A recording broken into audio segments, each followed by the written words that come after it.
All right, everybody, welcome to Supernova 2026 Collegiate Finals in this wonderful morning in Baltimore, Maryland. I'm Combo, joined here by Kip and Exil. And thank you so much for joining us here as we are hopping into UT Arlington versus the University of North Carolina, Greensboro. I know both teams are pretty much raring and set to go, but let's quickly go over these rosters before we hop right into it. So at least on the UT Arlington side, we got Atomic and Peach Fuzz both on the Rob here. We got Kyle, who's got a Crom and a Snake. We've got Donald with the Mii Sword Fighter. And then we got Tweek on the Bowser, and we have Skits with the Wario. How are we feeling about UNCG here, guys? UNCG, I can say from my experience being a collegiate player back in the day, I can say UNCG is definitely like one of the strongest rosters I have seen in a long time. Yeah, UNCG is pretty stacked. They got Chugs here on the hero. Peanut, of course, the Little Mac Mii brawler, does a pretty good job. We have Microwave, Pyra Mithra player, Aegis, very strong, of course, and Dothia, of course, on Game & Watch, and then we have Picamere on Sephiroth as well. So we have a nice little mix-up in both of these rosters, making for some interesting matchups. Right, today. right. I mean, you're seeing a lot of like PR and regional threats from both these schools, which absolutely explains their placement here in finals. I mean, both schools have had incredible results. UT Arlington almost ended up taking CCC last year over in 2025, just losing barely to Winthrop in the finals of like an incredible collegiate, circuit and season. So I'm excited to see how we're opening up. It looks like we got Microwave versus Peach Fuzz, so we're gonna be opening up with Rob versus Aegis. Wow, and yeah, I mean, in a matchup like this, like, and in crew battles, it's always important to try to figure out, try to get a nice lead going, because you determine the pace of the match, and you also get counter pick advantage. Yeah, one things that I really enjoy with crew battles, right, is that it's kind of almost like a puzzle matchmaking game, right? You're trying to predict who goes first. You can switch things up between sets as well. And when you have deep rosters like both of these schools do, it's tough to try to find these perfect matchups because a lot of them have experience with all these different matchups as well. So it's always going to be interesting to see what happens as first on the board. Yeah, I'm happy to kind of send in Peach Fuzz first as a sort of wall breaker, as Rob is fantastic at weathering the storm. You can play a lot of keep away, got to play a lot of mid-range zoning if necessary. But of course, if you have to push advantage state, Rob can absolutely do that as well, which you just saw in this previous stocks. This is fantastic for both keeping your own stocks and getting rid of a lot of the opponents, just in a very fundamental and straightforward game plan. So smart that Peach Fuzz come out first. Of course, we're going to have Atomic in the back somewhere, I imagine. Ooh! Gonna have that smash attack right here on the right platform, PS2 though, even up the stocks here. Right, I got to agree with you, Combo. I do like both of these picks here from both rosters here. Both characters like Rob and Aegis, both pretty consistent characters, also have a lot of great, decent matchups against a lot of the roster. So I feel like it's a relatively safe pick from both ends here. Yeah, the question always becomes, the first counter pick. And like you guys mentioned, it's the domino effect falling afterwards. Yeah, it's always interesting to kind of see what happens after the first set, right? The first set's like, all right, like this is the starting ground, but now it's all up in the air. Right, all about from there. My goodness. As now, Microwave now coming back up one stock. Yep, that Pyra down air is absolutely devastating. And sometimes Rob will have some difficulty snapping the ledge if you're not paying attention to your resources. We're going up until up air, not enough to come top just yet, 118%. And of course, we got Mithra for the reversal, the immediate combo breaker, just get out of disadvantage. Use Nair. Very good move. Right, Pyra has done her job already, right? Mithra always likes playing that neutral, keeping your opponent in disadvantage with her amazing speed and frame rate. While Pyra loves playing at the ledge, when putting your opponent at the ledge, great big hitboxes, and what a foresight. And another Pyra down air, just straight through the ledge. My goodness, that's devastating. Yeah, I gotta call out the really good invulnerability usage from Microwave as well. Like instead of air dodging through Rob Laser, we're going to switch from Pyra to Mithra through Rob Laser, and then immediately have Mithra help foresight Pyro. I mean, if you got resources to use and if you're smart on how to use them, you end up in situations like these where you almost end up ledge trapping with like 120% rage in the next minute or so, and you just take both stocks right then and there.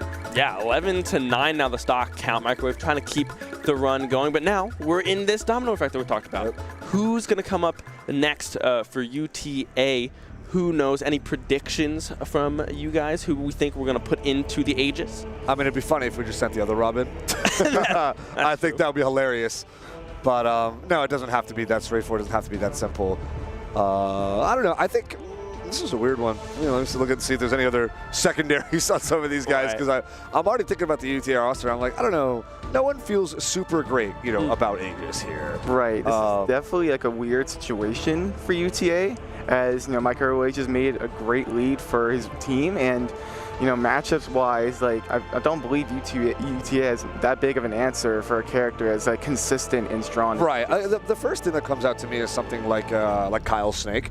But I know that Kyle himself, this has been discussed with the team at large, that there's some matchups that's not, you know, feel really iffy and really icky after the fact, right? So it's like you give yourself a momentary, like, okay, we can stop the bleeding, we're good, into, okay, now we're kind of disadvantaged because Kyle's going to get pretty heavily counterpicked with stuff that he's not feeling super great about on either character, really. And that's the first immediate jump out answer. Second one that I could think about that'd be really funny would be having Donald's Me Sword Fighter come out, because that's kind of an awkward one where I feel like a matchup experience matters a lot. And I mean, there's consistent damage output and consistent kills, assuming you have the right loadouts on your Me Sword Fighter. So it's not like it's not a threat, right? It's absolutely usable, but it's very much a how are we feeling, you know, confidence-wise into not just this matchup but the incoming ones, right?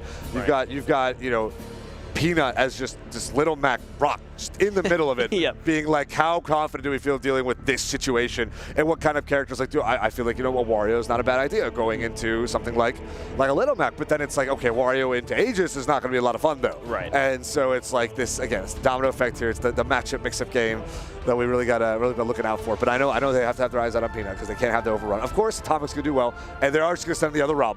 So it's Rob after Rob. You know what? That's fine. You can delay the problem.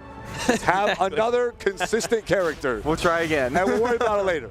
We'll worry about it later. My goodness. Yeah, it does look like it is going to be the same matchup as before. Yes. Just kind of rolling through with this one, trying to maybe just get this Mithra out of the way. Exactly. Right? Just and to get it taken care of. And then, all right, we'll go next. We'll be able to have counter pick for the next one. Unless Microwave goes on a tear and takes another 3 stocks here, and then now UTA is in a weird position if that were to happen. That's pretty dire at that point. I mean, you've still, again, you got a Pyro Mithra up like 11 or 10 stocks to your 6. It's like, still don't feel comfortable counterpicking this character because they still got a bunch of stuff in the back. It's like, because you have a hero, you got a Little Mac, you got a Game & Watch. There's a lot of diversity of matchups here. Right. And a UTD just wants to hit that branching path first. Right, we're still at that entry gate here with Microwave in the Aegis. So let's see if Atomic can get it done. Right, I can see UTA trying to play to kind of just try to gain somewhat of a lead back rather than trying to play for like the back end, as I believe like why would consider UNCG to be like a team that's like kind of favors towards. I do see they tend to like anchor players like Chugs, and wow, what a laser.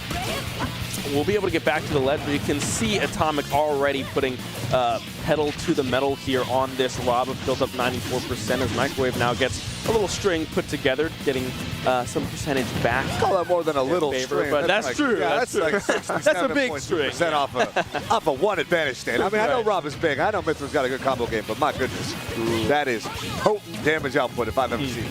Right. Stop it on the Pyre. There's some confidence here in taking the stock soon. Right, the rage is racking up on both ends, but that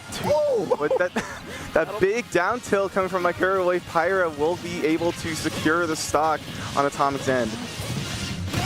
Yikes. Again, the same string coming through here. Still on this, but let's switch over to the Pyra now, going for this second kill. Trying to go for that edge guard, but won't quite find anything. But again, it's going to be the up air, and this is the situation we didn't want to find ourselves in if we're UTA. Yeah, this is absolutely devastating. Microwave already taking 2 stocks off another honored, anchored player in Atomic. I believe just closing out at 25th place last night.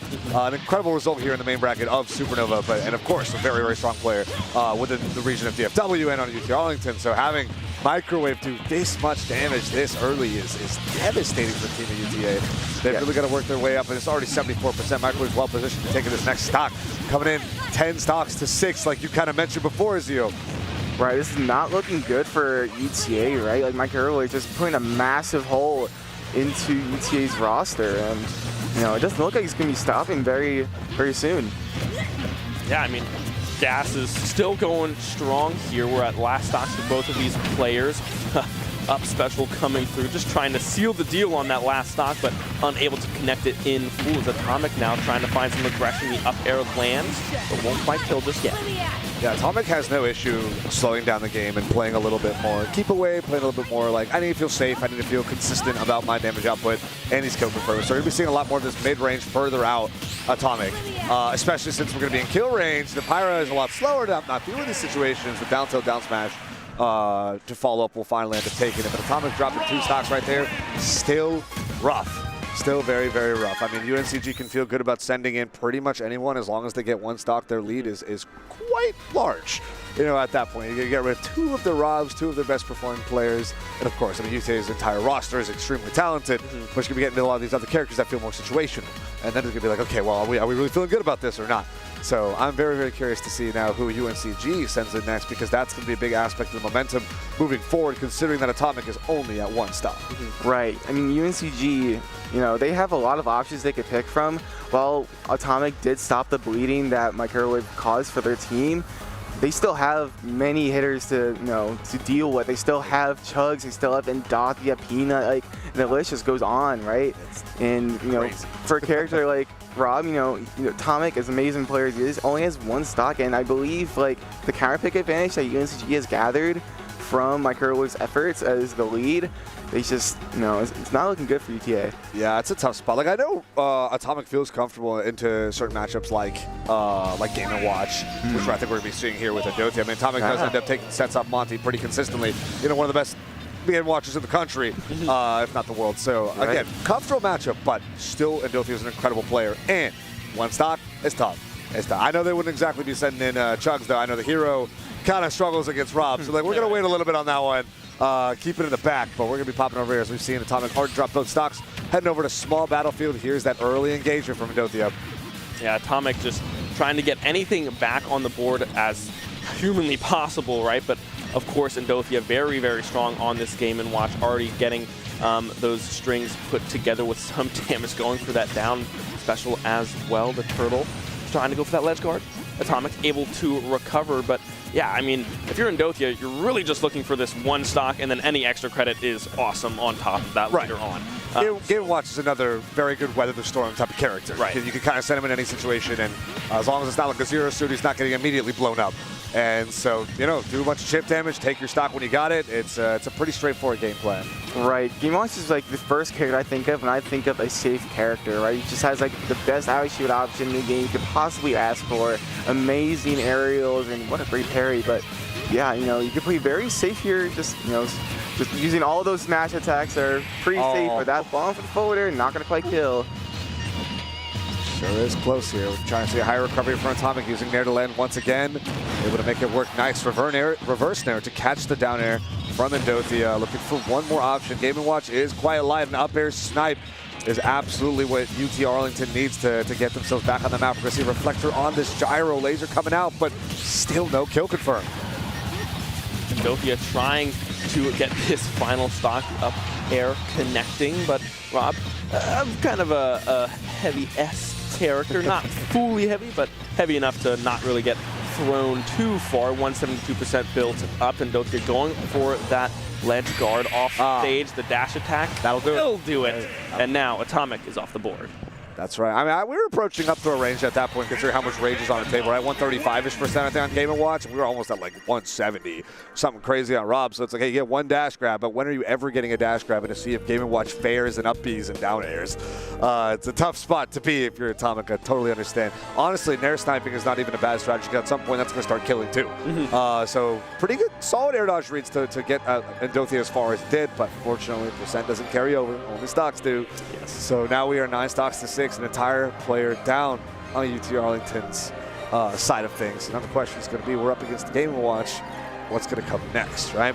So I think against Warriors might be interesting in the sense where Warriors got a very solid advantage state that if you can keep pushing and pushing, Game & Watch is going to blow up. But Game & Watch, of course, neutral is going to be so hard to break through. Also has a bunch of reversals to get out of there, so Warrior doesn't feel as consistent as you'd want it to, right? Again, Snake, maybe could make something happen. I don't know.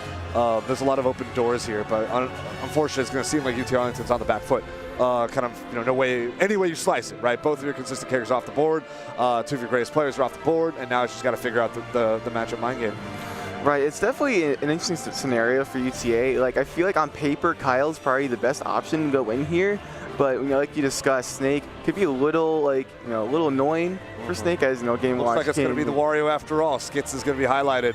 Wow, my calls were kind of on point. I was surprised. I was like, wow, this is the second time in a row I got. Yeah, I mean, you seem to be pretty on point with these, and yeah, like you said, like Wario's advantage state pretty strong, but again, that neutral. If you can't get it going, yeah, like it really hurts. Yeah. Right.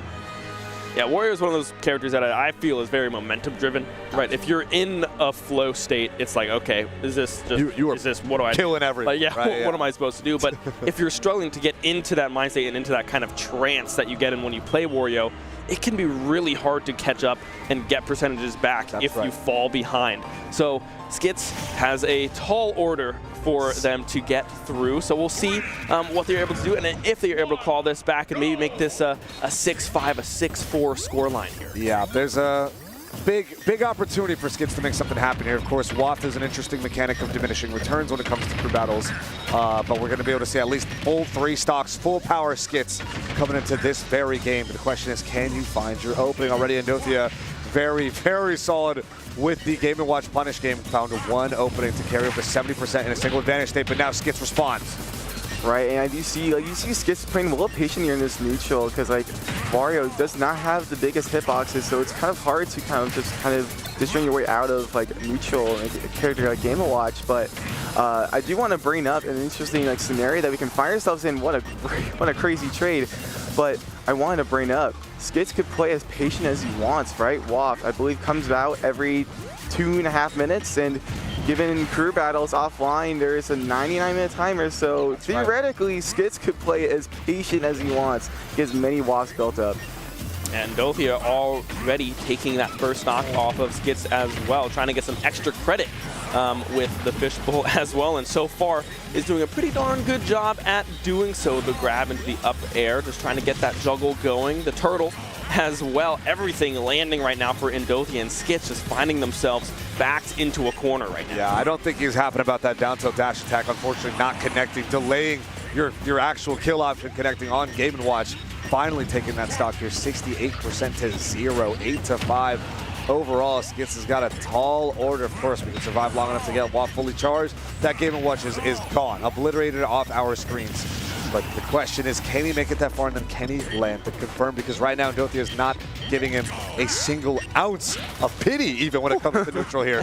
99%, 102% and counting, folks.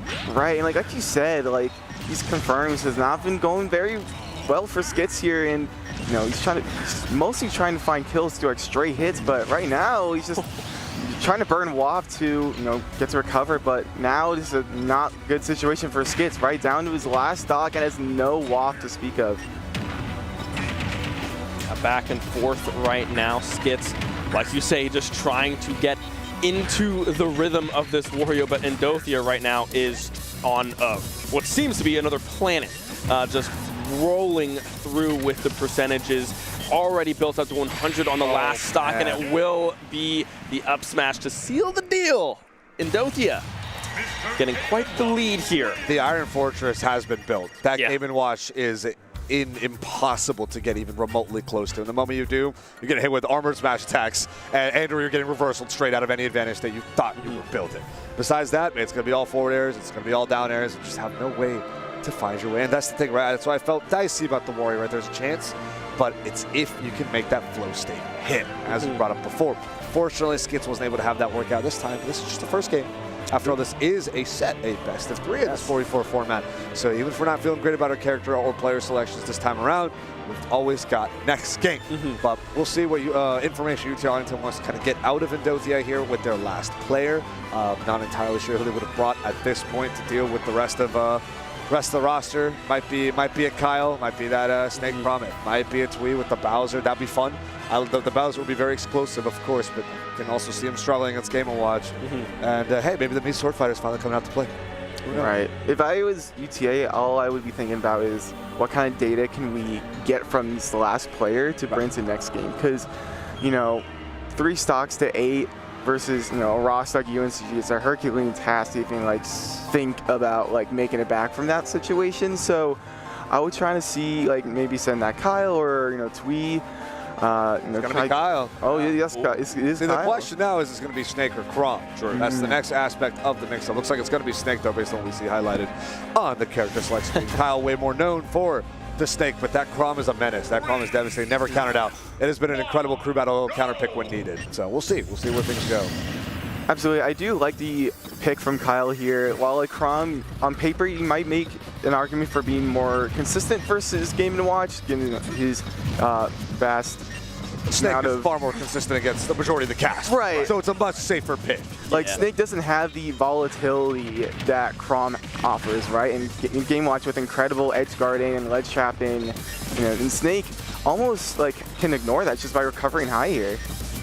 Yeah, Snake has a good option to kind of try to avoid some of the Game & Watch pressure that they're able to put on. They have some good range with the grenades and the missiles and all this fun stuff. But right now, it looks like Kyle's really just trying to get this stock off the board with a ledge guard, the C4 placed there as well. We'll see if that comes into play. Blows up, what, 25 seconds no matter what? Or is it 30? Something like that. I believe it's like 30 seconds. Yeah. I do think there's an aspect of the kind of Snake win condition that doesn't get to play out as consistently and easily in the Game & Watch matchup, which is going to be a lot of these trades with grenades up close, because Game & Watch simply never has to get up that close. He's got explosives and firepower of his own, but Kyle is going to be able to secure this next stock off Endothea. This is your final heartbeat, you know, your final chance here in this first game up against UNCG UTA, fighting for the lives. Kyle fighting for his life. 87% on this Snake right now. Right, I do love how patient Kyle is, and like the less like grenade-centric gameplay that we're used to seeing from Snake, and obviously, you know, because just the work here, right? Yeah. Like he still has C4, you know, Game Watch can't absorb that. It's just a flat hitbox, and Snake still has some really big hitboxes here. You almost have to expect like a sort of like mid-range boxing attitude coming in from Snake. We're gonna see a lot more aggressive dash attacks, get in your face, get some roll reads, some tech chases, and hopefully close out stocks sooner rather than later with things like up. Oh my goodness. But oh my goodness, that up special and the side special. Endothea is hungry, wants to wrap this up ASAP, get breakfast before top 24 starts. I understand. We gotta play it out. Kyle is still blocking your way, sir. Yeah, we're hungry. We're hungry. We want this to end quick. Right? We want some food in our bellies. But yeah, I mean, 166 built up right now on Kyle's first stock. Well, now it's back to zero. The first stock is taken. Endothea surviving 80% on this final stock. Trying to make some more extra credit for their next player with this next stock, but we'll have to see if they're able to get it as up air strings connect. Right, Kyle wasn't making it very easy for Endothea on his first stock there. I believe Kyle got a lot of mileage out of the first stock, but you know, Endothea now is trying to play that big wall, you know, throw out those bombs, just hold center stage, and you know, as soon as he gave it up, Kyle saw the opportunity to take it back. Yeah, we're almost seeing Kyle have to thread the needle of everything that is Game & Watch in terms of active hitboxes across the screen, which is such an interesting matchup interaction because you just never really expect Snake to have to play that role for how much he sets up in response, but Game & Watch will never ever have a reason to approach. And so we're seeing Kyle kind of pushed on this slightly uncomfortable playstyle here for Snake, but still making it work. 134% up on the 110. If we can get one up tilt, one throw read, maybe a 4-tilt 1-2, this could very well be at the end of it. Double parry on that landing hitbox and a falling hitbox of Game Watch down to the up smash. He's still going to get blocked here. That up tilt to catch Endothea off guard, and Kyle still lives. Percent gets reset. 2 stocks here on going into next player for UNCG. Now it's all about data. It's about information. Who does UNCG want to send in as a counter pick to Kyle? Because I know Kyle is very concerned about what comes next. But it's also Kyle's test to see how well they can fare. You know, right. 2 stocks is not nothing. We can do a lot with it. True. Right. Well, I do believe Kyle made, you know, a great effort to kind of make it more even, only losing 1 stock versus a player as strong as Endothea. You know, it's not going to be easy for him from now on because UNCG still has players like Chugs and Peanut in the back. And, you know, here I could see that being a bit of an annoying matchup for a character like Snake. Just those side Bs. I believe they set out the grenades and also have, like, you know, vast amount of spells that here has in his arsenal. And then Peanut, he can play a little, you know, diverse with his little Mac or the meat brawler that he's been practicing. In the back. I'm not exactly thinking we're going to be seeing a little Max just running straight into a Snake. Right. Like it's a little bit of an uncomfortable position. Not impossible, not completely unheard of, especially since, you know, they've got the stocks to spare. And if they feel like this is a matchup experience that they want to get thrown on, they might be able to check it out for the next game in the set. But, oh, wow. It actually might be Peanut. Yeah, that is. Yeah. That is Peanut. Oh, We're seeing a little mech. never mind. Yeah, looks like they want to go for it. That's on me. I don't know what world you'd want to do that as a little Mac player, but I mean, hey, go for it, man. Hey, you were almost perfect on your predictions so far. You know? So, I can't win them all. Yeah, right. Yeah, I mean, the Little Mac coming in is definitely going to be interesting, right? I mean, this is not the matchup that you hope for when you wake up in the morning of going to a Snake as a Little Mac, but we'll have to see. Like, Peanut has the capabilities to do damage if they are able to, but now Kyle's playstyle can certainly switch up here a little bit, able to play some more range with grenades and kind of get that chip damage before going up for that up tilt, for those smash attacks, trying to find those finishing blows on Peanut. The name of the game here is definitely going to be don't touch the ground. The floor is lava because the lava's name is Little Mac, right? He's extremely fast. His ground and pressure is extremely oppressive. We're already seeing him trying to challenge so many things just with run up, down tilt, up against these grenades. The big aspect here is Kyle's going to have those grenades ready to take these even trades because the moment you get even remotely close to Little Mac, the explosive damage comes out in spades. The jab check right there on the get up off ledge. Forward smash is going to armor through the grenade, but still take the damage. What's the tech chase going to be? Rolling past that up tilt, but then Kyle himself rolls into the down tilt. This is going to be a very precarious situation considering that KO punch is online. The vertical hitbox of that is no joke. Right, I do love Peanut's positioning in this matchup here. Like, as you know, Little Mac has incredible boxing options, and the way that Snake plays, he does not want to really be a part of that. But Peanut playing in a range that can both bait out certain options from Kyle, especially like that dash attack with that incredible burst option that is, and there you go, Kyle down to his last stock.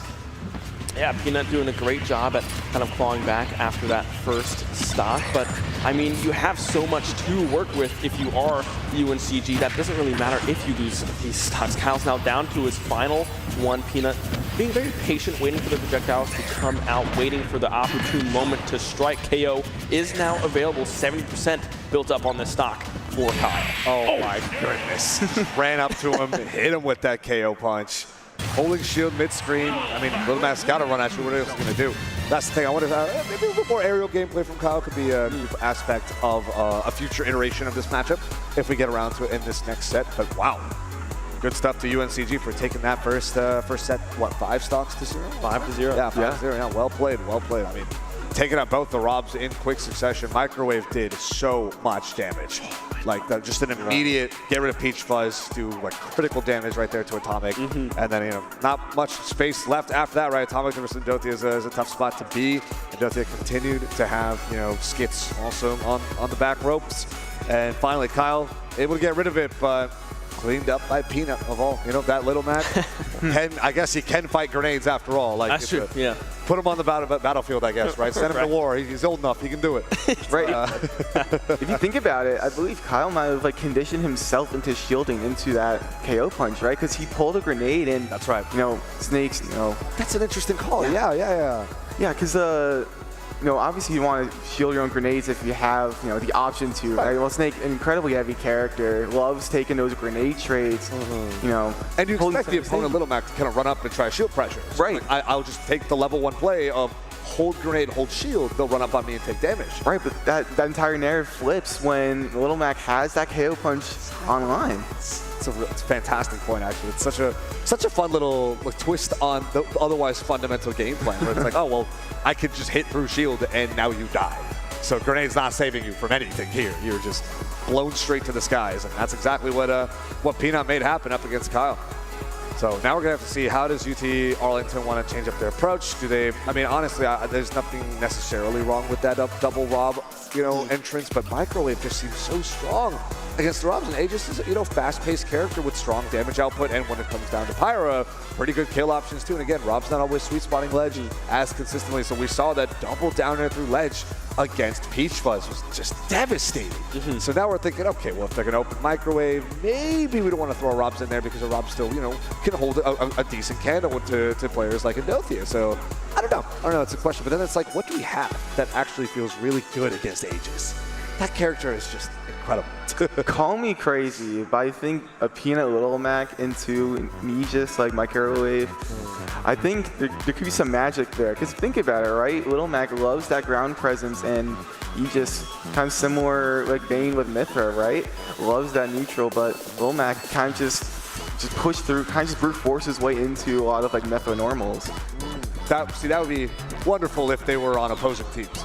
But they're excuse me. Yeah, if you had it's too early for this. Yeah, had an Aegis, I agree. That would definitely be the answer. Just play Aegis. Right. But I don't think that's something we got in the active rotation currently. Unless Kyle's got something in the back that I don't know about. Hey, I mean, sorties are sorties, right? You can play Crom. I don't know. You know, maybe you want to throw that in there? I don't know. I think the Snake was playing pretty well. Yes, Kyle's Snake was doing really, really well. I just think there's some awkwardness going into the counter picks there. So we'll see. We'll see how he feels. But I don't think Kyle wants to necessarily be opening up and leaving himself vulnerable.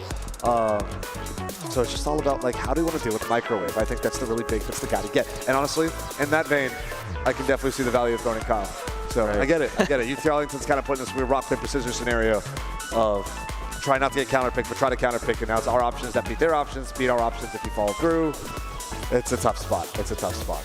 But with enough, belief in one's heart and enough soul to outplay, anything could happen. It looks like you guys are right. They're going to be throwing in Kyle first up against Microwave.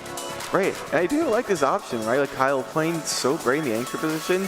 Maybe he's already feeling pretty warmed up, and he said, you know what? I think I am confident to go in and just kind of just try to combat this beat, just kind of set us off for a great lead.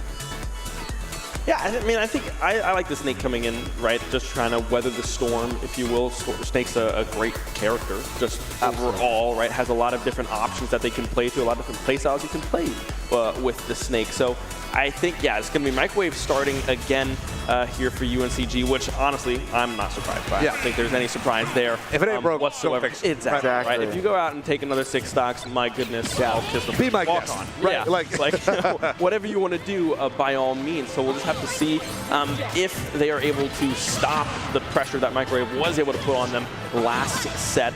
And Kyle is the man tasked with doing the job, but already 83% built up on this first stock, and the down air already 1 down. Wow, Microwave is an absolute menace when it comes to immediate burst damage with Mythra into, all right, yeah, I don't care if you're like 80-ish% roughly. I'm already going Pyra, and all of my normals will send you off stage, so I can keep looping lead trap, or I will just down air you and you die. Yeah. And that has been the 3rd time we have seen that in this set so far. Extreme confidence from Microwave both ways, really, and that confidence adds a lot, right? If you feel like I can win neutral, I can do a bunch of damage, you will. And if you feel like I can lead trap, I can kill, you will. And that's exactly what Microwave's been doing all throughout so far. UT Arlington needs to have a solid answer and one quickly. Right, I do like Microwave's Pyra-censored gameplay into this matchup here, as Kyle or Snake likes to recover up high, but when you're character like Mythra, you don't have the kind of knockback that her aerials do. But when you're switched to Pyra, you kind of play a little bit of a juggling game, keeping Kyle on their toes, but that C4 will take the stock. Yeah, but you see the extra credit that was built up was pretty much a full stock advantage of extra credit on that 3rd stock for Microwave. So now Kyle finds himself really in a hole, trying to claw their way back. UTA trying to not be on the back foot here to Microwave yet again, but I mean, what do you do? Microwave is kind of playing out of his mind right now. I mean, it's still a big win if Kyle's able to bring Microwave down to 1 stock. Right. You can feel a lot safer throwing in one of the Robs or throwing in skits to have just kind of a neutralizing effect on this final stock and then keep things relatively even. Right? Playing a 7-6 is a lot nicer than like an 8-5 sort of situation. We're trying to see if this lead trap up against Mythra, Photon Edge, but didn't quite seem to play out to Kyle's favor exactly. We also got a foresight in past that grenade as well, so we got to see Microwave regain stage control, which is an uncomfortable place for Kyle to be. 136%, no way. With so much rage online, the up smash can take it off the top, and Microwave still walks away with 2 stocks as Kyle is down. Rough spot to be if you're a UT Arlington fan. Right. Such a consistent confirm that is, right?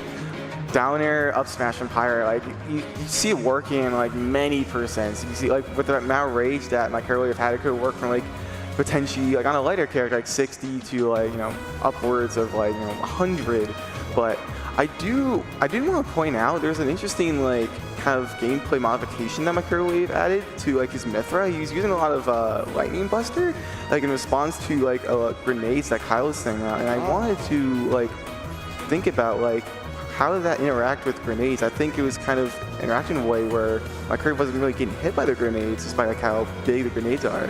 Right. That's an interesting interaction for sure, yeah, because that's what I was thinking about as well. Like a big aspect of Snake, especially the circle camping playstyle, if you will, is like a lot of engagement and a lot of we both get blown up, and a Snake might get a follow-up, or we can just engage and just keep throwing grenades, keep chucking grenades, chipping away, eventually win the war of attrition. But Mithra having such great speed and solid range, I think that neutral beat from Mithra rather was actually doing a lot of an interesting interaction, and it also might help skew the percentage trades slightly in Mithra's favor, because you still might get 1 or 2 hits off before the grenade goes out and kind of resets that situation, and that might start to build the percent against Snake over time. Definitely an interesting call out for sure. But now the question's going to be, who's going to be cleaning up 2 stocks of Microwave? Because again, Wario doesn't feel great going into this. The Robs didn't have a good time going in either, and Kyle's already down for the count. So now is a time to see players like Tweek and Donald with the Bowser and the Sword Fighter, or is it going to be, you know, the Rob's got to suck it up and make something happen here, right? Because I mean, again, there is some weakness in the recovery for both these characters. I know Atomic is feeling pretty practiced, especially recently in kind of Aegis ledge trapping. So it's like we send Atomic out there, we have him completely focused on just playing mid to further range, gyro laser until it's time for, you know, Microwave to get a little patient, have him dash up, get a back throw off ledge trap, and run it all the way to the bank. Could be a way to play. We don't know just yet. We'll have to see who UTA decides to really send in and be like, this is our finisher for Microwave while feeling safe going into the next set. But it might very well be Skits. The Wario. Ooh, okay. Again, I think on paper this one might be a little bit rough with Mithra's blitzing speed and very fast combo conversions. But again, as you mentioned, Wario is an insane flow state character. Anything could happen, right? You put Skits in the driver's seat, someone is getting blown up. Might be himself, but you never know. Right. You never know, right? There's that. That's the magic. That's the spice of life. Of course. Right, we kind of noticed that, like, UTA with this Skits pick, you know, like you said, Wario, a big flow state character. Maybe they want to use this to kind of gain some momentum back, kind of just take out Microwave and, you know, try to gain back this counter pick advantage. Already you can see Microwave putting up quite the advantage right now on to Skits, still struggling from that first set to get stuff going in their favor, but if they do, the Wario can do a lot of damage with the up throw, just trying to get some percentage back. Now finds himself in a ledge guard position, but now has to find themselves back to the stage, and Microwave with the Pyra out and ready to do some damage, trying to catch that roll, but just not able to just yet. But still, you can see the approach that Microwave is having towards Skits right now. It's hard to combat that and find some stable footing for Skits to get back into the groove of things. Yeah, Skits is very much trying to play like a consistent neutral here, being like, I'm going to dash in and out. I'm not going to get too hasty with throwing out all my normals. But unfortunately, I mean, the Aegis power is just too much. It's so overpowering. It's overbearing.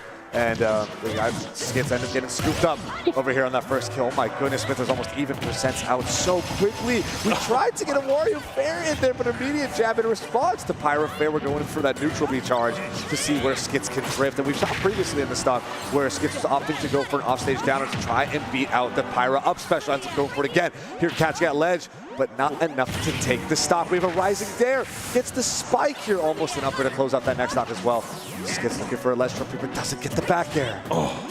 Right, this is starting to snowball a little bit, right? Skits, you know, any sort of hope of trying to fight his way back into this match, you know, has not been working out in his favor, and, you know, starting to fade, did catch the jump. There we go. So there is a little bit of momentum on Skits' favor here. Jab coming through, now switch back to that mid. They're going through that dare, but almost gets his kill spark, but not able to find the kill just yet. Good shield coming through there from Skits to preserve this second stock, but Microwave still pedal to the metal, not allowing Skits to find that groove, find that space, is just constantly throwing them off stage and going for these ledge guard kills. 160 2 built up now. The grab from Microwave, up throw, tries to go for that up air, but won't quite connect that one. Skits still fighting with 2 stocks, and Microwave now only down to 1, and now it's even stocks. Microwave could go on yet another tear and find themselves 10-6. That's right. I mean, you know the conditioning on the Skits has been quite fruitful if Skits doesn't even feel confident pressing any buttons after landing a fair. Right? Previously getting jabbed out the interaction, now it's like Skits lands one fair and he gives it up. Right? He'll take the space, he'll hold shield, doesn't want to necessarily dash grab, doesn't want to keep the pressure going. And like that, I think is a very critical sort of, dang, I can't feel confident pushing forward on my advantage, which is kind of everything that Wario needs to do. So if you can't do that, then what can you do? It's a very, very kind of back foot position for Skits to be in here as we're moving down to 88% and counting, really up to 100 on your final stock. Microwave, an absolute tear yet again, potentially eliminating 2 entire players. The Waft is going to go out here, a bunch of shield damage. Forward smash is going to win, but no kill either direction. Right, the consistency of each is making this certainly difficult for Skits, but we are in a very interesting situation here. We're in a last stock scenario, potentially last hit, but you know, like we just saw, there is no Waft, so Skits have to win this back through very conventional means. Almost able to find that side special. Goes for that grab, a little footstool there as well onto Skits. Just trying to find any sort of opening. Are both of these players right now at high percentages? This could go either way. Goes for the up smash call out, but can't quite connect. Skits stays alive just for now.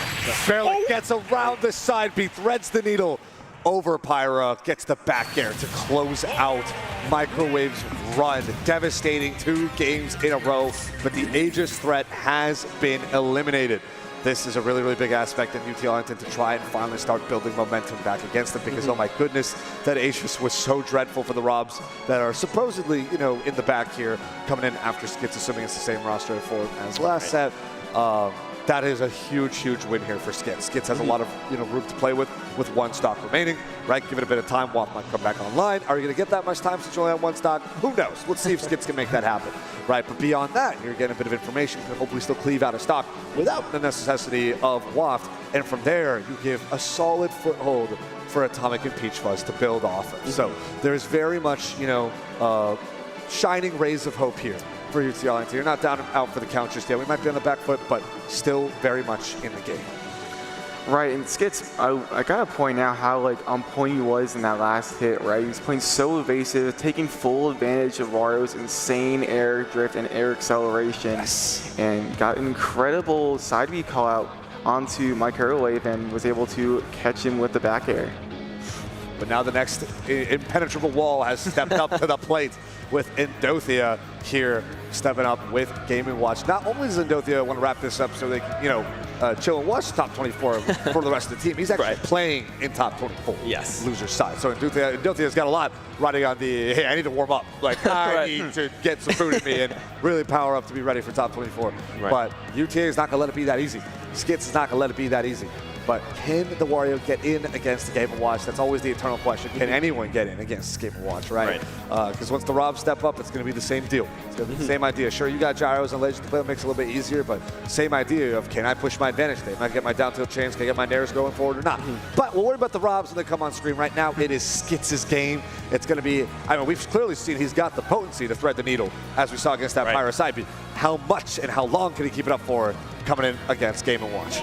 Yeah, honestly, if I'm Skits, I'm not looking to do too much, right? Just get 1, right? Get 1, put yourself in a good situation in an 8-6 with your Robs here sitting in the back.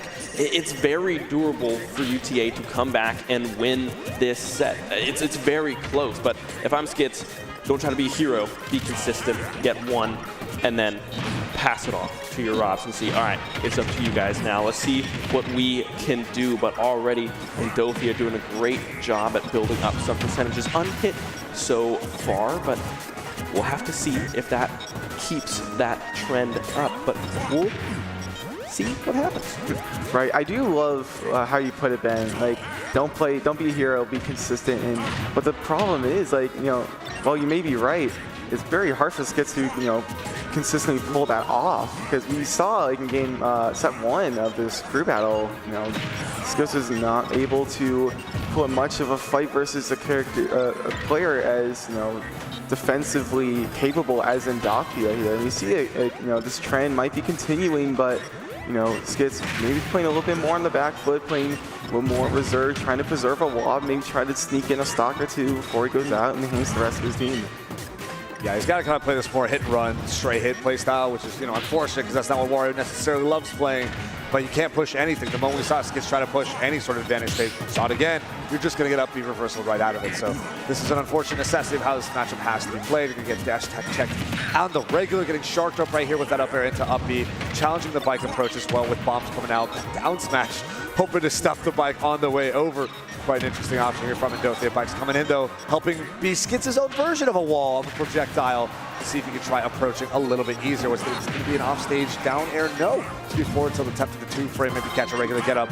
Seeing some waft charges going up though, and seeing Game & Watch get up slightly closer and closer to this kill range, this kill percent. Well, he's got quite a lot of range. There you go. He was able to get that shoulder check dash attack to take this stock. This is huge for UTR. Oh! That's all you need to do. That's all you need to do. Like you said. True. Nice and easy. Keep it simple. Come on in. Get a stock. Get something to work with for the rest of your team. And Skits, mission accomplished. Right, he got his one, but the question still remains, like, who will deal with this Game & Watch, right? Like we saw Who can? earlier. Right. Yeah, right, because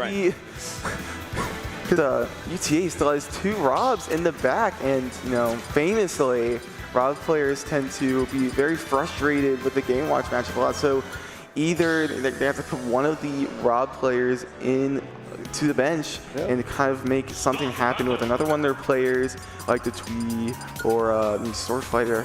We're going Atomic. I was going to bring this up. Yeah. I didn't have a chance to, but I know Atomic is confident in this matchup. Like, I know he knows he can do it. It just needs to play a little bit more favorably. So he's coming in for the run back here. He does have a stock lead to play with, but the Robs are going to be coming out right back to play. I mean, again, Atomic's beating out Monty. He's like, I know I can do it. So just put him back in the ring. See what we can make happen. I think the Atomic pick is smart here. It's solid. It's consistent. It's just if it plays out according to plan. It all boils down to right here, right now.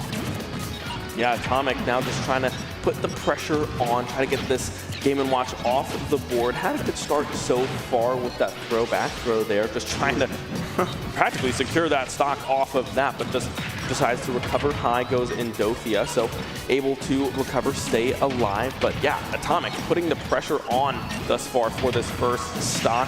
Now goes for the up air, but the up B will be able to escape gyro connecting there in the air, just throwing it all over the place, and frankly, all of them are connecting. Yep, this up tilt anti-airs have been wonderful as well. The consistency and reactions from Atomic's end, it's been a great time. Yeah, weirdly enough, we were seeing Game & Watch being juggled there. You know, you don't really get to see that very often, as the up throw is able to take the stock, and you know, this is the best position that UTA's been in for this entire series.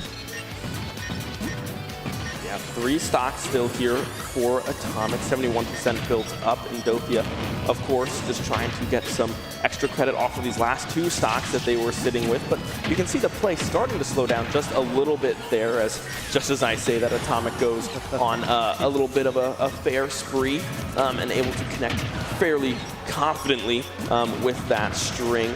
Indothea going down, goes for that down smash, but just won't be able to connect. I mean, a back and forth, both of them in some dangerous percentages if one of them is able to get something going in some long kill string opportunity. Yeah, I mean, Atomic is extremely well positioned right now to actually even things up perfectly for the team right now.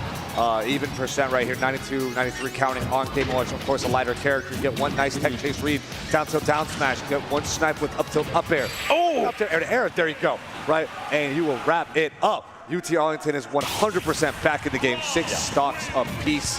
The question now is, how does UNCG feel about whoever they got left, right? Again, I don't think Chugs is too enthralled to be playing up against a Rob, but honestly, neither would be Peanut. True. Right? Either way, that's going to get a little bit funky, and that's good. I mean, smart here on UT Arlington's end, we have 2 Robs in the pack. Right. So it's like, man, I really don't want to play Rob. Well, too bad. You guys will be playing Rob. You don't get a choice. There is a lot of Rob lined up for you guys, of course. Atomic, an incredible player. Looking to absolutely tear through whatever UNCG throws in next. I might be feeling the Peanut. I'm not entirely sure. I mean, a Peanut clearly shows that it doesn't matter how funky a matchup seems on paper. You can just outplay. You can just be better. And Peanut's an incredible player. So I can see them stepping up to the plate. Looks like that's... So that's Chug. Is it Chug? Is that Chug? Yeah. Oh my goodness. boy. Okay, the hero is hero, coming in. yes. I know Atomic does not really worry about this matchup a whole lot either. We've got some strong hero players over in Texas, and I think Atomic does fairly well majority of the time. So I'm very curious to see how this plays out because Atomic's got all 3 stocks. The big aspect is Robs need to have their resources to stay alive. They need to play. They need to have the ability to flexibly play the keep away, hard engage, go back to keep away, get you really quick, like you mentioned, that fair spree, right? Your moments of strong aggression completely catch your opponents off guard. And those are going to be your gyro setups. Those are going to be your tech chase situations. Those are going to be your air-to-air sharks. But outside of that, it's right back to gyro and laser, baby. Playing it and naring, playing it safe. Right, but to have that flexibility, you need to have survivability. And with Atomic on all 3 stocks, that is an absolute blessing here for UTR. Yeah, I'm interested to see what Chugs is able to do here. Hero is one of those characters that is kind of a wild card, if you will, right? You go into you have mana management that you have to worry about. You can't just be throwing stuff out willy-nilly and then be like, okay, I need to wait a minute. Can we pause for a moment to like use my abilities again?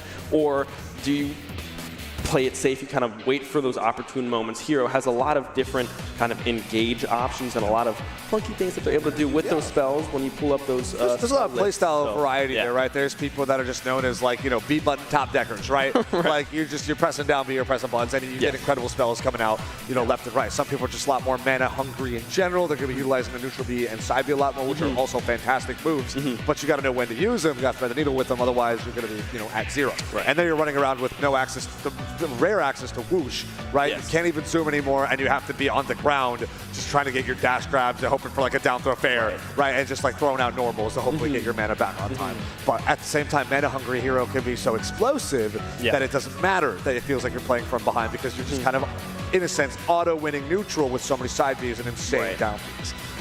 A very fun, volatile character. I love watching Hero. I'm very curious to see how Chugs fares against the top, because again, we got incredible Jakal over in Texas coming out in the Houston area, who I know Atomic has got quite a lot of heated sets with. Fantastic. Were we baited? We got baited. Yeah, I was like, we were baited. We were baited. I was feeling the peanut. Looks like my call was right after all. The script says, wait, hold a second. Let's fix this real quick. Right. We said peanut. Peanut goes in, not Chug. Yes, that's right. Chug is going back to the hotel to grab his USB-A cable or something. He needs Okay, gotcha. So it looks like Chugs actually was intending to hop on, didn't have a cable that he needed, it seems like, and is going back to the hotel. But in the interest of not holding up the event, we're sending in Peanut. There you go. Instead. This wasn't part of the script. This is the heavens above said like, nah, we got you, bro. They got me in particular. At the same time, screwing over UNCG, not the greatest. I would have rather a more complete competitive environment here, but no worries. It's all good. I'm sure Peanut is more than ready for the job here up against Atomic. I'm so excited to see how this plays out.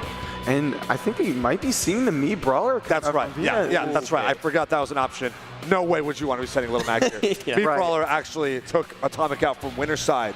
Apple Reviewer, Game 5, like last stock, last hit from what I hear. And we got a couple of good Me Brawlers over in Texas area too. We got Osh9.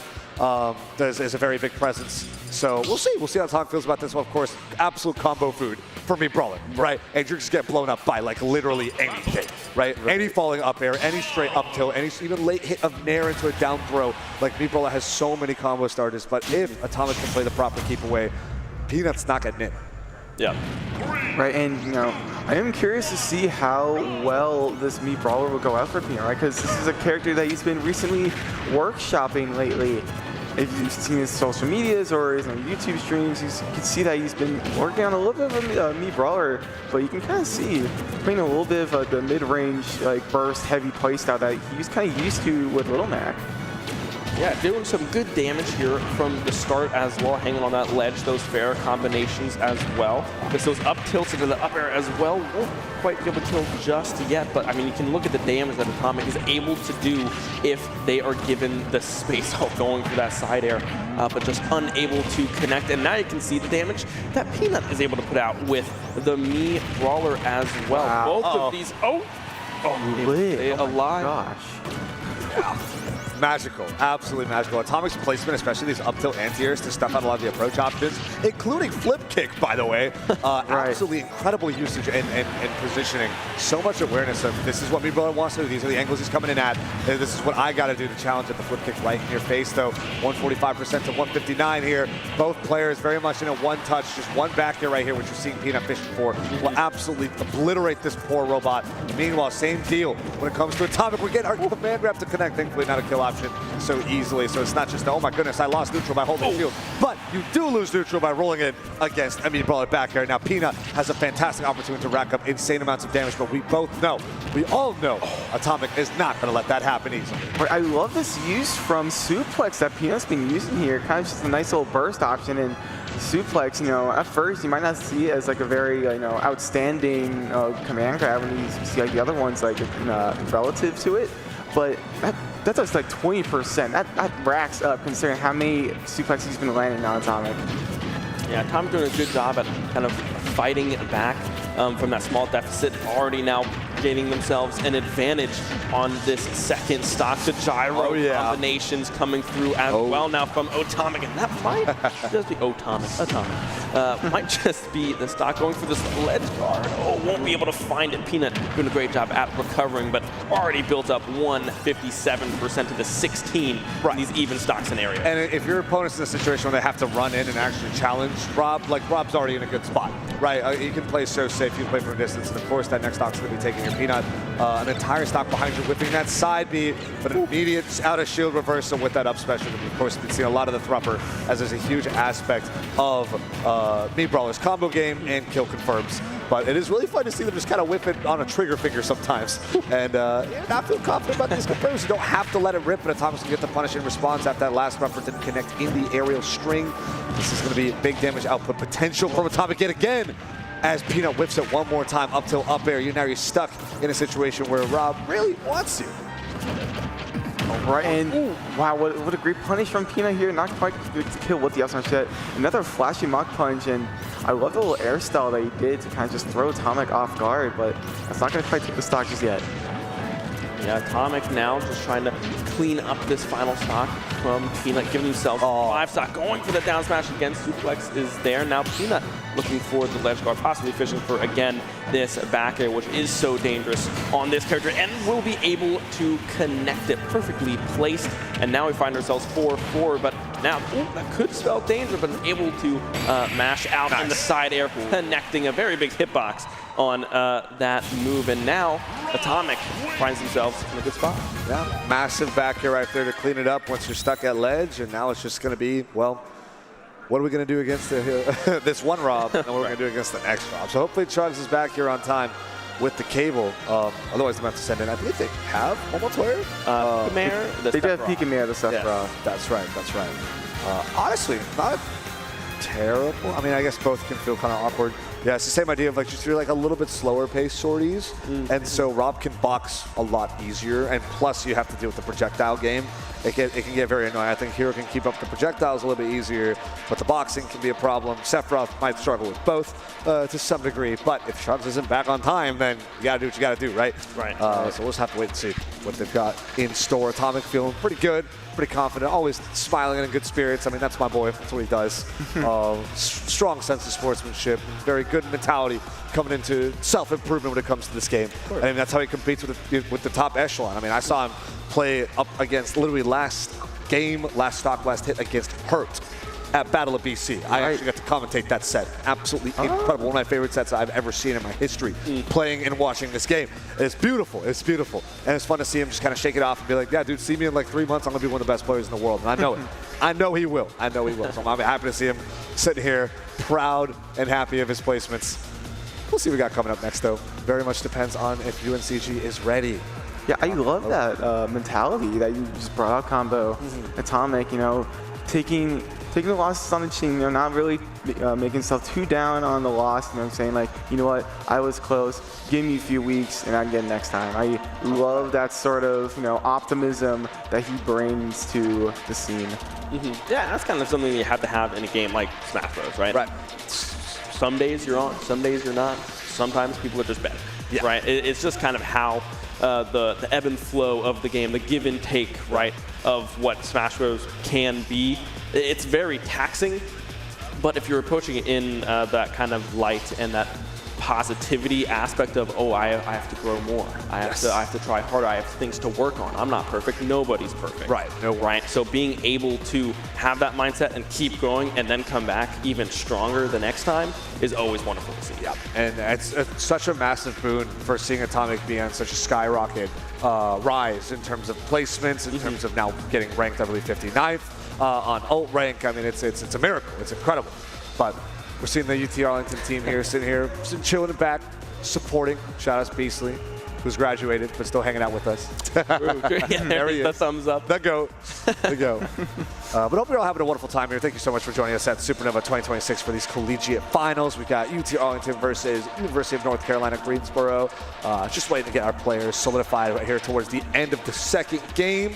Still can't conclude who's going to be up there. It really just depends on how much damage Atomic can do, right? If it's going to be one stock eliminated, you're 3-on-3, then that's, that's final destination right there, right? Exactly. That's it.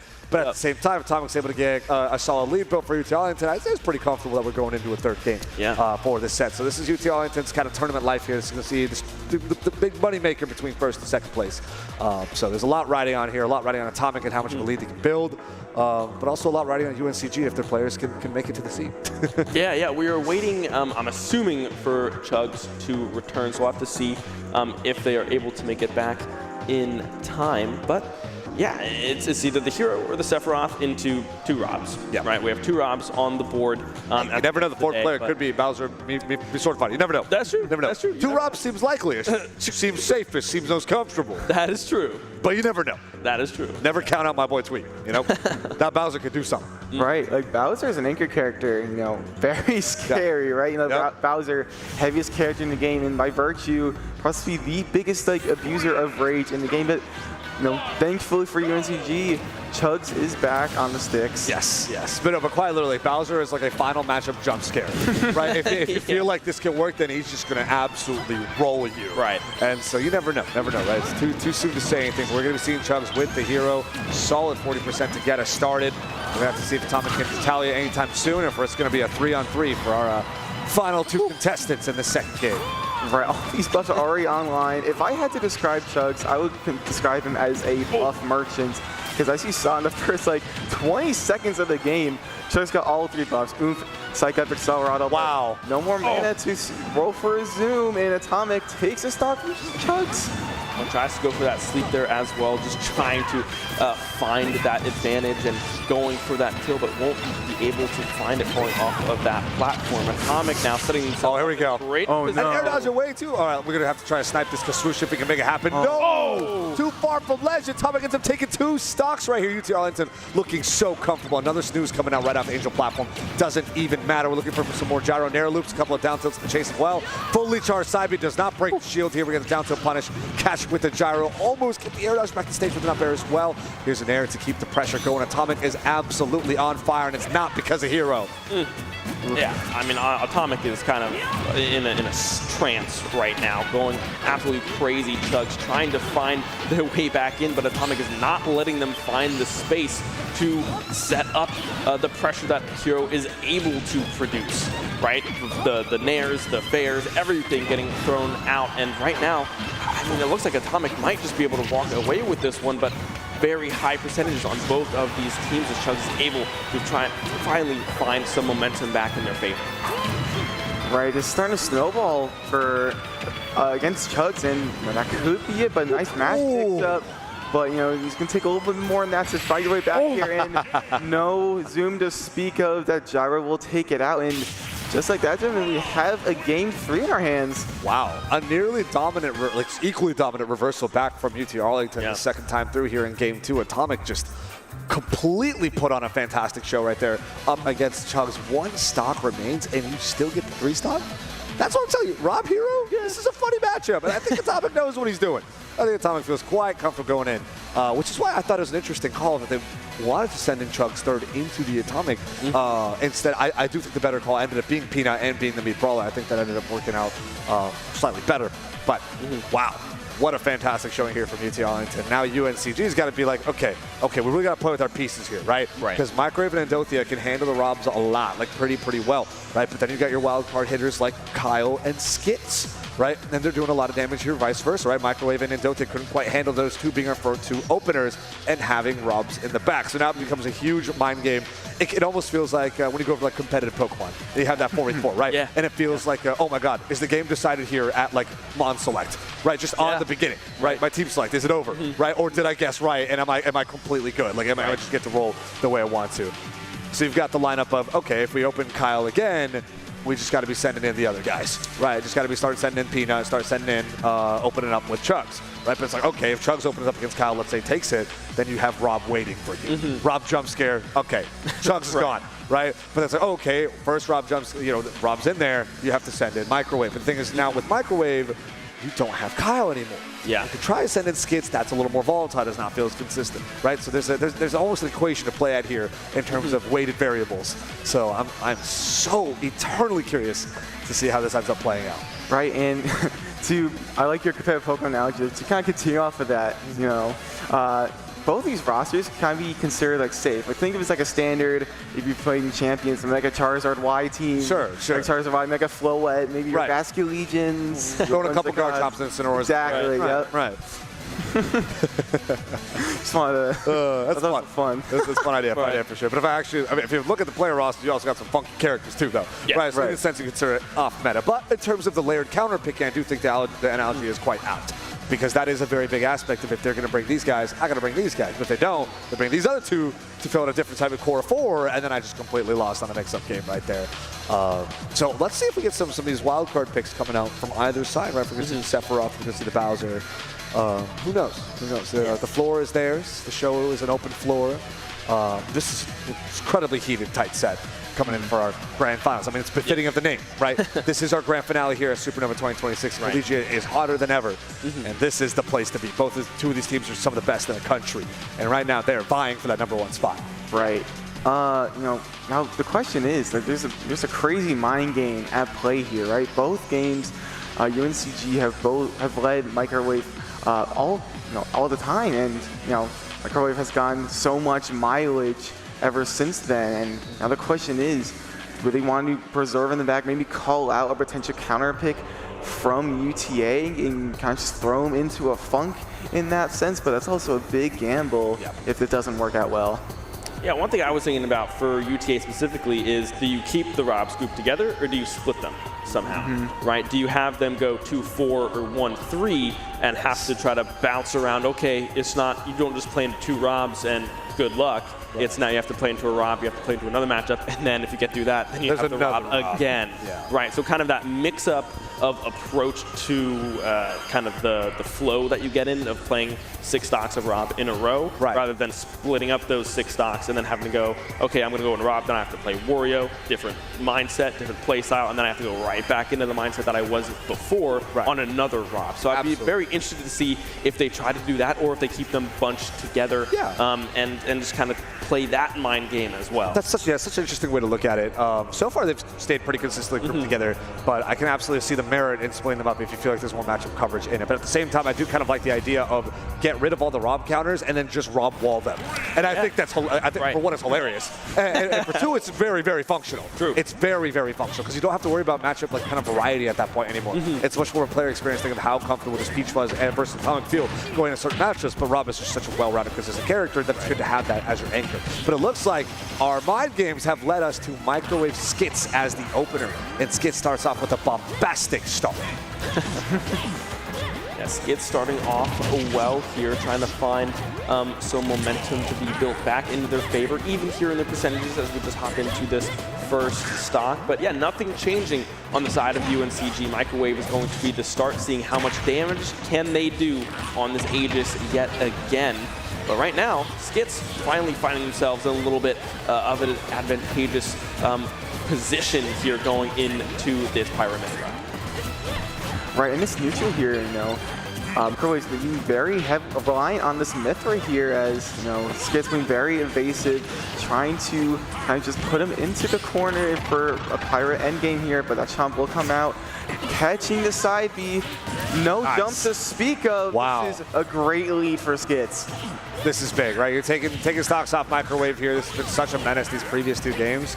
Already UT Arlington cementing themselves this is a bigger lead than you think, right? This is more than just a 1-stock lead. Right. This is a problem, character getting taken off the board for 2 of their strongest anchors, and this is such a big deal for Skits. And on top of that, right, get to play 3 stocks apiece. You have the most opportunity to be utilizing these waft charges. So I imagine we'll be seeing some of that very soon. Of course, Pyro's online. Great whip punish on that falling up air. Gets enough throw up air. Throwing the bike in your face. Hold these metal parts. It's going to be a tough spot to be. Oh my goodness, the near down tilt up smash, but not enough to take the stop.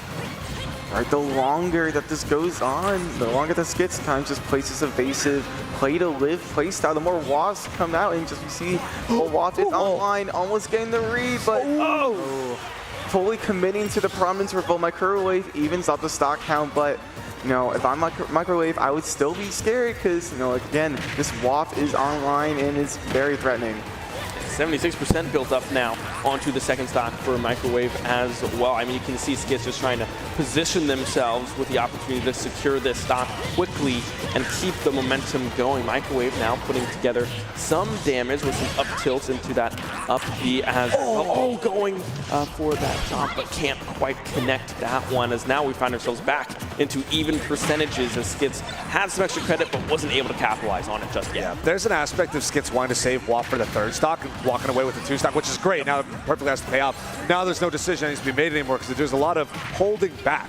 But then being like, well, I'm getting put in disadvantage here. Do I have to let the waft rip as a sort of Hail Mary? But right now it's not necessary whatsoever. 59% onto Microwave already. 2 stocks with fully charged waft here. Here's an up tilt into an up air to slice and dice. Skits right off the top. I don't think he's too happy about that, but waft is still available here. Up tilt, up air.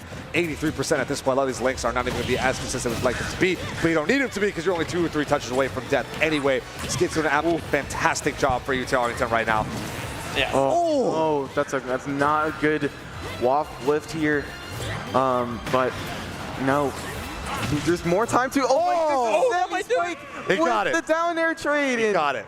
Wow, this is if you are UTA, this is a godsend, right? Like both games before, Microwave has gone UNCG a massive lead, but now for the first time ever, he has gone less than 3 stocks, and UTA for the first time ever on the front foot at the start of this series. Yeah. We've never seen UT Arlington have this going throughout the set, being like, well, we actually eliminated Microwave. Yeah. It was, we got rolled by Microwave until we got closer. Yeah, we got closer. We got rolled, but like we still didn't get him off the board into Skits is up. Big Skits making moves over here. Always happy to see it. And now I'm expecting Endothea to step up here and just kind of level out the Wario. Right. And then from there, I'm going to say a fairly likely either Kyle or Atomic. And if it's going to be Atomic, I think that's going to be a position where we're going to actually start splitting up the Robs in the rosters. Because we saw Atomic just tear last time around, right? Again, feeling very confident in the Game & Watch matchup, but needs to have either equal ground or the upper hand. Right. So it encouraged Game & Watch to not play the way it did in the first set, which made it a lot harder for Atomic. So we'll see how much damage Skits can do, but already I think Skits did his job. Yeah. And at this point, you can send an Atomic, and you're going to be in a good place here for UT Arlington. Yeah, getting Microwave off the board is massive for UTA, and Endothea, of course, going to be the response. Not really changing anything just yet on the side of UNCG, but yeah, it's going to be interesting because we haven't seen this lead built up already for UTA. It's always been Microwave finishing 11-9, right? That has been, well, 11-9, 10-9 in set number 2. So it'll be interesting to see what they are able to do with this lead and if they are able to keep it. And if not, then what do you do to try to adjust back into this back end of UNCG? Right now, playing very well is Endothea, 128 built up onto the Wario, and on this final stock, just trying to possibly survive for this walk to just try to steal a stock in the late game. Right, and one incredible conversion from Endothea. Yeah, I mean, Skits might not have been able to, put much of a dent into Endothea, but you know, like you said, he did his job. He took out Microwave, which is a massive, you know, boon for UTA, right? Now, UTA, for the first time ever, they have counter pick advantage. They still have Kyle in the back, which we saw in that, you know, game 1 has put in a lot of work. And considering how, like, well UTA has done with Atomic in game 2, despite not having Kyle available after that, you know, losing to Microwave, you know, this is a great position for them. Yeah, I'm very excited for UTA Arlington here. I think the Atomic's the pretty consistent safe pick here, unless they want to try and send in Kyle again and just have the wall of Robs in the back. But I think having Peach Fuzz in the back as well, just to help handle things like the hero. Right. And I mean, of course, there's going to be a Meat Brawler jump scare, and that's going to be that can get dicey. That can get dicey. Yeah. But I think we've seen Atomic play around now. I believe Peach Fuzz very much has the capability to play around it as well. So I think setting in Peach Fuzz just kind of stop the Endothea threat here as one of the strongest anchors and strongest players here on UNCG is such an important aspect of UTA Arlington's game plan. But that's just my analysis going into this. Anything could work here. Looks like it is going to be Kyle after all, which is perfectly solid option here as well. Just got to play a little bit safer in that distance and feel comfortable with that, the amount of time it's going to take to get anything significant done whatsoever. Because again, a lot of weaponry, a lot of bombing, but not a lot of interaction. Yeah, you're looking at each other for a long time. You're like, dodge this. Oh, you did. Dodge this. Oh, gotcha. You sealed it. My fault. Yeah, so it's going to be a little bit of a kind of a ping pong match, if you will. Exactly. Here to start off with this matchup. But once they get kind of in that range of, all right, I can do some damage here, then you might get a little dicey. We might see Kyle go a little bit more aggressive, just trying to find an up tilt, trying to find those secures to get the Endothea off the board. But for the start, it is going to be kind of a slow start. I feel it in my bones. Right. And even then, like if Kyle's able to get a stock or two off and has to, you know, bow out after that, then you just got the Robs cleaned up. Right. Yeah. So this is still a good place to be playing from a UTA Arlington perspective, but UNCG by no means is any way behind because these two are even after all. We'll see who can make what happen. Right, and if you learn anything from game 1 here, we saw that Kyle was using a less, you know, much less C4-oriented game plan and rather a C4-oriented play style here. And I think with that, it could bring some fun game of chicken, right? Like Kyle could just place a C4 on the platform, like you see right here, and kind of just not really approach Endothea other than kind of just having a nice fun game. Like Kyle could be like, hey, you won't come over here, won't you? You won't? Yeah, just trying to go for like call-outs, right? Just planting that protection ahead of time and just trying to wait for an opportune moment for Endothea to come in. I mean, you see the C4 there going off of the that timer, but you will have to see kind of what Endothea is able to do when approaching. So far, so good, building up almost 100%, going for that down smash as well. Dash attack into the down smash as well, just trying to secure this first stock off of Kyle, and so far doing a pretty good job at keeping the pressure on and not really allowing Kyle to set up the avenue of approach that they were looking for going into this matchup. Yeah, we're seeing Kyle get sharked a lot. The war of attrition here is not going in Kyle's favor. Not able to get the grenades to land where they need to. Instead, it's going to be a lot of Endothea. Just, oh, okay, but you can pop a C4 high enough for say. You never know what's going to happen. But majority of the time, it feels like it's very much Endothea's game, Endothea's, you know, stage with the amount of fair control and the amount of, you know, chasing it can do in the air with up B and up air. And eventually, one fair bomb is going to take you here 89% on Endothea, not too far off from an up tilt free range himself. And the question is, can Kyle actually get in to secure that up tilt? Because right now, Endothea is becoming that impenetrable wall. We're seeing run up to center stage, looking for that up tilt, but Kyle still not able to secure it. And now it is time with the fully charged bucket off the throw combo to be taking 2 stocks off Kyle here. Huge momentum for UNCG. Right, I was going to mention, like, Endothea had the bucket full from the C4, but, you know, that kind of led to an interesting scenario where Kyle can just use C4s as freely as he wanted to because Endothea had to, you know, rip the bucket. But like we just saw, the C4-powered bucket, you know, deleted that stock. But now Kyle taking Endothea's first stock, but it's still a nice lead that UNCG has for them. Yeah, doing a great job at keeping the momentum, keeping the pressure on Kyle, right? I mean, 2 stocks to 1 now in favor of Endothea, but already 100% built up on as well. So we'll have to see if the up smash connects, and that will do it 8-6 now. Endothea surviving with 2 stocks. Right. This is Kyle working on, you know, getting at least a bit of damage here, making the god bleed, so to speak. and having, you know, Atomic now prepared to just, all right, cool. Level footing doesn't even need to be there. Atomic can just walk in 2 stocks right here. We've seen Atomic take 3 stocks to 1 on Chugs, so it's very, and still also handle the Peabnut threat. So, at, you know, worst case here, what I'm seeing for the UT Arlington equation here, right, of course, assuming things play out reasonably and similar to what we've seen before, Atomic is able to neutralize the threat of Endothia here with about, you know, 2-ish stocks remaining, 1 to 2, I want to say. And then it's going to put in Peabnut with the Meat Brawler, who will either take both of them or take one. Right. Let's say take both in this case, right, and loses a stock or 2 in the process, right? So now you got, you know, Meat Brawler with 1 or 2 stocks left, plus a hero in the back with Chugs up against Peach Fuzz, the other Rob. Right. I think overall, assuming that Hero and Rob plays off as dominantly as we've seen it before, UT Arlington is still in a really good spot by the way matches played out. Just because of the momentum, Skits got them by taking Microwave off the board. It's that crucial, right? You think like a macro level here, right? Almost like it's a MOBA or something. Of like we have calculated the way the team fight's supposed to play out by taking these important counters off the board early. Yeah. Now, we do see Atomic here, you know, like you said, Combo, kind of just stop the bleeding, defeat the god on this roster, right? And, you know, what we saw from Game 2, Atomic put in the work versus Endothia. So if you are a UTA, you would hope that this trend would continue. Yeah, already putting together a very confident string so far is Endothia off of that 62% right out of the gate here on to Atomic's first stock. Gyros out, just tries to bucket it, but not able to connect with that one. Up air now coming through from Atomic connecting.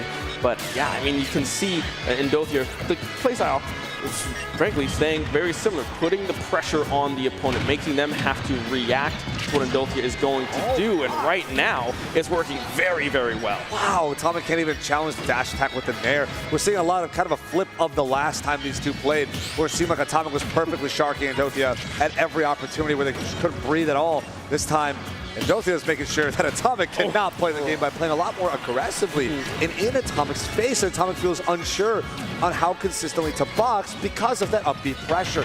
On top of that, the sharking has been a lot more consistent. The damage payouts, of course, are going to be very consistent, considering, you know, Rob's size and weight. So this has been a tough spot here for Atomic so far. We're still got 84% racked up here on Endothia, looking for that stock taken very, very soon. But if Endothia can keep up that keep away gameplay and not give the opportunity for Atomic to actually secure the kill, this is absolutely massive for UNCG. Because a lot of this, the outcome of this entire tournament hinges right here on this very match. Truly. Right. It appears that a beast is awakened in Endothia, right? Kind of just running away with this game. This game has been snowballing way so in the favor of UNCG, and Atomic trying to find an answer, trying to play a little more conservative of his life, and you know, kind of just throwing those gyros, those lasers, and Endothia kind of just holding the center stage, playing safe with those safe on shield up smashes, and you know, we're just kind of at a stalemate here.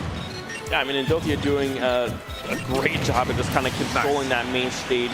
Atomic finally able to find that second stock off of Endothia, but I mean, a lot of extra credit was built up with this Game & Watch, possibly going to be able to escape here with 2 stocks taken off of Atomic Rob, who went on a tear in this last set. We'll have to see if Atomic's able to preserve this stock or not, but right now Endothia trying their best and doing a pretty good job at trying to ensure that that is not the case.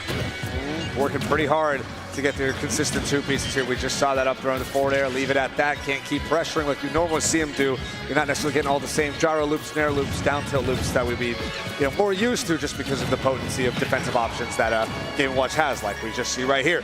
And because of that, it puts Atomic in such an awkward spot, having to stand right there and take that up smash to the face. Not ideal, but is able to get quite a bit of damage right here with these down tilt gyros into that forward smash. Looking for one more opportunity close to ledge here. Atomic may be able to walk away with 1 stock. We shall see.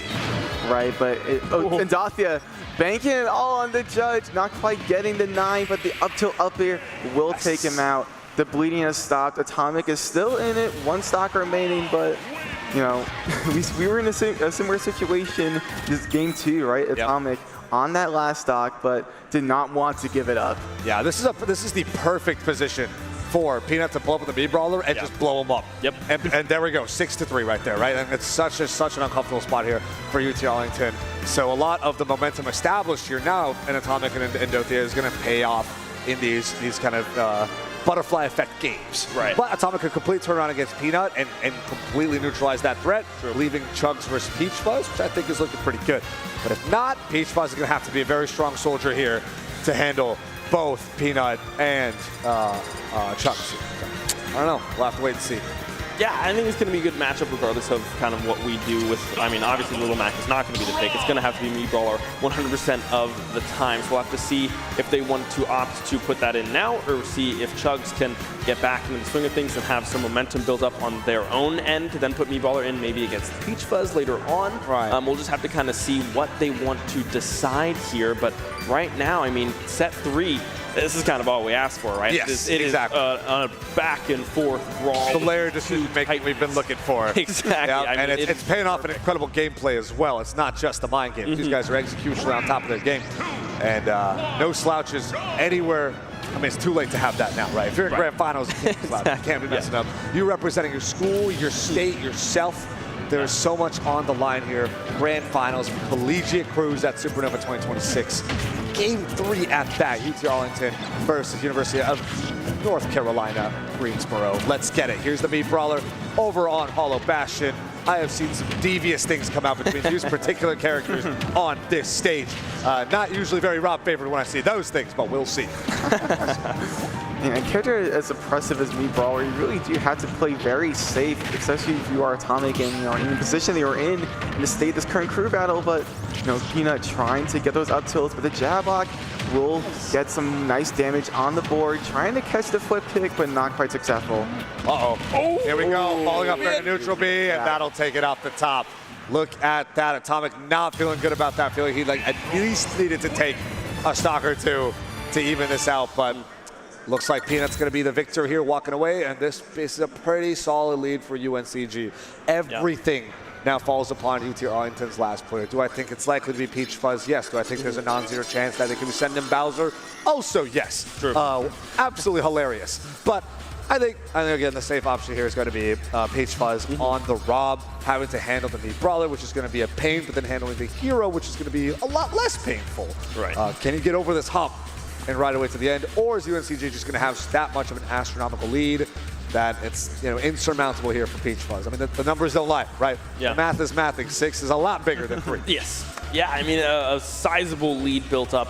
And we're going to have to see what Peach Fuzz would be able to do here in this matchup. If they're going to pull an Atomic and go on a tear and seal the game in their favor. Seal the tournament, seal the championship win here in grand finals for these two teams. But it's going to be tough, right? I mean, the Peanut has been playing very well on this Mii Brawler, and then you have Chugs in the back. Definitely a much easier matchup, but still something that could get turned on its head, and it could be a real problem for Peach Fuzz in the long run. Absolutely right. And if you are Peach Fuzz, you gotta make something happen, right? Peanut, like we saw, pretty impressive on this Mii Brawler. Had those flashing Mach Punch confirms on lock, and pretty oppressive in the advantage state. And for a character like Rob, like the joke says, Rob is big, and Mii Brawler loves that. He loves big characters. Loves that. He's gobbling that up for soup every day. Like that's all he wants. That's all he needs. Any stray hit's going to lead to an absolutely devastating payoff here. So we'll see. Yeah, Peanut might very well just wrap it, take it home. This could be it. This could be it. Are they? Yeah, I think they are. I saw some looks like they're good. There Yeah, we go. Are we going to button check? No, we're good. Ladies and gentlemen, this could very well be our last match of the tournament. Thank you so much for joining us here. We are locking in Peanut versus Peach Fuzz, Mii Brawler versus Rob on Small Battle for you. Let's get it.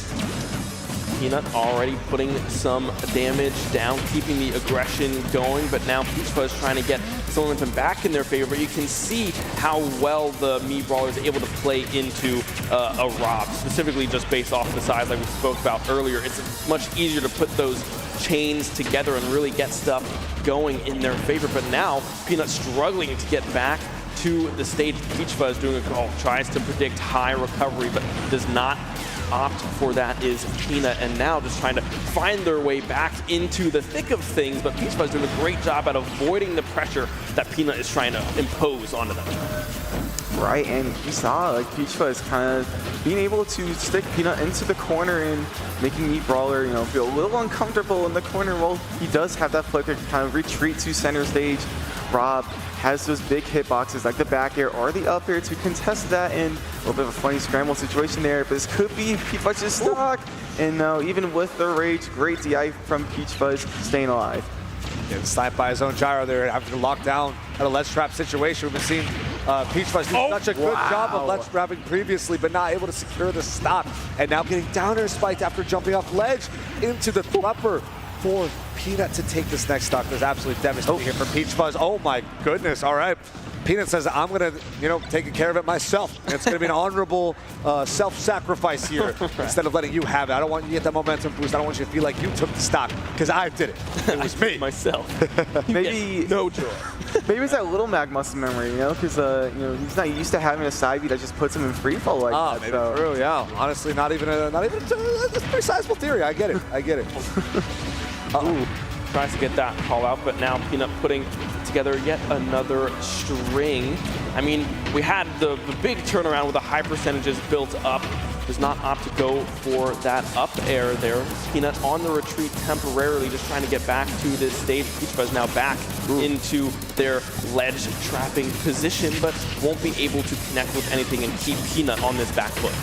If there's anything that Peach Fuzz can do, is that when the time requires it, he can play such a safe game that he was able to take a set off of Ikan, for example, right? And that's very aggressive, get in your face, need to have big burst damage type of character, but thing is, Meat Brawler can a lot more safely get these combo starters going compared to a character like Ryu. So we're gonna have to wait and see if Peach Fuzz can keep the wall up and play the keep away forever while also being able to secure the kill, because we've seen this before. The previous stock, they both get the high percent, but there's no lead actually being built from Peach Fuzz. They're effectively even here. You get around to 101%. We see Meat Brawler at 165% rage. You're both effectively one touch, and the mock punch coming off from the ledge is gonna kill up the top. So blowing up these Robs left and right.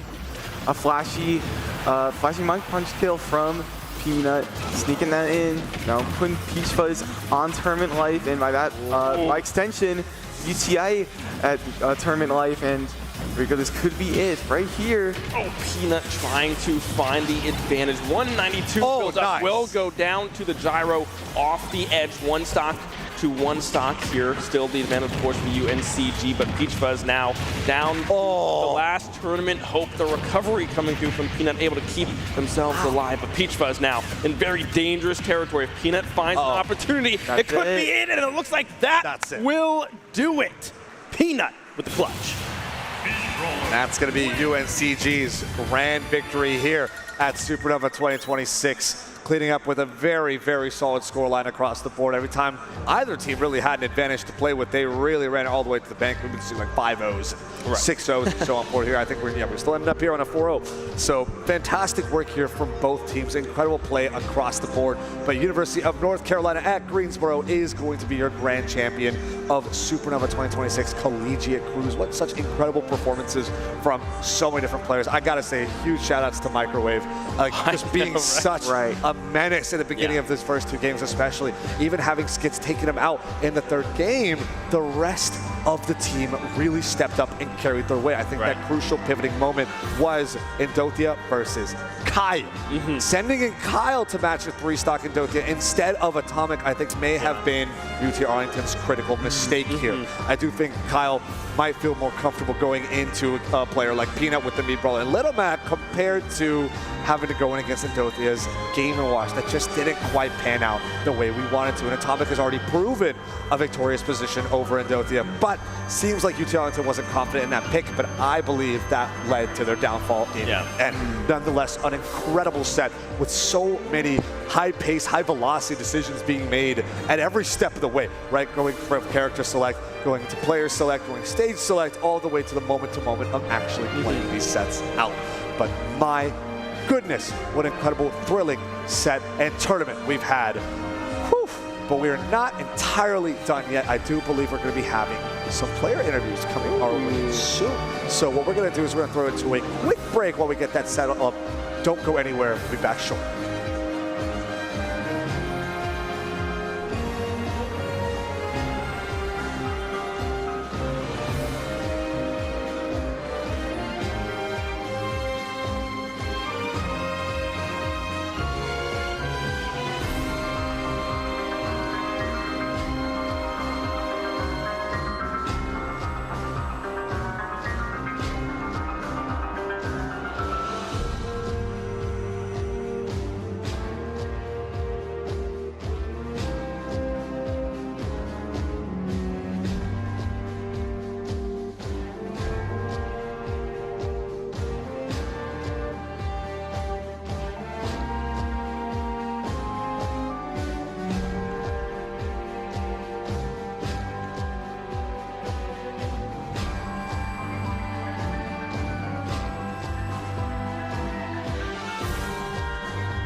Hello, everybody, and welcome back to the Collegiate Grand Finals. We have our winners here with us on the desk. Paris, congratulations on the win. First things first, how are we feeling?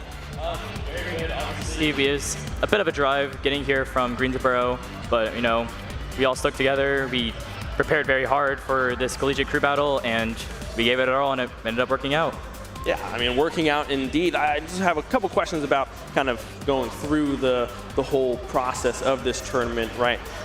What was that preparation like going into this? You know, you're coming up against some pretty big names in a lot of these schools. What were you looking to prepare for, looking to improve on, or just kind of what was that process like for you guys? Well, the main thing is that we always try to play to each other's strengths. Obviously, character matchups are one thing, but we also take into consideration just like personal feel. Like this matchup might not be very good for, per se, Chugs, but we just think about how he feels about it specifically. We don't try to look at it on paper. We try to think of it like in the actual crew battle, because you know we don't play the game on paper.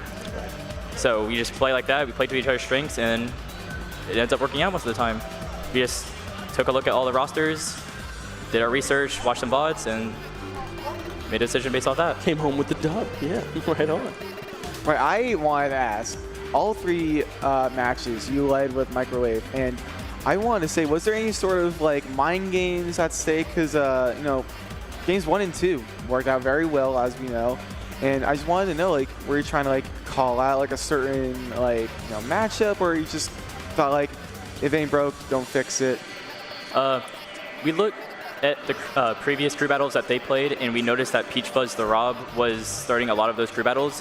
So what we thought was that since Pyromancer has a very good matchup into them, and that we have me specifically and Chugs in the back, we could always lead with him. At the minimum, get 2 stocks and maybe the counter pick advantage, and just play based off that, just because of how positive our characters do into them. Right. So we basically just used him as like the safe pick. We didn't want to do any crazy. We're not trying to win the crew battle based off the first match. We were just play to our strengths, play to counter picks, play what we know we can do, and then just change it up based off that. Nothing crazy we have to change. I love that. I love that sort of, just playing it safe. You guys already know you have a very stacked roster. You all believe in each other's strengths, and character-wise, you all very consistent, very strong characters. So I do agree with your sort of strategy here. Is just playing it safe. Do what's go with what we know. Yeah, we definitely talked for a little bit, like before the night before, talking about what the possible scenarios are. If they were leaning towards not starting Peach Fuzz as much, we were probably gonna lean towards something else. But like, just based like how good the matchup was for us, we decided, hey, we start with him. The worst can happen is that he takes 2 stocks, and then I just go in, or Chugs can go in based on the matchup, and just go on from there. Yeah, and it seemed like the game plan didn't really have to change a whole lot. You had a good read on kind of what the situations were, and you had a couple different matchups, right? You went into the Rob, you went into the Snake as well. What was kind of the mindsets going into, okay, are they going to split Robs? Are they going to keep the Robs grouped? What were you thinking going forward? My mindset was that character overlapping is a very weird thing. A lot of brackets do not allow it, mainly online, but we noticed that it's really, you want to keep characters in the back that can cover each other well. Like for specific, Game Watch and Hero cover each other so well. That's why we end up going in the back very often, just because no one beats Game Watch and Hero. Right. But the thing with 2 Robs is that they don't cover each other at all. So we noticed that they're probably not going to be stacking them very often. So we're going to play like they're going to start and play Peach Fuzz pretty often. They end up going away from that, which is very smart of them. But I mean, we're very confident versus the 2 Robs. That's just what we thought the best case scenario that they would do. Right. And if they didn't do it, then we'll just play around that. Dude, well, we've got a whole squad. The whole squad pull up. And I see we got some bling too. Is that a medal? We got some medals and stuff like that. Trophy, I see. Yeah, I mean, congratulations to you all on the win. I believe, you're still in bracket, correct? I am still in the juice shop. You are still in bracket. Look at him go. So yeah, we are still in bracket. I mean, a good warm up. Have you gotten some food yet? I had some Dunkin' Donuts before. Bang. That was some very good. There we go. That's what it's all about. Kyle, anything else from you? I mean, nothing much else to say. What great effort from all you guys. Everyone did their part. The strategy was solid. The game plans were incredible. You all played amazing. This was one banger of the grand finals. Yeah, congratulations everyone on the win. The collegiate champions here, UNCG, for the dub. Thank you everyone for watching there at home, people in the venue. We still have a lot of action here today. We have, well, it's Championship Sunday. We have Melee, we have Ultimate, we have just about everything coming up here shortly. So get some popcorn, take your bathroom breaks, play some Melee or Ultimate, whatever you prefer. The trophy here for you guys as well. But don't go anywhere. We will be back shortly with some more gameplay and champs.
Supernova 2026, finals day. We made it, guys. I could not be more excited to bring you some of these matches in the beautiful Baltimore Convention Center right on the harbor. What an upgrade for this event. So stoked to be here. My name is Max Ketchum. What's going on, y'all? I'm Rod, and I'm super excited to be here as well, too. I share the same sentiment, everything that Max said to a T. We are here, top 24, and we got an absolute mayhem of a portion of bracket here. I mean, we got Mars and BeastModePaul kicking this thing off, and so many other talented individuals. That right there is just a testament to how competitively charged Supernova is this year. There's been a lot of talk. Is it going to be this? Is it going to be that bracket? Well, look, your favorite players are here. What else do you need to know? Look, man, Steves or no Steves, Japan or no Japan. I'm glad that we get to see NA's finest put on a great show for you guys. Absolutely. Some of these players, you know, you have some surprises in the top 24 and a lot of surprises along the way to get there. But our first matchup is going to be Mars versus BeastModePaul. Now, Mars actually losing the Battle of the Planets to Mercury on Friday. Yes. So this guy has been crawling his way back from the depths, and he's still alive. This is a player that you can never count out, no matter how active you think he is, no matter how many events you've seen him out recently. The guy has a lot of raw talent and fundamental skill at the game. He can still hang with some of the best of them. BeastModePaul, on the other hand, this guy is a certified grinder. Yeah, no doubt about it. BeastModePaul, one of the absolute monsters of this game. You know, we talk a lot about Peabnut at times, you know, kind of having that hot rise that I think was like 2020 into 2024 to present day.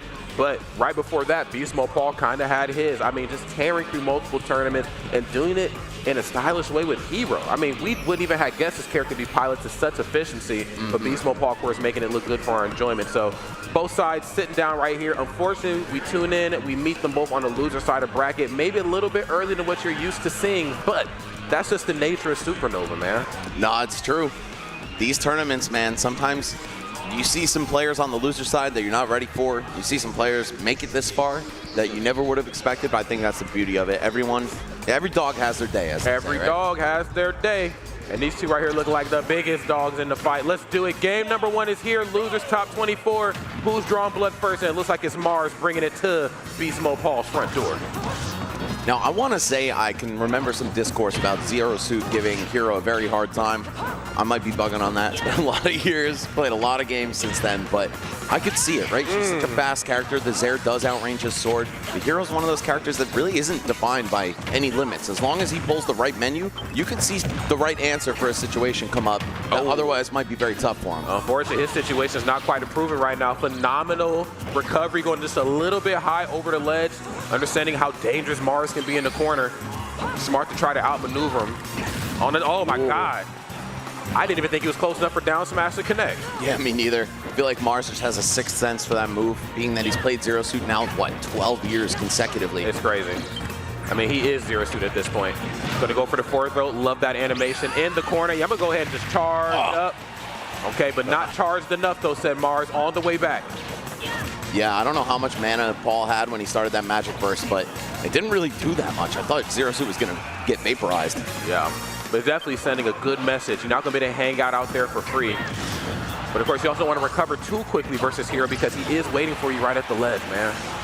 I think we have Psych up online, so the next hit's going to be real strong, but can Paul land it in time? Of course, the buff is going to be valid until he lands a hit. You know Mars is going to be crossing his T's, dotting his I's.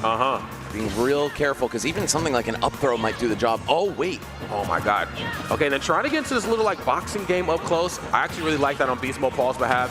Obviously, Hero, not the fastest character by any stretch of the imagination, but you can mix it up ever so slightly, but mixing himself up the stage is that way. What the heck?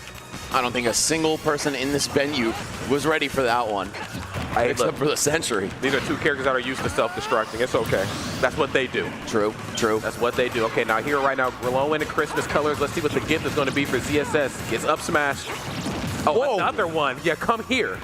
I think Mars wanted to drop through up air, but being that BeastModePaul did that up B out of shield, line up perfectly for the up smash. And again, yo, Paul, wake up, man. Wake up. Lock it in. Okay, this is the loser side.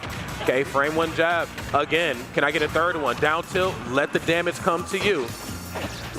All right, Mars in very firm control of this match right here. All he has to do is just keep BeastModePaul at bay, let the damage rack up, and then he has the stock to spare. Even if he loses this one, as long as you set yourself up for a very clean finish, then we're looking good.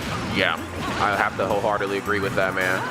So working with a lot of meter here. So of course, BeastModePaul, I mean, the opportunities are really endless if you can get it going. The tricky part is that your hero on the loser, or not on the loser side, but in the stock deficit versus ZSS, once upon a time that is, even stocks across the board, and now you get to see BeastModePaul lean into those normals a little bit. Not good normals, but you can mix up with like F tilt, 1-2 jab, 1-2-3 jab. BeastModePaul not afraid to get their hands dirty up close. Yeah, they're a little slow, those normals, but they are humongous, and they're very safe. Yes. So if you're able to get the entire move out, then you're often doing just fine. There it is. There's another one. Yeah, when you got even footing, especially with some rage or just even a slight lead, you'll see BeastModePaul come out to box a little bit more. I'm glowing green. I'm ready to get mean. And it is the BeastModePaul machine. There you go. I cannot believe that Mars didn't make it back right there. I mean, he was trying to respect Hero's sword, I suppose. You don't want to just rush your way over to the stage, but I think he overthought it and just wasn't able to reach with that boost kick. BeastModePaul, despite two very funky stocks, able to pull that one back. And man, I better see that psych up activation into parry down smash in the highlight reel for this event. That was crazy. I would love to see it again. I feel like Monique, I would like to see it. Okay? Nice. BeastModePaul, bit of a cold start. Not uncharacteristic, I think, for Hero just in general. There's not very often where I get to see Hero be the aggressor at all points of the match. You know, there's going to be peaks and valleys. I'm going to let my opponent approach me. They're going to try to put their hands on me. I'm going to answer back. I'm going to get these spells going. Then it's going to be my turn to lead right here. And Devin, 3K right now, leading the production battle. Look at this. Love these replays. All right, here it is right here. He's going to have Mars on the platform, find Psych up. Mars is like, all right, I'm going in. He pulled the menu up, Psych. Yeah, don't ever do that. Psych, you going up. All right. Hear the countdown. There we go. Wow, Devin, you are too clean, man. Always impressed with this guy. Get you a Devin, baby. Get you a Devin and a Dill. All right, it's a package deal. One, I don't know two, where you'll three, find jab. Okay, corner control is on the ready. A bit of a rinse and repeat from what we've seen in game number 1. Nothing uncharacteristic there. Oh yeah, double parry. We're both locked in, but I'm gonna really start leaning into these jabs, especially when you start going for like short hop nair. I think 10 frames on the startup, safe on shield, but if she whiffs or she misspaces that, that's gonna be jab city every time on BeastModePaul's behalf. But Mars, like you talked about, leaning into that Zair, really trying to figure out a good way to poke and get in. Oh yeah, love that, F tilt. I was going off stage before, now I'm just kind of hanging out in the corner and letting down tilt and F tilt get the job done for me. Hold up. I'm not afraid. Come here. Yeah, Get over here. Just a little bit afraid on Paul's end, holding grab at that mid-range against Zero Suit. You know she's going to throw that slow-ass grab out, but couldn't react in time. Oh, no, down smash facing the wrong way. Could have maybe turned into a kill or for a punish. For BeastModePaul, and that's going to do it. Beautiful. Running through after the down smash stun, making sure that we're going the way that the blast zone is closer. And again, that's right there is just prowess of your character, knowing exactly where all the right options are, depending on the stage, depending on the setup, and most importantly, depending on the percent. Not gonna be able to throw your hands up this time. Yeah, pretty close. I mean, at something like 120, that up throw should have no business killing, but with the help of Psych Up, it was pretty close. This man is glowing red once again. You're gonna see him pull the menu out just to entice Mars to come in, but when you're a stock up like this, you don't have to. I remember a few years ago when people realized, wait a minute, Mars plays fast, but he doesn't approach. This guy is a camper. Yeah, he'll definitely pitch a 10 if you let him. You know, s'mores are ready. Campfire songs aplenty. Right, and he's very opportunistic because when it's time to turn up the jets, he does just that. Unfortunately, BeastModePaul gonna hit a bit of a reversal. Tons of damage coming out just from these stray hits. Hero hits hard, man. Yeah, I'm telling you, man. And of course, being able, like I said before, lean into those jabs. If you're glowing Glorina, that means that you can start moving just a little quicker and finding some safe options here on the approach. Mars right now really upping the movement ante, if there even is such a thing with ZSS. I mean, she's already so movement heavy, but when she gets the lead and she's on a triplat, she's going to outmaneuver most characters in this game, but not outmaneuvering the sword right here. BeastModePaul really leaving up to the name, the biggest beast right now here on stage. No, that's facts. I mean, Hero with Accelerado puts Sonic to shame. This guy could get right in there, or he could use the speed for evil too. Yeah, that's true. That said, with a slight lead like this, I think he's just going to try to keep racking it up, put himself in the same position that Mars was looking for last time. Just juice as much damage as possible, set yourself up for a smooth landing. Alrighty. Oh my God. I mean, that move just has some range on it, you know, and here I am thinking it's the up smash, it's the side B, it's the Zair, you know, but it's the down smash too that you have got to watch, because that is what's going to open up the door for success. And I got to give it to you, BeastModePaul looking like the most successful. I'm going to put the sword right on you. Don't play with me. No crit, nothing. That's just a kill at 32%. Are we real? I mean, not even at the edge of the stage. I didn't know Hero's forward smash was that strong. Obviously, it's a powerful move, but you know, when you break your opponent's shield, usually you want to see him in that like 50% range. Most characters could clear you with a charge smash, but man, that was shocking. That was very, very shocking, I think, for everybody except BeastModePaul. He said, no, I know this is going to KO. Great stuff on BeastModePaul's side. Looking virtually unscathed. Very poised. Very stoic up there, you know. Usually lets the emotion come through the gameplay, but not trying to take anything away from Mars. But if I know this young man as well as I think I do, you know, we've had the pleasure of watching him grow up in this space and being one of, you know, the best players to ever pick up a controller just in gaming, period. We got to see a comeback here soon. That's for sure. I think Mars is one of the best players at playing with hate in his heart, too, and being down 2-0, especially after letting that first game slip. That is exactly what you're going to see. Sent to the depths right there. Mars taking a perfect first stock. There we go. Back into the corner right now. Nair just to hold you down, and this is exactly the spot where you want to be if you're Mars. BeastModePaul's in the deficit. You have a very, very fresh lead. Now they have to play your game. So often in game 1 and 2, you've seen the back and forth and who has the lead, and then when BeastModePaul has it, he starts to play that long-range game, which stops ZSS from moving around. Now, you got to come to me and get it if you want it. It's true, and the only thing Hero can do to contest the lateral range of Zair is use the second stage side B. Right? At Zapple, I believe they call it in the Goo Goo Gaga Dragon Quest language. But that's a huge move, so I think we're going to see Paul lean into that if Mars is really playing keep away. Goo Goo Gaga, I love it. The Radio Gaga there it is. Dragon Quest language. I'll take it, man. Oh, my, don't ever whiff that. Yeah, you in some trouble. Bit of a light punish, but we'll definitely take the damage nonetheless. Oh my God. Right option, maybe just a little missed time. Mars gonna make it pay for it. Oh my God, is what I would have said. Oh my. Oh, hold on, Acceleratl is online. It's also gonna slightly change Hero's physics for follow-ups. I don't know if that'll throw Mars off. We are at straight hit percent. Nothing's really gonna link other than maybe down smash. Oh no, misses the B reverse, or he was reading the roll. I was gonna say, man, I want to give him his props and say that he was looking for a read there. That worked. He's the smartest player of all time. 100%, man. Oh my goodness, and yes, keeping this damage moving forward right here, looking like the most aggressive player of all time. Gets the up tilt, and then, of course, getting the KO off the top with up air. We don't get to see that very often. Usually most of these KOs come at the expense of like down smash into something. Yeah, I'm gonna go ahead and freeze you and cool you off. You're a little too hot right now. That reached so far through the ledge. I had no idea that Crackle Slash had such a big hitbox, but obviously BeastModePaul did. He is the best player in, at least in North America with this character, debatably the world. So he's gonna teach us a little something. There it is. I mean, that's kind of like my frame of thought when I'm fighting against any heroes. The sentence is, I didn't even know, and then fill in the blank. You know? Right. Well, now I do, because I lost. He's been in the game something like, what, 7 years, and there's still something to be learned. Absolutely. Right now, Mars looking like the ultimate professor right now here in this class of Smash Ultimate.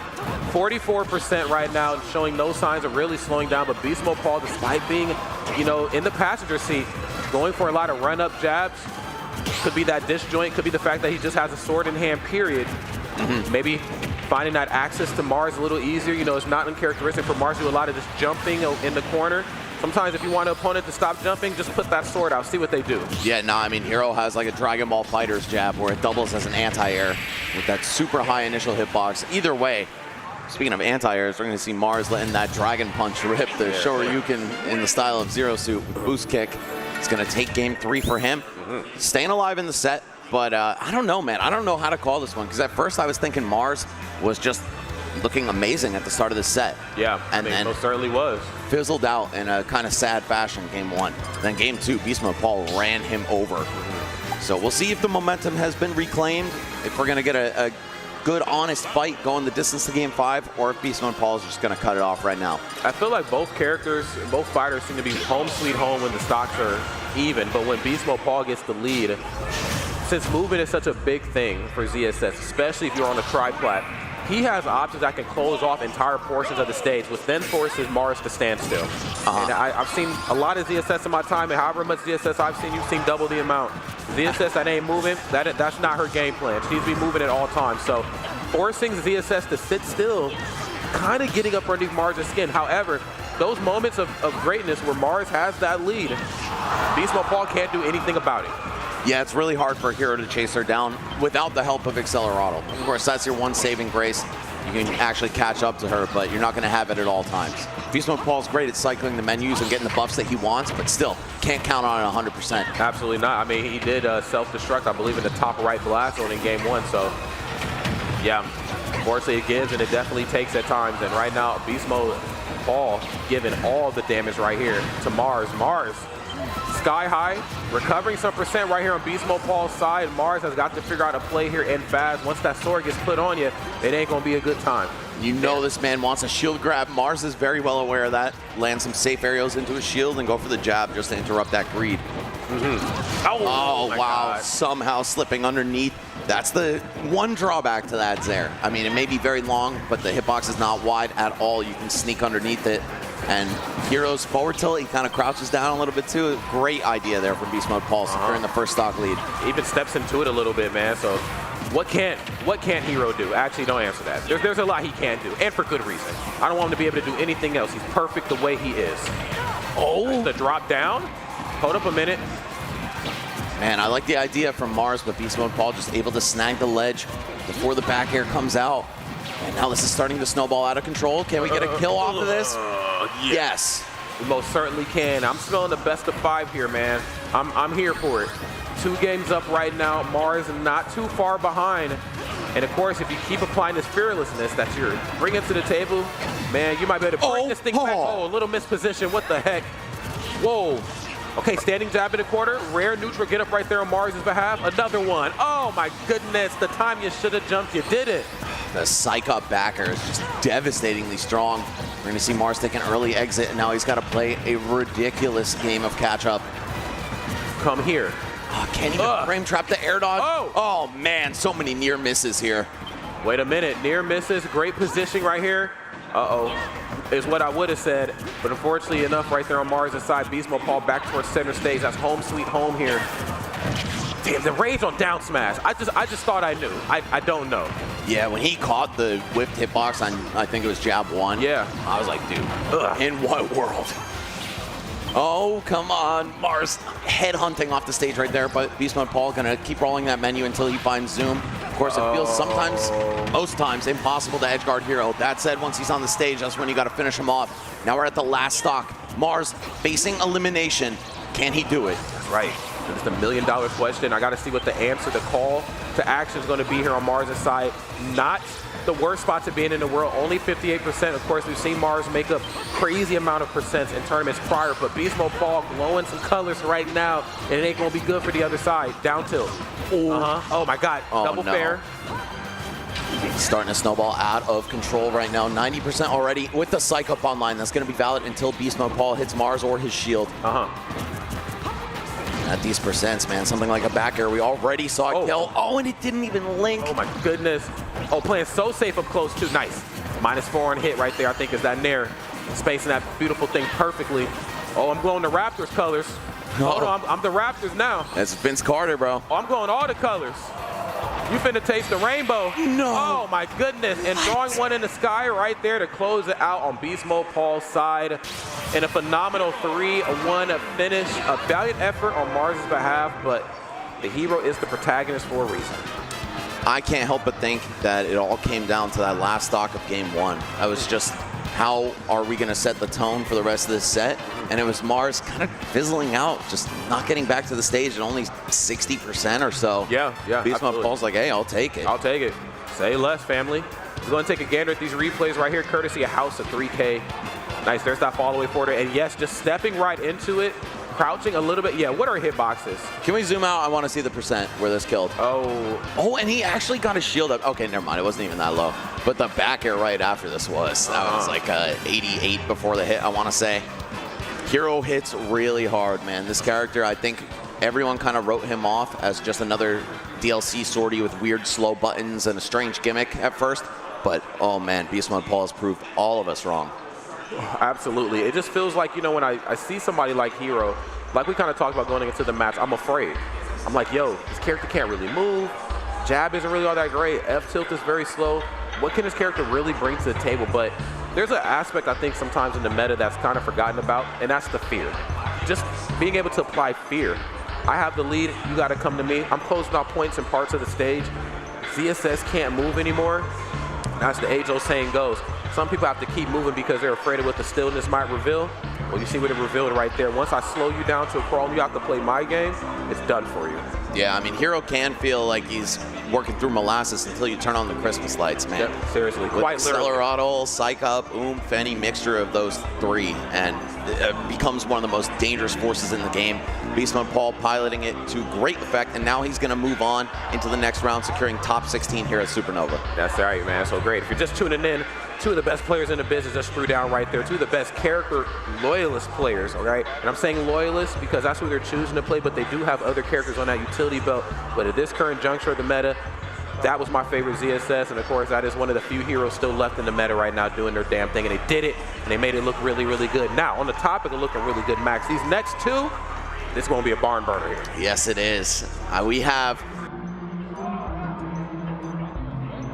I think so. There we go. My headset was going in and out for a sec. All right.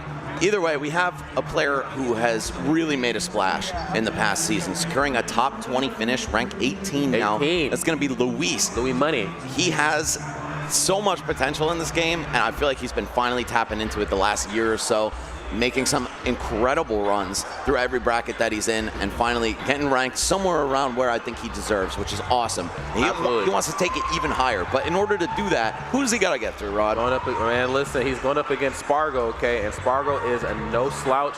I mean, historically, this tournament has been very good for him, but then there's also been some years where he's come here and he's, you know, kind of went a little cold, but this year he's firing off on all cylinders. Had a pretty close match yesterday, at the end of yesterday, versus Geist. So big shout out, of course, to Geist in the whole state of Ohio, you know what I'm saying, for rooting your boy on. Bayo, still a monster all these years later. However, met a bigger monster that evening, and that, of course, was Spargo. These two here, I really can't even call it, if I'm being honest with you. Louis Money, I knew that they were going to have a great year at the top of this year, right after Afterburner. Won that one very convincingly. Went outside, took a picture, no code on in the cold. I said, Louis Money's moving different. Because if anybody was at Afterburner like I was, you know how cold that event was. Yeah, I mean, the heat was just coming off of him at that point. It's a self-radiating being. But, of course, Spargo going to try to cool him off, deny him entry to that winner's side top 8 that all of these players crave so desperately. We are in the winner's quarterfinals now, guys. Everyone who wins one of the next 4 sets is going to be sitting on that stage on the winner's side. That's exactly where you want to be. Oh, yes, so it's only the top dogs now. There it is. Only the biggest dogs right here can compete on a stage like this. I mean, and of course, there's, you know, Spargo's accolades. I mean, they're prominently displayed everywhere online. I mean, everybody wants to know how Spargo's going to do, what he's going to do, what he's not going to do, friends. But the only way to really figure it out is to just tap it with us. This is winner's quarters. FaZe Clan Spargo, Team Vars, Louis Money, double the money sign. I'm here for it. This is going to be a good one. Cloud versus Palutena, some good old-fashioned Smash Brothers. No gimmicks. None. Maybe some DLC, though. We could see the Aegis come out on Spargo's behalf, but I don't know. I think he's probably just going to stick to Cloud until maybe he loses his game very strongly. I don't know if that'll even happen. Yeah. I feel like if Luis does get games, they're going to be close. Yeah, he's one of the few players where I'm like, the side characters are kind of as strong as the main, given like the narrative as to why he had to switch, the nature of the tournament, and of course the player he's going against. But yeah, I would have to agree. Yeah, it's probably like a 60-40 Cloud Aegis in most brackets for Spargo, so definitely a co-main type of situation. Absolutely. Not expect, or would not be surprised to see either of them come out. All right. Well, let's see. Right now, Louis Money's practicing the parry, and for good reason. Whether it's the Aegis, especially Pyra, or, you know, if it's Cloud, you know, sooner or later, you just get tired of shielding. I'm tired of shielding back here, Grandpa. Well, that's too damn bad. Old man yells at Cloud. Right. But yeah, it looks like Spargo is actually button checking on Pyra and Mithras, so we're going to be seeing them for game 1 at least, most likely. I mean, if he did the mix-up, like, get you mentally prepared for Aegis and the button check, and then pick Cloud in the game, then this guy's gaming on levels I could not possibly comprehend. And I can't say I'm surprised. Again, oh wait, there's mics up there? Oh, wow, yeah, I see him on the desk. Oh, well, we might catch something nasty from some players. Right. I'm here for that, man. I'm here. I'm here. Bring me the grime at Supernova. We're Unchained this weekend, man. But yeah, I'm not surprised that there's the switch to ages. I do think Mythra, a little bit harder for Palutena to deal with at times, of course. Palutena, a little bit more oomph to her punch, but when it comes to just movement options, you're going to get smoothed on by Mythra, and I think Spargo certainly knows that. Not to say the same can't be done for Cloud. Cloud's buttons, given the right opponent versus Spargo, can be a little telegraphed. This is where you back air. This is where you like the forward air. You want to play the spacing game? Hey, my back air is invincible. Yours is disjointed. Let's play. I'm game. Yeah, it's interesting how these characters all compare to each other, Pyra, Mythra, and Cloud, right? You have Cloud, who's kind of like a balanced fighter with a slight specialization toward like the power end of things. Absolutely. And of course, he's very fast, but it comes at the cost of recovery. Meanwhile, Pyra and Mythra, they max out on speed and power respectively. They do. Again, at the cost of recovery. At cost of recovery every time. If I'm Luis, I am just looking to nail every single edge guard, and that's the way through Spargo right now. There it is. See if we can put a nail in that coffin. Let's see how it's all going to go here in game at number 1.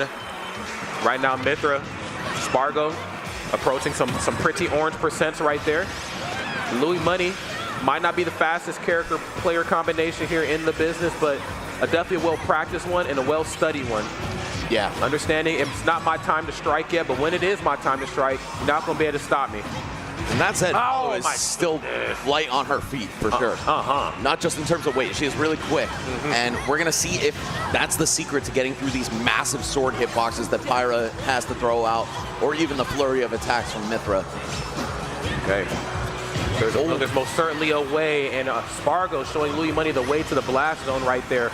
Great stuff at 122% here and climbing. And we're sticking to Pyra this time, but you know what though? Why not? Palutena not the fastest lady in the world. We can slow it down if you want.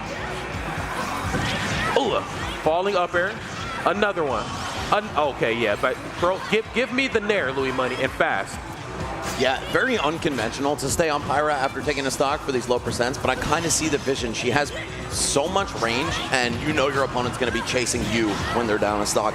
Plus, every time you do get them opened up, it's like double the damage. Double the damage. One could say you might have the foresight, brother, right? Falling there right there. Quick 5-frame option, and we're mixing up the recovery. I'm standing above you. Down tilt to bait the neutral, get up at the ledge. Ain't happening this time. Louis Money said, I wrote the book on how to play at the ledge. There. I love that fade through right there. Picks up the back air, and it is enough to do it cross court. Now let's see, how can Luis reestablish himself? You got a pretty decent chunk of damage to make up for. One grab could do a lot though. Oh, we got that one juicy hit of the neutral air to pop him up, but couldn't convert. Yep. I mean, sometimes all it takes is really just that one hit to turn it into something. Louis Money certainly knows that. Nice. Explosive flame right there, not quite enough to find the proper opening. Oh. No up tilt, but we're still keeping it moving forward. Thought for sure we were going to see an up smash, but Spargo said you're not going to quite pop up high enough. Oh my goodness, you will the second time though. My goodness. I just love how Spargo is comfortable throwing his weight around on Pyra. Might as well just chump check him with a few kill moves, and eventually they'll run into it. Now he's going to switch back over to Mythra though, wants those juicy low percent combos. Okay, F tilt. Okay, playing this one still super safe. And that's kind of the thing about Palutena. Whether she's like in the lead or in the deficit, her game plan really doesn't change. Like, and that just proves like how strong of a character she is. Like, I don't have to play, you know, I'm playing from behind game and I got to get super desperate for KOs. Yeah. I don't also have to slow it down the majority of the match. I'm just kind of in this comfortable spot for me in the middle, uncomfortable spot for you in the middle. Now, it works out for her that some of her best buttons are very solid kill options. Yes. So she doesn't have to do anything too crazy, too specialized at these higher percents, but it's starting to run away from Luis right now. He is just about one good Pyra hit away from getting too stocked in this game one. Now he's going to be off stage as well. Spargo, what do you got for us? Oh, okay, just a humble ledge trap and the jab. Yes. Oh, God, so strong. Jeez.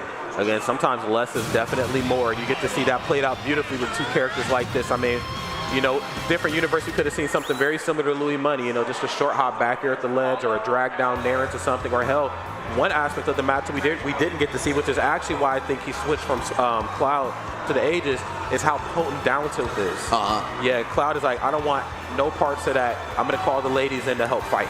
Can't do this. That said, I mean, they also have a pretty predictable recovery path. Like, if you manage to get, I think it's like 14 frames that move sits over the ledge. Yeah. You can catch Pyra and Mythra too, but yeah, like you were saying, Rod, with Cloud, it's ultra free. Bro doesn't snap the ledge on the way up. That's easy pickings for a guy like Luis, who's just so polished. Yeah. You know what else is polished with these replays? Let's go ahead and relive the magic right there. Game number 1. Yes, that was only game 1. It felt like a game 5 right there. Falling up air, Louis Money just going to run up and hold shield in a very Louis Money fashion, waiting for you to drop shield. But unfortunately, it's you that's going to drop a stock. And then yes, the gentleman right in the corner. Goodbye. I got to see where that jab ranks in kill power. I already could tell you probably Bowser Jr. and Bayonetta might be ever so slightly stronger, but I might even be in 3rd place in terms of knockback. Yeah, I have to agree. She's definitely somewhere up there in that stratosphere in a very DLC fashion, right? Yeah, they got to give them everything, it seems like. Give them the works. All right, Luis, though, with a great opening here, but not quite enough to secure the stage positioning. It's going to be Spargo holding down this ledge for the last 10, 15 seconds straight. Suddenly he's back in it, actually up in percent, and now the chase begins. The cat and mouse game. All right, yeah, you get to see how great the movement options here are on Louis Money. Not a style of play we get to see very often, but you know, when the terrain speaks to it, okay, he will give it. Yeah, it's so strange because Paulo has some of the slower normals in this game, but her actual speed stats are very high. Yeah. Mythra, though, I mean, she's got it all. In every department, she is just outrunning you. Yeah, she's literally peak lady. Uh-oh. Okay. Love that. Chasing Louis Money around here. I mean, Louis Money understanding, I got a little bit of a lead. I'm trying to milk it here. Gets a little bit more. There's that back that we were talking about just a moment before here at the ledge. Nothing off the explosive flame. And yes, you're probably thinking you're going to drop down and go for nair or back air. Not going to let you have that. Don't forget, you're disjointed. I'm invincible, bro. I feel like Spargo just kind of does whatever he's feeling in terms of which of the Aegis he's using. Seeing Mythra out at these percents is just so weird, but sometimes you just want to get a little bit faster to center stage or out of disadvantage, something like that. And then at the low percent, sometimes you want Pyra's range, right? And I think defying the formula is what separates Spargo from the rest of the field. Yeah, being able to take the formula and basically rewrite it in real time, that's a tough thing for most opponents to deal with, man. Whoa. Same can be said right here for the shield. Oh, I see that coming a mile away. And yes, who said Mythra couldn't KO? Gets the red stuff, and it's just enough. 70% right now, still in the deficit. Louis Money looking great. Nice. Gets the reverse nair. Spargo bringing it to your front door. Great damage.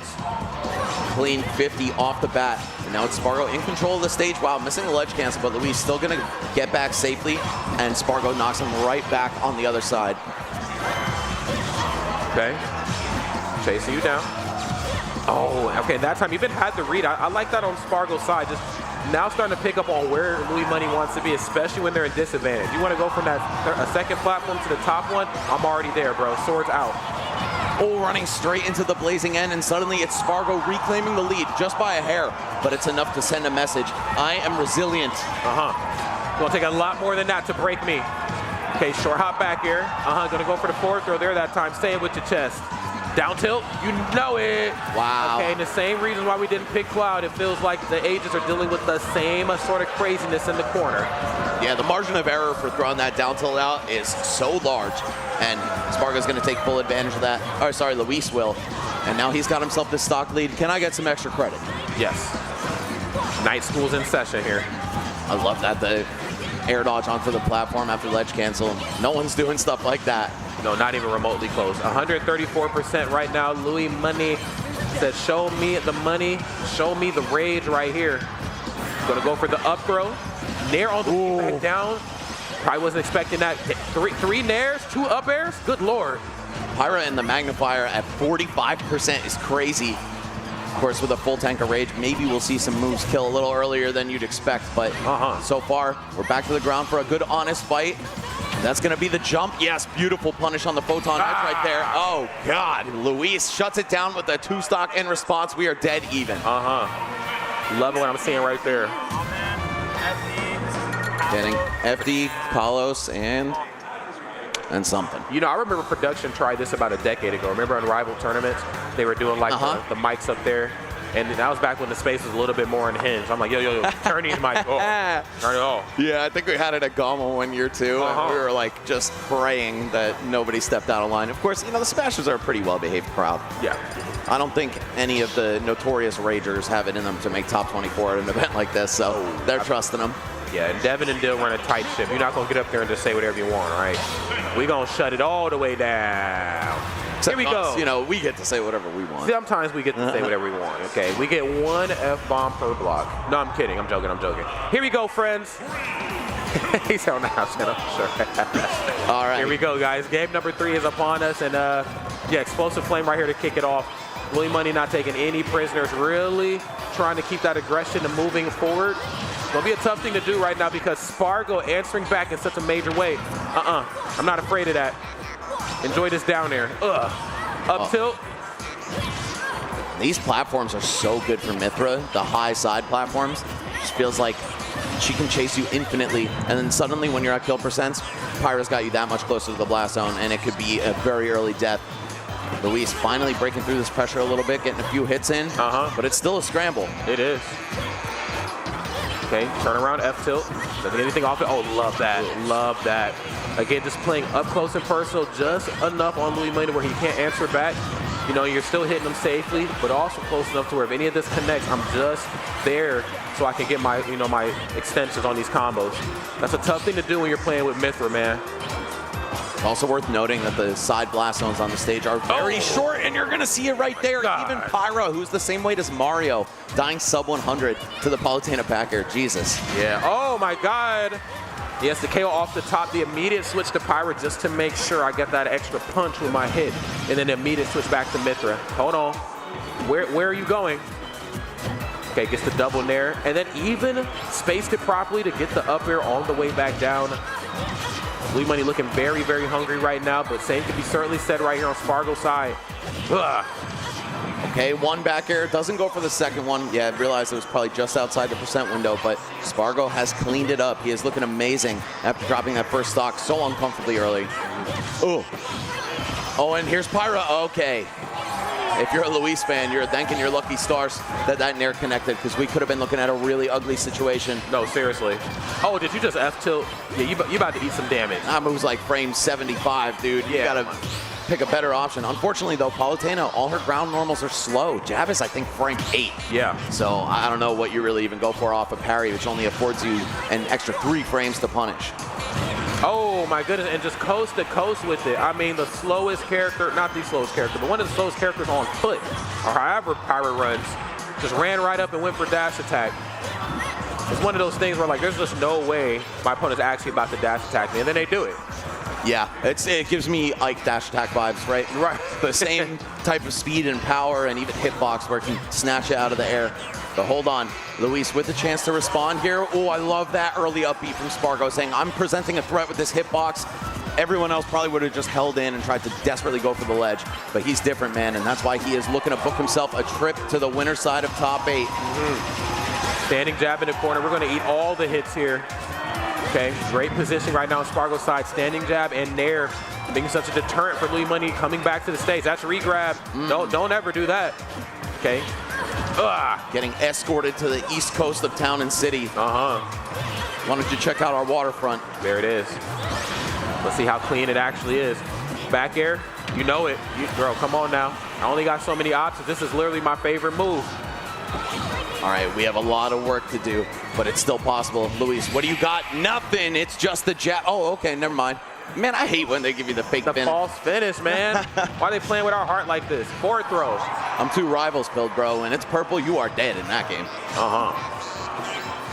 Oh, barely able to sneak by with that roll. Spargo not ready for it. Luis with one more chance. So patient getting in. Down throw into explosive flame. Okay. Wait a minute now. Up air. I've seen Louis Money in spots like this before. Maxed out rage, last stock, both sides being very, very careful how they want to approach each other. Forward throw. Even with no jump right there, Luis knew, all right, I got to back off and respect this nair, or else I could just die to it. But instead, that allowed Spargo back to the floor, and he gave up a massive advantage state. Facing the wrong way for the grab. But I'm loving that frame of mind right there on the Louis Money side. Last thought, you're trying to be very careful how you want to hit me. I got to be very careful how I'm going to deal with you. Difference is though, I got rage. All right, so now I get to really, really put my hands on you if I catch you. We're on the opposite side. You're just looking for that stray hit. Pirate stray hits, that final hit, pretty telegraphed, all things considered. Oh, I cannot believe that Luis almost pulled that one back, and then once again, just a rogue dash attack snatches hope from his hands. For right now, but I don't know, man. It started looking close again, so I believe Luis could fire back and make this one go the distance. I would have to agree, man. You know, Louis Money, like I said before, has been in sticky situations like this, you know, where it might feel like Palutena's being a little outclassed, or, you know, you're just kind of being outplayed. I mean, it happens to every top player. Louis Money digs deep, figures out ways to push it to that final game. Spargo, though, this is a different opponent than what, you know, most people are kind of used to. Spargo knows once Louis thinking, this is Majin Lou right here. This is Kid Lou. Yeah. But you know, when you see Spargo, man, he just knows how to do away with the match. There won't be any comebacks. There won't be any answer backs. What you see is what you're going to get.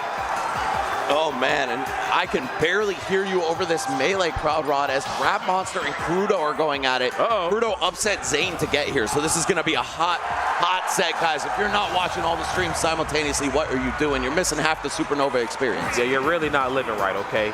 Get right in Baltimore, Maryland, all right? And get right with us right now. Space Clan's very own Spargo, Team Bars, Louis Money. Louis Money's back against the wall, unfortunately, here. Spargo looking like the player to beat. Nice. Gets the parry. Just one of those, like, good get-off-me moves. I don't want to say desperate, because, you know, more times than not, you should be figuring out ways to outmaneuver Spargo, but sometimes you got to throw that counter out there. Yeah, I mean, how can you outmaneuver one of the fastest characters in the game? It's so tough. Oh. But Paulo's counter, it's kind of some ass. Yeah, it's poo. It's poo. We're seeing this chase off the stage. Good on Luis for fading out before teleporting right to the ledge. Now it's Spargo's turn to recover. Luis not able to get in position for the down tilt. That's so huge. Well-placed blazing end on Spargo's part. It feels like both sides just want to play this corner game, and honestly, I'm here for it. Just really get to see them come alive. All right, on the way down, not falling in front for the F smash. I love this reverse nair. Reverse nair just, again, taking Louis Money out of position from one side of town and city to the other. And you playing a really scary game being that close to the blast zone on town and city. Louis Money finding the KO with back here. Luis saying you on the wrong side of town and city, brother. There it is. Run them pockets. I'm the deputy around these parts. I'm Majin Lou. Imagine getting robbed for your stock. Like the guy takes your phone and opens up Robinhood. Starts selling everything. You know, I mean, not a bad idea. No, brother, I just bought the dip. Yeah, remember, we're in Baltimore. Somebody might be taking notes. Anyway. True, I don't want to leak the tech. Okay, well, we need some tech right here on both sides. I mean, again, Spargo gets the lead here, and then Louis Money knows how to answer back, but then Louis Money gets the lead, and Spargo knows how to answer back. Both sides feel neck and neck right now. Feel evenly matched. Oh, my God. Yeah, Nair just maybe a little too telegraphed in the corner, and I get it, multi-hitting option. Not the most difficult move in the world to foresight. Back up. At that time, the counter is going to work. Yeah, the time that you want to go for that is when you know you don't have a button that can challenge whatever your opponent's going to do. If you're sure that they're going to swing. Luis hedging his bets on that. It actually it worked out. Yeah, a bit of an answer back, too. You know, you're going to, you know, foresight my spinny move. I'm going to parry or counter yours. You know, let's play. Oh, finding that grab. Okay, Luis starting to pull ahead. If we can get the stock right now, I'm definitely feeling pretty good about a game 5. Oh, yeah, absolutely. Looks like Louis Money's definitely cooking up something here pretty soon. I don't want to call it just yet, though. But with the way this lead is looking and with how careful Spargo's playing around Louis Money, we could see a game 5 here. Oh, switching to Mithra. Yeah, just got to crack through in the neutral. That's all it takes. Oh, my God. Luis playing a dangerous game going for that teleport. That air dodge to the ledge. Oh, my God. Playing just safe enough with Mithra to get you in the corner, but center stage with all the rage right here. It is Palutena 5 frame. You are in some trouble. All right, Spargo's got to answer back. Find a way to get this stock. And yeah, just again, rolling from the ledge, it seems like Spargo has been slightly off the mark on punishing those every time. Luis saying, I got to get to center stage at all costs. I know how much knockback Kola has. Okay, now you got to take into consideration his rage right now. Spargo, of course, piling Mithra to top level efficiency, but we're on Pyra right now. And I got to say, you know, I'm looking for just that one clean hit to get the job done. Usually it came at the expense of Mythra pushing lloD out of position with her speed and then switching back over to Pyra. But right now we're just expecting Pyra to get it done, and she's getting it done under this town and city sun. We're here for it. Luis looked like he was running for his life from the left side of the stage all the way to the right, but Spargo's going to find you all the same. And now we have a nice early percent combo here out of Mythra. Only gets 30 for it, and hold on, we're getting dragged out on this platform as it disappears. Hold up. You don't ever think you're going to drop down and nair me. I got up air aplenty. Nair in the corner, hold on, but only mine matters. Explosive flame. No up air, but also no platforms. Have to watch how you leave your feet. Is what I would have said if those platforms didn't pull up. My bad, I'm a liar. Beautiful fade back on that forward air. Oh, what a call out. The down smash top hitbox, but just not enough. Even here on Fountain City, the back air should do it, though. There it is. Game 5, Rod. Imagine Lou saying, let's freaking go. Oh, I mean, again, it is such a difficult thing, I think, to deal with Pyra and Mythra. Mythra's pushing you out of position. Just when you get those Palutena sandals back onto solid ground, you've taken so much percent with short hop nair, the back air, that I think down tilt is 5 frames up close right there on Mythra's side. Now you got to deal with Pyra, and all she needs is just one solidly placed nair, one forward air, or hell, leave it up to Spargo, dash attack coast to coast. It's so slow it works. It's like the slow ball in Looney Tunes. Yep. But you dig deep, you push it to that game number 5 in a way that lloD only can. Doing it, let's go. I mean, they called this guy Mr. BO5 for a reason. There it is. This guy can go the distance with the best of him, and sometimes he pulls it out. Spargo might be on the receiving end of that right now as we're back to town and city. Is that 3 games in a row here or just 2? I would have to think so, and maybe it's the platform layout. Of course, we talked about how much Mythra especially loves the 2 side platforms here. Maybe not so much the middle one, but then also the easy KOs off the side when Pyra's cooking, and especially when Palutena's cooking. So it's kind of like, you know, I like this stage too much and you like it too much. I don't want to take anything away. Let's just go here. No, it feels like it's a lot of characters, quote unquote, best stage, right? Yeah. When you're in the driver's seat, stocks can start flying left and right. Luis starting something up, a beautiful juggle. We have no jump on the side of Spargo. He's going to swing and swing again on the way down. Swing one more time. Going to go for the forward air, short hop nair. And of course, pushing it coast to coast right now. No top platform to save you. Almost put the lightsaber right on you. Good Lord, Anakin. Good Lord. I think if he double, he doesn't need to. Let me stop. Spargo knows what he's doing. My God, Pyra, looking more like Pyroar right there, man. You better let it think.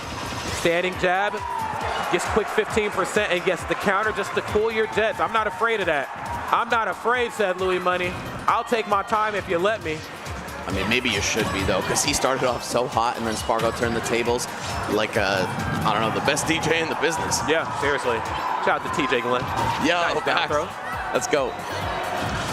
Oh, the landing back air, such a juicy starter for Mythra, and that's going to lead to a ton more damage and positional advantage for Spargo. Hold on, though. Caught him sleeping. Luis gets on with a very aggressive ledge hop nair, and now it's his turn, but for how long? He just overcommitted. Gonna go for the up throw here this time. Okay, the switch off back to Pyra. We got a stock to take. Oh my goodness, but the only one taking the stocks right here is lloD. It is solidly placed 84% once upon a time. Wait a minute. Great positioning. Oh my God, and then the reverse hitboxes here on Pyra's side need to be studied. This stuff is messed up. Wow, such a solid kill there from Spargo, just holding down the ledge for about 10 seconds straight, not letting Luis play the game whatsoever. Oh, and he got the second hit of nair. That's so tragic. If it was just the first, maybe we could have seen a huge combo come out. And even still, Spargo able to finesse his way out of there. Spargo's just unreal right now. The movement is aplenty. It is in full abundance. And of course, just being maybe a little too over something, man. Overzealous on the opposite side. I don't know exactly what lloD is going to have to do to bring this thing back, man. Oh, there we go. That's the nair we want to see. Give me more. For a ride, but not too far. All right, last stop is the left platform. Oh, my. Wait a minute. Okay, I thought for sure we were going to see a back air or back throw. Sometimes opponents get a little too forward or happy, and you see lloD standing in that corner. There it is in that corner. I'm looking for that back throw. Explosive flame. Bait and punish. Where are we going? Man, I feel like the slight hesitation on that tech chase grab might have just cost Luis the set. Hopefully I'm wrong. I would love to see this one go to last stock. So tense between these two, but Spargo controlling the ledge now. What do you even do about this? Faints the ledge trump. All right, gives Luis a chance. Oh, and then runs right up. No immediate punish, but fearless enough. Runs right up, just holds shield. Oh my God. Early on the back here, right on time with the nair there on Spargle's side. The jab in the corner is going to be enough to do it again, the third time in the set. Well, I guess third time we've seen it, second time is KO'd. Man, and I think that was just a rage diff compared to the last time we saw a triple jab at the ledge, right? I think the percent was a little higher on Luis's end, but lower on Spargo's. So, Yeah. It's funny how rage is still out here haunting us, even in Ultimate, where it's been toned down by about a third of its effectiveness. But Luis finding that one out the hard way. Yeah. If you don't finish your plate, man, your plate's gonna start eating you. Yeah. You know, sometimes you crank that Soldier Boy, or Soldier Boy's going to crank you. I mean, there's just only so many ways this can go. And I got to give it to, Louis Money. Of course, a valiant effort nonetheless. Definitely did his damnedest to really bring it to the front door, Spargo. But it's such a difficult thing to do, dealing with Mithra, pushing you out of position, dancing circles around you. And then just when you're at a comfortable enough playing field to fight, Pyra's there, and now she's ready to swing big. And you've seen sometimes she doesn't even have to swing big. It could just be standing jab in the corner. All it's going to take right there to get the job done. In the corner, with it being such a prominent spot that Palutena wants to be in, you have to pick your positions just a little carefully, I feel. Yeah. Like, do you want to be in the corner? Do you want to be towards center stage? I want to get stocks in the corner, but I also don't want to KO. I feel like it's got to be so deflating to start that hot in Game 5 against Spargo. Yeah. And then the second you overreach for an edge guard, he turns it right back around on you, kills you at 78% or something, and then suddenly he's just bowling you over. Yeah. The momentum snowballs, it gets out of control, and now you're in the loser's bracket. But as our good friend Phil would say, you got to have a short memory about these kind of things, right? You still have more matches to play. You can still qualify for top 8 on the other side of the bracket. Yeah, no doubt about it. Of course, it's only the loser side. I mean, again, Louis Money has been, in the deficit, has certainly won tournaments from the winner sides of brackets. I mean, these are things that you're just going to have to deal with when, of course, you're back with such top-level prowess. 18 in the world, that's something to brag about no matter how you do it. Supernova this weekend. So great stuff right there on both players' sides. Spargo, of course, another slightly close-ish one, but was able to nail it out. So great stuff to them. Two new opponents getting ready to jump onto the big stage here, though, Max. Mud, once upon a time used to be Ploopy, now Mud for anybody who's been sleeping under a rock. That is one of the best Game & Watches in the world versus Light, best box in the business. Yeah, and Mud actually the winner for most improved Ultimate player. Smashy recipient, which is pretty awesome. I mean, they've been around for a long time. Playing in, I believe, Kansas City, right? Yes, absolutely. Kansas City, Missouri. Yep.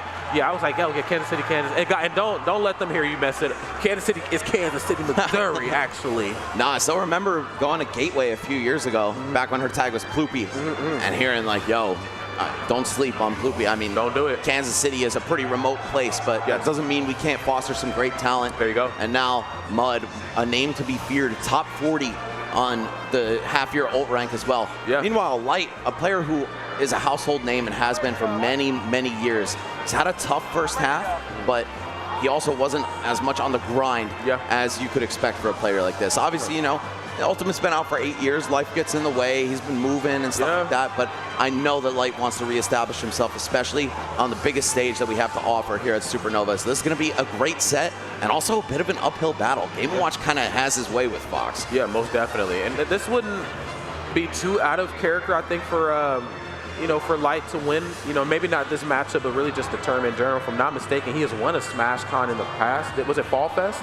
Yes, I think it was 2021. I think he won Fall Fest as well. So, trying to, rekindle some of that fire is going to be a very difficult thing to do because, like you said, this is a tough matchup.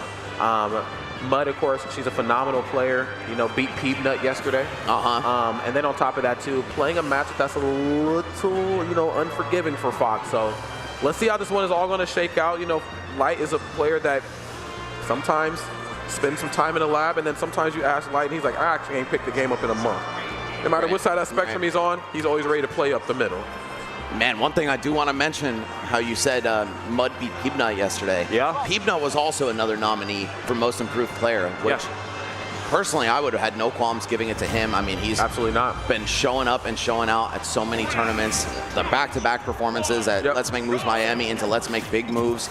first into second, if I'm not Beat mistaken. Fargo last year here as well. Yeah, Yeah. like, Peabnut has earned it, but the fact that she defeated him, Yeah, I the mean, other nominee for most improved player, I mean, that is proof. that says a lot right now. She's winning all sorts of awards right now. She's winning the Fox matchup award with how well she's playing it here in game number 1. Nice, yeah. Oh my God. Barry. Wait, what? We didn't just want to finish the stop. Oh, Getting it done the extended way. Okay. We'll That's definitely crazy. take it. What are we? Okay, Mud, you're playing in the mud right now, and I'm a little afraid. What's going on here? Okay, my old man heart can't handle this. Nice, come here.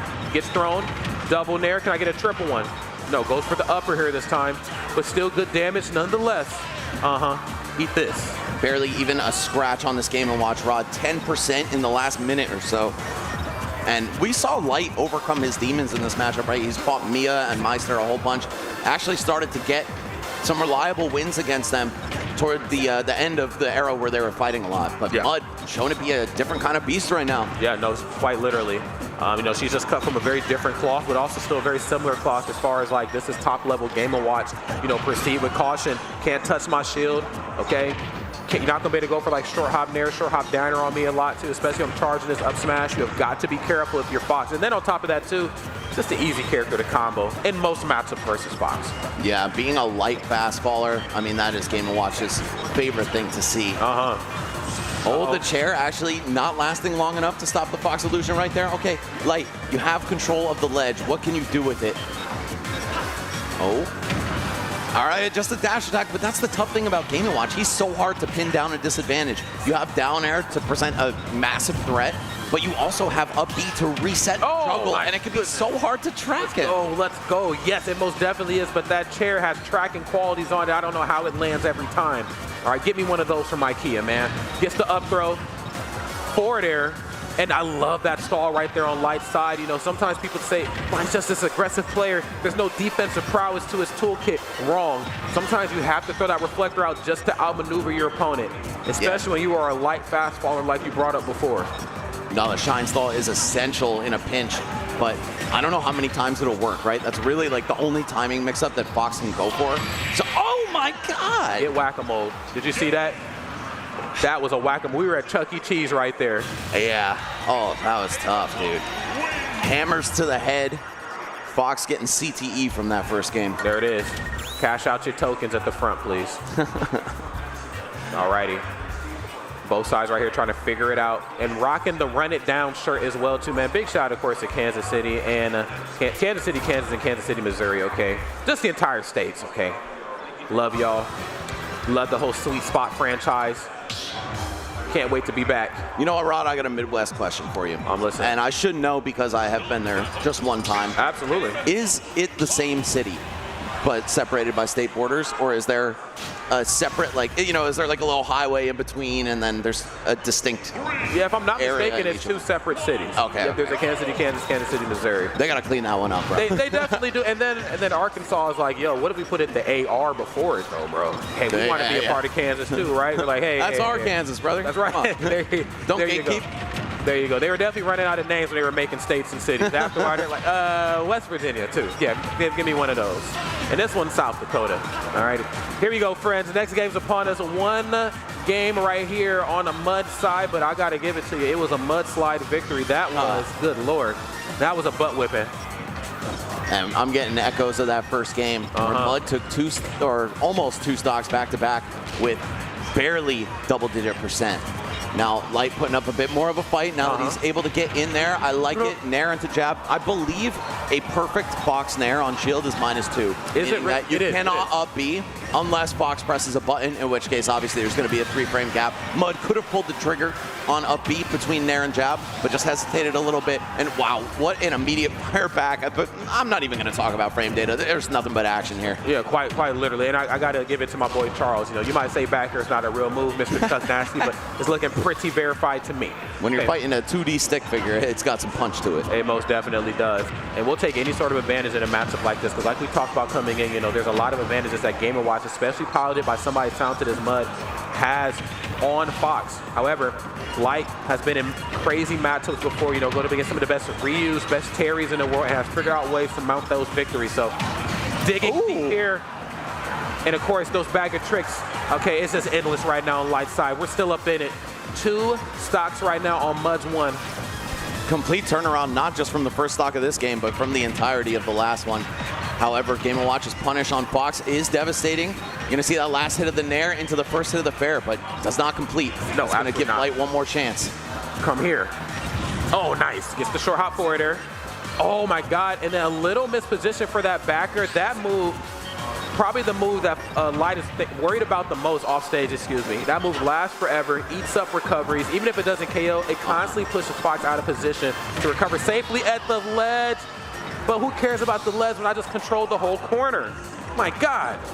Mud showing some resilience. Of course, these young players, they're light on their feet. They're very spry. It's like, all right, man, you know, you got that stock, whatever. I'm right back in it, especially when you know what one hit can lead to. Oh, Light attacks the platform, escapes further punishment, but Mud still able to keep it up. Okay. Uh-oh, don't ever touch my shield. My turn.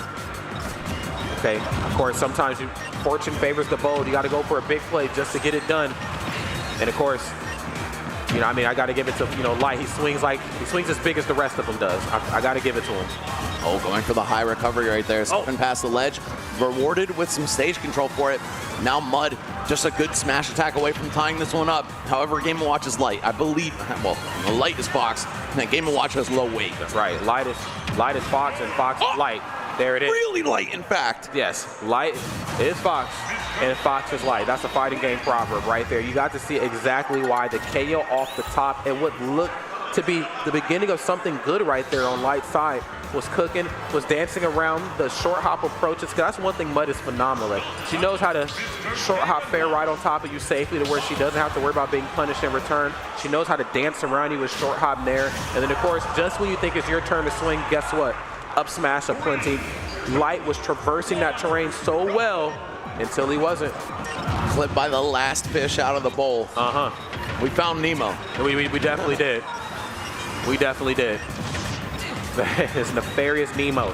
Here it is, yo. Game number 3 in a potential final game right here on Light's side. Mud playing like the best player in the room right now. Yeah, we're gonna get real familiar with the B button right now. Just wear that button out.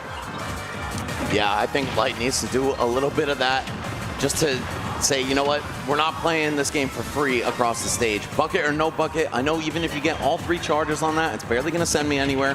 And it also takes your ability to absorb them away. I would like to see him lean into that laser game a bit more, but being that we were playing all these games on Battlefield, it's much more of a vertical fight. And you see that Game & Watch really excels in that department. Oh, no doubt about it. He said these KOs are coming right up off the top right now. Light, of course, coming through with that 4-frame dash attack, just really trying to break that zone and hopefully break some bones right here, even if they happen to be 2D. Back air, we talked about it before, and the whack-a-mole hammer. Oh, no. Yeah, we're at Chuck E. Cheese. No. We're at Chuck E. Cheese. Cash your tokens out at the front, please. Okay? Go get your vampire teeth. Light dying in the early 70s to back air all the way out there. Fox is just so fragile, and you can see Mud is not shy at all about exploiting the recovery. Light fighting an entire stock behind. I'd love to see him bring this one back. Need to make it close at least. Yeah, I would love to make this one close. I mean, these 2 Titans, I got to be honest, I don't know if I've ever seen these 2 play in bracket. I'm sure they might have some head-to-head history, maybe. They might not. But I tell you what, for their first potential outing here, I need more games. No. Is what I would have said had Mud not won that. Great stuff right there on Mud's side, closing out in such a definitive way. The Game & Watch Extraordinaire Smashy Award winner, Mud. I mean, Light might have fought Ploopy, but that's the first time he went up against Mud, and he got buried. And that's the difference. Wow, that was insane. I mean, really showing that she earned that Smashy for most improved player. I don't think we're going to get another set in these top 8 qualifiers that's that one-sided. No, I don't think so either. And I mean, of all the top players out there, I think when it comes to those sort of W's, they're going to happen to Light. And I think that's kind of, you know, like, for example, you play like top level ZSS. The life you live is you're going to self-destruct, okay? Same with like top level Bayo. I'm going to, hey, it's in my repertoire to lose a stock in SD. Yeah. I think top level Fox is I'm going to do some blowing up of the opponents, and there's going to be some matches where I just get blown up, okay? Right. Still one of the best players in the world, but not every matchup is in my favor. You got to see it play out right there. Mud, obviously one of the best players in the world, top 40, I believe you said. And then on top of that, most improved player for a very obvious reason. That is a tough matchup. And even if Light was well practiced, well studied, Mud said, hey, I'm just a better player right now. I mean, at least in the matchup, In right? the matchup, Fox yeah. being so exploitable off the stage, so comboable, so juggleable, it's just the perfect recipe for Game & Watch. It most definitely is, yeah. I mean, when the Game & Watch sees that, they're like, hey, I might not have been hungry, but I'm hungry right now, okay? I'll take that every day of the week. So great stuff right there on Mud's side. Of course, like we talked about before, had a great weekend, you know, beating Peabnut and now, you know, beating Light, one of the best, if not maybe the best Midwestern player. And then on top of that, too, top 40 in the world, a lot to brag about. Wow. Next match, though, this one's going to be one for the ages. This one is going to be a barn burner again. We got Sonix versus Tweek. My body ain't going to be able to handle this. Nah, for real. And I see neither player on the stage. So, you know, they're taking their time in-game and out of game. Yep. This is going to be a lot different of a fight. I don't expect a blowout 3-0. I don't expect a very aggressive match either. No, of not course. at all. Sonix, you know what to expect just from his character alone, even if he's a bit more on the aggro side. But Tweek is not shy about sitting back and camping either. Yeah, I mean, when I got a character as quick as Diddy Kong, as potent as Diddy Kong, plus a banana peel in hand, I'm going to let you come to me on some of these exchanges, okay? I cannot be the aggressor. I cannot be the activator in every, in every interaction. There's going to be times where I'm going to get the lead, and you're going to have to come and get me. And Diddy Kong, of course, can play a very defensive game, like the best of them in the game. I mean, down tilt, up smash, you know, short hop forward air. Some of these options very, very safe on shield, or if they're not safe, very, very quick. Just when it comes to speed, though, Sonic not short by any stretch of imagination in that rodeo. Dash attack's really great. Forward air's great off stage. 4-frame on the spring can get themselves out of a lot of sticky situations. I mean, of course, we could talk about the textbook, everything that makes Sonic Sonic, or you can wait to see it from Sonix himself. And these two with a bit of a rivalry as well, right? They've traded sets back and forth over the past few years. They both remained at the top of the game. However, Tweek with kind of a quiet season, right? We saw him ranked uncharacteristically low on the mid-year rankings. His first time outside of the top 10 ever, if I'm not mistaken. Granted, we don't count the mid-year rankings with the same level of esteem and prestige as the full year, right? So it's kind of just like a warm-up for what's going to happen in January, presumably at LMBM when we drop the rankings. Love me some LMBM, baby. Yeah, Tweek needs to really establish himself, get back to where we know he's capable of playing. He's such a beast, such a treat to watch.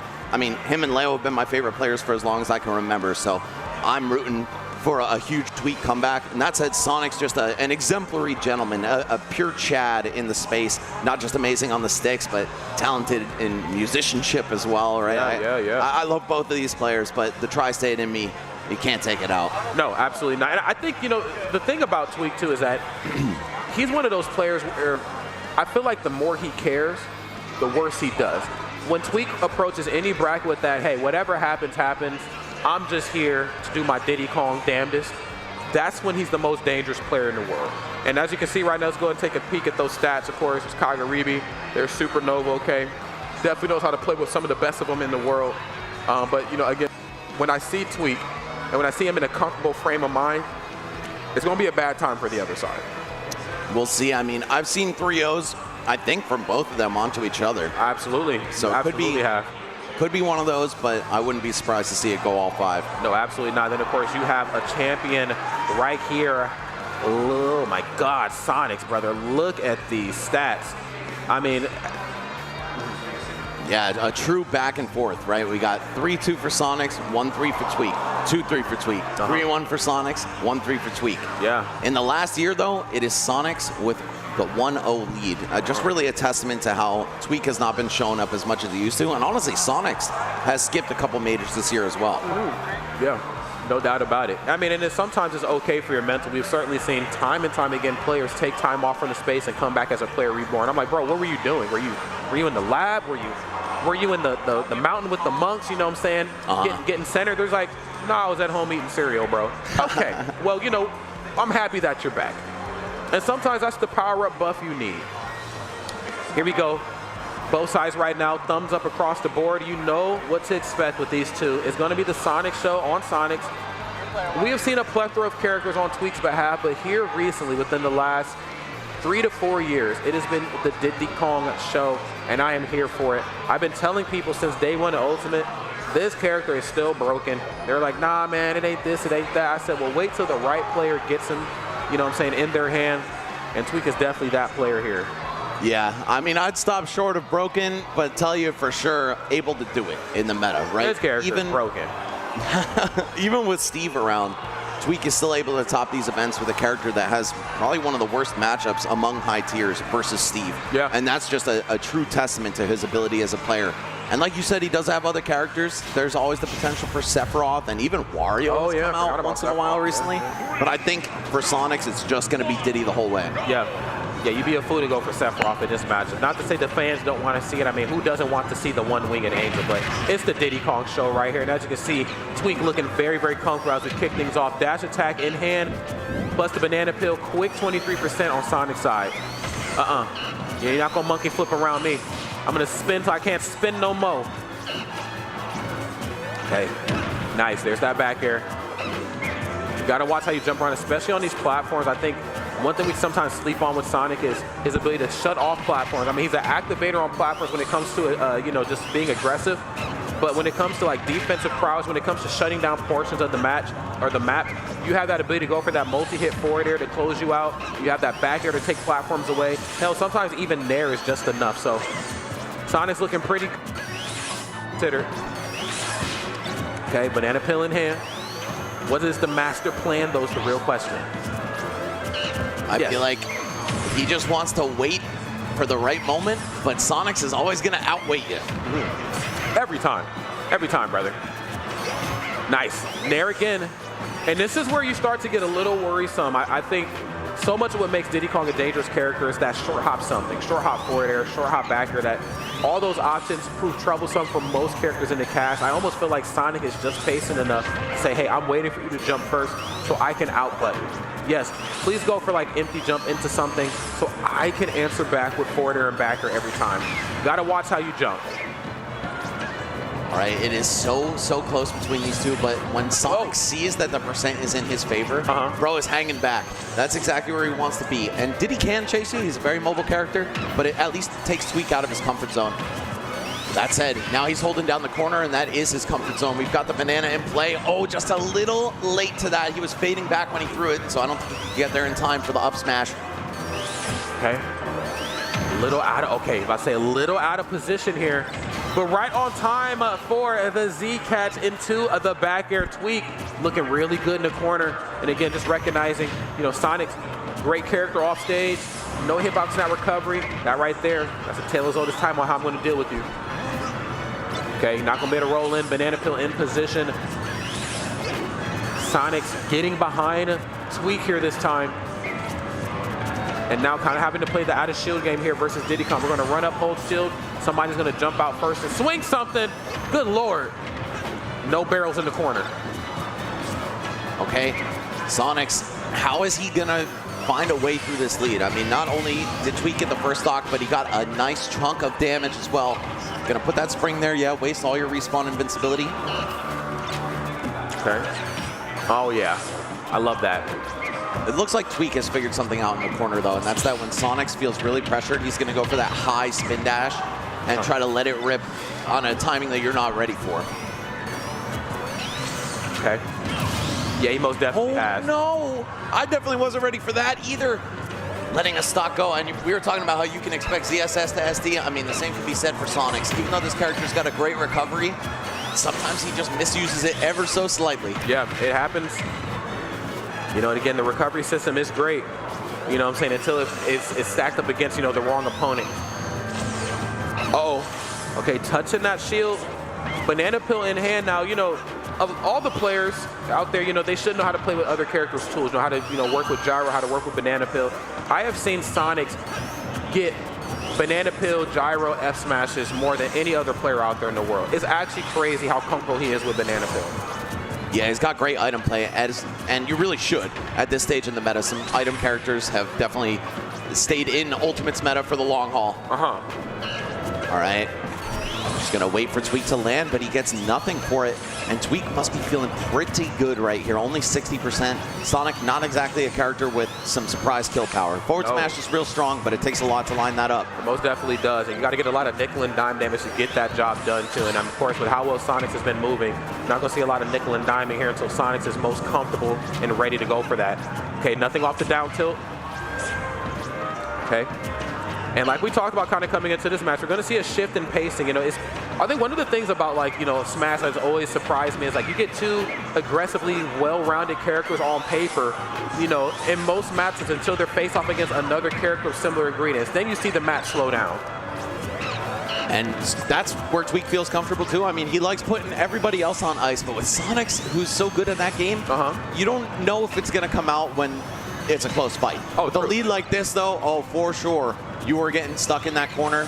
You're going to jail and you're not coming out. No, absolutely not. No matter what type of lawyer you got, you are locked up.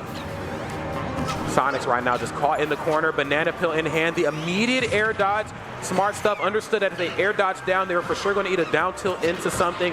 Great situational awareness right there on Sonix, but the bigger situation that we cannot ignore, Max, a minute 30 left in this match. This is not unfamiliar terrain, I believe, for Sonix, but to be on this side of the narrative could get a little uncomfortable for him. 112% down. Tweek on the perfect line to take this match. Just needs to close it out. And of course, he knows the assignment. I'm going to stay in the center of the stage, wait for you to slip up, and then take my punish, whether it's a kill or not. Nice. Goes for short hop there. Oh my God, this is not good. It's those corner callouts that have been making Tweek so efficient in this game one. Sonic's yet to find an answer for it. Okay, get that downhill and the fastest up smash in the game. Great stuff. Yes, I hear the Tweek chants. I hear you. Yeah, I hear the Tweek chants. It's okay. You can chant if you want. No surprise at all. I mean, pretty much anywhere but Santo Domingo, Tweek is going to be the crowd favorite between these two. No, that's just something you got to deal with. And of course, Sonix with his, you know, with his band of supporters as well too. You know, we had the opportunity to go to the Dominican Republic a couple years ago, and of course, he showed us a really, really great time. But I think the biggest takeaway outside of how good the food was, you know, was just how supportive the environment was for all players, but especially their players too. And I mean, you know, you would have thought Capitancito down there was MK Leia with just how much support he was getting. Same with Sonix as well. So, you know, Damaso, Ezra, you know, Nicole, you know, big shout out to you guys, of course, for holding us down that year we came through. Yeah, I got much love for that whole team. Okay, going into game two, though, Sonix is going to have to figure something out.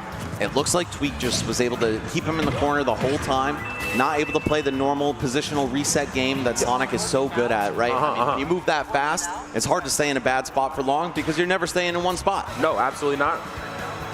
Absolutely not. I think standing still is not something either of these two player character combinations are really into unless the banana peel is in play. And I'm trying to figure out the safest way to maneuver around that. I think on Sonic's side, of course, he's going to take his time coming into this match in a very Sonic the Hedgehog sort of fashion. If I was Tweek, one thing to maybe keep in mind that could bode a little bit of an issue later on in this set is watching where that banana peel is. Most players, banana peels in this spot of the stage, I don't want to get anywhere by it. Sonic, fastest character on foot, can get to your banana peel before you, and then, most importantly, using it against you. I've seen so many banana peel F smashes on Sonic's side. Like, you really got to be careful. Oh man. So this is hopefully the start of a very long, healthy fight between these two. I think so. I miss seeing them, man. I haven't been around in a while. You know, Sonix didn't make it out to Gommel. I didn't get to catch too much of Tweek's gameplay that weekend either, but it is just good to see them play. It's always good to see two juggernauts like this meet in bracket right now. TSM, a Tweek, looking like the player to beat right here. One game up on Sonic's side, but like I said before, if there's a will, there's most definitely a way. And Sonic's, of course, taking his sweet time before he engaged in the neutral. 15 seconds, no damage. Tweek said, I'm having none of this. I got to be an activator here, okay? I'm a self-starter in the neutral. Okay, not fearing the banana peel. And nothing off the up smash here. Now, one thing to note, obviously no platforms. Both sides looking for very similar setups here. Let me get up underneath you. Let's play the mini game. If you so choose to. This is a stage that has historically been great for both characters too. I wonder who's gonna play it more to their advantage. I still remember at Let's Make Moves Miami when they played in Grand Finals, Tweek made that miraculous 3-stock comeback here.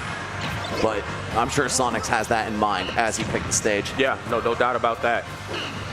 Ever so slightly in the lead. Down throw, forward air. Again, playing this one very, very safe. We're going to see a lot of that too. I mean, we're so used to seeing these two get like the most bang for their buck when it comes to their hits. But I think with both of these characters being cut from similar cloths in terms of how they've dished out the damage, you're only going to see maybe 1 or 2 hits out of a conversion. Now this side really wants to overextend down tilt forwarder. We'll definitely overextend on that every time. That's Diddy Kong's bread and butter.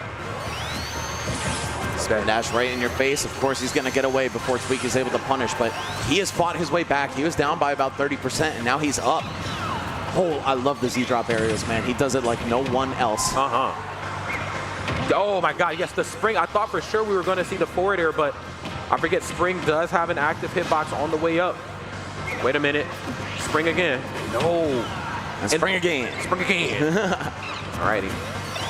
Immediate recovery right there on the side. And yes, the Eddie Gordo down smash. Break dancing in the corner and breaking some bones in the process. All right, Tweek is off stage, but not for long. Gets right back to the middle. Kind of a greedy monkey flip, but I think he knew. Sonix was going to overthink that edge guard. Let him right back for free, but he's got to do it again. Okay, this time to the ledge. And I'm so glad you brought the edge guarding aspect of things right now, because when it comes to the corner control, like you can see right now, Tweek, an absolute animal. But the off-stage gameplay, I mean, it definitely belongs to Sonix. I've not seen players deal with an opponent off-stage as well as I've seen Sonix do it through my time in Ultimate. So great stuff right there. Back, you're going to get it done. And Tweek understanding how important it is to keep grounded and stay center stage. I cannot hang with Sonix out here. All right, starter for Sonix, but only 12%. I feel like we're used to seeing him get so much more reward off these spin dashes. Maybe just not enough starting damage to pop Diddy high enough. And Tweek is right back in control. He's got him at the ledge. Diddy's so dangerous in this position. Yes. Wait a minute. Z drop on the banana peel. Doesn't get anything off it, but yes, that down tilt. I didn't want to pick this up, but I'll take it though. Yeah, we definitely want to see that down tilt string into possibly a down smash at the end of it. Sonix right there kind of counting his lucky stars and answering back now with some rage in hand. What can you do, Sonix? You're fighting a losing battle here at the ledge. And the up smash, yes, that's just enough to do it. Only 46 on Tweek. A lot of wiggle room here. Oh, all right. Just going for the empty landing off the spin dash, knowing that Tweek might hesitate to throw that banana. Oh, and a mix-up with the down air as well. I'm liking this this new era of like the meta. I'm seeing a lot of down air in neutral, man. I'm here for it. I think I've seen even Mars go for that a couple times the other day. So right, like it's a bad idea, which is why it works. Which is why you're never going to expect the best player of that character to go for it. It gets my blood boiling in a good way. Okay, it just lets me know I'm right in your face. Okay, falling up air, nice double nair.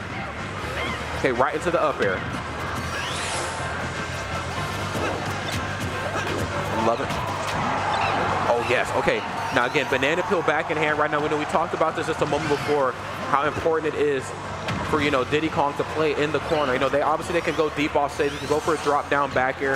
You can go for drop out forward air. But you run the risk of Sonix springing if you miss. I think on this side here, you play in that corner, you let that damage come to you, because when you get caught off stage, stuff like this happens. You get caught in the zoo right now. This is do or die for Sonix. You're off stage, a stock down, and in the fairly deep red percents. Especially with a little rage on Diddy. One confirm could end it. I'm surprised that we didn't see up smash, but probably just trying to account for both the eyes. Oh all right, God. There we go. Let's go. Sonix taking it to a last stock, but he's still down by so much. I feel like as long as Tweek doesn't get ahead of himself, we are looking good for a 2-0 lead. I would have to agree. Again, as dangerous as Diddy is on stage, off stage could be a slightly different story, and Tweek understanding the situation. I'm in the lead, but it can definitely be taken away from me because stuff like this might happen. Did you just air dodge, brother? Yeah, I saw the jump come out very early as well, so Tweek maybe just a little scared, but he's going to shake it off. Wow, yo, genius idea. Unfortunately, not going to pan out.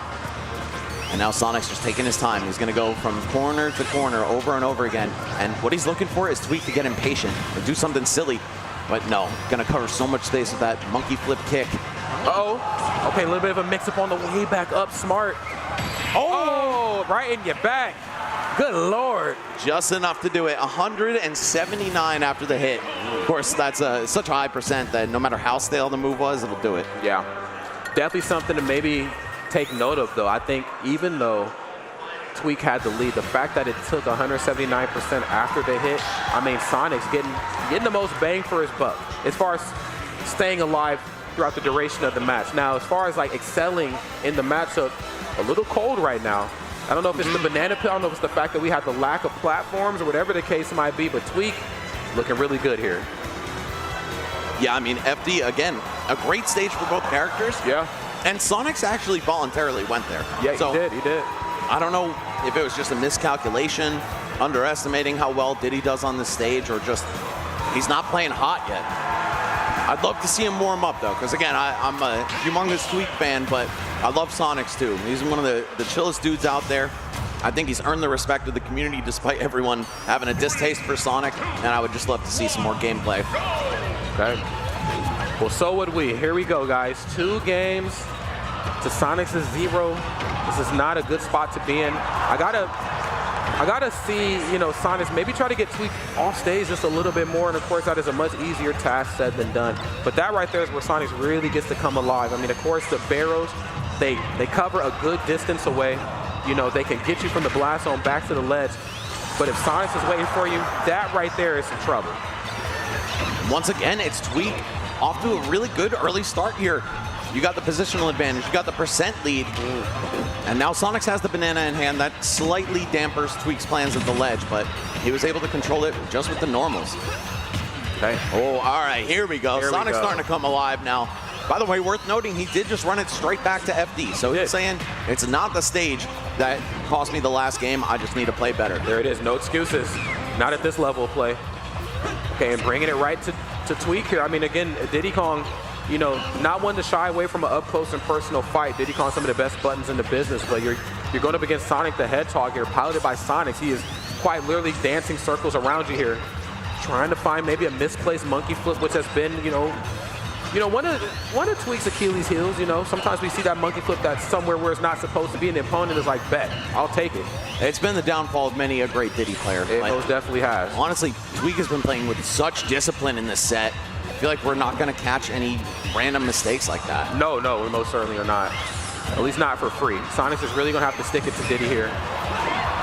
And he's doing a pretty good job, all things considered. 3% differential. This is probably the most airtight the match has been since it started. I love the movement and disadvantage from Tweek, just flying all the way across the monkey flip and the reverse banana pluck facing towards Sonix to keep the pressure up even as he's recovering. What are you up to, brother? Okay, throws banana peel up, spring on the way down, down tilt, doesn't get anything off it, percent a little high. Oh my goodness, and the jungle tech is just enough. That wasn't even the explosion of the barrels, it was just the launch. Man, I mean, you've seen him cooking with it in the corner, but it looks like getting it done on center stage can be enough too. Sorry, MBD, that's the real barrel technician. I mean, look, hey, you said it, I didn't, all right? I mean, you don't even play Diddy anymore, so it's not really stripping him of the title. All right, Sonix looking to chip away at that shield with the spin dash into homing attack, but Tweek ready for the punish. It is still anyone's game, so close in terms of the percent here. But of course, the scoreboard tells a different story.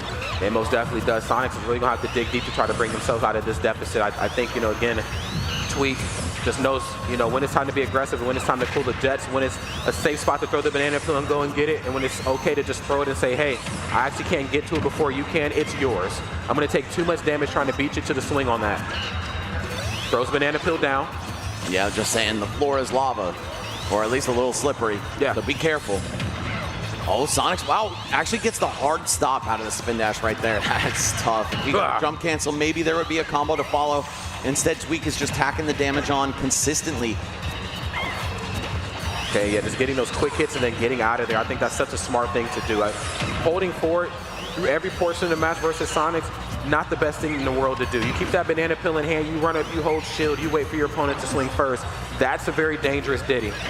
Yeah, no matter how hard you're... What was that DI? Brother, it's under investigation. Oh, no. It's under investigation.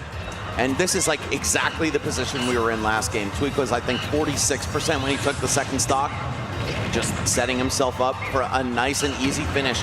Will it come to fruition, though? Sonix, definitely a player with incredible mental fortitude. I think that's like the strongest suit of his play. Yeah. So I think he can make the comeback, but I don't know if we're going to see it. Tweek is playing like a man possessed this Sunday morning. I think he called the Holy Ghost. He might have did, you know, and it wouldn't be the first time I've seen Tweek jump around on stage like he has the Holy Ghost. So, you know what I'm saying? We're not too far from that style of thought. But, you know, again, Sonix ain't down. Well, he's down, but he's far from out here. At only 75% here. I mean, this is still enough wiggle room right here for him to get his stock taken. But that window of opportunity starting to close here ever so slightly. Down tilt right into the back air that time, and that is going to be enough. Yo, what is going on? That is 2 back-to-back very early deaths at the hands of Diddy Kong's back air. I don't even know. Yo, someone check the setup, bro. Check it, please. We had 0.9. Are we on 1.1 this time? Oh, no. It could be the underdog boost. I don't know. It could be something, okay? That's the overdog boost. Bro had a whole stock lead. Every dog has their day. That's And top right dog now, entertainment. It most definitely is. And Diddy Kong Tweek right now looking like the biggest dog in the fight. Let's go ahead and take a gander here at these replays. Gets the back air. It looks like he's, yeah, I mean, just kind of. Did he air dodge to the right? It looked like he kind of did. Yeah, can we just see that Let's one more time? see that one more time. About one more time. Okay, there it is. Forward air. Okay, down tilt. There's the back air. And, okay, magnifying. Oh, he kicks. Back air. Wait, no. Into the blast. Wait, it looks like he drifted Into the blast zone. Somebody check him controller. Yo, no, for real, that was strange. Yo, look at that jawline though. Oh yeah, Hey, bro, yo. it's chiseled. Jesus Christ, Tweek. Good Lord, brother. All right, Get the zoom off of these two guys, man. Those are chiseled features up there, man. Two handsome guys. Yeah, those are 2 giga chads right there, man. I've been trying to learn how to do the Chad face though. Like the man, there's so many. I don't know how to do it. Yeah, oh, the wrist face. My students can do it though. They're like, hey, Mr. Rodney. Like, go to the office. Okay. Great stuff right there between those two monsters. You know, again, Tweek. I mean, again, when he comes into a match comfortable, when he comes into a match not caring, that's a very dangerous Tweek. I'm not saying that he doesn't care about winning. I'm not saying that at all. But just however this match goes is how it's going to go. Narrative aside, I feel like I'm the best player in the world, and I'm going to prove it on the sticks. Sonix, of course, a champion amongst champions.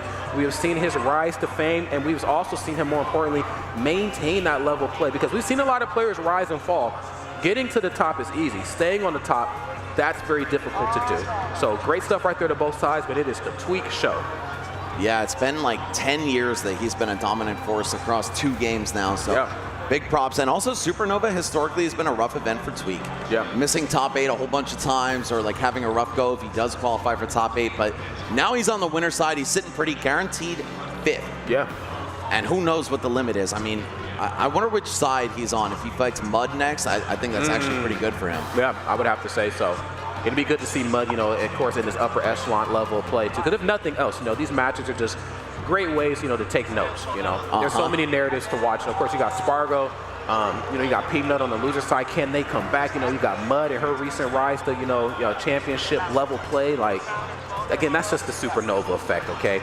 Top 24 feels like top 8. And then the top 8 feels like top 4, okay? Too many narratives, too many strong players right here, and there's only so many spots in bracket. And we got to talk about the top 8 qualifying spots of bracket right now. You got Light, who just played a little bit ago in a very rough matchup, getting ready to play in another matchup. One, yep. What the heck?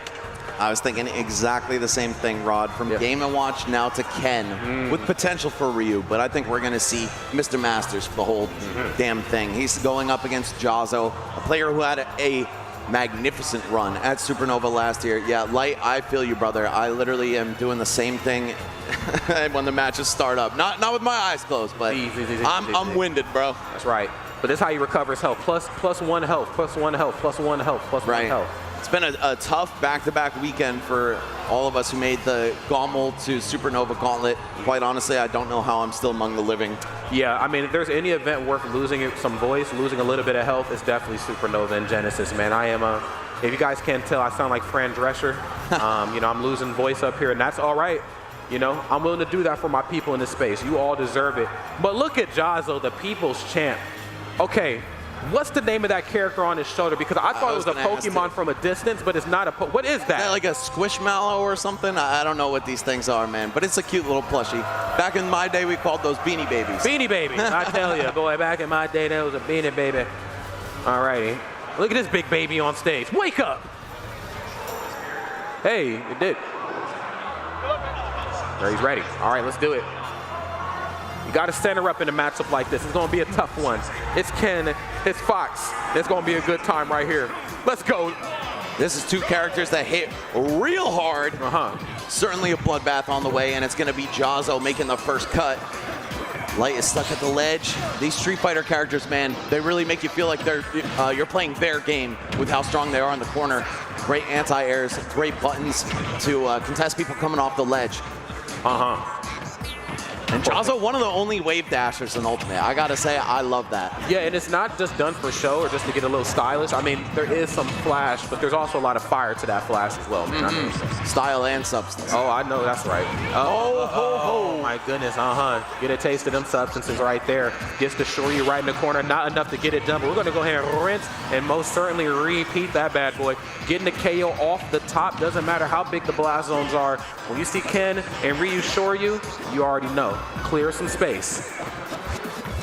Okay. How does Light get in is the question. Ken has so many fast normals, just those elbows, those feet, and it really makes Fox feel like he's losing in his own arena. Yeah, it most certainly does. I mean, he kind of does everything you do, but a little bit better.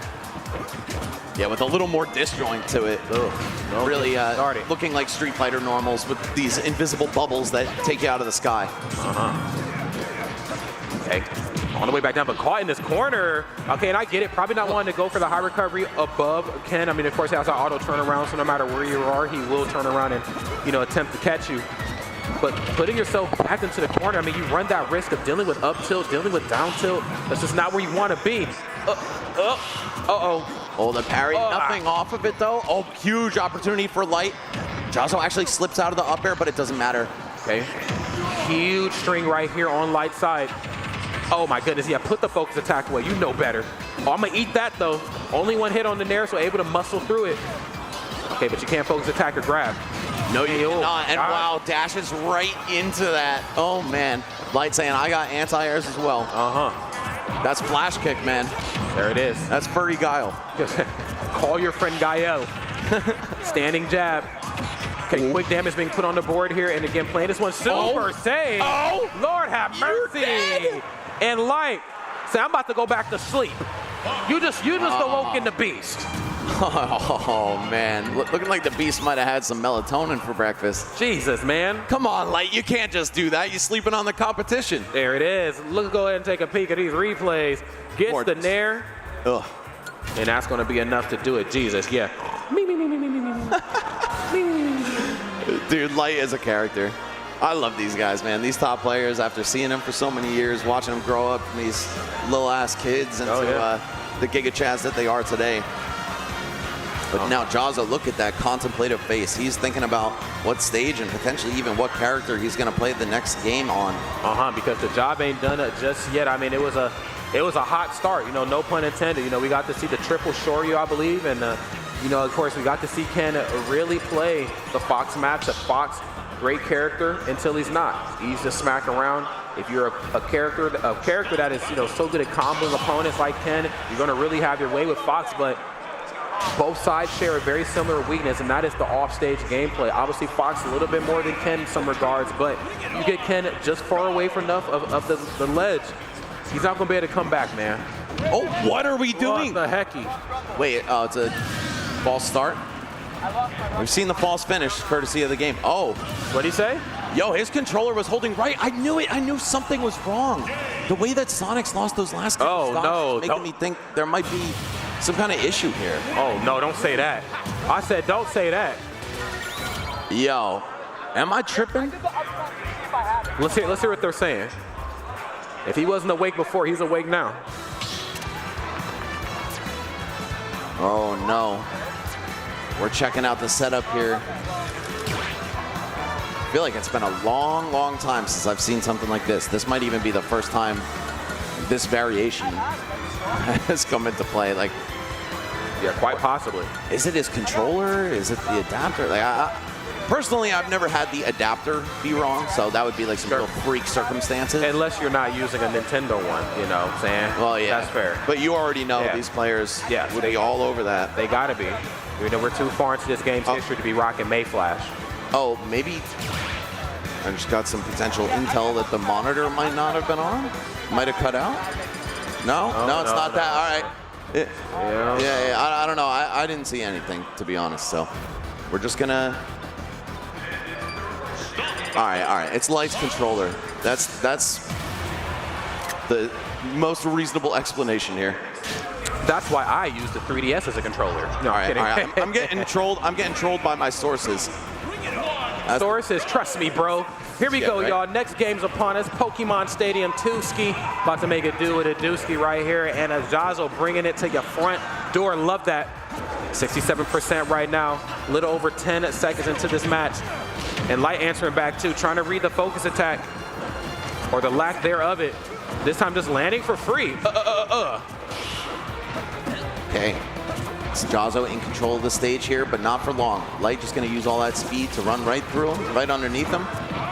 Now he's in the Pokeball. Oh, God. Go. Okay, message definitely sent here. Oh, looking for the roundhouse. But it looks like Light is back in the house, and this time with some rage on board. Uh-oh, don't ever air dodge. Don't ever do that. Never that, bro. Don't ever try that. Ooh, wow, using the footstool to get away from Jazo. Kicks him right in the head, sets up an edge guard. He's going to make it back, but still, this is suddenly an even game. Oh, God. Kicks to face. Kicks. Uh-oh. Okay, focus attack on the way down. Great punish, yes. And I'm going to shine stall just so I can make sure I get back to this ledge. Okay. Okay, there's the back here. And even if it doesn't KO, it's still a comfortable enough position to begin. Great stuff right there on Light's side. We're still up in it. Well, we got the full hop auto cancel downer right there. That's going to open up a world of possibility for Light. 50 plus damage off of it. But you know Jazo's not phased. He knows his character's got some meat on his bones. It's really hard. He can make this one back. This is a hardy young man right here, brother. Ken right now got muscles aplenty, but getting thrown around by this little fox here. There's the up throw. And of course, going to have to, be reverse the focus attack on the way down. Really got to try to keep it as ambiguous as possible, but it's tough to do because Fox so quick on foot, it doesn't matter how you be reversed. I can get there. Oh my God, re-grab. Oh, the down smash didn't connect? I don't even know, man. Some things in this game could be very mysterious. Very illustrious here. Okay. Directional air dodge on the way back. That's going to be enough to do it. The red stuff is just enough.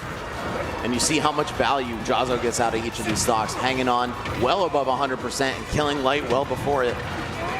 Up air. Oh my goodness, down smash is actually the correct option. Great stuff on Light's side, keeping this one airtight. Yeah, knowing that Jazo wanted to cross him up right there.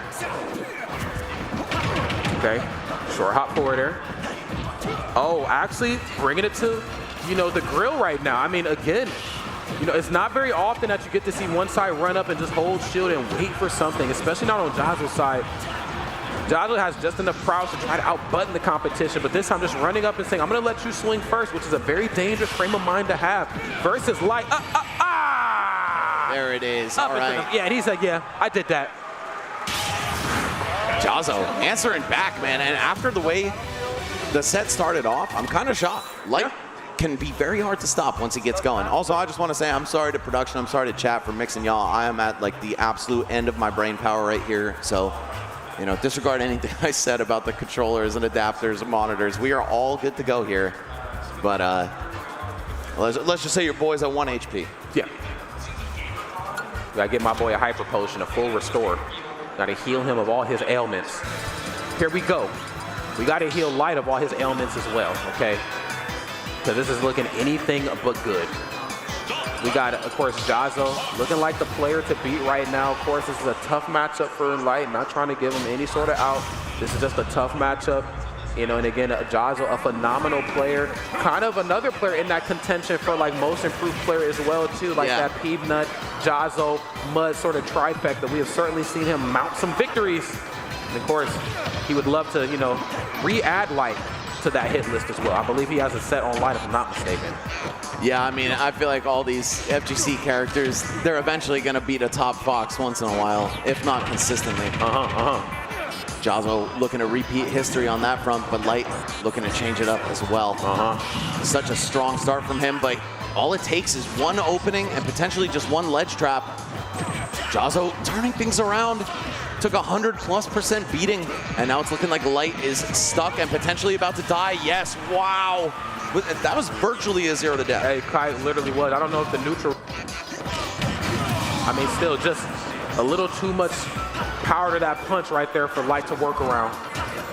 lloD looking good here, showcasing some great footwork, and most importantly, leaning into that neutral special, understanding the importance of I can be aggressive, but sometimes I might need to just cool my jets a little bit. Yeah, and why not let me cool it off for you, said Jazo. What are you doing in this corner? Dash attack?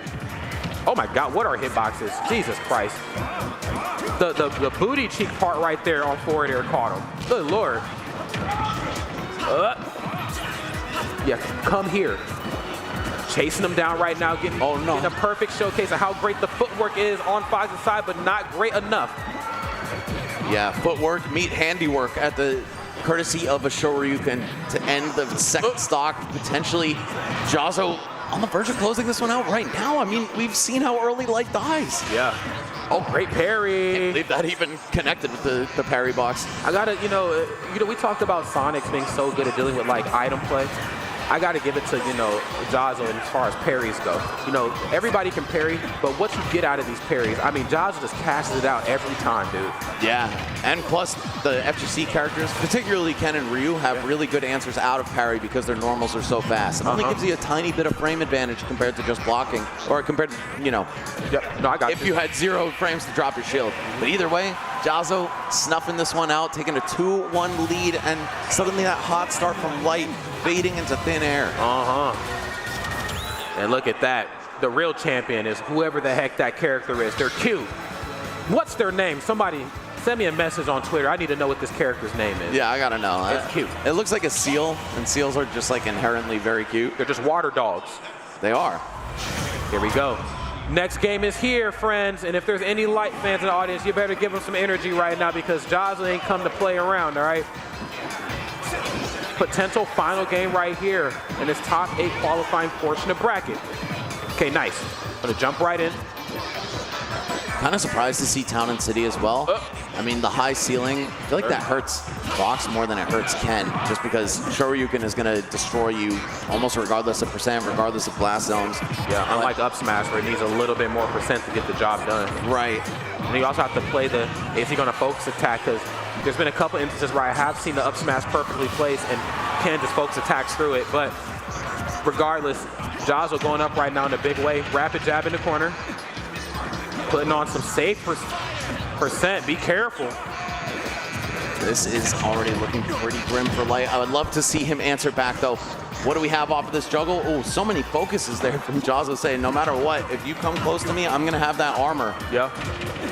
Oh, and of course, it's only valid for 1 hit. Good on lloD, busting out some of these flurry attacks. Yeah, and it's these matchups like this where you really get to see lloD, kind of turn a new leaf. I mean, yeah, obviously holding forward is kind of like the light sort of method of thinking, but there's going to be some matches where you're going to have to just play this one safe, perfectly spaced in airs, making sure dash attack actually connects, leaning into neutral special. I want to see more of that. It's not the most luxurious game of play. It's not the most flashy game of play, but it's going to be the style of play that's going to help you survive.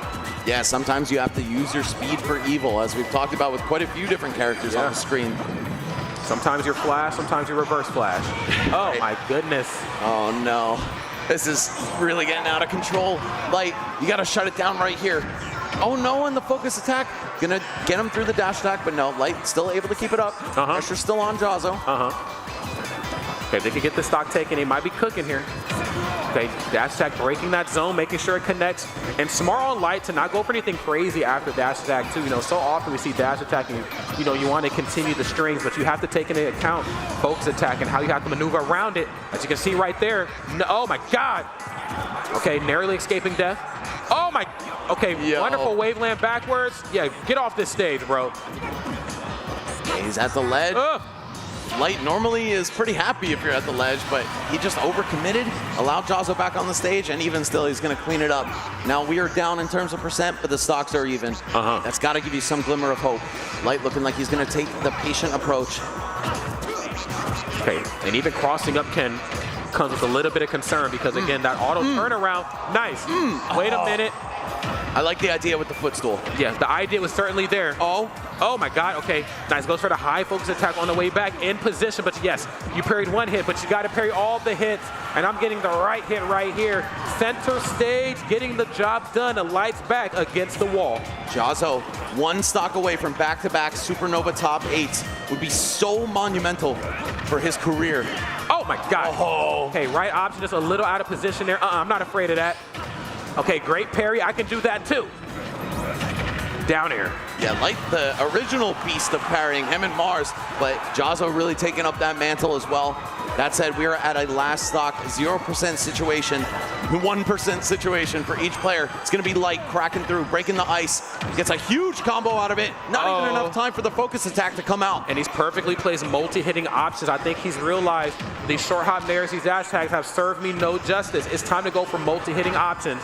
Okay, yes. Up tilt's just quick enough. Rinse and repeat that. And we're going to game freaking 5.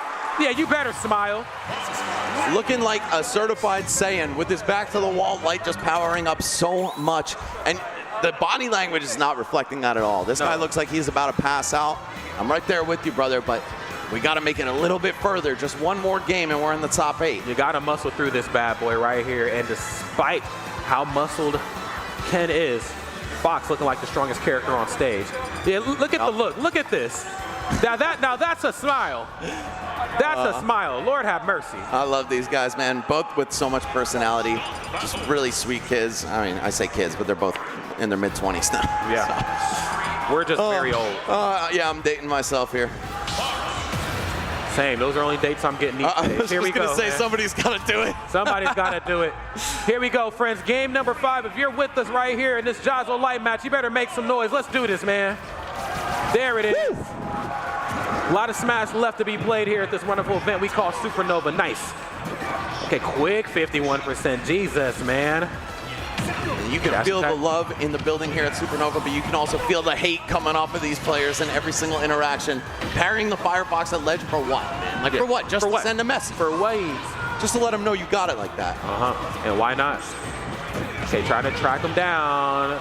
Okay, be careful on those top platforms. Don't be sorry. Be careful. Okay, great positioning as always. Jaws will place himself just right where that green ends on Pokemon Stadium and right where like the silver part of the stage starts. Oh, but when you are 10, it really doesn't matter where you're positioned because once the percent starts speaking to your favor, you just start swinging for the fence. We did see Light make a huge comeback last game though. Not willing to count him out just yet. Wow, actually sinks out of the combo because Fox falls so fast. One of the few times that works to your advantage. Oh, dash attack, up air. And another. Okay. Oh, okay, great footwork, but not great enough. Ooh. Okay, Light still dancing circles, yes, and a little bit of a fake out, maybe making him think that he's gonna go for the entirety of the focus attack. Whatever it is, not quite working. Great parry though, gets the spin to win, and that stock is getting awfully thin right here. Nice. Look at the footwork, quite literally look at the footwork. Oh my God, into the aerial Shoryuken. It's gonna be a little bit weaker. Oh my God. And keep Light alive, yes, just enough for him to find a kill in response. Now, how do we get off this ledge, though? Jazo is shown to be such a menace in the corner. Oh, throwing out those wave dashes. You know, maybe style over substance there because that allowed Light back on. But it didn't matter. Found the kill either way. Jazo, a full stock up. I need to see Light play like he did at the end of the last one. Yeah, I would too, man. I mean, you really have to try to, oh my God, try to dig deep here, but it's a tough thing to do when you're caught in that blender. Focus attack or not. Okay, one hit jab. Focus attack, yeah, I'm coming through. Dude, 45 off one hit. Ken hits brutally hard. Yeah, it's absolute insanity. Oh, okay. Trying to get in the right position there. Not quite close enough to get the parry, but that's okay though. Oh, that's gonna be enough to do it. Jazo with the pop off. I know that's right. Wow. Wow, what an amazing showing for both players. But Jazo, once he got in the driver's seat, man was pedal to the metal, flooring it, doing 150, slide into the parking lot, bust a couple donuts, you know, run from the cops in style as he is a smooth criminal in top 8 once more. That's right. The smoothest of all the criminals, leaning his way right there into top 8. Let's go ahead and take a gander at these replays. Never out of position in the corner, always having the right option on the ready, and of course, Lord Sakurai bless Ken with that wonderful auto turnaround. It don't matter which way I parry, it's gonna be scary for you. Dude, rest in peace, Seal homie. I hope he didn't get stomped on stage, because he was stomping around. Wow. That was a great set, man. What a way to make it into the top 8 against one of the best players in the world. Yeah. Make him feel like he has a chance, and then just completely stuff him out. I don't even know what you do in a matchup like that sometimes. It's a tough one. You just have to play so much better than the other side. And I mean that with as much respect to both opponents. Fox just has to take into account so much more. You know, even when I'm going for these multi-hits, I have to make sure like the first hit on fair hits and not some of the later hits, you know, because I want to make sure that I have just enough hitboxes out there to stop folks attack. If I misspace this, mistime this, even in the slightest, I got to deal with folks attack, and that's just not what I want. So beautiful effort right there on Jazzo's side. We got to see a perfect display of great movement. You know, folks attack, FADC as well, on top of the wave land backwards. And then always being in the right position, right where that metal ends, and right where the grass starts on Pokemon Stadium, never venturing too far out of that bubble. Good stuff right there on Jazzo's side, man. Yeah, it's a great little visual cue for where you want to stand on these lead traps. Yeah. Jazzo getting it done picture perfectly there. And that, of course, is what earned him his spot in the second Supernova in a row. 2025 into 26. Yeah. This man is looking like a top threat. And we're going to find out who the next player to join him there will be as we head into our next qualifier. It's going to be Luis versus 34, who was previously known as Candle, who was previously known as 34. Going back to the OG tag. There you go. Best player in Minnesota, or sorry, Wisconsin. Nonsense.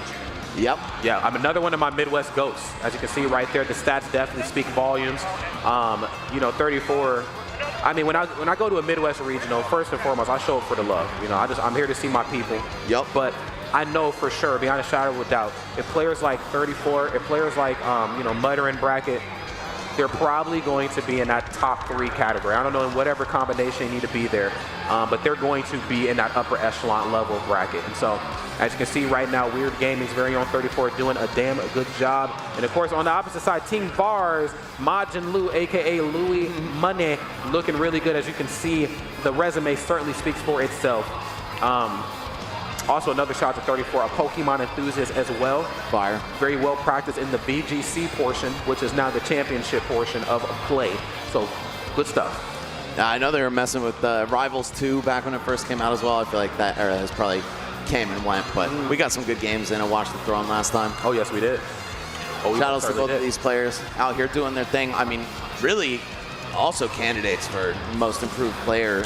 Yeah, right. Absolutely. The thing is, we already knew they were good. So yeah, Louis Money was doing it before it was even a category. You know what I'm saying? Like he kind of just like trailblazed that narrative, and then right before we could give it to him, he became one of the best players in the world. But Candle could obviously be another you know, contender as well.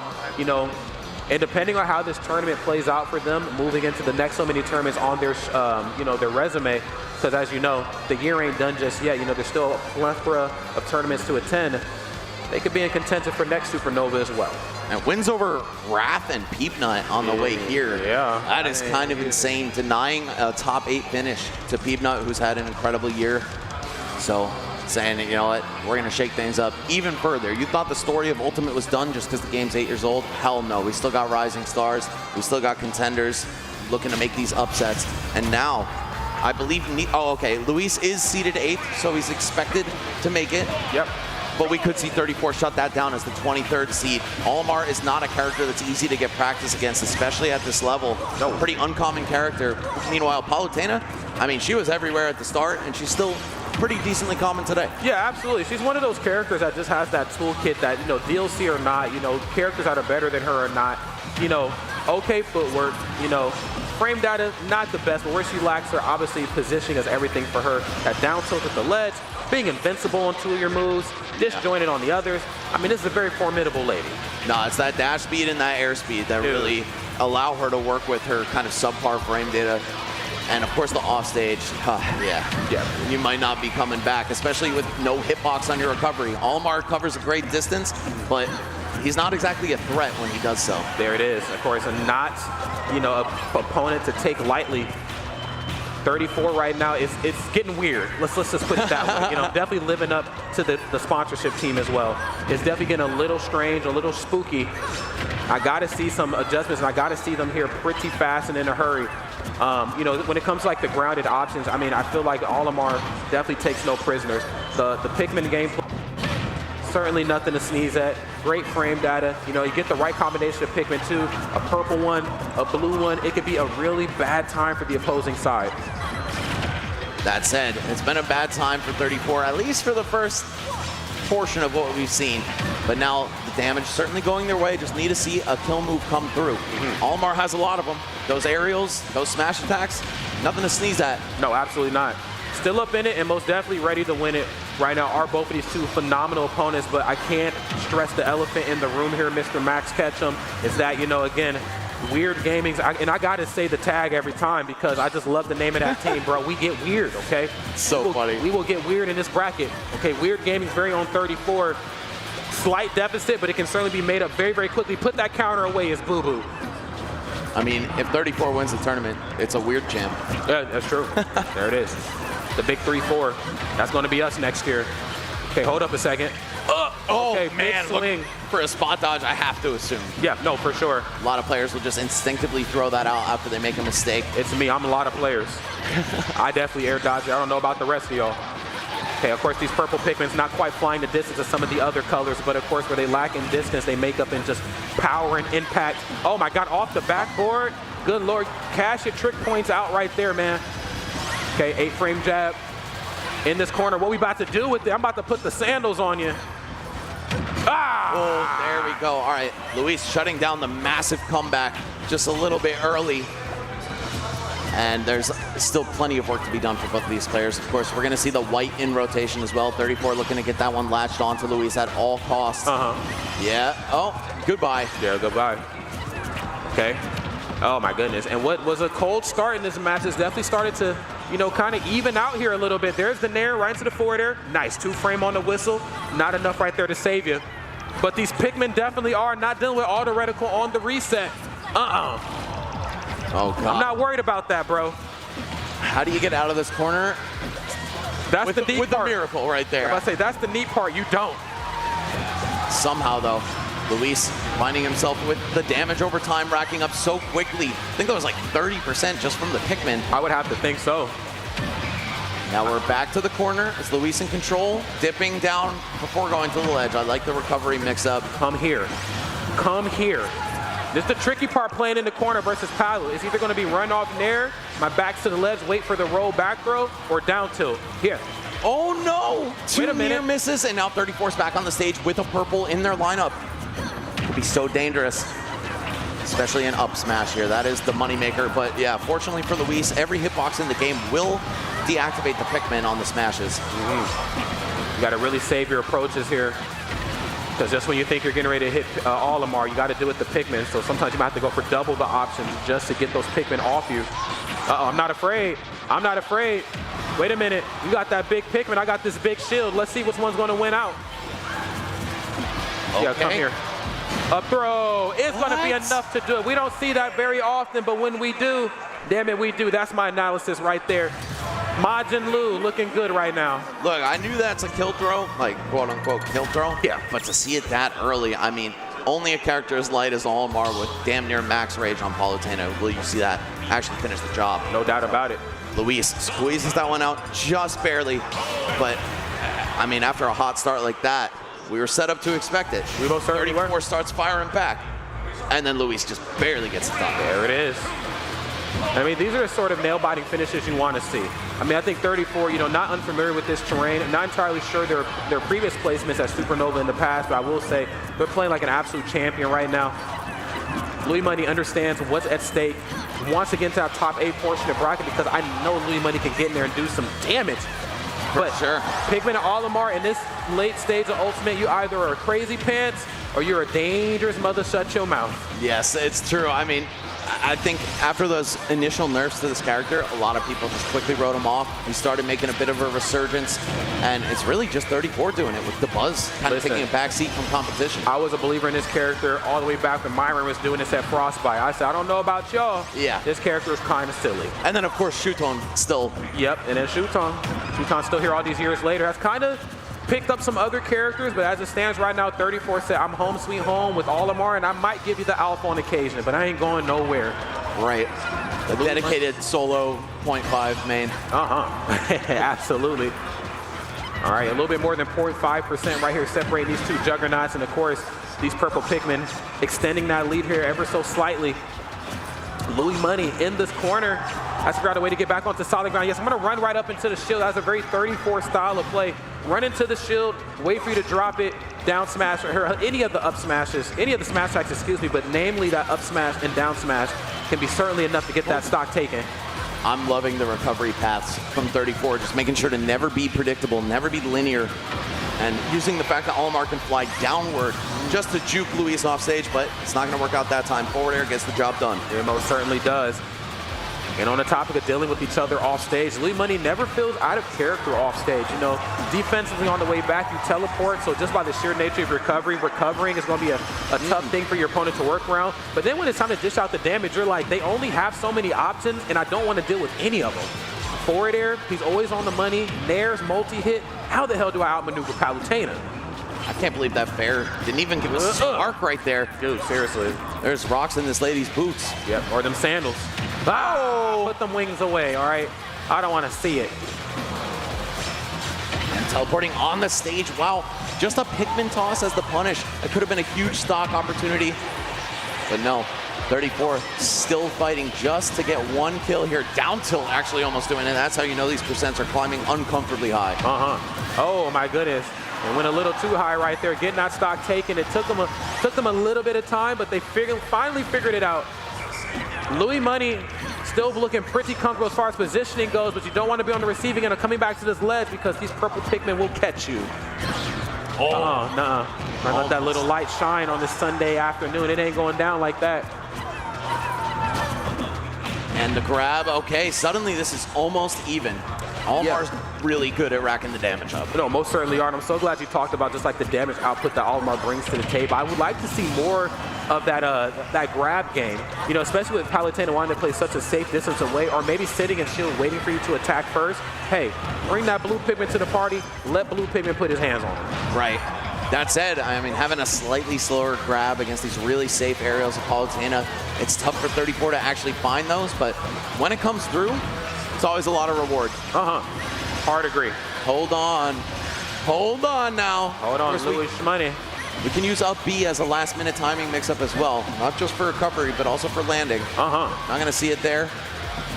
But yeah, all right, we're out of the craziness that is that juggle. Or so we thought. The circus is in town.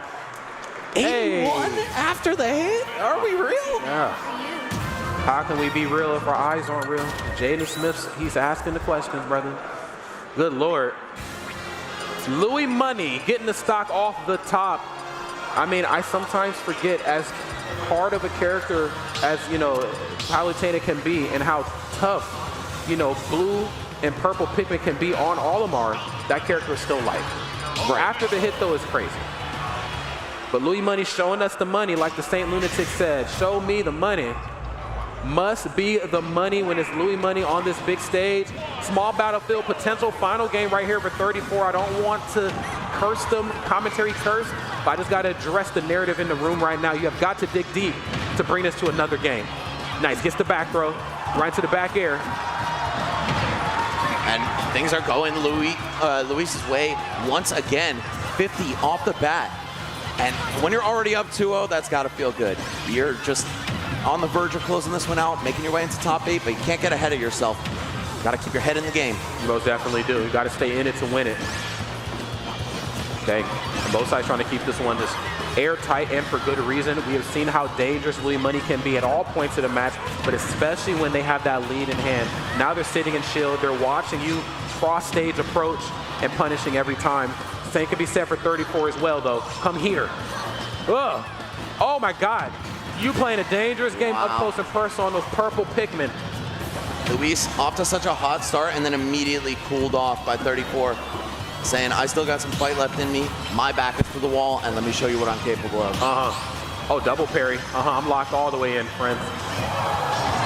No, don't ever try that. Here, you're going to eat some residual damage for that. Okay. And yes, the fall away fair. This is exactly the narrative that lloD did not want to deal with in the match. 34 has the lead, and now you're going to start to see a much different play style. The play style that we typically associate with Olimar. A lot of Pikmin tosses, a lot of fall away aerials, a lot of just playing super duper safe up close. The standing jab is enough to get it done, though. Yeah, one of the emergency kill options for Palutena. You're in the corner and you're above like 140, and actually get the job done. So now that Luis is back in it on even turf for the second stock, we'll see what he's capable of. I don't know, man. The 3-0 is looking less likely every time a Pikmin gets latched onto Palutena. I'd have to say so. Down air? Okay. Definitely the looming threat of that, though. 3% differential right now. Oh, my God. And is it still a Mewtwo King angle, even if it's Olimar? I mean, hugging that stage on the way back up, narrowly escaping that long-lasting down tilt. The Mangles are here. Back air. Short hop nair. Oh, bit of a clank. What the heck you think right there? I love that F smash, the immediate answer back just to clear some space. You better put that, oh my God, put that Pikmin away. Yeah, I'm pretty sure the reason that was possible is because Palutena was stuck in the clank lag, but the Pikmin is separate from Olimar. It is. He's totally actionable. Crazy stuff. These players aware of the little micro interactions here. There we go. A back air though from Luis, putting himself back on top. After a great start into a rough start. Yeah. Peaks and valleys right here, certainly in this match. Okay, a little bit of a schmack right there. Not the right Pikmin, but okay. Yeah, you got the yellow, you got the purple, you got the blue. This is a very fearsome combination of Olimar right now. Nothing off the up smash. A little bit of a clank right there on the nair. We're gonna go ahead and extend this lead. No whistle? No whistle? It's tough, especially with those multi-hits. You only get that armor for so long. All right. Oh, the trade. Okay, 34 hangs on. Last stock of the tournament for them potentially, but making great use of it already. Cuts that lead in less than half. Auto reticle. Little misposition, but where auto reticles, kind of falters, Explosive Flame definitely picks up the slack. Back air, you know it. And before you can even get the animation started, Purple Pikmin already at your front door. Back air, cracking that helmet. And a pop off indeed, a small one right there on Louis Money, but a well-deserved one nonetheless. 34 fought their absolute heart out, but Palutena proved to be just a little too powerful for Pikmin and Olimar. Excellent job by both players right there, and I gotta give it up. Amazing run from 34 throughout this entire tournament. I see Samsora, Wrath, elijmin, and Peabnut, 4 killers having to fall in their path. So, 9th place, I mean, that ain't too bad. I know. Really thrilled with that, but of course you want to taste the glory of that top 8. Luis, on the other hand, will be making it as projected. Seed number 8, guaranteed top 8. Loser started bracket, unfortunately enough, but I think some players play better when that narrative is working for them, or I guess against them, depending on how you want to look at it. It's all about perspective. And when it comes to Louis Money, I think he's always had kind of the underdog sort of thing. I'm playing with something to prove. Well, he's proven that he's the best in the world. He's on the loser side, but he's still playing with the heart of a champion. And honestly, man, when you put somebody like Louis Money in the corner, sometimes the only way out is to swing big. And when Louis Money has that narrative attached to him, he's kind of the best player in the world, bro. I mean, he's a guy that never gets complacent. So we'll be seeing some more of him a bit later in the top 8. And guys, before we get into our next qualifier, we're going to throw to a quick break, but we'll be right back. Don't go anywhere. There's still a few more matches before we finish deciding our top 8.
What's up, everybody? We are back. Supernova 2026. Okay, we threw it to a small break, had to pay some bills, okay, but we're back up in it and ready to have some fun. This next match right here, I got my seatbelt on because we might be here a while, okay? It's Sonix, it's Wrath, and you already know what this is about to be. Sonic versus Sonic. This could actually, funnily enough, two characters like I kind of talked about before, literally not comprised of the same ingredients. They are literally the same. It could be a quick match or it could be a long match. Either way, we're up in it. And it's going to be quick because Sonic's a fast character. There it is. But it might take a long time. Guys, two of the best Sonics, I mean, really the two best Sonics in the world. I think Wrath is comfortably a little bit above Ken now these days. He's had a really hot last year or two. And I think he's got what it takes to beat Sonix. I don't know. I do too. I don't know when the last time they met in bracket is. I'm sure we'll see that head-to-head pop up in a second, but I can't recall. Yeah, so only offline sets. We actually have had a lot of meetings between the two, and they've all gone to Sonix. But it's been over 2 years since they've met. Yeah, I think the TOs, you know, they know I mean, what they're trying to avoid. You could say, you know, people live and learn, right? Am I? All right. But, you know, all jokes aside, though, you know, definitely there's a lot to learn, I think, in a matchup like this. And Wrath, of course, one of the best in the world. And also, a little bit of a pseudo stat, one of the best players I've seen deal with the Steve matchup. Yes. I think of all the Sonic players out there, he is actually the best. The level of patience, the level of surgical just precision that I've seen him bring to the table versus all levels of Steve definitely needs to be studied. I think where Sonix should definitely write a book on how to deal with opponents off stage, and Wrath should write a book on how to deal with Steve, because I've never seen a player as talented as him do it the way he's done it. No, it's true. I think Wrath is possibly the most patient player in the game. 100%. When you're going up against the Steves, that can really wear on them. Usually it's their opponents who start to feel like, oh God, I gotta go in. But when the shoe's on the other foot, that's when Wrath really excels. Yeah, seriously. Yeah, Wrath is not to be taken lightly by any stretch of the imagination. I do sometimes feel like he gets a little bit forgotten about in the narrative as far as like the best player in the room. You know, you put Wrath in a lot of rooms, man, he's going to actually make your favorite top player sweat because he's one of the best to quite literally ever do it, man. Been playing for a very, very long time, too. On top of that, you know, he's very well studied, been in the space for well over a decade, if I'm not mistaken, so he knows what it takes to do the dang thing. Sonix, of course, very well-traveled player in his own right. Played for, I believe, the collegiate team he played for was the best collegiate team in esports for Smash.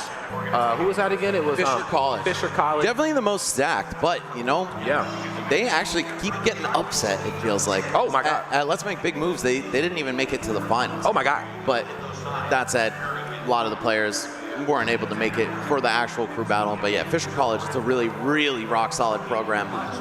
And, yeah, I mean, Wrath, when he started competing, he was like straight up a little kid. Yeah, he was a child, quite literally. So the fact that he's like grown into such this, you know, this dominant, just animalistic force, I mean, really speaks volumes to how hungry he is, you know. Again, to see him play this well all these years later, to see him excel in matchups that even some of your favorite top players struggle with, speaks volumes to his play style.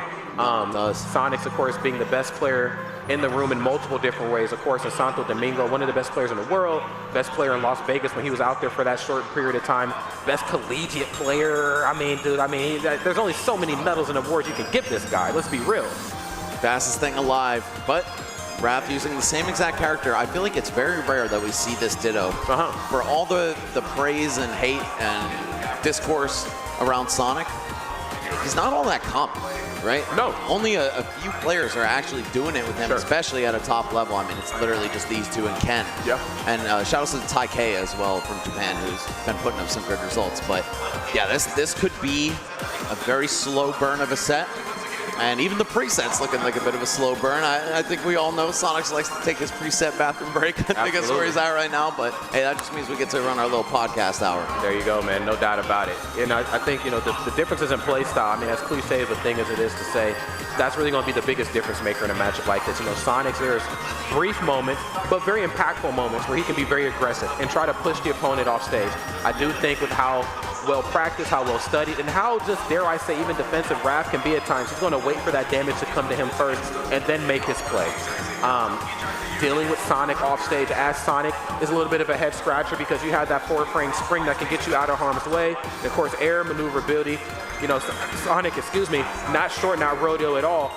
But if you get caught sleeping at the wheel, 5 frame on that forward air, multi-hits as well, not going to quite be able to air dodge through that with as much ease as you think. So I'm curious to see how the play style is going to make the difference here in this matchup. Yeah, between the two, Sonix is definitely the more aggressive one. Sure. Raph is a little bit more patient, but they're both good in both departments, right? Yeah. If Raph has to turn it up, he certainly will. He knows, I've got a job to do, and that's win. Right now, a win means the difference between top 8 or going home at 9. I don't know how this one's going to shake out, but it'll be a good show. I think, you know, sometimes these very long, drawn-out matches actually end up being the most entertaining because there's so much tension that builds. Here we go. Sonix ready to go in his seat. They're going to decide on some mutually agreeable stage. Obviously, it won't benefit one more than the other. Alrighty. Well, let's see how it goes. Also, man, just on the topic of Sonic, I miss my boy 6WX, bro. Yo, where is he at, bro? Where's my boy? Like, he was a staple. I couldn't go to a Saga without seeing 6WX. I knew my boy was going to be at every event I was going to be at. If you're still at Wesley, right, is his real name? I think it's Wesley. Yes. If you're still out there in this crazy world, 6WX, we miss you, man. No, that's facts. And his brother, Uno, who never had the same like national level profile, but them two, they used to team up and do so much work back in the Smash 4 days. Okay. They were always a welcome sight. Very friendly dudes. There you go. Unless you are fighting them in bracket. There you go. Of course, not quite as friendly, not quite as familiar. I need both sides to get friendly and familiar right here with this game number 1, man. We have been waiting patiently, okay? I got the biggest bucket of popcorn because I know I'm going to need every bite to get through this, okay? I got a coffee up here in front of me. I might even have to commentate standing up right here just to get myself through this. But we're going to get through this, most importantly, friends together. Yo, if there's anyone in the chat that's willing to entertain me on this, I want to know how many loops of the Michael Jackson eating popcorn gif will elapse between the start and the end of this set. Oh, yeah. It's got to be in the hundreds easily. Oh, without question. Also, digging that jersey, too, Raph has on. Sonic Speak! Sorry. Yeah, what is the jersey?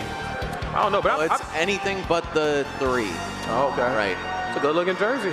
2 good-looking players up there, man. Let's go ahead and get this thing started. Also, big shout out to all the helping hands that made this tournament a thing. Of course, you know, we'll talk about it, of course, when this set wraps up. But Zenny, JV5, you know, Syracuse Esports. I see the TNS logo on there as well, man. Tong and the gang, they run a phenomenal production company. They can do just about anything for you. Trust me. You think it can be streamed, you think you can host an event there, ask them. They can make it happen for you for the right price. House to 3K, Debbie and Dill, 3K holding it down on the 1s and 2s for us, making Max and I look and sound good up here. Doing it for your enjoyment are these 2 Sonic the Hedgehog extraordinaires. Game number 1 is Sonic Speed. All right, I love that. Yeah, let's go.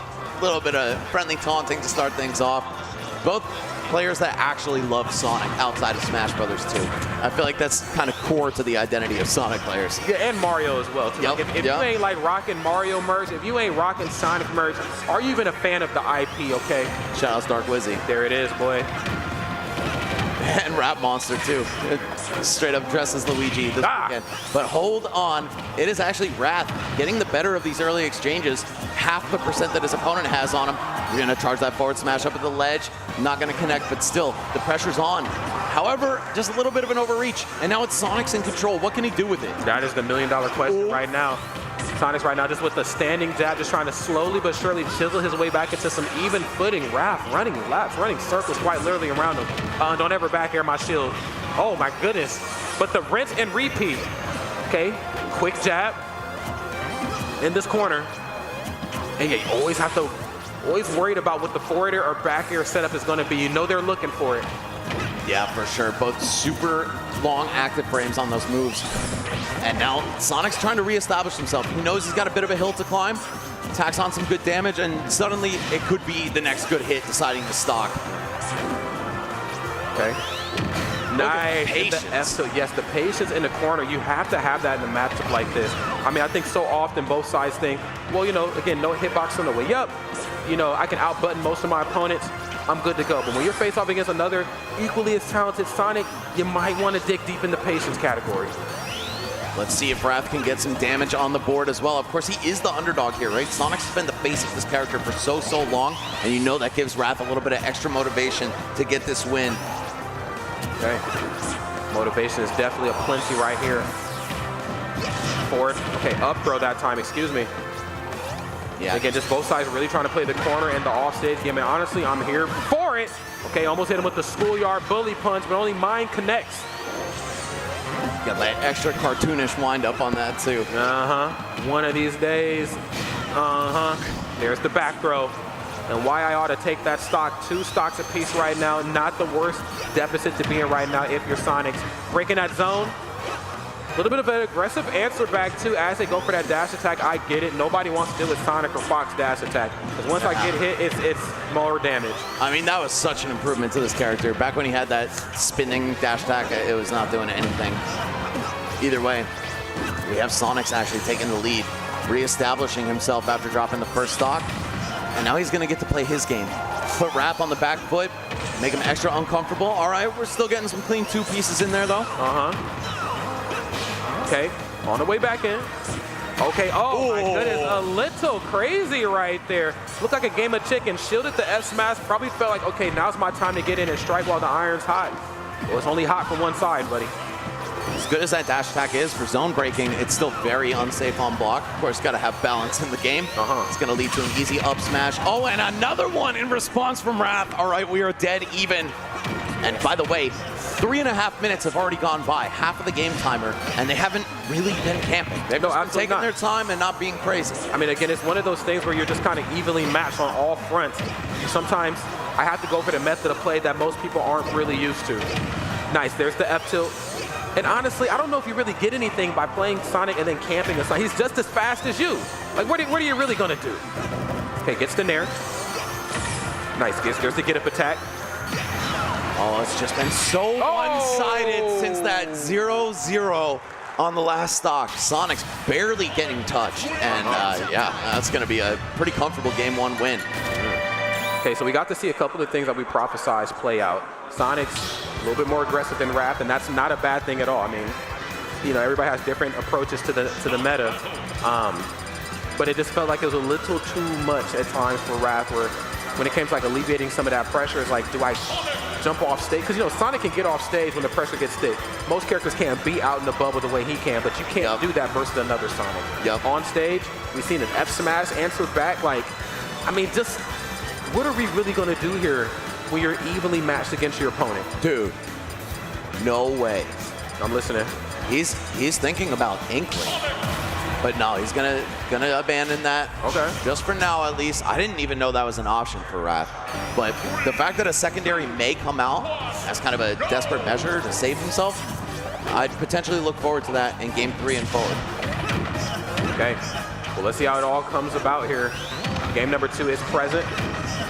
And Sonic's putting on a quick 40%, but of course, Wrath answering back. And I think that's a part of the narrative I actually kind of want to stop saying is like the answer back. I want to see Wrath really hold forward a little bit and gain control of the lead because it is Sonix that's making it bleed right now, and he has what it takes to succeed. This is anything but good, man. I do feel like when Wrath gets the lead, though, more times than not, I've seen he's impossible to deal with. And that's just such a difficult task right now to do versus Sonic. Yeah, the fact that you have to make such a ridiculous comeback just to be able to go to your regular game plan does not bode well for Wrath here. No, it does not. Uh-oh. Another forward air. Can I get another one? Oh, an up air into an air. Oh, man, we almost got every other aerial before the next pair that you asked for, Rod. It's like when the restaurant brings you the wrong meal. Right. And then you send it back and then come back with the wrong one again. Man. And me being a Midwesterner, I don't got the confidence to ask him to fix it. I'ma just eat the tofu sandwich. That ain't what I wanted, but this is what I'm gonna get. Oh my goodness, you're gonna get some of this jab up here up close. Wrath fighting through the chaos. And this time holding forward a little bit more, obviously, namely because we're in the deficit, but we'll take it. I want to see this frame of thought a little bit more on Wrath's side. Still so much catch up to play, 76%, but you know, you get a lot of damage off these spin dashes and the aerials. Realistically, it's not impossible for Wrath to take it back. Oh, but the buttons are just so safe on block, particularly that up air. Very low landing lag, and you can actually auto cancel it from a pretty low height as well. Yeah, 100%. You see landing with the Nair and being able to get out of harm's way. Okay, situation reset right now. Wrath turning a bad situation into a good one. I'm here for it. I'll take 32. A couple more of those and we're looking at an even fight again. No doubt about it. Raph being a little bit more proactive right here in his approach as opposed to reactive. Oh my goodness, but Sonic's reaching out and grabbing that stock right there in a way that we really only know Sonix to do. All right, oh, Sonic's catching him with the down B right there, all the way across the stage. Looks like Raph just can't really execute his normal game plan, and as another master of the character, Sonix is fully exploiting that. Yeah, 100%, man. I mean, this is just anything but good. There's that forward I was kind of talking about coming into this match. You don't want to be caught off stage because unlike most of the characters in this game, you're going up against your own character, and they're going to get out there and come and get you.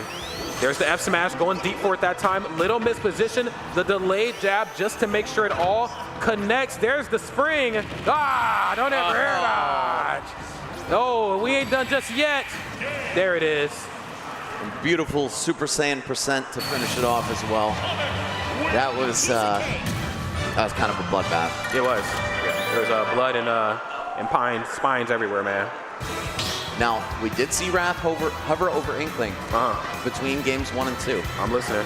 After that one, I think it might be time to try. No, he went straight to Sonic this time. All right, no hesitation. Sonic. Said, I'm going to live and die by my main character here. I respect that. I respect it. That young man tenacity. So I will not move from this character. Next game is here, friends. Sonix and Raph. Let's see how this one shakes out. Sonix, of course, being the aggressor in a lot more ways than one, and just knowing how to hold forward safely. Okay. Obviously, this is still Sonic I'm going up against. I definitely don't want to be too aggressive because stuff like this starts to happen where Raph knows how to answer back. He is letting that anger flow through him right now. One of the 7 deadly sins reason. Oh, yeah. And now it's Sonix's turn finally. Okay, and he's maintaining advantage off the stage. Not even going to throw the spring out. He knows Sonic can really vary his recovery. Not even worth being up all that high when you can just sit and go for the ledge trap. Well, that time he'll drop a spring though.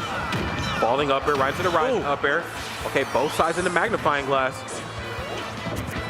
Now again, I gotta say, man, Raph being a lot more proactive in this current match than what we've seen in the last 2.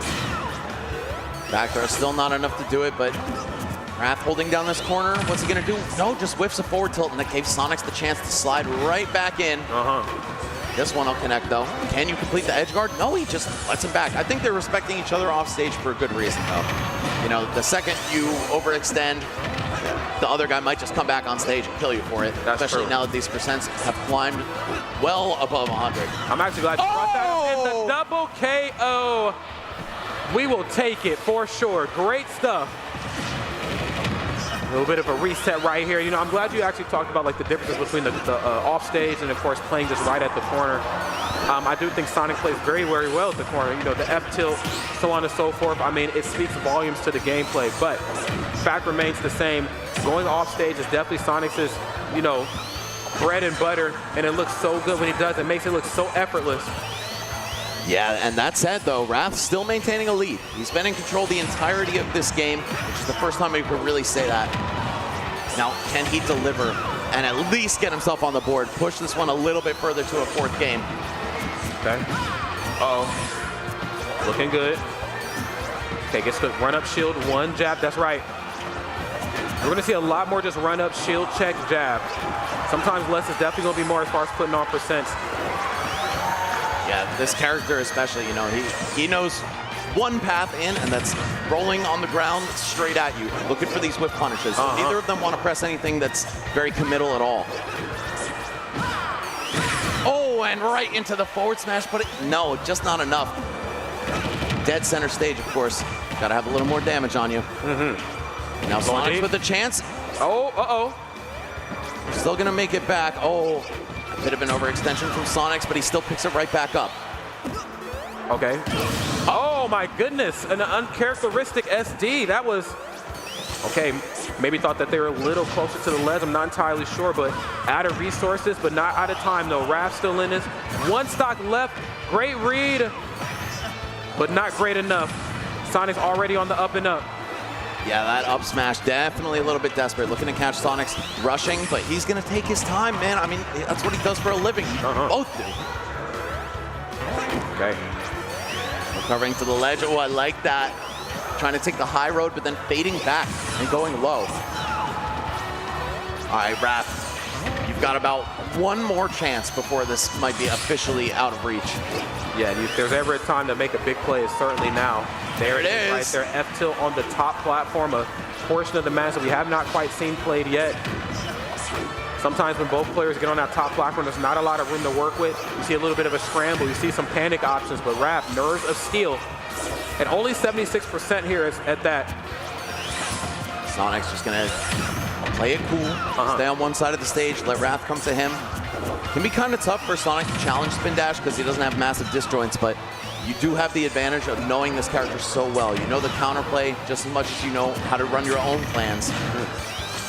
Oh my goodness, and it's kind of getting rinsed in the corner right now. Runs up, goes for the neutral, get up off the ledge, hold shield. Obviously not out of the woodwork, but certainly out of the ballpark right here on Pokemon Stadium 2. Sonix in a very commanding 3-0 finish. I mean, it certainly was a fight put up on the opposite side, but I just felt like there was never a point in time in that match where I felt like Raph was being the aggressor, being the one with the ideation to lead in that match. It just, Raph on the reaction, Sonix being a little bit more proactive, bro. Yeah, I mean, it really felt like that the entire time. Even when he was in the lead, it felt like Sonix was willing to put the screws to him just a little bit more, and Raph unable to keep up. But that said, I mean, 9th place at a tournament like this, you know that this is a beast of a player. He is one of the best for a reason, freshly ranked 19th, and I honestly think that might even be selling him short a bit. I'd have to agree. Is so good. Sonix just a little bit better today. We're going to see him advance to the loser side of top 8. Yep, no doubt about it, man. So valiant effort right there on both sides. Sonix, of course, going to move on like you brought up, Max. Raph, unfortunately, going to drop. But again, that's kind of the nature of Supernova. What we're typically used to at most major events, most super regionals, whatever you want to call them, a little bit different run to show here. Players that are slated for top 8, top 4, hell to even take the whole tournament could get kind of beat a little early. And I'm saying early by their standards. I mean, they're the best players in the world, so early by my standards is like, yeah, I lost in pools, bro. But like, for them, they're like, yo, typically I'm a top 8 player. Supernova, sometimes you just stop a little bit short of it. Whoever came up with the phrase "numbers don't lie" clearly never seeded a Smash tournament because they are often very misleading. People fall short of expectations or massively exceed them. But guys, with that said, that was the last set for Rod and I. We're going to shout out some of the wonderful partners and sponsors of Supernova before we get up on out of here. Let's talk about it. And let's start with Dany. Guys, some of the best glasses in the business. Whatever kind of eyewear you need, they got you held down. They got sunglasses, prescriptions, blue light blockers, migraine lenses, you name it. And you could save 15 to 25% with the code Supernova at checkout. Go ahead and type !Zenny in the chat if you want the fast link, or if you got fast fingers like that, ZennyOptical.com. They will hold you down, even with 4 custom designs made just for Supernova 2026. There it is. Lock in with them. I'm rocking the Zennies. I'm feeling really good about my purchase. They've been holding me down for a very, very long time. Least you can do right there is drop them a purchase, okay? Go ahead and get your eyes right. Lock in with Zenny today. And of course, Syrup in Syracuse, friends, enough said. Be part of the team that is changing the game in collegiate esports. Scholarships available. Scan the QR code to learn more. Look, when I came into the space, even when I was a young kid, opportunities like this just were not available, but you can chase your esports dreams and do it with one of the best players in the business. And it starts with you scanning that QR code. Take hold of your future today. Lock in with them. Syrup in Syracuse. Yeah, if you're a rising senior, you should be thinking about where you're going to be going to school, like literally right now, right? You know, you got the last year of high school to decide that. If you like games and if you like getting a good education, which you all should, Syracuse University might be for you. There you go. Oh my goodness, and rep your nostalgia in a way that you might not be able to do at events that they're not at. Rep your nostalgia, new drop, September 1st. Get them early at JV5 booth today. JV5.com, one of the official partners here of Supernova. They've been holding us down. Jackets, hats, beanies, crossbody bags, you know what I'm saying, belt buckles, you name it. There's nothing that they can't do. They sponsored the EDM show. They sponsored the talent show. They sponsored so much. JV5, Evan and the gang, they do such a good job at helping events uplift the experience. They're also one of the partners, one of the minds behind the Pokemon card convention on the 3rd level. So there's not really much JV5 can't do. Nah, it's true. And they're showing love to the community, doing collabs with guys like Junebug and Turn Down for Walt, right? So I love seeing them spread the love as well as the super clean threads. But guys, on that note, that's going to do it for me and Rod. We got top 8 for Melee and then top 8 for Ultimate coming right up. keep this live, but before we go, we're going to hear from Bam, who's going to break down some of the last sets that we just watched. Really did feel like it started out really like Soonsay might have fun figures. Thank you so much, Devin. I'm sorry. All right. Today. Yeah. Hey, well, welcome here. We're going to do the analyst desk, and today, of course, we've had amazing matches in our way to our top 8. But first, I want to go through kind of the points of contention that we saw throughout the course of these sets. So, starting off, we know we had a banger going on, of course, with Spargo and Luis.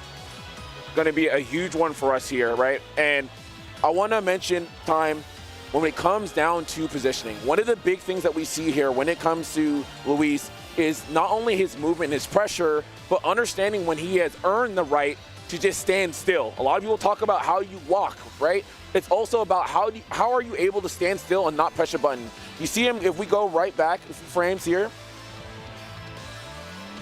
you see earlier on where he kind of coaxed Spargo, being such an incredible player, how he coaxed him actually into going for this up smash. Most Palutanas, a lesser Palutena would have gone for a jump here, right? But he goes for the shield flicker. Most time when you see the shield drop, that's a precursor to some kind of movement. Instead, he doesn't move, goes back into shield, and is able to get this punish on this up smash, right? Go here, toss him off, gets a beautiful nair, understands that he has now earned himself enough time to go through and go for immediate up B. Spargo trying to get back as soon as possible and potentially clip him. Not going to be able to do it. Gets a bear, and he fades in to get the checkmate scenario, and of course, that's money. And this is another avenue we've seen from this guy, man. Like, Luis is one of the best players that we've seen, and he's been knocking on this door to be one of the best in the world for quite some time, right? And this is one of the reasons why he's able to do this here. This is a big moment for him to actually punch his ticket for a Game 5 scenario. Goes for the up throw. Of course, again, you usually look for Palutena up air. Gets his air dodge. Of course, easy down smash, something you don't see too often from Palutenas. But here comes the drop here. Once again, goes for the drop zone to bait out a response. Usually you would see something early on, especially when you have a hitbox, invincibility with that bear. But no, going to leverage that. You're going to see that Chroma Dust and easy punish there for him, and that's going to punch his ticket to Game 5. He's not going to be able to close it out for Spargo. However, going to close out on the loser side and continue on. Still has an opportunity there in the top 8.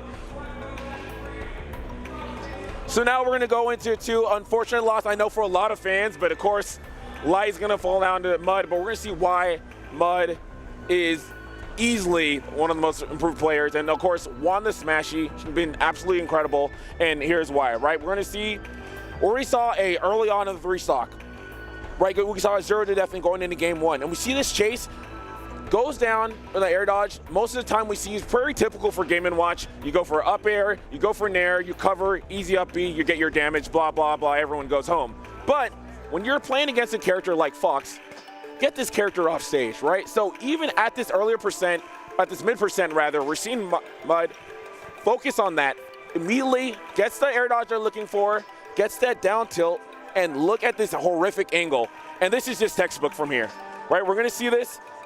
Easy down smash, and that's just gonna go ahead and close out that stock. Really phenomenal stuff there. And then another one, another banger. So, Nair, Bear, we're gonna get a side switch, and I know more people have been working on that recently, and that's gonna be a big thing, right? If you're able to take that reversal, and a reversal, instead of you going back into neutral, it's your game, like why not? And Mud, gonna get it, gets the down smash, and the big thing here, you see the down smash, you're gonna get the sour spot. Usually people in a sour spot, they try to go for a bear, try to hit them back out. The best thing, we're gonna fall down. We're gonna come down, and right on that landing, gonna get an easy punish. And this is gonna be big, because get off stage, hit him once again with down smash, and then you get the bear to close out that stock. Again, we're seeing a lot of great stuff there from the edge guards, but it's really about how are you setting yourself up for these scenarios to get your wins, to get those dubs. Then we have Sonix and Tweek. I know Tweek going to be a fan favorite. People are trying to see him home and trying to hold it down. And this one is simple, right? So most people are going to go against a Diddy Kong, and you're not going to be able to handle the banana as well as they are, right? Sonix, on the other hand, has done a lot of work, a lot of effort, and has Z-catch aerials. We're seeing the conversions from him. He has a ton of them on Twitter as well, too. But the big thing is, when are you going to catch that banana? When are you looking towards, right? And so Tweek plays a simple game here, shows the spacing, easy catch for the bear, and he's just going to die off the side. He's like, all right, I'm done with this. But one of the important things is going in and actually going for the bait. So you stop here, going to throw it down, knows that Sonic's going to try to go over that, because usually Sonic can just spin right over. But this time around, Tweek's going to recognize that, get himself a landing there, and get a damage. And that was the name of that game time and time again. Then Jazzo. Jazzo with Light. Another fan favorite going down. And big thing here, Light, his combination is crazy. He's going to get this edge guard. And I love this one right here. I love that he's able to get this double jump nair to close it out. Notice how he delays it slightly. We're going to see this once again. Even gets a parry. Nope, you're going to deal with all the lightning legs. Get him off stage. Easy runoff. Waits for him to press a button. And you see right here in this moment, if he goes for an early double jump here, right, he'll be okay. But of course, he's going to be stunned. But that double jump kind of coaxing him, like fading away, then going for that double jump. Coax Jazzo to actually doing a double jump himself. Gets knocked out of it, of course, with the nair. Going to be a super active hitbox, and that's going to be an easy kill. And you'll take that stock trade any day of the week.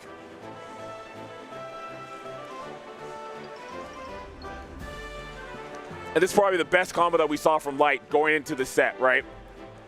Chasing the run down, going to give himself an easy catch on that focus. And the big thing, going for dare. A lot of people will go for dare, hopefully try to get an up smash if they have enough time on that platform. But my man, look at this greatness. Sees immediately, okay, I'm not going to go for this option anymore. Instead, going to fade, get that nair, and then of course, easy nair to up smash conversion, and going to close that stock. Light knows what he's doing there all the time. Great combo game. Unfortunately, we already know Jazzo's going to pull it out. So Jazzo going for the last bit situation here, looking at this game 5, and we're going to see these parries, and those landing timings have been his bread and butter time and time again. And of course, Fox, not going to have too many mix-ups on that. You're going to have the fast fall fair that we've seen that from Light. Also going for these double jumps, going for the footstools. Not going to be enough here, though. We're going to close out, and Jazzo's going to move on forward. But going to see throughout the course of this top 8, we're going to have more incredible play. And the big thing is for you to look at those points of contention and see where people are fighting for and why, right? Because that is what separates the good players from the great. And that's going to be me for the analyst desk. Hope you all enjoyed. And stay tuned. We have some great Smash action coming soon. Don't go anywhere. Ooh, that boy Kus is breaking Joe in the nooch. Look at him go. How is he beating me? This guy's a scrub. There's no way I'm a scrub too, right? Use them, Joey. Use the Zennies. They're built for blue light blockers and corrective lenses. Eyes fresh for the world now. I'm getting it gear. Any occasion with Zennies. Best gift of the year.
no doubt about it. Well, speaking of the competition, we've narrowed it down to 4 people, and just 4 people left. Yeah, I think it's time we bring them out. I think it is time. All right, bring out first contestant. I believe it's going to be Katie. Make some noise for Katie. Come on. Oh, yeah. Come on over here, Katie. Now, first of all, out of over 500 entries, you're one of the top 4. How are you feeling? I'm good. I'm excited. Are you going to knock this thing down and take it home? I hope so, yeah. All right, well, I hope so too. Katie, if we're all good, we can begin. Let's go. Let me back up. Let me back up. We got to do an RPS, right? We got to. Oh, wait. You're right. I'm sorry. I'm too damn excited. You got a little too excited. Go ahead. Joining Katie on the stage, make some noise for B-Money. Let's go, B. Yes, sir. Yes, sir. It's all right, Money. I didn't forget about you. How you feeling? Feel good. Feel good. Feel good? Your opponent seems pretty confident. What do you make of that? I'm gonna change your mind. Oh. Okay. All right. Now, y'all probably know how the rules work, but I'll explain it for everybody else real quick. We're going to do a quick rock, paper, scissors to decide who chooses the order of free throws. We're going to be free throwing back and forth. And in each round, you have to either both make it or both miss for us to keep going. But if one of you makes it and one of you misses, the person who makes it gets a point. There it is, gets a point. First to 3 takes it and goes to the finals. If you're ready, meet in the middle and let's rock, paper, scissors. All right, so hold on. We do it, it's East Coast. We do it on shoot here, okay? All right, here we go. Let's spin you guys around so that everybody in the audience can see what we got. There you go, all right, here we go. Rock, paper, scissors, shoot. Rock, paper, scissors, shoot. Oh. Ooh, okay. You got it. Do you want to go first or second? First? Oh, she's setting the tempo. Let's go, make some noise for Katie.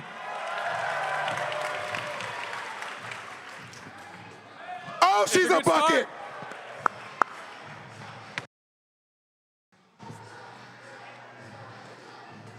Oh, okay. That was close. Keep it going, keep it I'm going. getting nervous.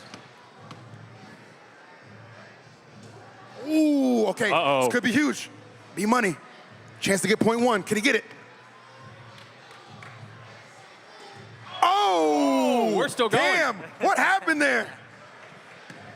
Was it just the nerves? We were talking before. I don't know if it's better to go first or second, whether you want to put the pressure on or have a little less pressure. Okay, there we go. Play to 3. They play to 3. First to 3. I think they're getting into the rhythm now. These are looking a lot better than those first couple of shots. It's a little different on the stage. You got a little bit of pressure to work with. Shout outs to our excellent athletic guys right there, making sure no balls go into the crowd. We do not want a lawsuit. They're starting to get that rhythm now. There it is. Yeah, how important is the warm-up to you playing in the NBA? Very important. I was trying to fight for them to get some warm-up shots up here. Obviously, it's a different depth perception, different under the light. So they don't need them apparently, though. Yeah, they're locked in. They're young. They got this. Yeah, knockdown shooters for sure. Okay. B-Money, Katie, what a battle Will it right ever now. end? They are so locked in right now. And you got to keep in mind, too, I mean, there's over 10,000 in prizes on the line. This is the time to show up, clutch up, and both of them continue to knock these down. We're going to have to start putting in some distractions or something. Actually, low-key, that's a great idea. Stand behind the net, just start going crazy. That might be a great idea. Here we go. Oh, my God. I don't even know what to say about this. This is insanity. Crowd, y'all are going to need to make this go faster. When you want someone to mess up, you better start making all the noise you can. That's right. Feel free to heckle. Come on, let's go. It's too good. They're too good. Y'all are going to need to get up, wave those arms. I want their peripheral vision ruined. Hold up. Okay, Katie has the first point. B-Money. Got to play catch up a little bit. Here we go. So B-Money opting to go first in this volley. confidence being so key. When you're playing, Cam, do you, like, obviously when you're shooting free throws, does the noise ever get to you before you're about to knock a couple down? Sometimes you recognize it, but I think you just stay focused on your routine. You practice it thousands of times. You just think, do the same routine over and over. I would have to argue they practiced thousands of times too. These are just some excellent shots. I mean, they're not missing. You can tell they practice for a long absolutely. time. Katie, though, slight advantage, 1 point to none. B-Money got to hope for a miss on Katie's end and then knock one down himself, Len. Yeah, I mean, those distractions worked pretty well last time. Yeah. Y'all better start getting rowdy again. Yeah, We're get a little crazy. More of the same. Don't worry about it. Ooh, not even touching the rim, just splash. Here we go. Oh. Hold on. I was feeling you on that one, too. Right. Something looked different on that one. But no, he knew exactly what he was doing. B-Money locked in. The thing about this, too, is the stamina game. It's a lot like playing Smash. Like, you've got to have the stamina to do it not only on stage, but consistently. The routine, the execution, the flawlessness. I want to see a mascot behind the net. Get one of those wacky wave inflatable arm flailing tube men back there. All right. Another one? Come on, man. It's almost automatic at this point. Now, Cam, do you feel like the pressure gets better or worse as this goes along? Say it again. Do you feel like the pressure is better or worse on you going along in this? I think it lowers. I mean, the more they get in a rhythm, I think the more locked in they become. Yeah, 100%. Lord have mercy. I hope they extended the time on the venue. We might be here all night. I ain't gonna lie to you. Good Lord. Here we go. B-Money. B-Money. Continuing to just deliver, man. You know, at one point, 151 shots were sank in the opening rounds just to kind of lock in that top position. I'm noticing the headphone strategy here as well. Got the earbuds in. I wonder if that's helping a little bit with the distractions to be able to zone people out. I would imagine so. It's just like pressing mute. Yeah, Cam, you ever play with headphones in when you're warming up? I've never. I like to hear the sound of the ball. Oh, you like that? I don't, but hey, everybody has their. Everybody's rhythm. different, right? Yeah. Everybody's different. Here we go. B-Money still trailing. Needs a Katie miss and for him to just sink a shot. It's rough out here, man.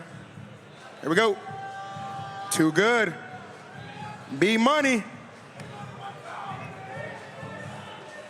Starting to hear a little bit from the crowd. They might be a little siding on. Bias here. A little bit more partial to Katie. Oh.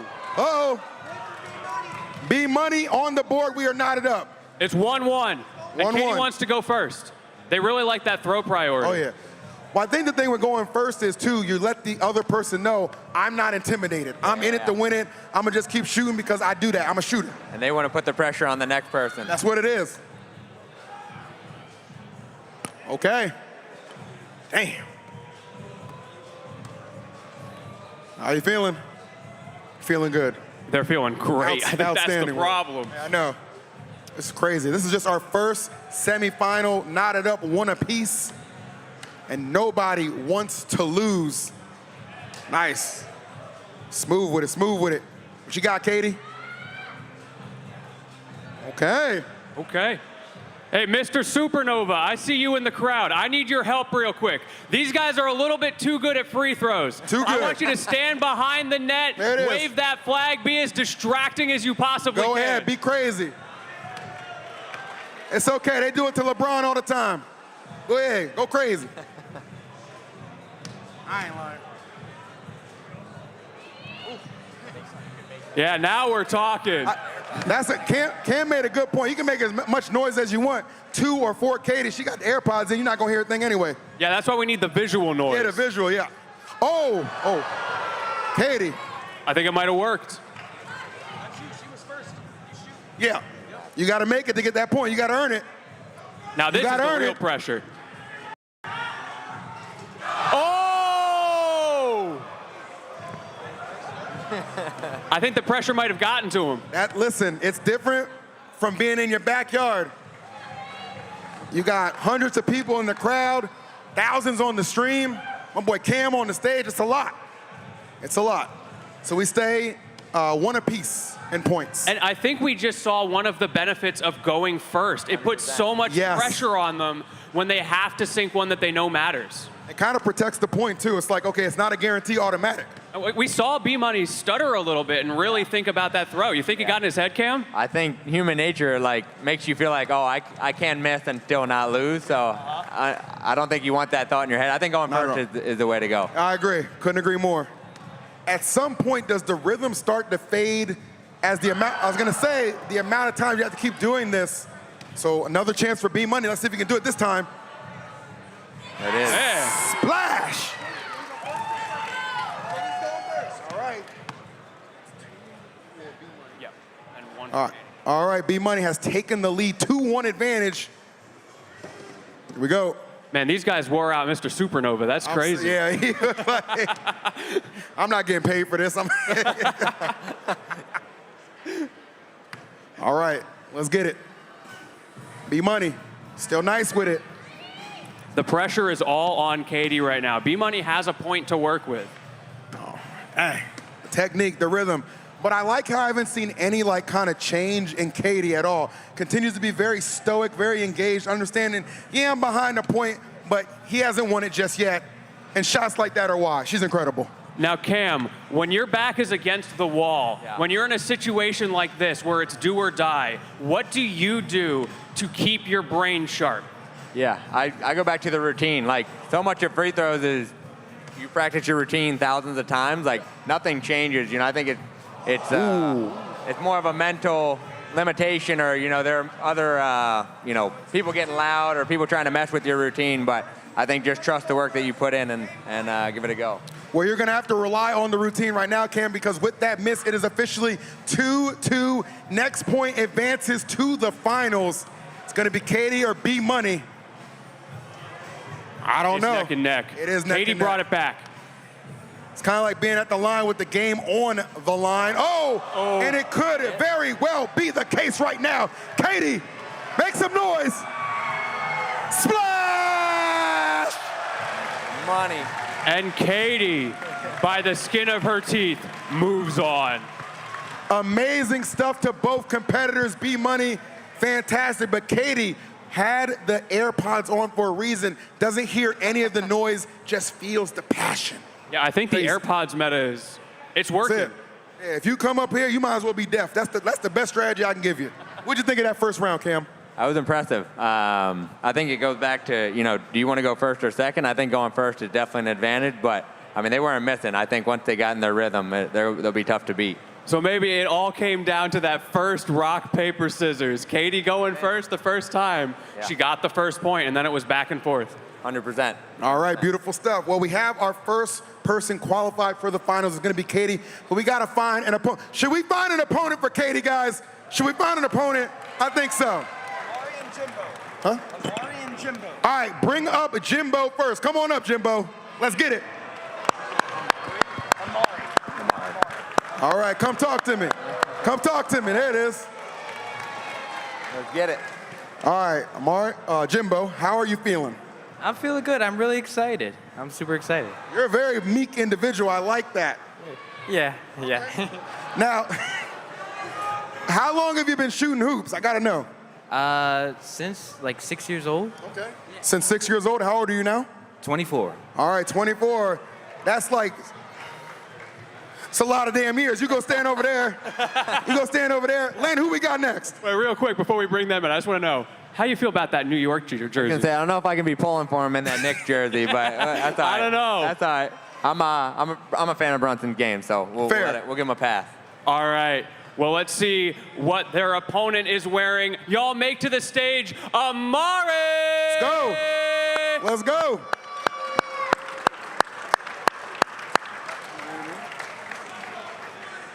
Oh, you got the basketball shirt on as well. What's going on with this shirt? What's it mean to you? This is my boy David. If he is watching it, he's from Puerto Rico. He gave me this shirt. That was my old teammate. So, love that. Shout out David. How long you been hooping? All my life, since 3. Well, we're gonna do the math again. How old are you now? 25. That means he was 22. 22 years. Yes, go. There you go. There you go. All right, y'all. We're going to do a quick rock, paper, scissors to decide who throws first. Whoever wins gets to decide if they go first or second. All right. Rock, paper, scissors, shoot. Ooh. First or second? Second. Oh, okay. wow. Choosing second. A bit of a change. Maybe I was Interesting. wrong. Wow. All right. Ready when you are. Let's get it. First shot. Splash. All right, Jimbo. Here we go. Ooh. That was pretty smooth for our first two shots. Credit to both of them. They didn't have a warm-up till about 20 minutes ago, too. Yeah. Ooh, left it a little short. Could be big for Jimbo right out the gate. Let's see. You want to see him make it? He makes it. There we go. That's one on the board. Your choice. But remember, it's not how you start, it's how you finish. So if I'm Amari, I'm still very encouraged. And notice, guys, neither one of them wearing any headphones of any kind. So they can hear everything going on right now. We want to talk about what people are wearing. What is going on here? Listen. We got the flip-flops on. Do you have a regulation footwear that you have to, wear when you're practicing your shots? Whatever makes the ball go in. You can wear whatever you want. Oh, there it is. The ball goes in. All right, Amari knows what he's doing. It's got a little extra hang time on his as well. I noticed that. Yeah, the arc is a little higher. Yeah. Here we go.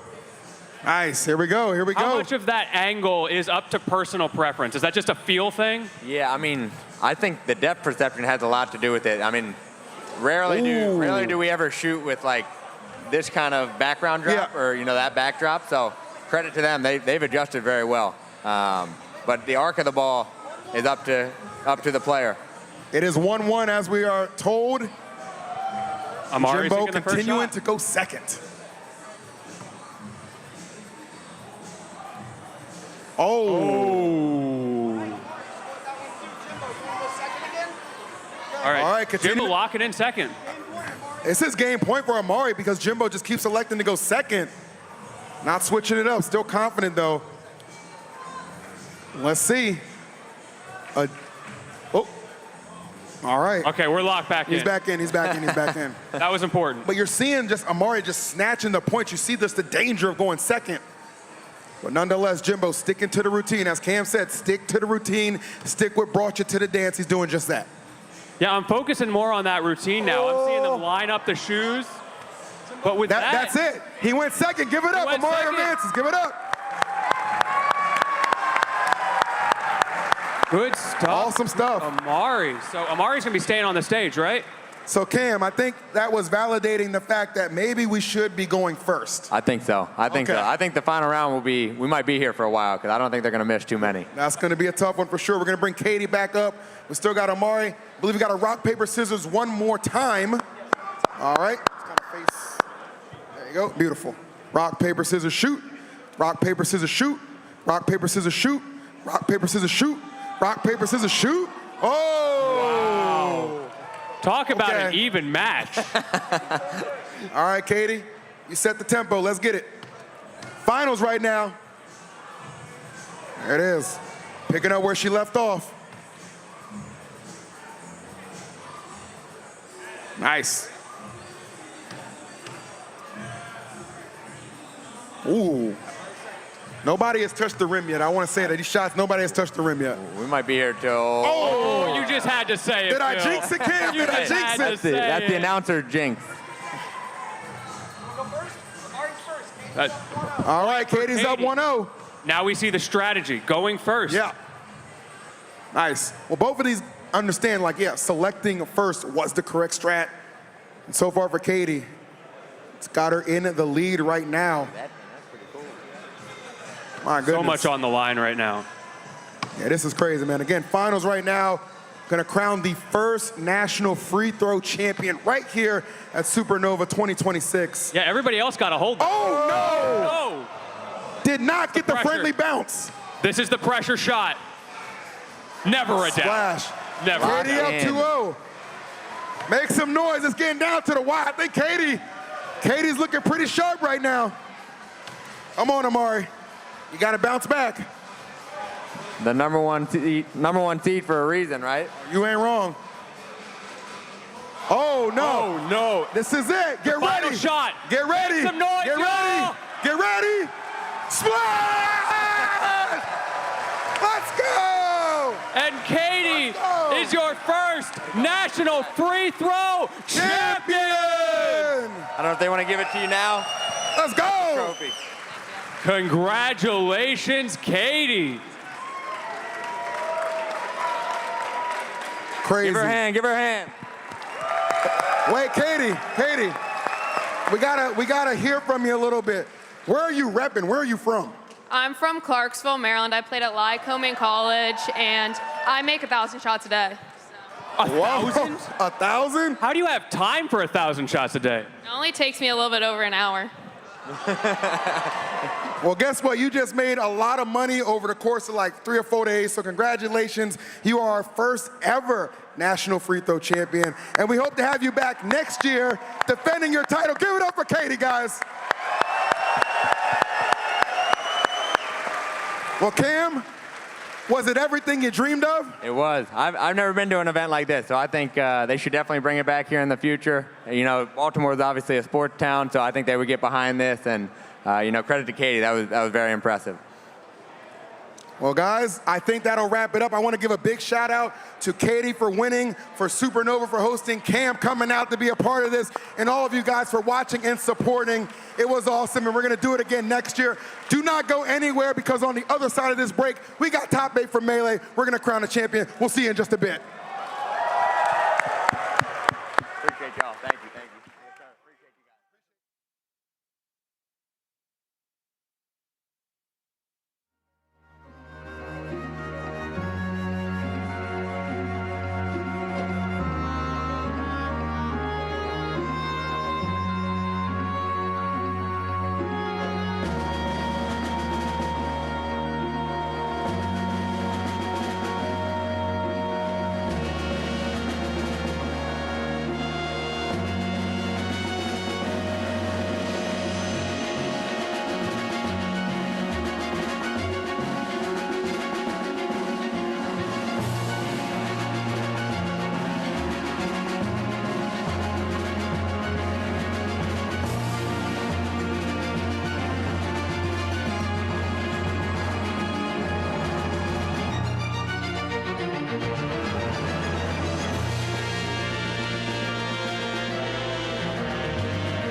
Run it back, run it back, run it back, yeah, run it back, run it back, run it back, run it. Run it back, run it back, run it back, run it back, yeah, run it back. Baltimore, stand up, run it, let's go. This is the top 8. Battle call another 2-4, top 8, lockdown, time to settle the score. Get that crowd going as I finish with that smash. Jason 101 as I cancel that weight down. Climb the ladder as I get a pop off, face my rivals again. Another standoff, time to pick your man, get ready for the dance, no time to wait. Also warm up your hands, prove everyone wrong in the worldwide ranking. For stock in advance, call that stake and take flight up stage as the crack gets tight. Go for the kill, go for brand new height. Down 2-1, boy, you better stay on track. New city on the map, Supernova's back. Final time has begun. Hope you're ready and move the CNT. Go time, play the set. This is for new moments, a new legacy. The trophy's up high, you already know it's me. The greatest all time, ain't no mystery. This is for the future, just wait and see. New moments, a new legacy. The trophy's up high, you already know it's me. The greatest all time, ain't no mystery. This is for the future, just wait and see.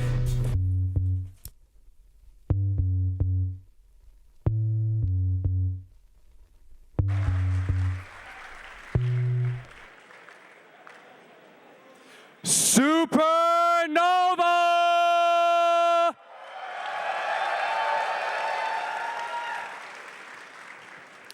Back in 2015, a few people had an idea.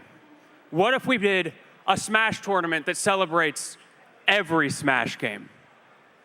That year, 1,000 people showed up to realize that dream. A lot has changed since then. It's been a rough road for some of us, but you know what? We're still here.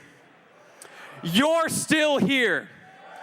3,624 people are still here.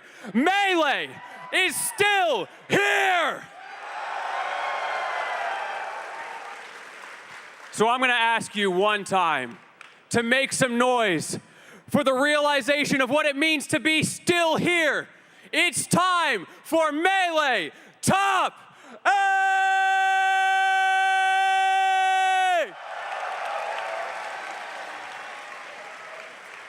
Now let me take a quick look at who we got coming up first. Our first competitor said at the end of last year that if he doesn't beat both Zain and Cody this year, he's retiring to go flip burgers. Y'all make some noise for Krudo!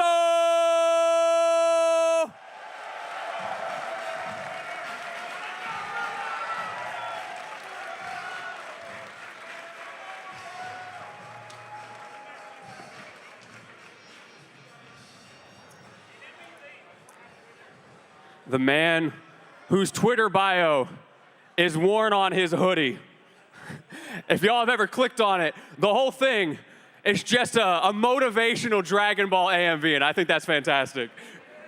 And it just so happens that Mr. Dragon Ball only has one person between him and the first person on his list, Zain.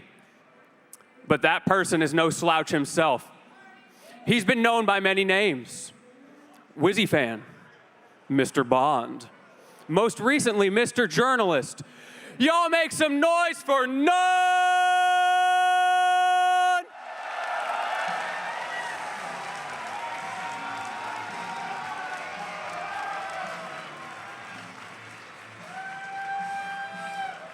Different people. Allegedly different people.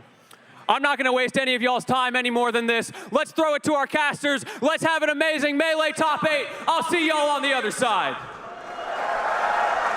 Thank you very much, Lentini. We are absolutely here for Melee, and guess what? Baltimore is here too. Let's make some noise one more time for this Melee Top 8. This is gonna be a great show. I'm so excited. I am Turned Down for Walt. I am joined by my good friend Mono here. We already introduced our players. We're not gonna waste any more of your time again. Let's talk about it. There were for some keen-eyed fans in the crowd after that movie played. Who was the character on the screen, Mono? Who was the character on the screen? It was Luigi!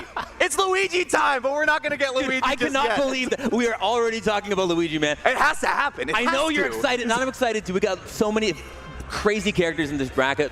Dude, we are in brave, uncharted territory in 2026. We of course have Luigi. We might have the reemergence of a Link. That's right. We've got the perennial Fox McCloud. We've got Marth.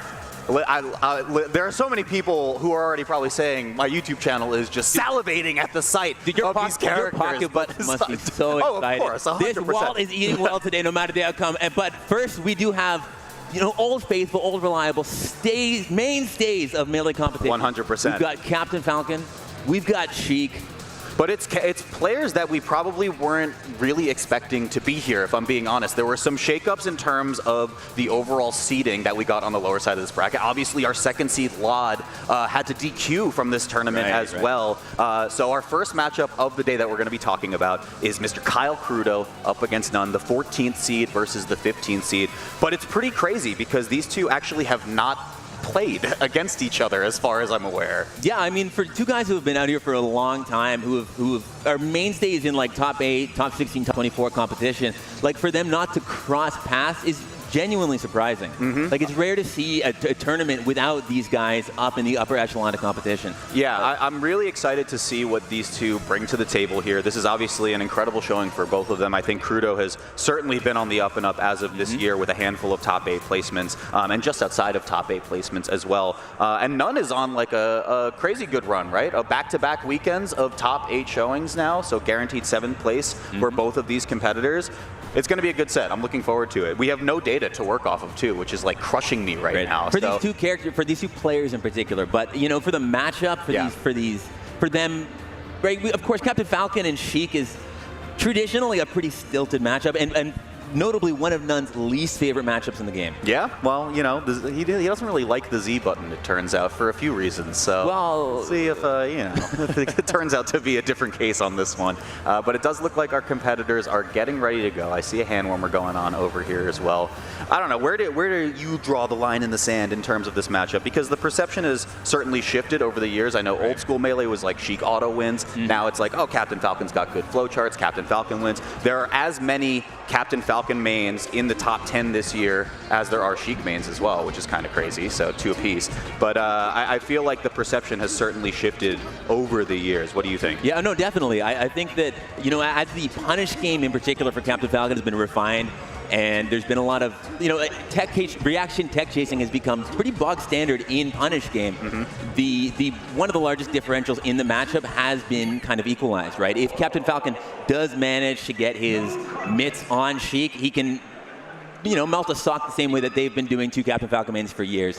That said, Nunn is notably one of the last holdouts against reaction tech chasing. One of the players who hasn't really integrated that into his kit and is really relying on old school fundamentals, player-to-player reads and stuff like that. So maybe it's going to be really interesting to see how they line up into each other.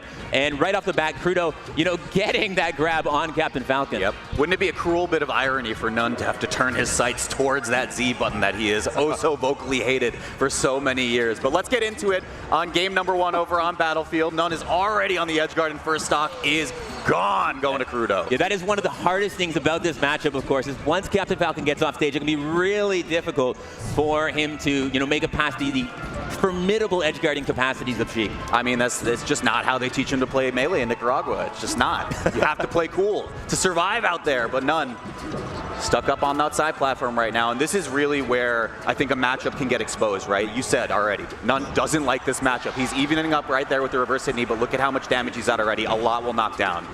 Yeah, it's going to be really interesting. I mean, maybe Nunn is going to have to succumb to those temptations of evil, that dirty Z button.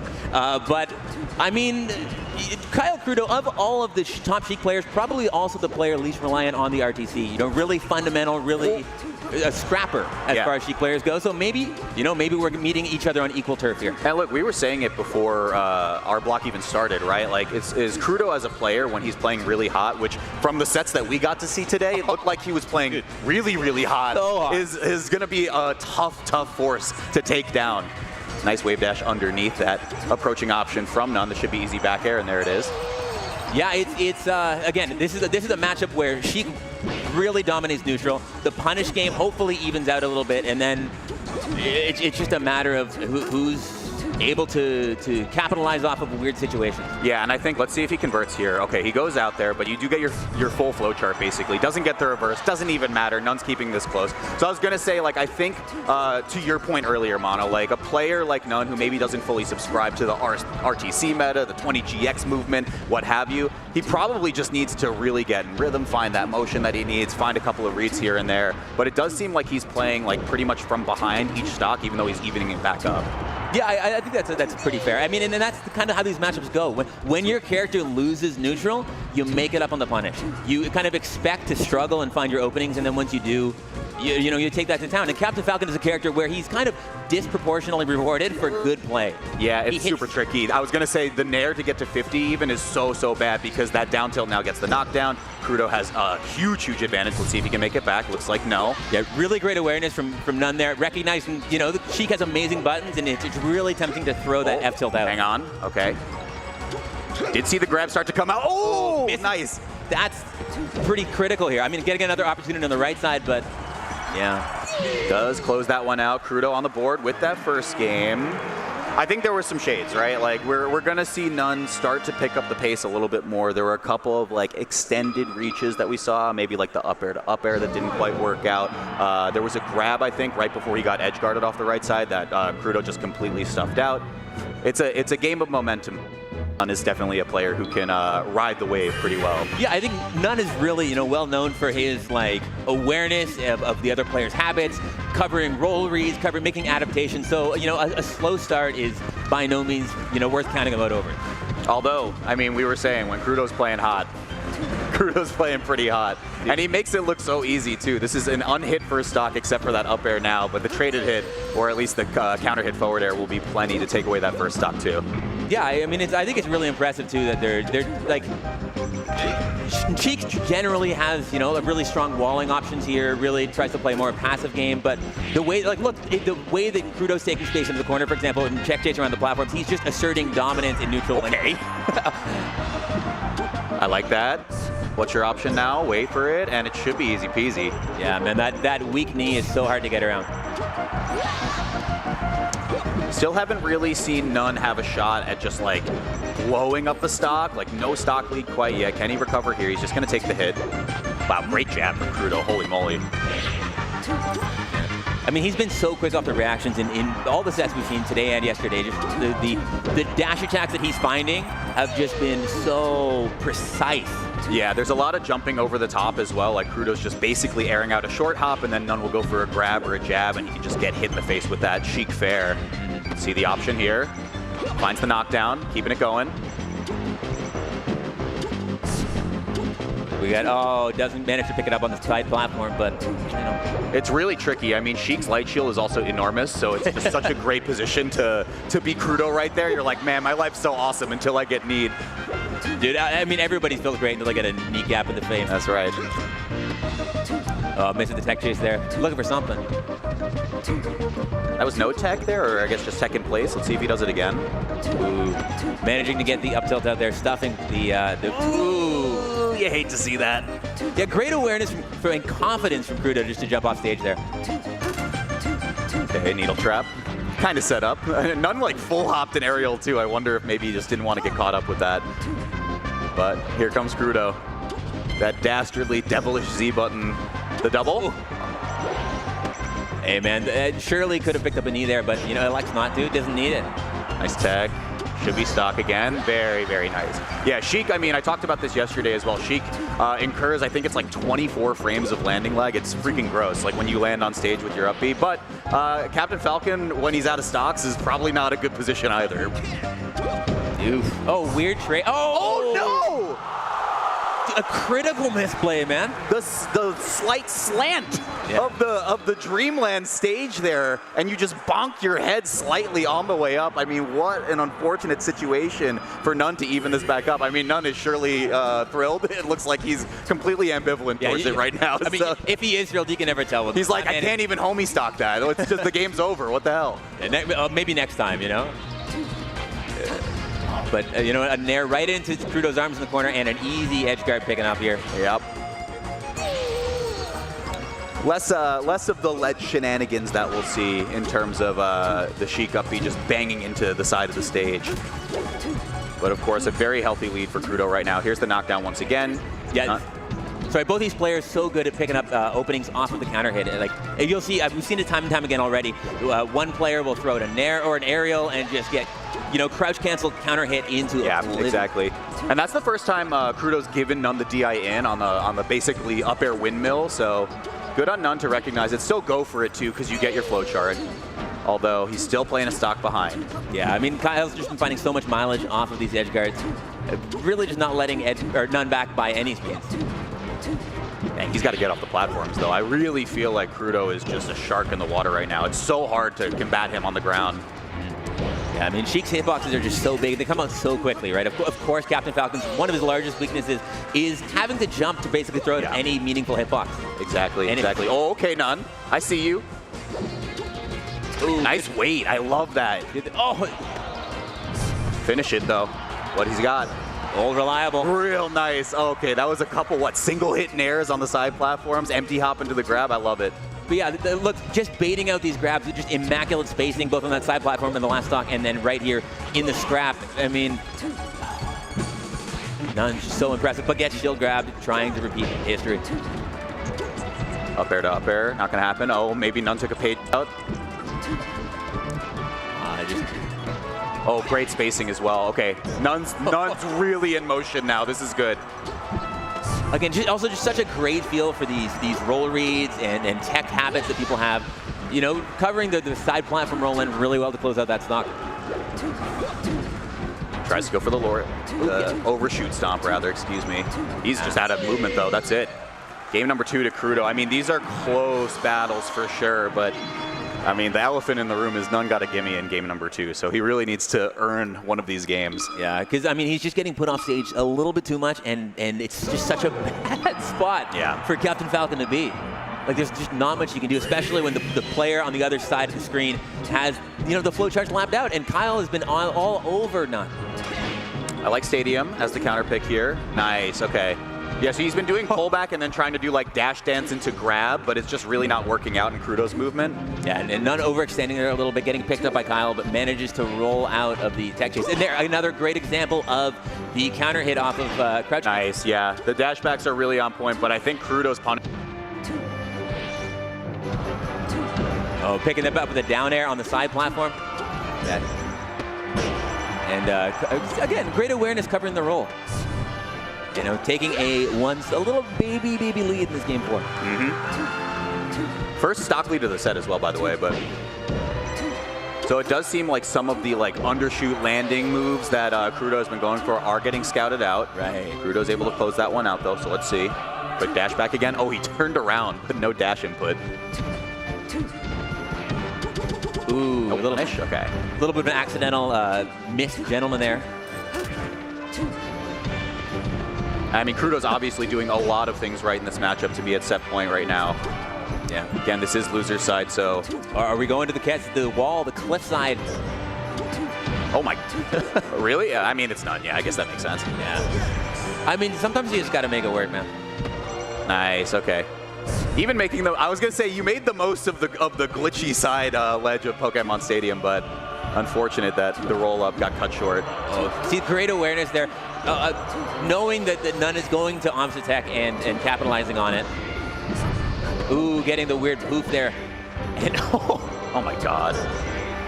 Man, some of the combo extensions that Krudo finds are just incredible. But they really are. But 48%, this is going to be knocked down to a lot of tilts, especially after that bear. Yep. See, correctly reads the roll in, but misspaces a little bit and picks it up anyways. Nice extension, okay. Got it? Oh!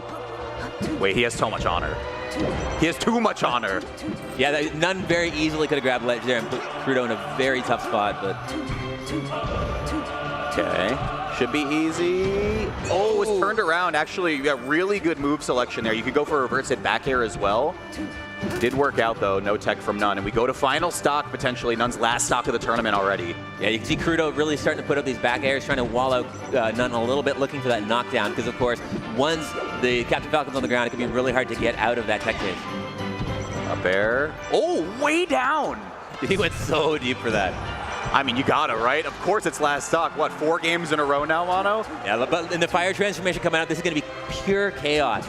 Also going to be really make the reaction tech chasing a lot harder. Gotta watch the platforms too, yeah. It's tough. See who makes the most of the mess here. Oh, I mean, Krudo's just willing to scrap too. This is sick. Oh, there's a knockdown. Oh, that's it.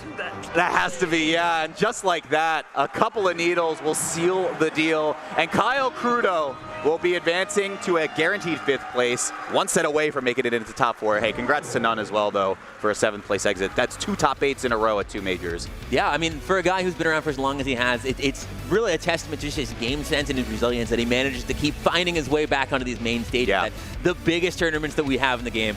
It's also just, again, I said it at the start of the set, like very, very close in terms of overall seeding as well. Like they weren't seeded to make it into top 8, but the fact that they both did is obviously sick.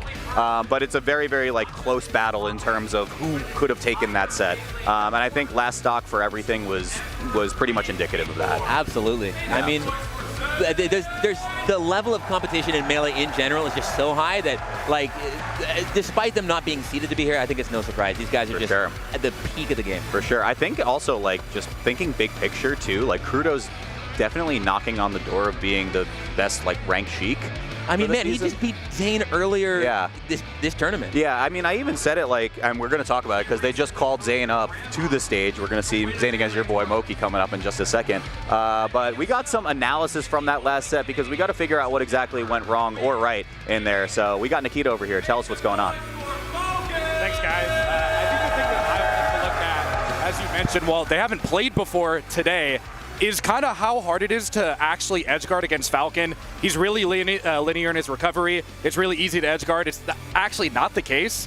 And I want to take a look at 2 different types of examples where we actually have the high recovery from Captain Falcon, which was really hard for Krudo to be able to finish here on None. As you can see here, the first example, unable to get down, the disaster that happens down there from the high recovery. And then looking into another example here on that game 4, you see the really high recovery. Okay, looks really good for Krudo, and then is unable to get the final back air, gets reversaled across the stage, still has to try to finish the Edguard, and then gets reversaled by Ed, right? In terms of what looks good, I think that what we need to look at is the low recovery from Captain Falcon. As soon as you get him low, it's so easy for Sheik to finish with something like a nair or just hold ledge or drop down with a back air repeat. You see the back air drop down there, and then after that, you were able to see the nair cover that. And the exact same thing happened on the clincher for the entire set. Captain Falcon got recovered in a position too low. I believe it was a nair as well for the low recovery for Krudo to be able to finish it out.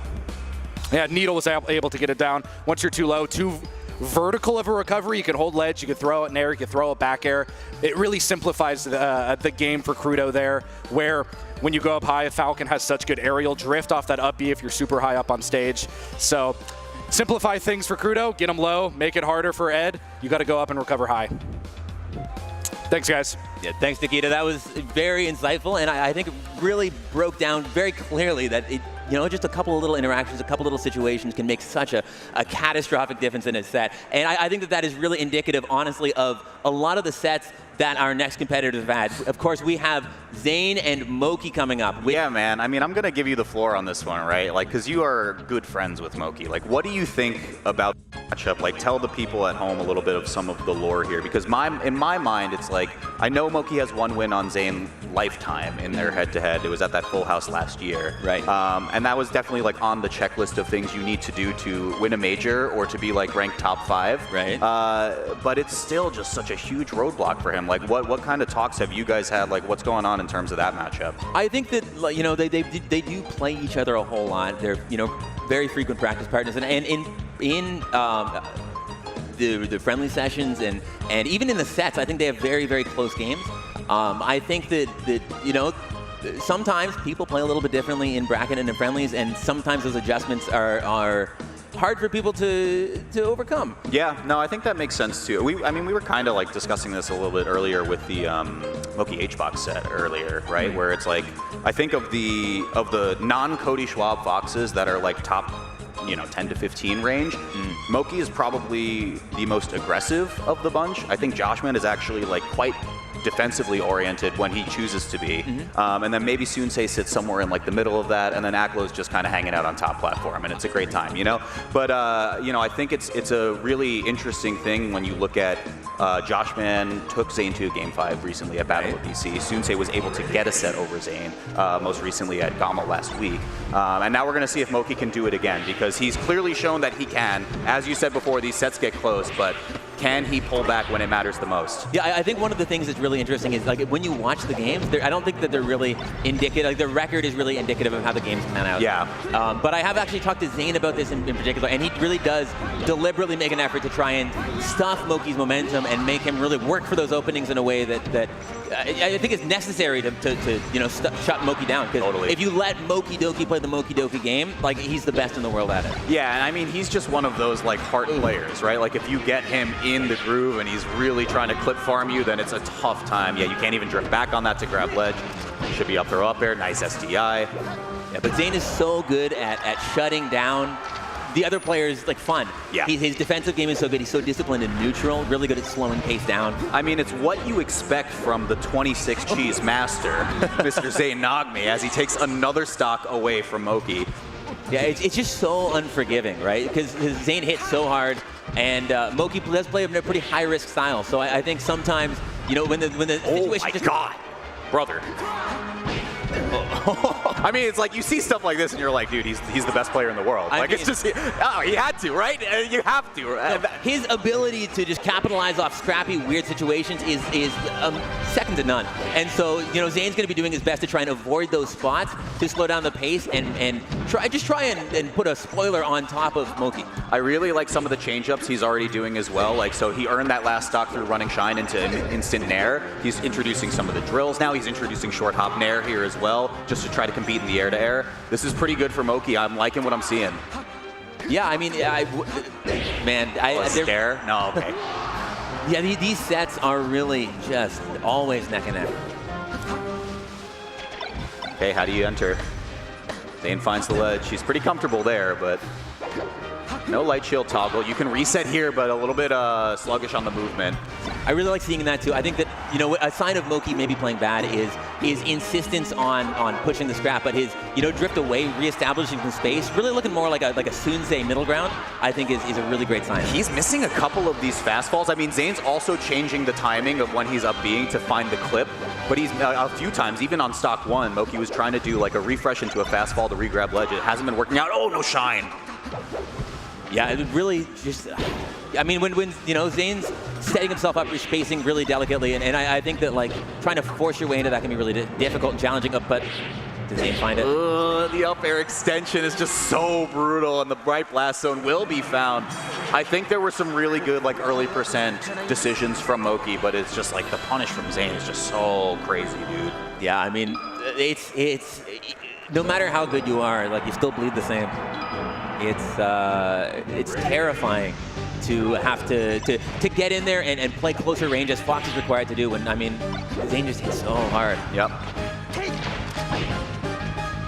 And it looks like they do pretty much alternate between like a FOD or Battlefield as their start. So I was going to imagine like later in the set, FOD probably comes into play, but Stadium certainly makes sense too. Yeah, look at that. See, Zain was just ready. moky getting a little bit impatient, naring in and just lovingly into the arms of Zain. Oh my God, and just cuts it instant. I mean, that's just really good awareness to go for that. Yeah, and all of that just off of moky trying to find a nair. All right, grab. Yeah, you weren't up throw up here. Oh, nice catch on the drift. I love it. One of the things that, again, moky's so good at in this matchup is those sharking situations. Up throw, should be up air again. Big damage. Ooh, great bait on that, getting the grab up Zain and another edgeguard situation. We can nair? Well, I don't know what he was cooking. I was so ready to eat it, though. I mean, potentially trying to bait out that arms attack on the side and just getting the reverse hit, but almost taking it up anyways. Barely not enough. I didn't see what the percent was before the hit, but yeah, this should be the stock right here. moky, 2 unanswered, really clean. And the fire transformation coming out, which is always messy. Bit of a breather too, yeah. I don't think either player wants to get any of the smoke now. I don't blame them. Okay, slowing down for a second here. Yeah, look at this. Both guys jogging, trying to see if they want to get out of there! Oh no, Mono! Why? Yeah. Wait, he's the cheese master. He got cheesed. Dude, of all the places you could be, why end up in there in the tree? A whole stock of He's dead now. Just gone for trying to tussle with moky in the tree. And I saw a little bit of a smirk come from Zain's camera, so I think he's kind of okay with the outcome of this, even though it was just insane to think about. This could be a stock. No counter, just fair. Nice on reaction, too. Oh, managing to get back down to the ground, though. Moky a little bit more to play on the stock, maybe, but both players like trying to remix a little bit too hard, so they're dropping here and there. But you look at the pictures on the screen now, Moky's definitely ahead. Oh, gets sent the wrong way with that Nair back on stage and rips a raw up smash into the blast zone. Yep. I mean, the question is, we've seen these leads evaporate in this matchup, and that's a bad grab for the position you're in. Coverage. Covers high. Oh, only first hit Nair. Huge. Up throw up air, potentially. Yeah, nice DI out. Yeah, and moky What? Oh. Bit of a miscalculation from Zain there, up being very short of the ledge and costing him the rest of that game. Yeah, I feel like he was willing to put that game away and put it behind him. Like the little laugh after, oh man, I'm in danger. I just jumped into the pit. It's a tough position to be in, but of course we're going to the final destination for game 3. Yeah, and you know, maybe you know, you say, hey, you got me in that tree, but I of course have my own large tree of combo game to play with. Already a quick 100 basically onto moky. Seen a lot of drills now too. I mean, this is where you can certainly make the most of it. This is where a lot of the Foxes, when they were arguing like, oh, I think it's pretty even actually on this stage, we're being like, yeah, it's actually not that bad, but. Yeah, I mean, it can be really difficult for once Fox manages to get Mark in the air, it can be very difficult for Mark to get back down. For sure. Sharking opportunity is really strong, but. For sure. Big, okay, weak hit bear. Oh, no jump. We'll see this in action. Ooh, great bait on the shield grab and finds the up air. Triple pummel too, kind of caught Zain sleeping right there with no mash. Yeah, a little bit greedy, man. Nice. Is that just a run crouch into grab? Oh no, you got caught though. Yeah, not much you can do here, but just hold the L. Off stage, counter, nothing. Yeah, just has to wait this one out. Oh. Dang.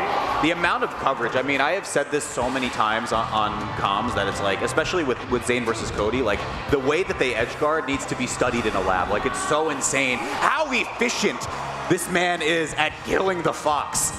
Yeah, I mean, he just knows what the best course of action for Fox is and is just one step ahead. Easy punish, should be up for a reverse hit back air, yep. Ooh.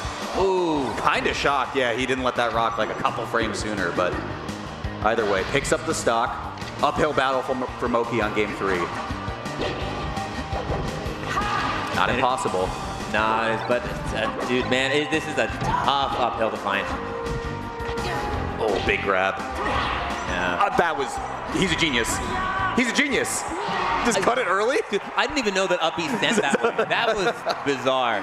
What was he at? I wonder if I have a little replay on one of these tiny screens. I'm sure we'll be getting a clip of that one later, but that was like under 40, I want to say, before the hit, and just was not prepared to DI for it at all. Yeah, that was less percent than we saw free throws before that. That was bizarre, but of course going to be going to Yoshi's.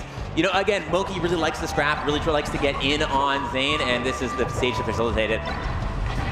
Very nice. Oh, goes for the back throw? Really nice. Ooh. Wait, you still get options for it, but still drops the extension. Pretty uncharacteristic. Yeah, see Zain backing off into the corner, trying to really establish some space, but moky manages to find his way back in. Okay, I like that. Those platforms on Yoshi just slightly jutting out in front of the ledge, so it allows Zain to tumble onto it and find this edge guard potentially. There's the mash. Okay, yeah, so I was wondering if we were going to see that now. Ooh.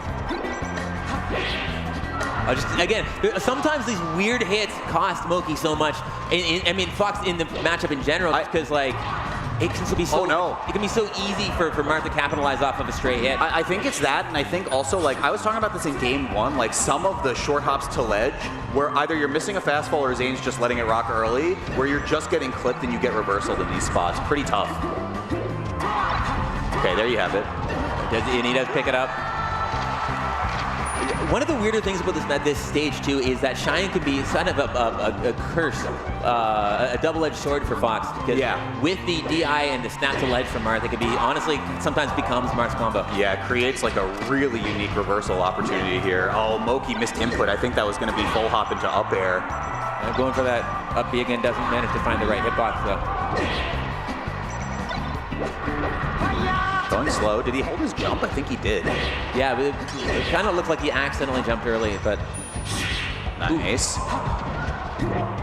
Jeez, and Zain with the combo DI has just been really on point. Moky's not getting more than like 3 hits on a lot of these strings. Yeah, and then moky kind of forced to up be in a weird spot there and getting a sword in his face for the efforts, but... Just the aware... Oh. Jeez. Yeah, the Nair in place is pretty brutal, but see how much damage mitigation we can get here. I mean, Zain's just taking this to the bank right now. Yeah, a flub double shine and a flub ledge dash, both giving Zain 100%. But getting clipped again by the side B. Let's see if he can find a little bit of that energy back. Reverse hit bear should do the trick. Magic percent as well. We'll see if moky's got a little bit of fire in him. Yeah, see, oh. Should be it. Yeah. Oh, Randall's in the mix. This high angle. He can illusion to it. Yeah, I was gonna say, it's like, how does he know? But how does he know? One step ahead, ready for the side B onto Randall. Oh, no shield grab either. Okay, a little bit sloppy now. Stuck on the platform. Really bad position. Doesn't get caught up with the advancing bear. moky needs this now. He really does, because this, of course, is his last potential stock of the tournament. Up throw, goes for the back air, even though Zain didn't give him the DI for the up air. Missing the shine, but yeah. Nice, perfect. Okay, it's doable. Yeah, 48's very doable. I mean, all roads lead to offstage on Yoshi. Oh no, with the knockdown! Oh, mono, this could be it. Hold me. Ooh, yeah. I don't think there's a Randall in sight just yet. He does find ledge. Okay, there it is. Gets the roll into stage, but manages to spot dodge. Zain was... Oh, double grab! Does he get down? He can't extend it. Oh, what an aggressive back air. Zain finds the ground again. No grab. Finds it there. Where does it go? Oh, the counter. Wait, he's off stage. The counter. He drifted off stage with it. This could be the opportunity. moky, no resources. No. And that's going to do it. Zain closes it out with a 3-1. Man, that was looking pretty close, but Zain just always seeming to have the upper hand. And, man. Tough break for the Canadians out there. Tough break for sure. I mean, again, we teed it up. It's a tough matchup for moky just in general, right? I think he's doing the right things, all things considered. It's just sometimes these sets run away from you, and, you know, it wasn't his day. Yeah, I mean, look, if there's one matchup you don't want to be playing, Zain, and it seems to be Fox Marth. Yeah, I think big picture also, like from Zain's POV, it's probably like pretty nice that he gets to play like what he would assume is a favorable matchup for him going in, because I think the loss to Krudo probably rattled him a little bit. I don't want to put words in his mouth or anything like that, but like, you know, he's already in losers. He was the, what, 3rd seed of this tournament after lloD? Yeah, correct. So like definitely not where he was supposed to be right now. So he has his work cut out for him in the loser side of this bracket. He gets to start with this one with a extremely comfortable matchup in just a Fox and a player that he has a pretty solid record on as well. It's probably got to feel good. Yeah, I think one of the things that's really interesting about this tournament in particular, and the recent battlefield of Melee for Zain is, you know, he's had to diversify his attention and spread things out a fair bit. Yeah. Right? Of course, we have the Luigis and the Sheiks and the, you know, formerly like DKs and Pikachus all taking some of that mental bandwidth from Zain. And I think that what happens is when you see Zain have to divest some of his attention into these other matchups, that's when, you know, the Foxes and maybe the Sheiks start to creep back in and contest him. But of course, with Cody Schwab back into the bracket here, Zain's, you know, probably spending some of his mental energy and attention in that Fox matchup. I mean, you have to. You just have to, right? Like, it's just like, what a harsh reminder of like one of my greatest rivals is at this tournament. I got to be prepared for him, and I have to play like a bunch of sets now just to get to him. Yeah, and of course, Zain is out for blood. Yeah. He definitely feels like that #1 for the mid-year has a big asterisk, a big Cody Jerome Schwab-shaped asterisk. Oh my gosh, yeah, you're absolutely right. We could talk about Jerome for a while, but I think Nikita's got some insights for us from that last set. Oh, I guess we got Lentini instead, actually. So no insights whatsoever. Lentini, what do we got? All right. It's time to move on to winner's side. But before we do that, I want to get a quick temperature check of the room. I want to make sure y'all are excited for this melee. So what I'm going to ask you to do, I want y'all to yell Supernova with me as loud as you possibly can. I want the ceiling of this building to reverberate. I want everyone in the venue who is not at this top 8 to hear you yelling Supernova and come over with you. Y'all ready? All right, let's do this. 1, 2, 3, Supernova!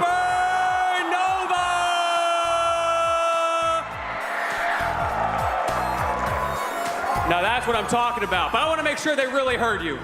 I want to up the energy just a little bit more. Can y'all do that?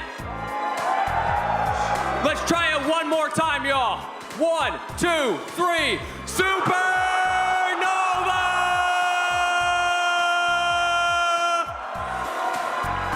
Now we're talking. I felt like I had to prime you for that one because we got something special coming up next. Both of these players have been #1 in the world multiple times, but neither of these players has ever won Supernova.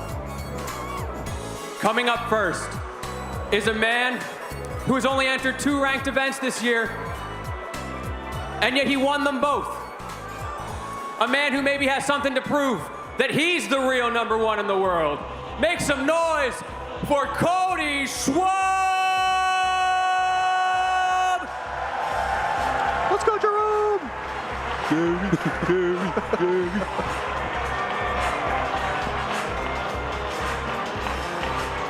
4-1 this side. And his opponent, speaking of being #1, he said in the past that his final goal in Melee, before he can finally retire, is to be #1 just one more time. Make some noise for Hungrybox!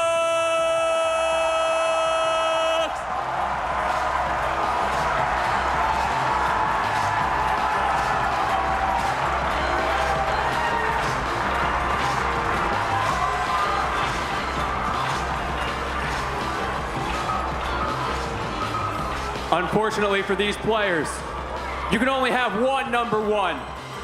It's time to get one step closer to see who it is. Thank you very much, Lentini. Listen, I hope there's an EMT nearby just based on the events that have unfolded this weekend, because we are in for a heater of a set. I think Lentini set it up quite well.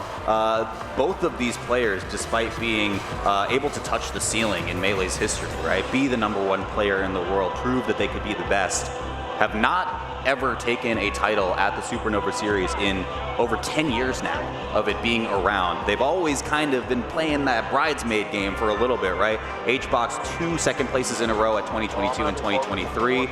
Cody 2 second places in a row at 2024 and 2025. Both of them are feeling good. Cody feels like he's in his Zen era right now. He only enters like 1 tournament a year and he is like the greatest player ever. HBox is on a crazy, crazy streak. I feel like either of them could really make a run. Yeah, and I think that to really even make it more significant for Hungrybox is I think that he was saying back in 2024 that this is the last of the majors in the whole Melee circuit. It literally he hasn't had a victory. Yeah. So this is the one that really is like the thorn in his side, the last of those Thanos Infinity Gauntlets stones that he needs to collect to really feel like he has accomplished everything there is to accomplish. And then when he snaps, he's gonna faint again. Dude, it's gonna happen. His whole life almost flashed before his eyes. yeah, feigning yesterday after a narrow 3-2 victory over Slug, almost pulling a CRT television down on top of him as he did it.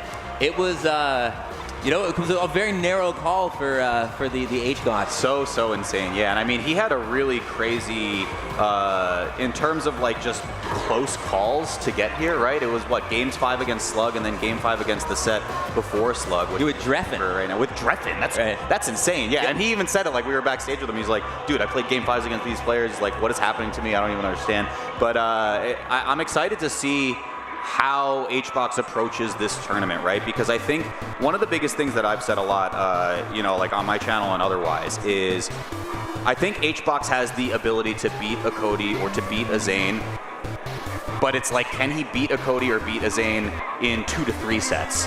Yeah. And the answer has often been no, if I'm being honest, because he'll take it in like a winner's side set, make it to grands, for instance, and then he just doesn't have the longevity or the stamina to keep up with those players who make it back to him. Right, and that's exactly what we saw this year. Yeah. At Full House this year, Hungrybox was one of the only 2 players to take a set off of Cody Schwab. That's right. Beating him in winners and then losing 2 sets to him, I believe, at the very same turn. Yep, at grand finals, but we're underway. This is a heated rivalry between these two.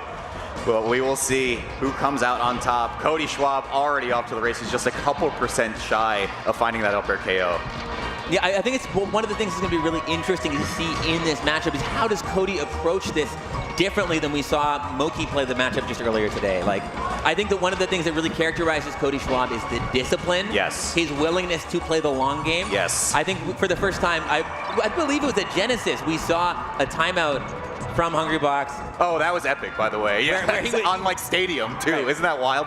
But okay, this should be first stock, easy peasy. Cody picks it up. Yeah, I think the other thing too is like over the years, like we have talked a lot about Cody as a player and like what his mentality looks like. I think early on when he was on his way to becoming #1, it was like, oh, like does he tilt out early? Like does he get like a little frustrated with the game plan? He is just like a paradigm of like patience and zen now. He literally was like, I don't care about being #1. I think it's cool that like people think I'm basically a #0, and he's just like, dude, I'm here to play Melee and I'm feeling pretty good. And that's like really cool mentality to hear from him. It is, and he's just so good at it. I mean, one of the things that's always characterized Cody Schwab is his resilience, notable for some of the most dominant losers runs of all time. Yeah. He's just a player who seems so unfazed by the game, really seems just in tune with treating every interaction as it comes and not worrying about like the bigger picture.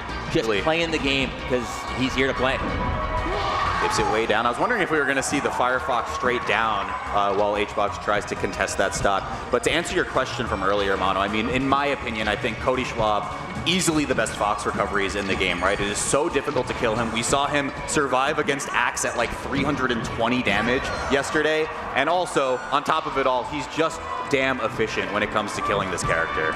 Yeah, he's really a guy, he's just playing the game in front of him. I think that is really characterizes it. He plays the melee that we have, not the melee in his head. He's really disciplined and a shockingly aggressive player, right? Sure. Really likes to thread that needle of space right in front of somebody where they think that they might be able to hit him, but just never can. Yeah, you were saying earlier, we also saw it just now, like Cody's dash dance is just so unbelievable. We have been talking a lot about Cody in this first game because, I mean, look at the pictures on the screen right now, folks. We need HBox to unlock a little bit of technology. The fair-to-fair will do just fine, but he is in up-throw up-air range. I mean, you know, in Hungrybox's favor, we've seen him in this situation a million times. All it takes is one stock, one rest, and we might be heading somewhere a lot smaller for game 2. We're going to be finding a home on the ledge right now. You can't let rest rock because Cody will certainly be prepared to DI for that towards the side blast zone and just trade the stock for the win. So it's a pretty difficult road to navigate. Power shield grab. Finds it. Oh, he scouted it out too. He just didn't fare in time. And that's going to do it for game 1. Yeah, I mean, look, Cody Schwab, very much like Zain, does not give you a lot of room for error. If you are a little bit hesitant, if you're not utterly confident in your ability to execute the game that's in front of you, he is going to take that to the bank because Cody has no such hesitation. I mean, I always keep that one clip of him playing, I think it was HBox at just a random online set or otherwise, where he hit like instant fast fall, shine stall out of it, like 3 SDI inputs or some crazy stuff like that. I mean, the dude is just a machine. It is crazy to watch him play when he's, you know, in top gear. Yeah, it's like he was like built in a lab to play Melee, man. We'll see though. This is the HBox special, and you have to win here, right? You do not want to be going down 2-0 against Cody, especially with your counter pick in mind. Yeah, but that's not how you do it, man. That's a pretty rocky start already for Hungrybox. Because, of course, like, as much as this is conventionally Puff's counter pick, it's also a stage that gives Fox a lot of real estate to do whatever he wants, to set the pace however he wants, and to make Puff work for it. So, I mean... But this is like at least 40 damage, right? Surely. 20, 30, maybe? Now, there we go. And we're, you know, Puff already on death's door if Cody gets his mitts on him. Yeah, it's super tricky. Like, I think similar to Zain, the stage selection has been more or less ironed out. Like, Cody will take game 1, we go to Dreamland, that leaves FOD open later on in the set if it goes to game 5. But Fox just has so many good stages in this matchup. It's really, really tough. Oh, that's gonna be it. Yeah, and Cody is really good, again, at boiling stuff down to a really disciplined game plan, to just not letting Hungrybox get the openings. And he doesn't seem susceptible to, like, the tests of patience, for example, that Hungrybox will sometimes employ. Yeah, and I'm wondering if that patience is going to start playing a role. Like, you had called out that timeout on Pokemon Stadium of all stages, right? We're not even seeing it on the big stage right now.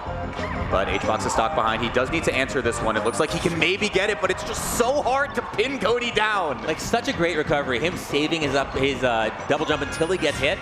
Like, you were so right. There is nobody who can get back on the stage like Cody Schwab. He still has it. Okay, he didn't get to touch there, so. Yeah, but dipping down and forcing Hungrybox to go low, also giving himself the opportunity to pick it back up. That was really smart as well. You saw the full drift in on HBox's air dodge. And so it's like actually a crazy counterplay where you can die off the bottom blast zone and have time to go and shine spike the Puff before all the jumps are spent.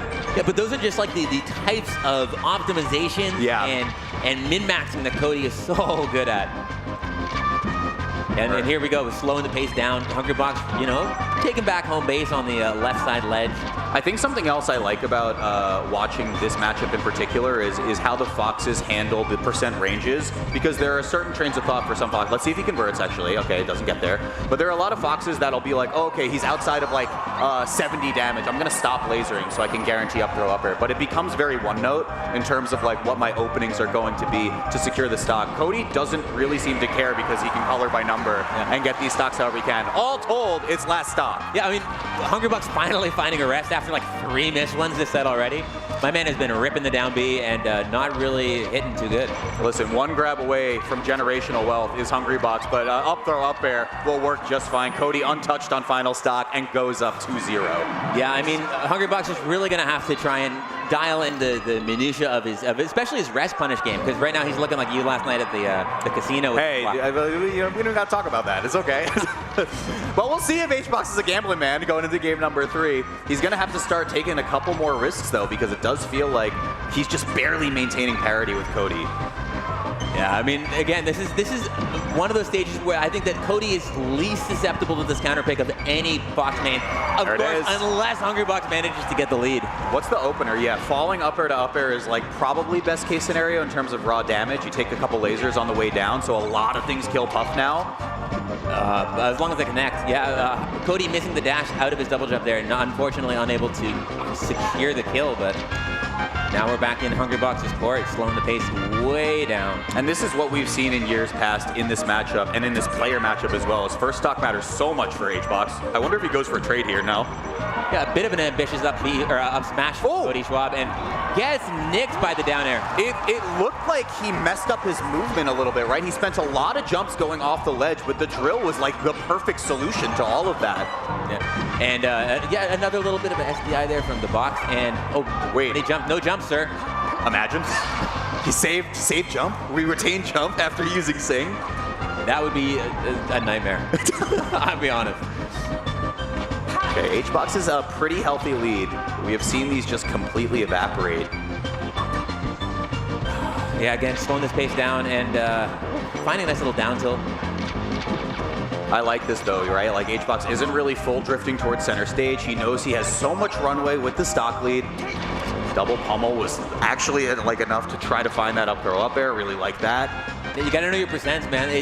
When you get so few openings in a matchup like this, you gotta know if it counts or not, and if there's that little extra bit you can make. But man, Hungrybox is gonna be taking a lot of laser damage. I mean, this being so much patience coming through from Hungrybox, and you gotta.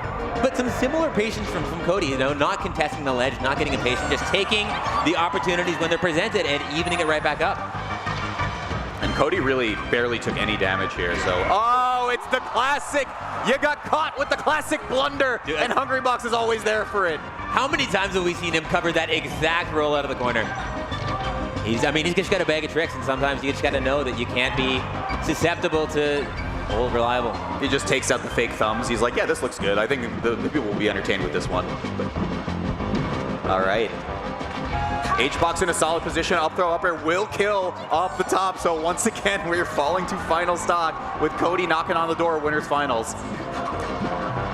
And we're already at that percent where any knockdown might spell death, but might not even need it. Very nice. Very, very well caught out. We saw Cody go for that shine stall into instant fastfall. It basically reduced all of his options to nothing. You just have to make sure you hit the timing correct if you're Hbox, and he nailed it.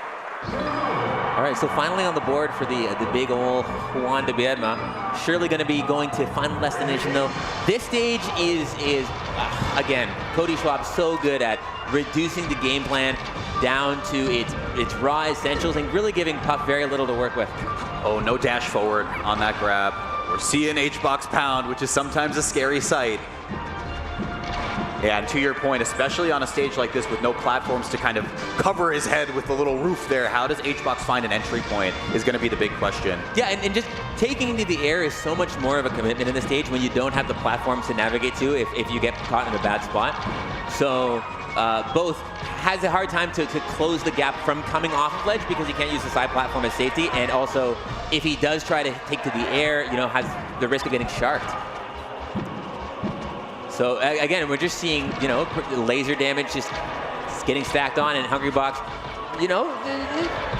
taken to the ledge. I mean, exactly what you said though, Mono, like it makes sense. And we saw a few early interactions where, just like this, he tries to drift in towards center. What's he get met with? A bear from Fox. It's just very, very simple from both sides right now because, Cody doesn't really need to approach the ledge. Hbox doesn't really need to approach center, if we're being honest. Yeah, and this ledge strategy from Hungrybox, has been effective against other players, but Cody just has the solution. And Hbox visibly flustered, shaking his head, really coming alive in the player cam. It is crazy to think about where it's like, this has worked for 10 years for Hungrybox, you know what I mean? And then Cody was like, well, what if I also do this? Right. Like, what if I do? What if I just meet you halfway, brother? Yeah, this is Hungrybox maybe getting a taste of his own medicine here and getting met with lasers. It turns out that the character with the projectile actually better at this if you have a little bit of resilience. But I mean, we're seeing like a really, really stark tempo shift right now. That was kind of rare from Cody to go for that, but this is only like one jump left, right? I think you're right. And yeah, getting pushed back off stage. And again, the longer we do this, the longer Hungrybox stays by the ledge, the more percent he is taking. It's really not working out for him. Gonna see if he adapts or... First stock matters a lot for Hbox, right? Because we're pacing very much so for a timeout. Yeah, because he's, again, looking for the long game. Doesn't pick it up here, but does he get the edge guard? Cody going high and... Oh, that is crucial. A little smile and grimace from Hungrybox. I think just wanted to get one more tap jump before he went for that up B, and then he snaps to ledge. Yeah. So now this is where like the entire matchup when you're playing for the timeout, which looks to be the case, just flips on its head. Yeah, Cody going right back down. Knows that he's in the driver's seat now and is gonna, gets shield poke though. And we're back to dead even, back to the ledge, back to waiting for some action. But like you said before, I mean, Fox has a gun, so dangerous prospect for sure. Cody not even trying to approach the ledge right now either. Yeah, this is, we're taking our sweet time here. Yeah, certainly pacing for a timeout, we will see. Question is, I mean, a grab would be huge. We get it right here. The devil. It's like, oh, but Cody answers right back. Okay. Oh, wait, no jump. Grab ledge. He doesn't have there's not enough air in the balloon to make it to the ledge. Yeah, no jumps here. Gets back down, but Cody, kind of whiffing some stuff, but and we're back to the home base. Oh my gosh, yeah, if Hbox finds that clip right there, I wonder if maybe he could have air dodged like a jump earlier to try to just get to that ledge in time. But you play with the cards you're dealt now, and you're down about 50%, not after that back air. Yeah, really taking our time here, trying to find an opening, but nobody really playing ball. Non-covered, no jump, okay.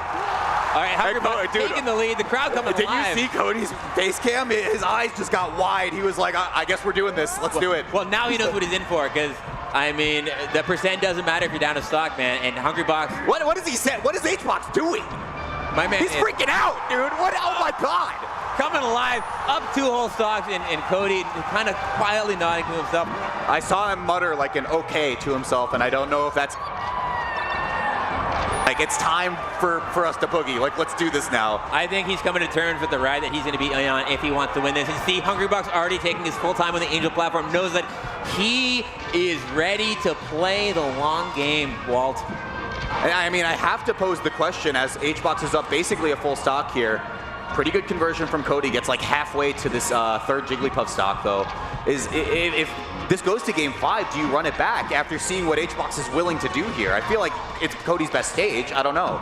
I would bet that Cody's the kind of guy to play the game plan that he has, even if it didn't work out. I don't know, dude. 17 damage is not a lot, and there's still a lot of time now.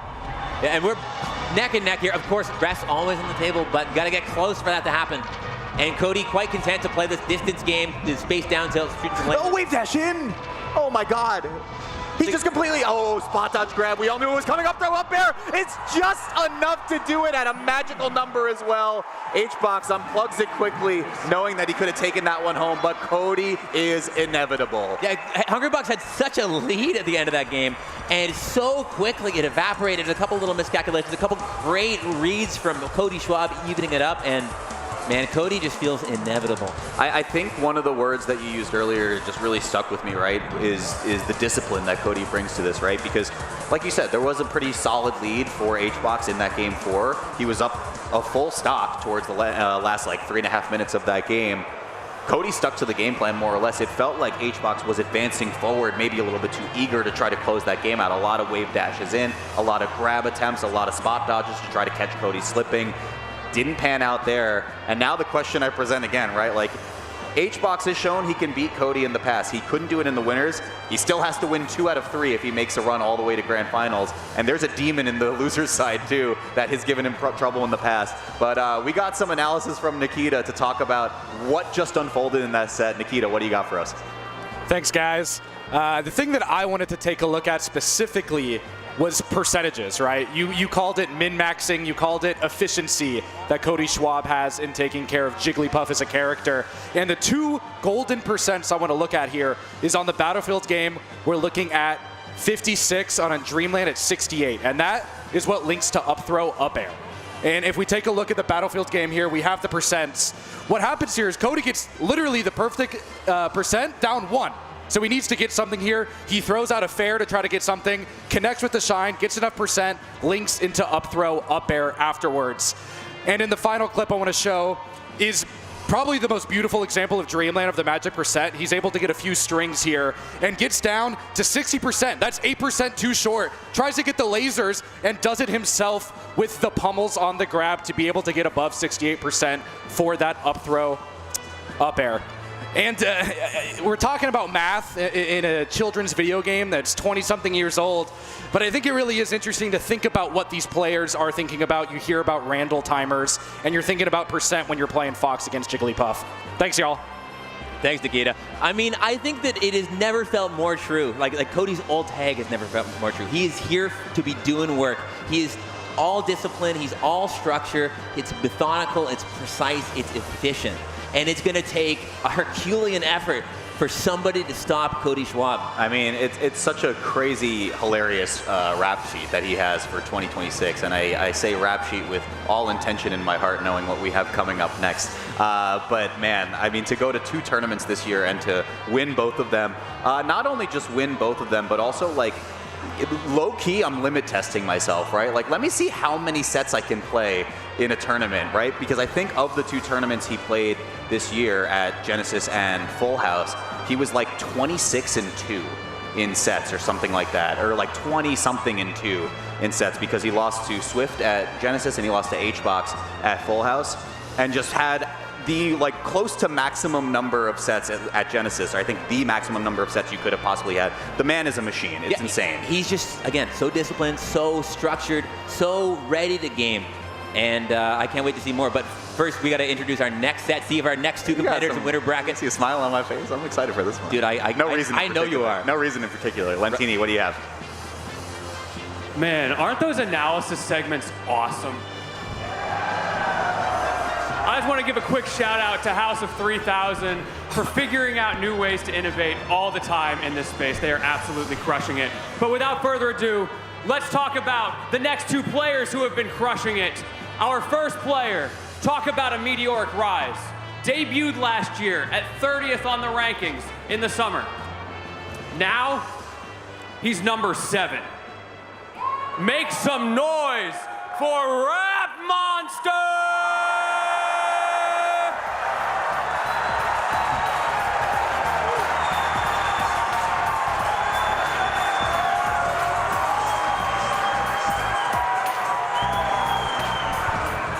Now that is an entrance. And now for a little change of pace.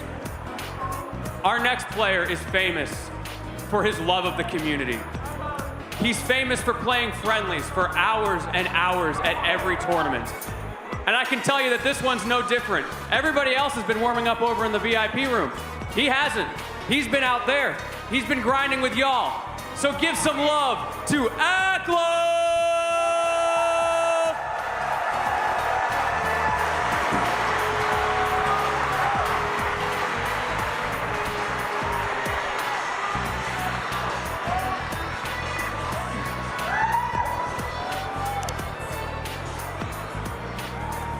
One side of winners is decided, one more to go. Shout out Kirby. Let's get it. Bro, holy aura. Dude, the drip. I saw RapMonster last night at Mad Chicken, and I said, is there anything that you want to say to the people for when we're on commentary today? And he said, no, not really. And then he went, look out for my fit tomorrow, because it's kind of swag.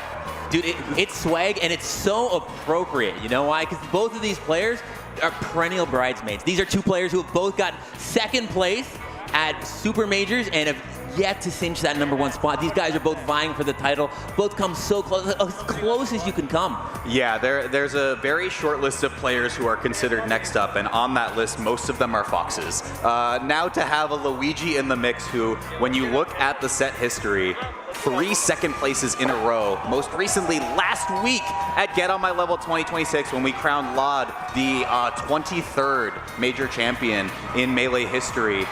I mean, he is certainly knocking on the door, and he said he wants to fight Cody. So I'm excited to see this one. Hey, there's also some crazy history. I'm looking at the CSS right now.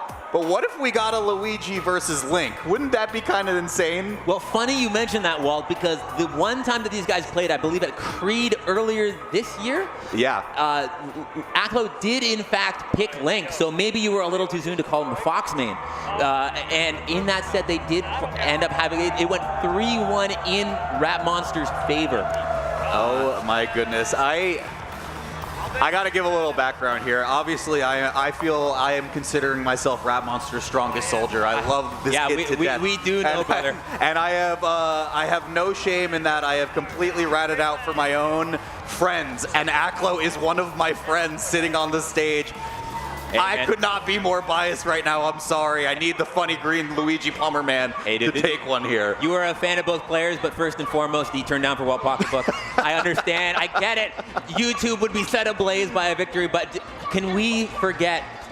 We can't forget, sorry, that Link is maybe just as exciting, just as unprecedented of a major winner. It really is. And maybe just as likely to come out, but we're going to have to see, because it looks like on the screen right now, we're seeing that Fox warm up. Maybe Aklo learned his lesson the first time. Maybe he feels that he has a better shot playing the old space animal. I'm hearing the blip blips. I'm seeing the blip blips. I think at the very least, FD counter pick, we might get a link. I think we will. It just makes sense on the flat stages. Aklo's done it a good bit, not recently versus Zain, but he has at least shown it in the past for some of these matchups, especially when there are no platforms to run away to. It just makes sense to me. Yeah, and the one game that he did take against RapMonster in the previous set was on Final Destination. Yeah. So again, it would make sense to see that counter pick, but he's going to have to do some work with Fox McCloud too in order to get this set, because it takes more than one game to win. I'm really interested in this player matchup just from like a pure like philosophy of the game perspective, because I think a lot of the places where RapMonster may perhaps struggle, and we saw this in the sets versus lloD last week, is when he falls behind and he really has to play aggressive. It's almost like what we were talking about with moky, right? Where you can get a little bit impatient, you can kind of push the envelope here, and Aklo is already doing so much damage on stock 1. Yeah, I think, again, Aklo's is really, like you were saying, really characterized by patient, disciplined play, by making his opponent come to him and trying to like min-max. And because of that, he does generally do very well in these like mid-tier matchups, these matchups that where they might struggle a little bit more to get that opening. See, maybe RapMonster getting a little bit warm here for stock 1. Gets the wave dash back down smash. Should be another one. Nice hold down from Aklo. Oh, this could be a stock. Okay. Doesn't get the shine, but gets a grab as a consolation prize. And nice. I love the dip down into jump fair, right? Because if you just do it right off, you might not even hit it, is the first part. But yeah, really, really good awareness from Rap to even that one right back up. No shine from Aklo again. Yeah, Luigi's aerial drift is so like strange in terms of melee. He's got such a slow fall speed, such literal lateral movement that oftentimes it can take a lot of like weird and precise positioning in order to be able to follow up on combos. Okay, up throw, gets on the platform. Nair after, could be, but still gets some good damage. And again, the normals that Luigi has in aerial kit, the frame data is incredible. I looked at it today and I was like very upset with how good his frame data is. But yeah, I mean the ability to interact, like it's very hard to interact with Luigi just because his moves come out so quick, the hitboxes are big, and the cost of getting hit by one is just so large.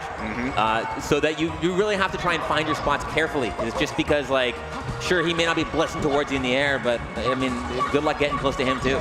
Yeah, that Nair is like frame 3, absolutely disgusting. But I think Fox has a couple good moves too, I'm not gonna lie. He's one or two, he's pretty all right. Hasn't shown Tornado yet either, so no mix-ups yet off stage, but that's really where Aklo's gonna make a lot of his money.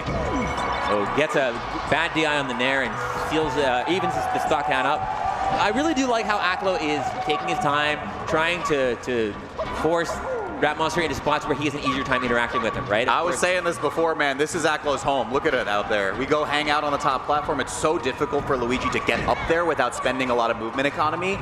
Look at this. Yeah, Aklo is just so down to play the long game. Yeah, and one of the really hard things about Luigi to deal with is like his burst movement on the ground, excuse me. He's so fast that it can be hard to react to. But if you're never on the ground, it's not that hard to work around it. Does get clipped up with the Nair. This is an off stage. Oh, nothing. I wonder if he wanted to go for like short hop fair or something. Oh, but that F tilt, so gross. He's looking for the sharking opportunity. I think what I really like about watching Aklo play this so far is like he's not pressing really hard. Like if he misses his level 1 on the edge guard, he's like, okay, fine. Like the interaction's over, take the ledge, I'll get it on another neutral win. All told though, he's behind in the set. I mean, you just can't risk it against Luigi, man. If you get nared, your combo becomes his combo. Yeah. Last stock though for both players. See, I really like how RapMonster is positioning himself, trying to hold Aklo into the corner. Of course, Aklo taking his time trying to hold space, but RapMonster... Oh, this could be huge. Shine out? Nothing. It gives him such respect on the edge guard. I think Aklo can shine over the top of some of these up Bs too. It's a little bit scary for RapMonster to go for that. Gets the snap. Yeah, the weird part about that is if you miss another reversal potentially, yeah. Or it can shoot the Luigi back on stage and then suddenly you're off stage. Yeah. Oh, Nair, huge. Fair off stage. He waits for it. No, he does not get there. And Aklo with the fall down up air to secure game 1. Now is an interesting proposition, Mono, because I said, what if there's a Link Luigi? I think it could happen on FD. FD is a really strong counter pick for Luigi in this matchup. The chain grab is disgusting, but it presents like a totally different playbook from Aklo because he can go Link and basically just zone out. We're not going to get it yet. He's just running it right back to Battlefield, but I want to present that question for later on. Yeah, I mean, he may just not want to play that game at all, right? I mean, he knows what happened the last time that we went to Final Destination. He knows what Aklo was willing to do with Link. So maybe he feels more comfortable just, scrapping with the Fox. Jeez, and the patience that we're seeing on display from all of our competitors have been great. Quick 3-piece for RapMonster. Trying to stall all resources here as well. Great angle from Aklo, and the counter hit to go. Speaking of patience, like his willingness just to slow things down and to force RapMonster to have to play like a weirder situation is really impressive. Okay, doing a little bit more holding down here now, like not forcing the issue, just landing on top of Aklo in some of these spots. What's the edge guard here? Yeah, early up B from RapMonster just gets scooped up right away with the shine. Man, because as good as RapMonster is, he's still Luigi. He's still Luigi. His recovery still kind of sucks. Hey, but look at these down smashes. He did say Luigi wins every matchup in the game. Yeah, well, he's young. He can come to terms with that someday. But, I mean, I might have to eat my words at this rate. He's looking awfully good. I think it was a little bit of Battlefield action for Aklo to not grab that ledge, because RapMonster did concede it a bit early. Neither here nor there, though, but basically a full stock lead for Rap. Again, it's really impressive, the composure that Aklo's having in these corner situations, where RapMonster is doing such a good job of trying to hold the space, and Aklo's just not trying to force his way out. Well, I speak too soon. Those nairs are a little bit risky too, especially when Aklo's been playing this grounded. You can see it to like 58 or something like that. It's like pretty high. I think he did get caught in the air there though, which is causing that one.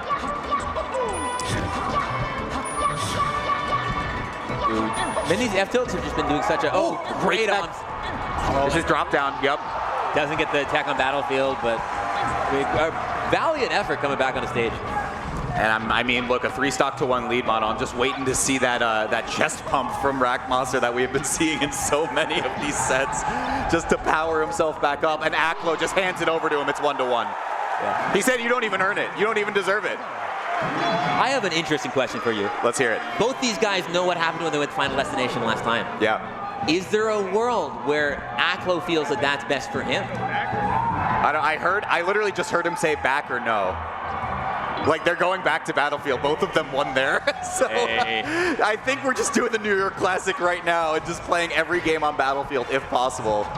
Hey, if it ain't broke, man. It's, I mean, this stage is, really a comfort one for most Tri-State players. It is. It really is. And already a quick, basically 90 to 100% for Aklo. Spent the tornado. There is a jump. Oh, clipped! Clip that! Somebody clip that right now! Put it on Twitch! Come on! Send it to me, at me on Twitter. I don't even care. I don't even use Twitter anymore. I just want to see it again. That needs to be on the wall of YouTube yesterday. All right, even it back up though. Can't counter Blessings too soon. Aklo has lots more to say. Of course, did win that first game wall. I mean, Aklo was so in control there, but you already said it from an earlier game, Mono, the reversal potential for this character. What does Luigi do? He just reverses you. Yeah, but I mean, again, Aklo he knows it, man. He's taking such a good job slowing it down, taking the pace, not biting on anything, and not forcing himself to interact with Luigi's messed up aerials if he doesn't have to. Look at this, taking his time. Oh, gets jumped across the corner, but slowing it down, going back to the defense from Aklo is really good too, right? Like he's not immediately trying to counter hit. He knows that we're probably seeing something off of a reaction.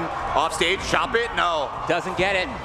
Again, really weird and hard to time that edge guard with Luigi because he doesn't have that much ability to navigate in the air. Okay, traded hit. Benefits Aklo in this position, but RapMonster does make it back towards center stage. A lot of these just kind of like air dodges forward, I think just going for these max length wave dashes that aren't working out for RapMonster sometimes. Giving him so much respect. Yeah. And doing a great call out of that ledge dash, but maybe a little bit spooked after that first stock. Okay, no forward tilt connection. Aklo just gets out and dodges, but he doesn't find the edge cancel, so he's still in trouble. Aklo missing the Aklo twice. Uncharacteristic. Oh, he jumped. That's so early. Dude, scouting out that opportunity was so massive for Aklo. And we might be on our way to Game 4 after this is pretty one-sided, I'll be honest.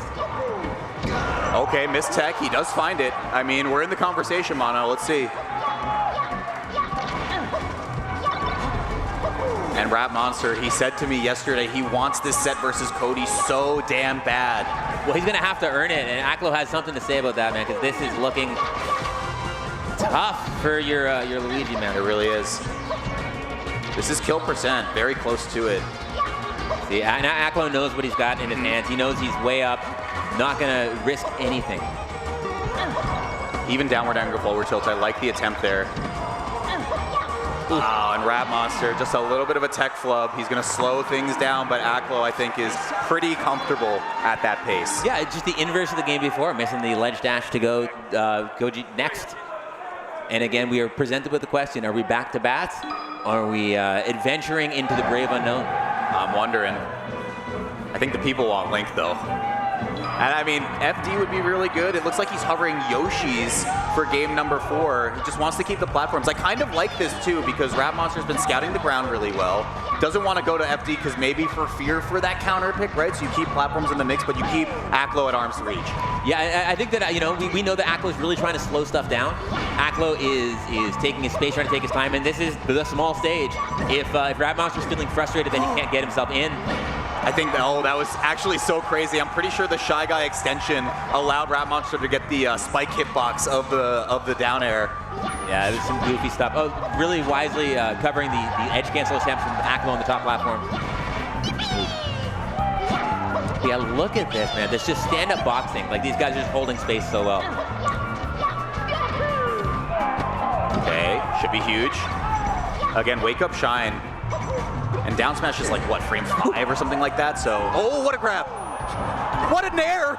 No shot, bro. Oh my God. Just clinical, man. Like, his punish game is just so unprecedentedly good. It has to be if 1, you think Luigi wins every matchup in the game, and 2, you're playing Luigi. It just has to be.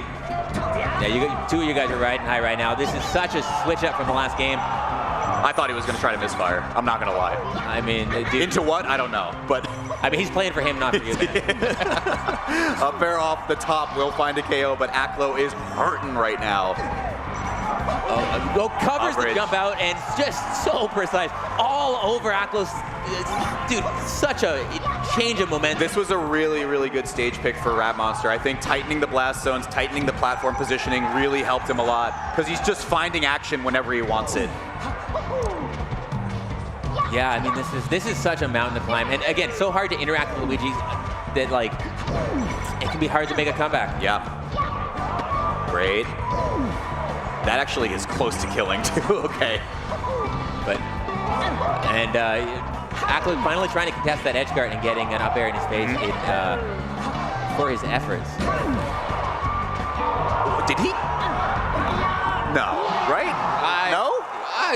Who knows? How did he not die there? 129 after the hit? Must have been crouching. It must have been? I mean, 129 for Luigi? Bizarre. Okay, game 5. Where are we going? Could this be the faded swap, folks? I'm not sure. It looks like we are getting Fox all the way through. But the question is, like, do we go big? Right? Small works for RapMonster. It stands to reason that big might work for Aklo. I think it's just Dreamland, honestly. If it's not FD and then we get this crazy Link pick, I think it's just Dreamland. Or maybe you say, hey, I want to go to Pokemon Stadium. I want the transformations to interrupt some of these movement patterns. I want the low ceiling. But of course, the funny, Yahoo man does get to slip and slide around a lot on that big flat stage. So it's such a question. He said FD! He said FD! We're getting it! It's Link versus Luigi game 5 for winners finals. Buckle in, guys. We are in for a ride because the core strategy here from Link is going to be using these projectiles to cut off any attempts from Luigi, to press in. We are in for a boxing out fest. Mono, I could cry.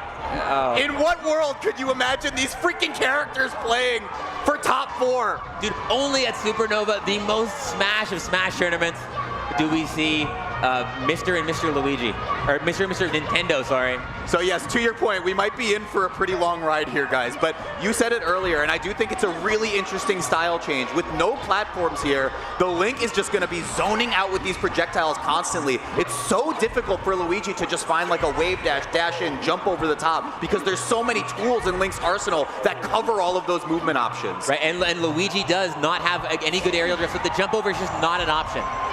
Right, Link is just going to try and shut down that lateral space, and you can see the effectiveness of it right here. He's doing what Link does best, which is deny fun. So hard to find an opening for RapMonster. If he gets into the air-to-air, you can CC basically everything Link. Oh no!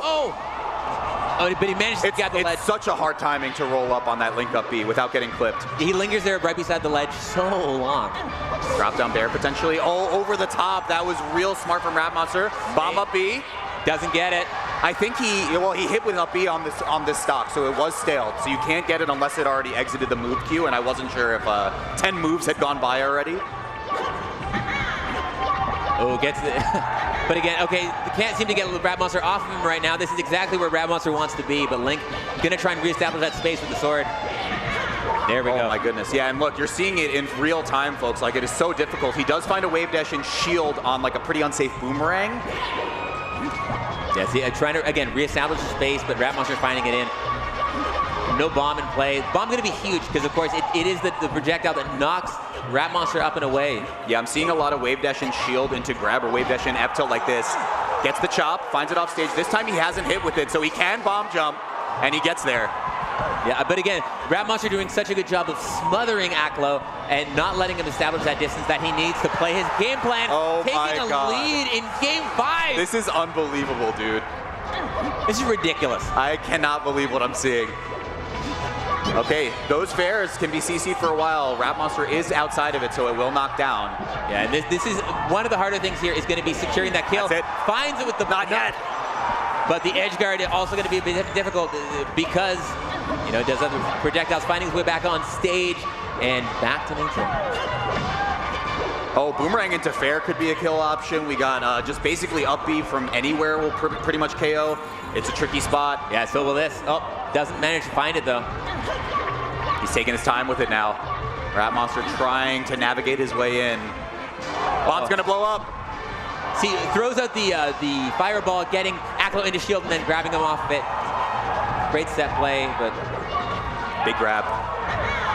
I think Rap has found the grabs have been just so effective now. Like, Link really does not have a lot of counterplay to this. Yeah, it's again, Aklo just not able to establish that space, going down 2 full stocks, man. And I mean, you pick this because you want the pacing if you're Aklo. This is a huge uphill battle. He finds the first stock, but he has got to find a lot of neutral wins, and it has to happen over a long period of time. Yeah, he's going to have to keep Luigi away from him for a whole stock, and that has been such a struggle this whole game. Right? Again, really sensing the willingness of Aklo to throw a shield and getting grabs. Okay, bomb for some damage. Has to just try to mix in a little bit. Make it a little bit awkward, because I think the level 1 throws, either boomerang straight up or bomb straight up, are just not working now. The wave dash and shield grab is working wonders for RapMonster. Hang on, there's no jump. Oh, that's it! That's it, it's just over! RapMonster, after facing a Link in Game 5, will advance into Winners Finals. And you know what he said before? I'll remind you guys at home, I want to beat Cody Schwab at this tournament. Well, he's going to have a shot, man, in Winners Finals.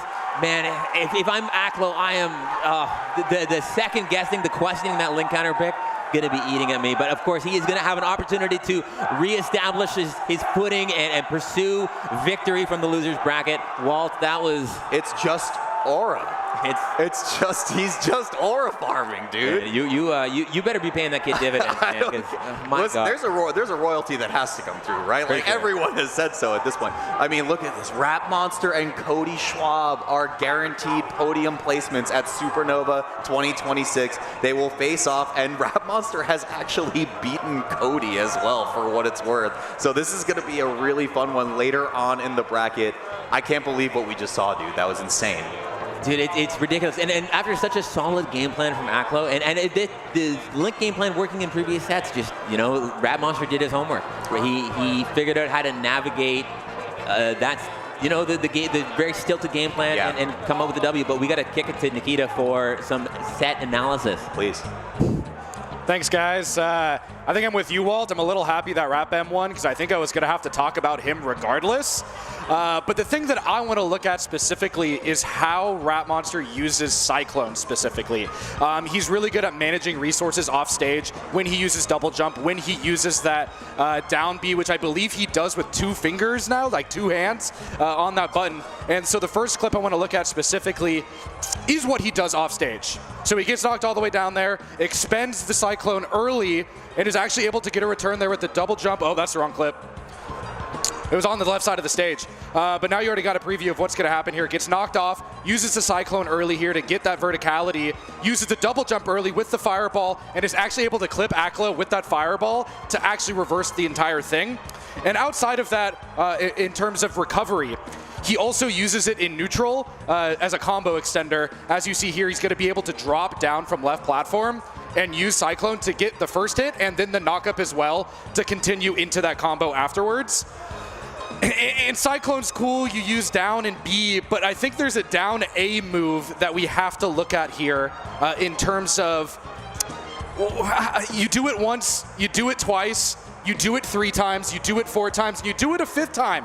I mean, sometimes Melee really is easy in terms of pressing the same button over and over and over again. That's all for me in terms of our Luigi watching for now, but Lentini, take it away. Bro, we gotta stop these mid-tiers. What are we doing?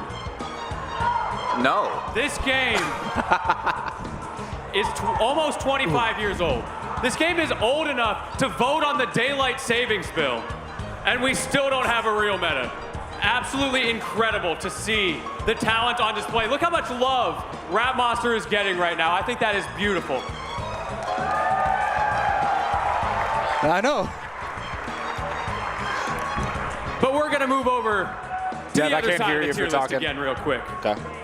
Welcome back to the stage, your favorite Sheik's favorite Sheik, Mr. Talented and Handsome himself, Krudo!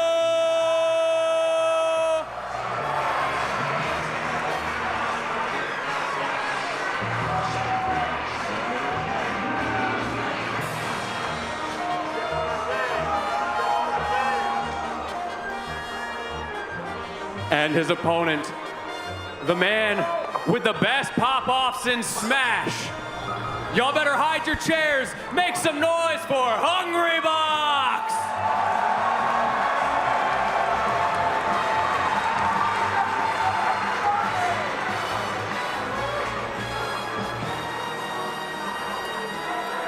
It's getting down to the wire, y'all.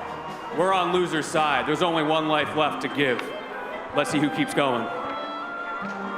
Thank you very much, Lentini. And we have our next set. It is a Florida classic here, Krudo versus Hungrybox. And this one's kind of interesting because Krudo and HBox are actually even on the year with each other. So shown that he can take a set over the box. It was at an arcade time knockout earlier in the year. But it should be for an interesting one. I mean, HBox, I feel after that Cody set probably he definitely had a visible chip on his shoulder from what happened there. So he, you know, an angry HBox is nothing to sneeze at, man. It's no joke. It's a scary prospect. Yeah, and like you were saying, well, despite this matchup conventionally being very tough favored, Hungrybox has fallen to several Sheiks. The blueprint is there. Krudo has taken multiple sets over Hungrybox's lifetime. We saw Jmook do it at Riptide last year. We saw Ben do it multiple times in the COVID era. Like the matchup is not insurmountable, and with the way that Krudo has been playing this tournament so far, it would be shocking if this is not a very, very competitive set. Yeah, let's quickly just talk about the way Krudo has been playing this tournament as well. Because, you know, why is Zain in losers? Yeah, I mean, Krudo has been playing like a man possessed, beating Joshman very convincingly, beating Zain very convincingly, and having a really close competitive set with RapMonster in winners.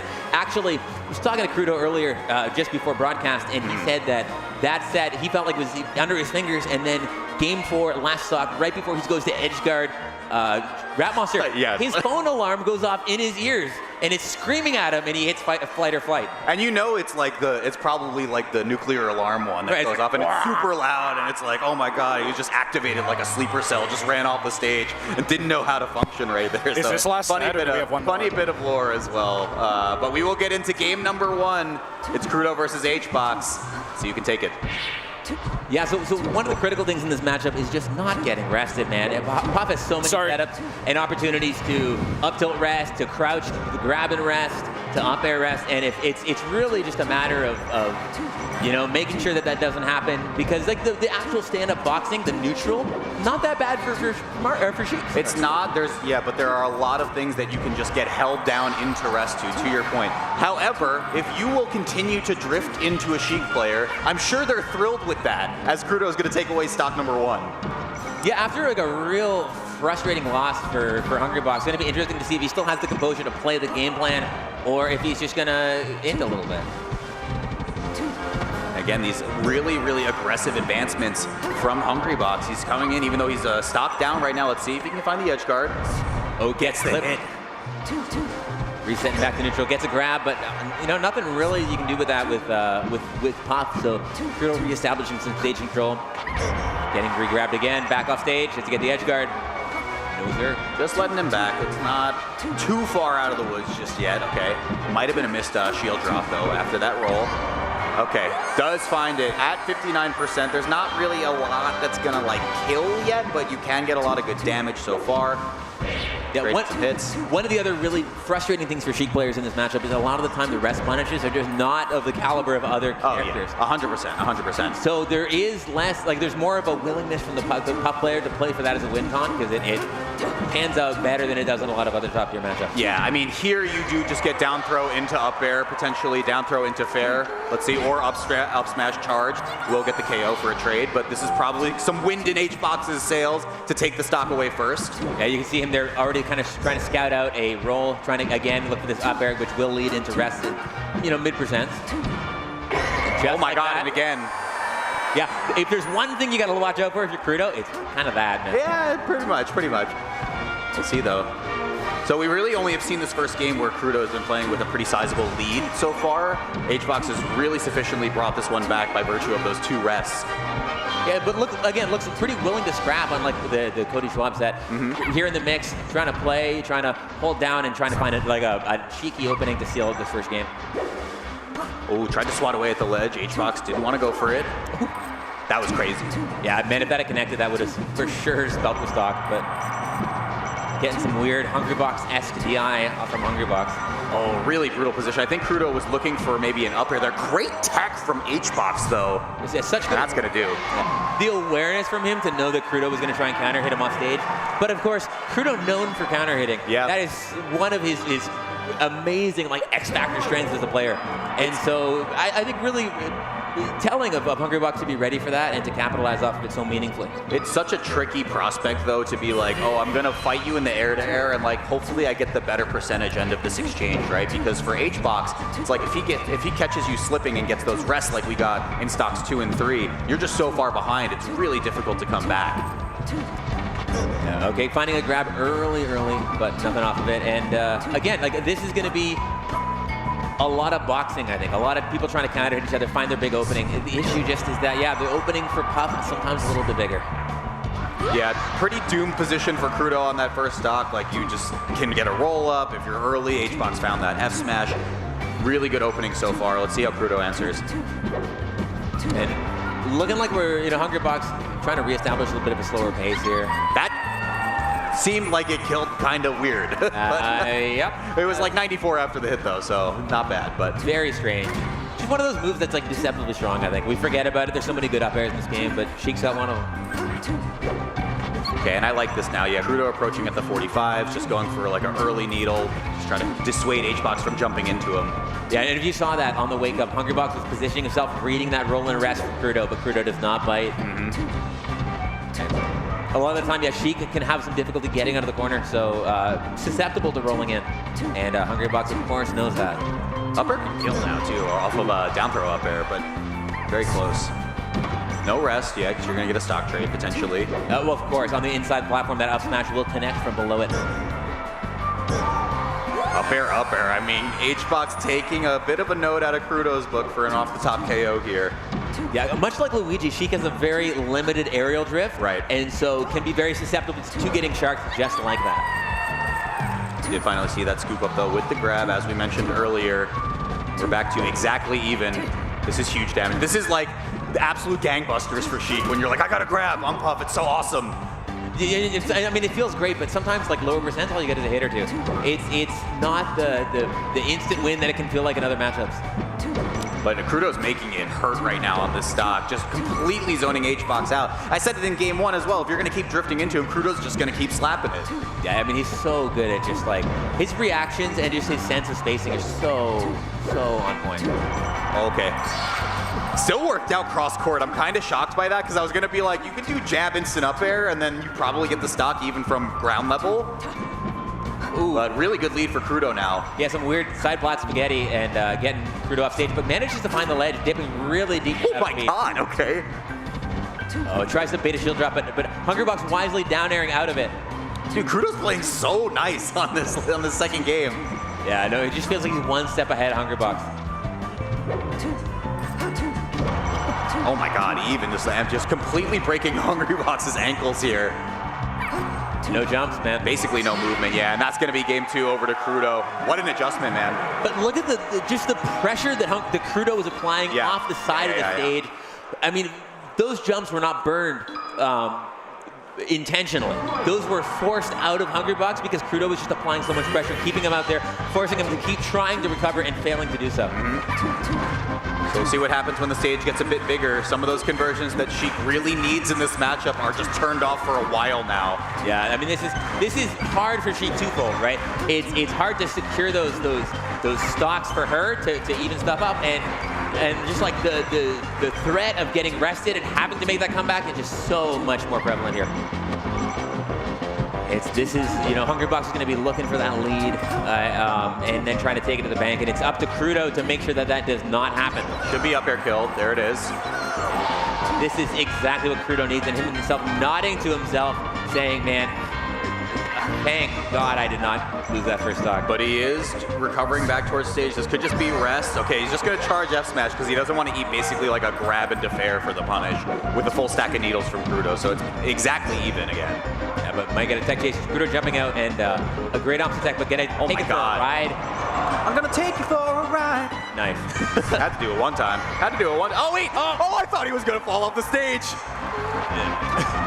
Yeah. That's, man, very close, but Krudo putting him down there anyways. He's out of jumps again? Okay, Krudo. And then holding down maybe a little bit too much. Oh, I like the vision. It covers a lot there too, but either way, now we're playing air to airs. Ooh, jab fair is not gonna kill for a while, so. Finding a grab. Again, grabs are so risky. They're really risky. So the confidence from Kyle to go in and just lunge for that grab, secure the stock, and even to back up, really bodes well. For sure. Oh, but a great scout out with that F smash from Hungrybox. The second time we've seen that. Yeah, but anytime Krudo can really just immediately spend up B and just snap to ledge or just make sure he's there in time. Okay, that's an off the top KO. That matters a lot. I was gonna say it's like probably good for Krudo if he gets to recover for free like that, but HBox is still hanging on to this lead. Yeah, that's classic Hungrybox set play, right? You hit the drill and then wait for the panic option because like they're not gonna do nothing. Rest. Missing it, but probably not going to spell the stock. And actually, Wispy messing up that Krudo. Really bad, yeah. Pushing him off the side platform and making him unable to follow up on that rest punish. Hey, Krudo didn't even stack needles or anything either, so it was truly worst case scenario for HBox missing that rest and getting almost no punish on it. Oh, really great down air there, hitting the top of the F smash. Man, even outspacing the legs from Sheik. No grab. Again, we need to get like a little bit closer to 100 for the up air to find a KO on the stage. And we're there, so. Yeah, I mean, this is such a tough place to come back if you're Kyle. Like 145, anything's going to put you in the blast zone just like that. Yep. And we're looking at game 4. That's But you know what? That's a tough stage. This is one of those matchups where it's like, yeah, you get that one. It makes sense for sure, yeah. And it's a very favored stage and a pretty favored matchup, I would say. I don't know, man. I mean, we were saying earlier, Hungrybox definitely looked like he was pissed that he lost to Cody, so this is going to be a run for him. But Krudo wants to make this a Game 5 conversation. For sure. But you're going to have to not get rested for that to happen. Cause oh, my goodness. Again, that is the win-con of the matchup. It is just, if you don't get hit with the weird sleep move, you got a game to play. But, I mean, if you're going to be letting your stocks evaporate so quickly, I mean, you might be GG's. Oh, this is so scary. Okay, able to grab ledge. We're chilling for a moment. Yeah, okay, immediately pancakes down. He knows, right? Because grabbing to up air or grabbing to fair can just take the stock immediately. Oh, but finds that fair sliding Hungrybox, shooting him off into the blast zone like skee ball. Okay, now we're charging needles. You get a grab, and this is what Mono was talking about earlier. Look at that. A measly 23% off of that punish with a couple of needles as a consolation prize, but... Yeah, this is like, funnily enough, like one of the few matchups where like a grab as Sheik isn't among the best grabs in the game. Yeah. I like the pressure Krudo's applying. You mentioned that in game 2. Again, reaching for these grabs. Finds the edge guard. This could be a rest, and there it is again. 65% though. I don't think enough to even it up. Oh, goes for... I like it, to be honest. Oh, I mean, dude, if that up smash had connected, it would have almost certainly sealed the stock, but didn't manage to get it there. Still an opportunity though, right? Like 99, a good strong hit, especially near the ledge, is going to seal the stock though, just like that, and we're back to even.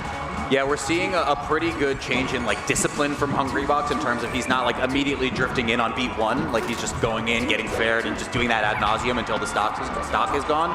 And then we get to really see the matchup advantage be enforced for this character. Yeah, really great slide off from Krudo there, knowing that he shouldn't tech just to get himself back down to ledge. And a weird low dip from Hungrybox. Kyle smiling and shaking his head, but probably going to spill the end of the stock regardless. Last stock for Krudo. Yeah, he better get his butt back down to stage, or this really is the last stock for Krudo of the tournament, but doesn't get the jump. No, he's gone. Potentially, this got to be it. And there it is. Hungrybox. He closes his eyes. He takes a breather, and he gives a handshake over to Krudo because he has just punched his ticket into top 4 of Supernova 2026. Yeah, and these guys, constant competitors again. Florida locals, and you know, boys sharing a moment there on stage, and you know, tough break for Krudo, but a valiant performance this tournament regardless. Yeah, I think it was a really good footnote that Krudo does have a set over Hungrybox. I don't even know, man. He's just an entertainer. He's just an entertainer, dude. The last truth SPN of Melee. He really is. He really is. Oh, man. The art of Melee is just dead if Hungrybox leaves the game, but he will still be in this top 4 of Supernova, so congratulations to him. Give it up to Krudo as well, of course, who got 5th place in this bracket. Highest placing Sheik pulling up big time here. Yeah, and again, worth saying, he did beat Zain this tournament. He did. That's a crazy run. Joshman, like, incredible performance from Krudo. Really excited to see more from him at future events, but we do have, you know, some more of set analysis to be done by Nikita. Take it away, bud. Thanks, guys. And I wanted to touch on something both of you specifically mentioned, where you were saying it's really risky for Krudo to go for a grab. And I feel like I'm repeating myself from the Luigi segment, where holding down is good. But holding down is so good for Jigglypuff, and Hungrybox in particular in this match got a lot of value from it. And a lot of it was also just threatening. But a couple of the examples I wanted to look at was the value of crouch cancel. So after the stock trade, HBox is going to be holding down in center. It's going to be able to crouch cancel a lot of Sheik's tilts and is able to convert that directly into a grab time and time again. And in speaking of time and time again, the exact same situation will happen here. You'll get a crouch cancel on a Sheik F tilt, gets a grab, and is able to get a follow-up off of that.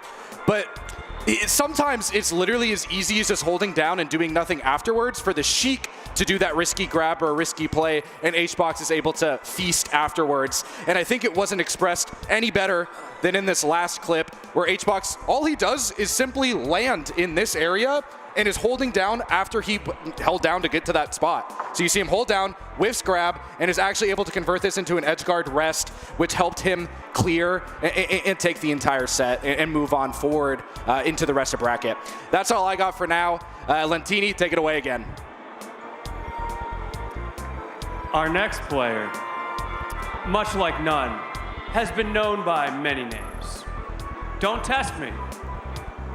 Young Stink, Suck Tua. More recently, Lil Bow Wow. It's the Marth player who proved that even Bowser can do it. Y'all make some noise for Zain!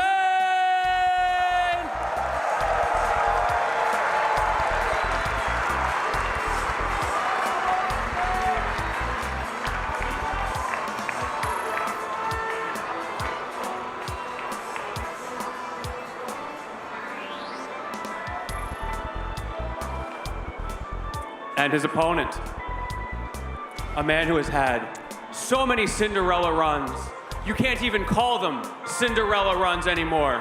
Is today the day that he becomes the champion? Y'all welcome back to the stage, Aklo!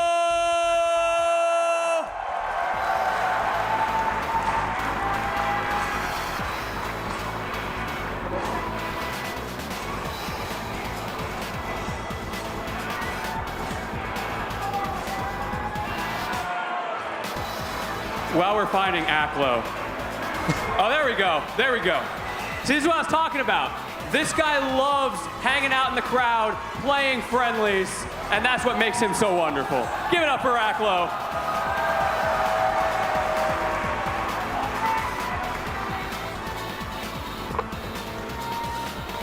It's the last set to decide our top four. Zain or Aklo, both with so much to prove this weekend. The real number one or the number one for the first time. Let's get it.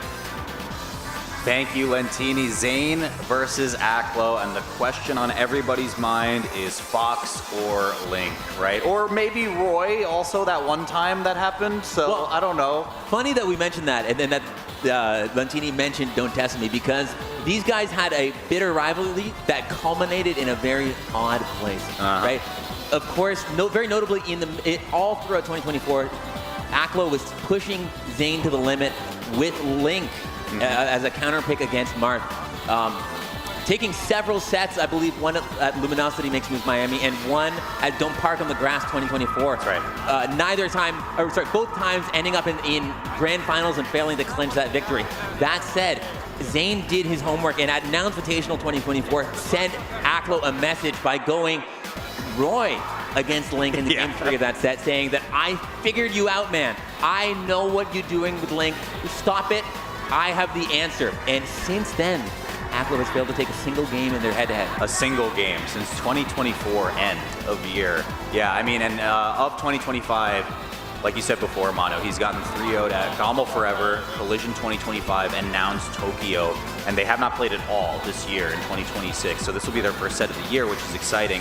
It lends the question of, are we going to see a Link or Fox all the way through? Are we going to see the Link for specific matchups? Are we going to see the character swap if it doesn't work out in game 1? Because there, again, like he has not taken a game in a long time, and Aklo has tried a lot of combinations. He's tried a Link in game 1 and then Fox for 2 and 3. He's tried Fox all the way through, and he's tried Link all the way through, and it has not cracked Zain a single time in 2025. Yeah, it's very hard to say what the answer is. Like, the question remains, like, did Zain actually just figure it out? Is Aklo just cooked? But I think that there is also another spoiler here, right? It's been a while since we've seen the Link, and like I said before this block, Zain has had to diversify his attention. He has other mid-tiers to worry about now. He, for sure, has not had the Link at the front of his mind. And, you know, Aklo has been having a little bit more of a rocky year than previously. He has not been like a top 8 mainstay in recent time. Certainly capable of doing it, as it's evidenced by his presence on the stage right now. But it stands to reason, like maybe Zain's not quite as dialed into the matchup as he used to be. Yeah, and he's suiting up with the tunic. We're gonna get a little bit of a hand warmer, but it looks like we are getting Link at the very least for game number 1. I'm really into this. I mean, look, 2024 was a crazy year for the mid-tiers. That was when the Donkey Kong started taking over with Junebug making his big runs at the Supernova series. And then, of course, as you said earlier, the Link really proving to be an interesting counterpick character for Marth in particular. Yeah, it's just one of those weird matchups where, again, like, we all know that Marth wins this matchup on paper, but matchups on paper and matchups in practice are always different things. You have to factor in player-to-player reads. You have to factor in familiarity. You have to factor in, the ability to pivot between playing different matchups on the fly and having that composure and having that resilience, and also just the patience that Aklo's Link forces somebody to have in order to combat it. 100%. Because the game plan as Link, much like we saw against RapMonster, is slow it down, make the other player come to you, make them get through the projectile play and the long hitboxes of Link, and win the fight to play the fight. Yep, that's right. Let's get underway, folks. It's our final game to determine our top 4. Will it be a hero of time or maybe a royal prince taking this one? We'll find out in 3 to 5 games. Yeah, and Zain off to a quick start, getting Aklo off stage. But I mean, this one of the characteristic things about this matchup also is a Link kind of lives forever. Marth can have a very difficult time securing early stocks. The percent on Link can sometimes get really high, and especially when Aklo is playing this projectile play that we're already seeing out in full force. Yep. He lives for a long time. There is a very unique and something to point out for the crowd, like risk-reward that exists with the bomb up B that we saw in the RapMonster set, where if the move is staled a single time, it will not work. So you have to kind of like analyze if you want to like go for a kill with it, or if you want to try to use it for that survivability, because if it doesn't exit the move stale queue, you can't use it for recovery. Yeah, I mean, really great call out by Zain on the ledge refresh from Aklo, sealing a stock that could have been very scary. Aklo was for sure gearing up to slow down, but wait, combos? we got the Rube Goldberg here. Let's go. A little bit custom, sir. Okay, grab again. Yeah, this is the thing though, like the traditional spacing, even to your point of Zain kind of having to like rattle his brain in some of these weird matchups again. He can't just drift back aerials, right? Like they're not necessarily safe as indicated by those 2 shield grabs. Yeah, there's kind of 2 ways to be safe on shield and melee, right? There's spacing, where you outspace the shield grab, and then there's frame data where you're just faster than whatever they can do. Right. And Marth is a character that very much relies on the spacing. And Link is a character that very much has a big old long chain grab. Okay, he's laying a little bit of a minefield here, and this is the thing we did not get to see in the RapMonster set, the bomb conversions into aerials. They are very reliable kill options for the Link. Yeah, getting blasted by his own bomb, but picking up a little maybe hit, not much of a combo, but yeah, this is the spot that Aklo can get all his mileage. Is can Zain penetrate the defense and force his way in? And yes, he seems to be able to. Looks like it. Definitely looks like it. It's 2 stocks apiece. Slight, gentle lead to Aklo. And he's going to set up shop once again. He's got to run out of rupees eventually. I mean, those things are expensive. Man, it's where does he pull them all? He's got Raytheon sponsorships, bro. I'm just saying, I don't even know. Yeah, even turned down for World sponsorships. Can't afford all these projectiles. Way. Absolutely not. See, spot dodge. We usually see an up B after that, but it's at 80, so it's not really going to kill. It's just going to promote the edge guard. Yeah, there it is. Oh, and the tip too. Finds the semi-spike angle. Yeah, I mean, really great wall tech there from Zain. Necessary, because this is a hard character to get back on stage against. And now again, keep in mind, if you want to be really, really sweaty about this, you need 9 moves for the up B to exit the stale move queue for the recovery to be an option again. Aklo's probably close at this point after that bear. Yeah, really liking how Zain's trying to navigate his way around the projectile play, re-grabbing the bombs, but Marth having a really terrible item throw in melee, so doesn't actually have much means to use him himself. And that up B going to take Zain up into the sky. He's putting himself in knockdown too, uniquely. I mean, I wonder if he's just willing to take the grab because it hurts a little bit less than like a fair-to-fair off stage. I imagine. It gives him like a really weird mix-up situation. Link has a very long tech roll, I believe. Yeah. All told, though, it is a very competitive first set. Pace is pretty much there. We're on 4 minutes so far. Oh, that's huge. Whips a grab, gets a down air. Oh, doesn't get the tech chase, though. See, look at that. Aklo getting hit and immediately jumping away to the other side of the stage, trying to reestablish that distance. He does not want to be close, but these spot dodges. He's just spot dodging. He's just standing there menacingly. Okay, how does he get out of the corner? Oh, retreats back to ledge. Oh, finds his way out and back into the other corner. Oh, I love that. The nair on the back of the shield into immediate up tilt. It just covers so much overhead space for Aklo. Doesn't connect the boomerang. Finds the down air and he's in. It's game 1 for Aklo. Man, he might be, in fact, back low. He might be. He might be. And the hero of time is turning back the clocks to 2024 when this character was giving Zain a lot of trouble. Aklo is up on the set. Another question is, where do we go? And you know, having to counterpick a player's secondary is always a bit of a journey because you don't want to go to the wrong place and have to play the main. But we are going to be going back to, or I guess, going to Yoshi's. And this makes sense. I mean, again, similar to what we got in some of our former sets, the space that you are afforded at Yoshi's, just being very, very close quarters, makes it easy for Zain to find combat whenever he wants, basically. Did a little research just now. Boomerang comes out frame 27. That move's bad. Like, do not get close to him and try to boomerang. You know, it is really bad, and you need to establish space to do it, but I think it does like 15% or something, man. It is so strong. So, like, contesting that space is difficult. And of course, not the only projectile that Link has. You got to get through a bevy of item play in order to get in there, but if there's a place to get in easily, it is Yoshi's. Okay, spot dodge again. Zain's going to have to mix up some of that timing. Yeah. Oh, I like this. The remix. Ooh. Zain's looking very dialed in, though. I mean, the counter pick is already working wonders for him right now. Because look, I mean, Aklo's just swinging. Like, he's trying to find some type of counter hit to create that space again. Yeah, most of Link's moves are pretty slow. It's not just the boomerang, and so having a good get off move that isn't just a panic up B, like, I mean, he just doesn't, right? It's reestablishing that space is challenging, and the risk of whiffing an up B is just massive. I'm so interested. Like, it's obviously deliberate. He's done it for, what, 4 stocks in a row, just knocking himself down with the bomb. And I wonder if it's just because he would rather get grabbed again. I mean, it has to be, man, because, like, the threat of anything else is worse. Yeah, no real connection. I mean, Bear will not do a lot of damage, especially with Zain at 41, so you just kind of concede the edge guard there. Okay, a little bit of mixies, but patience from Zain. And again, that up B, get off me, kind of trading with it, so kind of puts him in a bad spot too, but definitely the idea was there. Oh, Zain trying to do the Hancock, doesn't quite get there. I think you have to be at like 200 for it to KO off the top here. Ooh. But either way, we won't find out on this stock. Yeah, I mean, it's really cool to see also Aklo been implementing a lot of this like new bomb tech, the new school Link bomb regrab stuff. Yeah, he's definitely made it very tricky to figure out that it's not just like, okay, a straight throw forward. Like, sometimes I drop them and pick it back up. The timing is different every single time. Sometimes I mix in the boomerang. Again, gets the semi-spike angle, but Zain's out of there. Yeah, see, look, the patience, knowing what Aklo wants, biding his time in the corner, and with punishing. These, yeah, very over-ambitious up Bs. Oh, no jump now, okay. Still no jump.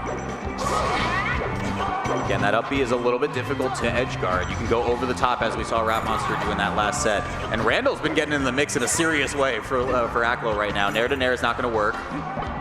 Yeah, looking for something out there, but yeah, just not really having a good time finding this skill, and these double spot dodges not going to work out in his favor. I mean, Zain up big 2 stocks to 1. And this does make sense, right? Like, we are seeing the counter pick in action for Zain right now. The space is so tight that it's difficult for Aklo to find his opening. So now he's fighting a little bit more. Yeah, but I mean, off to a great start with this last stock. Oh, and ripping another up B. That's just not. Like, Zain's so aware of Aklo's, like, impulse to need to get Zain off of him. Just trying to create a little bit more space. Fair is able to do so. Off stage, bomb drop into Nair. Gets another one. Can't grab the ledge. Oh, he gets tippered for his troubles. Flying all the way into game 3. Evening up 1 apiece. So it's Dreamland or FD if the Link stays, I would have to imagine. Yeah, those have been conventionally the counter picks in these guys' sets. It's kind of like a, which way do I want to try and camp them out more? We'll see. I don't think the platforms were necessarily doing Aklo any favors. He is going to stick with the Link, and it looks like we are going to FD here. Yeah, so this is, again, it's going to be about all establishing space, trying to use these projectiles and Link's sword to keep Zain off of him and slowly whittle up higher percents. Like, look at this. They're both so hesitant to broach the neutral space. And you mentioned it before, like a lot of Link's moves are just generally pretty slow, right? So we're seeing Aklo do a ton of preemptive smash attacks, a ton of preemptive air-to-airs, just calling out Zain's drift. And if it doesn't work out, he's just gonna do it again. Oh man, I think he was trying to go second hit forward smash after that. For sure. We're getting really creative, and already at 118, this is, I think we're already approaching bomb up air, bomb down air territory. Yeah, and looking for it, so. But yeah, these projectiles are so difficult, and now with Zain in the corner, it can be really hard for him to get back into the mid stage. Every hit going to be shooting him up into the sky.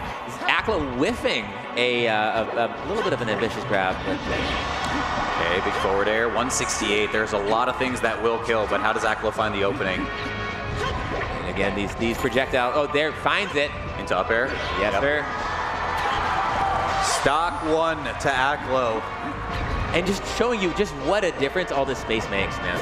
Because having the ability to just retreat, not having, oh, never mind. Okay, dude, can you chill? But yeah, like the game plan is so much linear. It's so much harder for Zain to traverse the stage when it's big and doesn't have those platforms to work with. Yeah, but I mean, the toys are out for Aklo right now. He is definitely just making a complete mess, throwing bombs and boomerangs all over the stage. Yeah, accidentally getting blasted by his own bomb and giving Zain the opportunity to close that gap. Okay, getting a little bit cute with that grab. Zain's gonna make this one hurt. Just a couple of grabs of his own.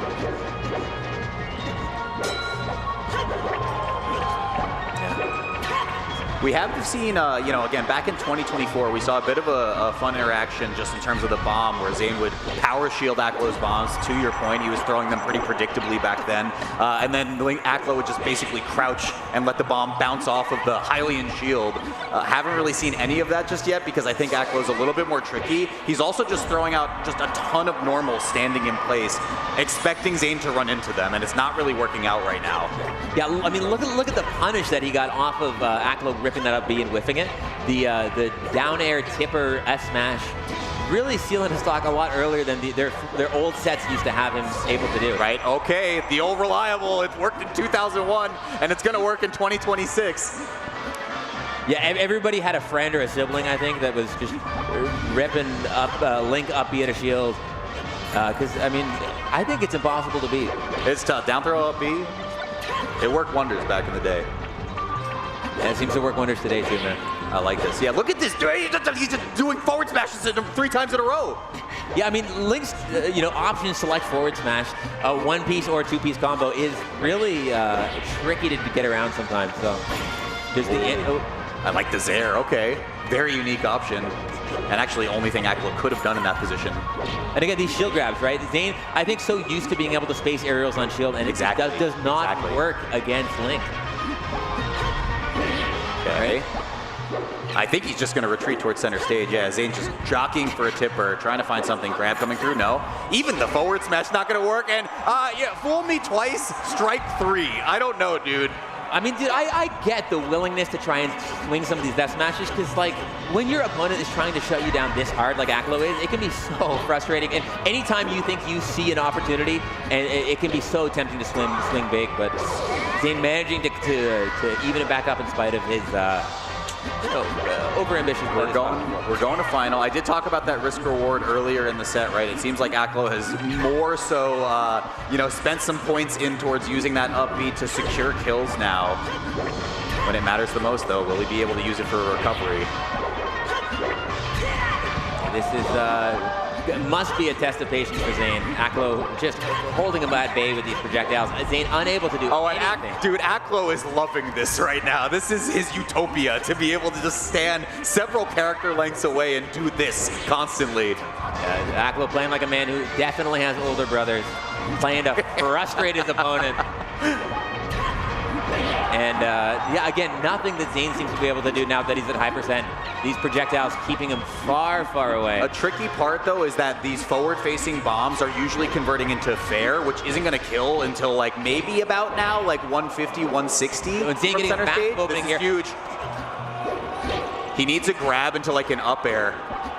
And or a good bomb like that will do just fine. Aklo's up in the set 2-1.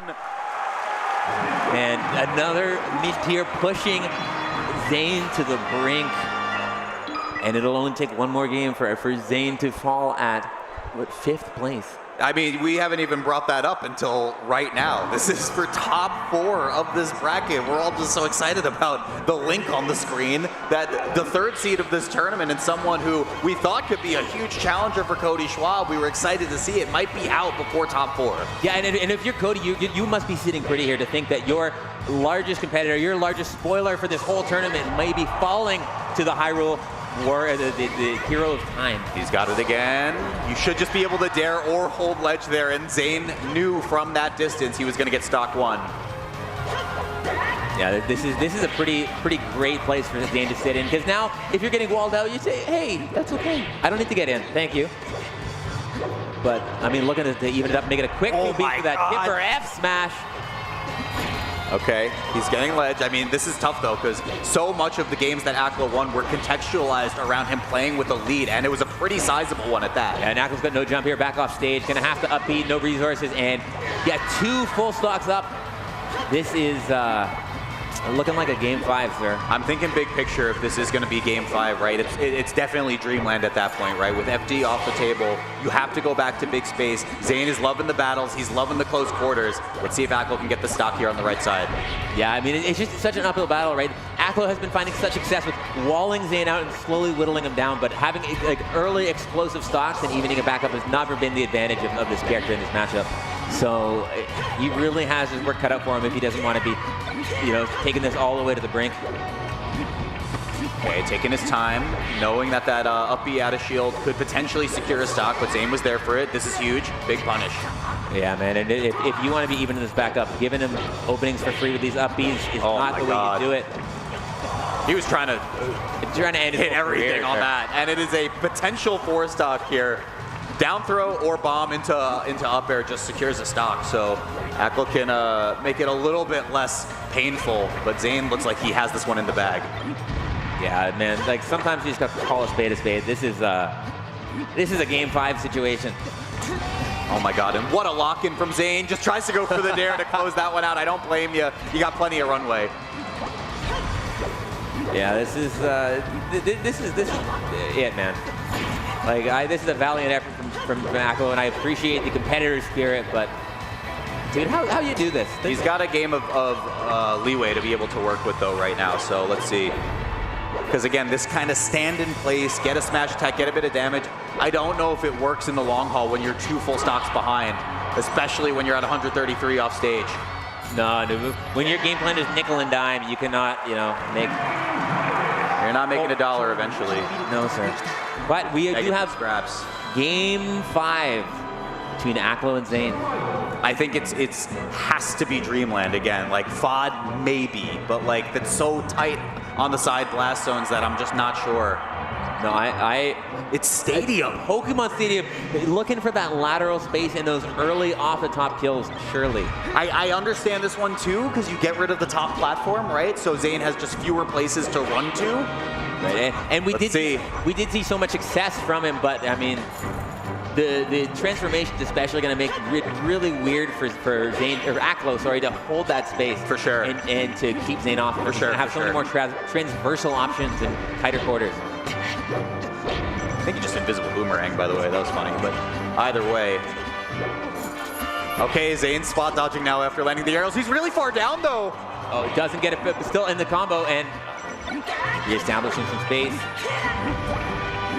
And really just reusing the bomb, making the most out of a singular throw there.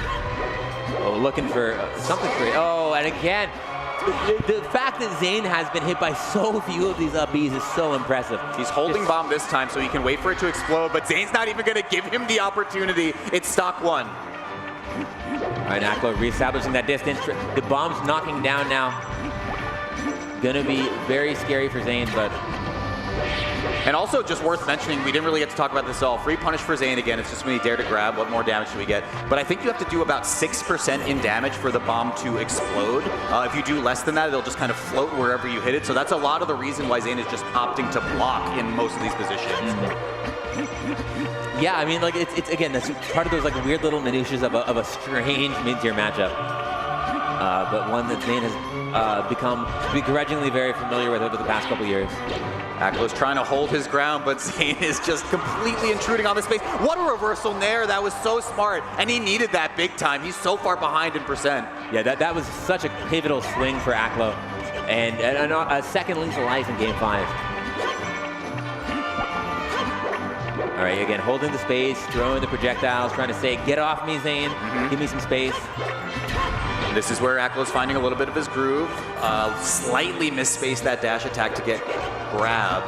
Look at that, AkLo waiting for Zain to throw out a down tilt to time his tether back to the ledge, but maybe not getting it this time. Zain rolling up from the ledge and taking AkLo's second stock. I think he's really getting hurt in a lot of these spots when he's choosing to grab or up B first, or like reactively to something that Zain's doing, because Zain is finding so much damage off of these punishes, off whip punish.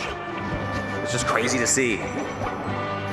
It's a lot of patience here, man. And again, a lot of AkLo swinging first, which isn't exactly where he wants to be. Look at this. He's kind of playing in place, just really scared of whatever hitbox Zain is presenting. But now the timing is just really dialed in for Zain. Looking low again, another one of these whips. AkLo, how can you? This is just, it's not working out. You can't expect Zain, the #1 player of this summer, to run into that every single time. He's adapting at this point. Yeah, I mean, the return on investment of just these upbees has not been in AkLo's favor, and seems to be costing him a ton of ground. Almost, I mean, barely making it back on the stage, but I mean, nearly looking like looking like Pokemon Stadium getting in the way there, pulling Zain back down the hillside into the loving arms of AkLo. A little bit, for sure. I mean, this could be a little bit of an opportunity for AkLo. He's at super high damage. Marth notoriously doesn't have a ton of ways to kill, especially with the aerial kit, so we're going to have to see maybe a smash attack or an edge guard off stage. I mean, again, the whip punishes, you have to be on your P's and Q's there.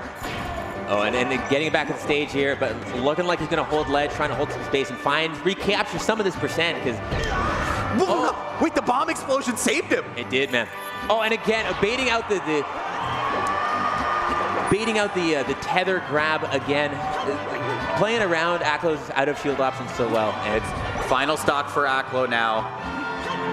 And if there was a time, it is now. He needs to find a stock quick. This is big damage. And yeah, look at Zain. Every time Zain... Shield poke. No jump either, right? That's it? Oh, he gets there. Big dare. Not going to be enough to get the stock off the top, but this is a huge swing for AkLo now. Zain with the grab. The bomb's going to blow up. Oh, and it pans out so poorly for AkLo. AkLo getting the grab, though. Does he get the tech? No! Misses it. Oh, and now he's just reaching. Back throw off stage. Air dodge, and the Zair smacking Zain in the face, but can he get out of the corner? Gets a bomb on the tree. Okay, grab into up air. Fair will push off stage. A nair will just be enough to do it as well, but he didn't want to pull the trigger on it. All right, tough to get off the ledge, and look at this, the fear from AkLo. Like, he's been trying to get Zain to just like goad him into these positions to run in. Now he doesn't even want to do the up B out of shield. Oh, another out of shield option, not panning out for AkLo. Each passing grab is going to do it. It looks like that F tilt might be enough. He jumped into it and no more resources. That's going to do it. Wow, a valiant effort from AkLo's Link, but it will stop at 5th place. And Zain, the #1 player of summer 2026, makes it into top 4. I don't know what AkLo just said to him, but Zain was surprised by it. Man, that was a marathon of a set, dude. I mean, with a character like Link playing this long defensive plotting game, Zain is being pushed to the limit in his effort to reclaim his podium finish in Supernova. Yeah, I think you put it very eloquently earlier in the block, Mono, was, time is a flat circle sort of thing, where we're like, he had to practice for super weird matchups. He was dropping games to DKs. He was dropping games to AkLo's Link. and then, you know, got to forget about it for a little while. Of course, one of his greatest rivals in the history of this game, Cody Schwab, took some time off as well. Got to, you know, put those towards the back of his mind, but now a lot of them are back, and a lot of them are back in a really big way. It's crazy for Zain to have to, like, go back into the Rolodex and think about what he needed to do to be successful in those matchups. Not to mention the current mid-tier that is absolutely terrorizing him right now, who is in the winner's side of this bracket. Right, that was only one of his night terrors showing up on screen here.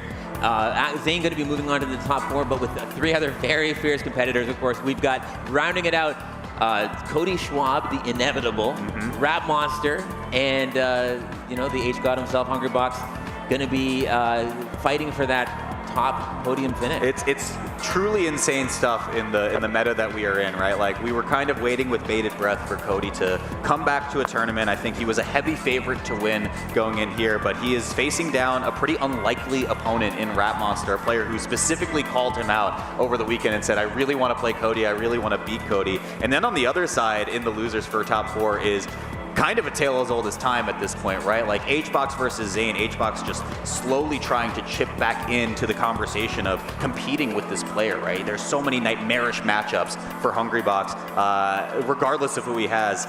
I'm excited for this, man. It's going to be fun. I can't wait to see more, but I think first we got to talk about a couple of other interesting things. Yeah, let's talk about some things that let this tournament be what it is today. Like Zenny, you can type !Zenny in the chat to save 15 to 25% with that Supernova code. Zenny has been a huge supporting factor for a lot of these tournaments in the Smash ecosystem, as it were. I'm very happy that we are partnered with them, and I hope you guys are too, because there's a lot of really cool stuff, very fashionable. I wear them a lot. It's great. Check them out. Also, if you are a Smash Ultimate player looking to compete while going to college, which, I mean, sounds like a treat to me, Syracuse University is actively recruiting for their varsity teams. You can join one of the most competitive collegiate Smash rosters in the country, now featuring Syrup, as seen on the screen, and Represent the Orange as esports student athletes in tournaments and events across the country. They got scholarship opportunities, travel support, and dedicated access to state-of-the-art esports facilities on campus, providing everything you need to train, compete, and thrive while getting a world-class education. If you guys are interested, you can check out the QR code on screen or hit up the booth in the venue and you be part of the action. Those guys are hoping to see you soon. Yeah, hey, get your money up, get your funny up, and get a college degree while you're at it. Thank you to JV5 as well. They had a booth running here all weekend, and some of their stuff has just been totally sick. I have not seen some of these new drops, which you can see on the top right. They have new products available on September 1st, but if you are here at Supernova, you can get them right now at their booth.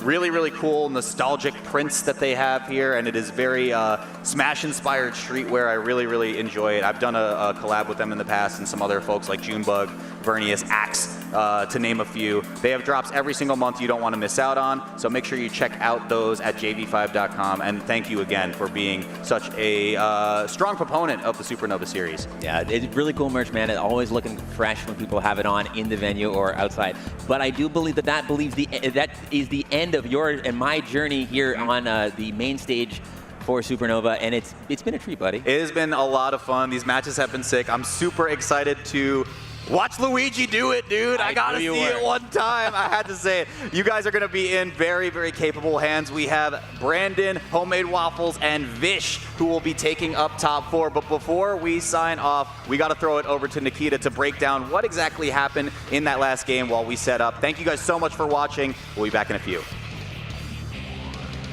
What's up, y'all? I didn't think I'd be here closing the first half of top 8 talking about Link. But I think that lack of expectation, that lack of knowledge is really the theme behind the answer to why Aklo is playing Link against Zain.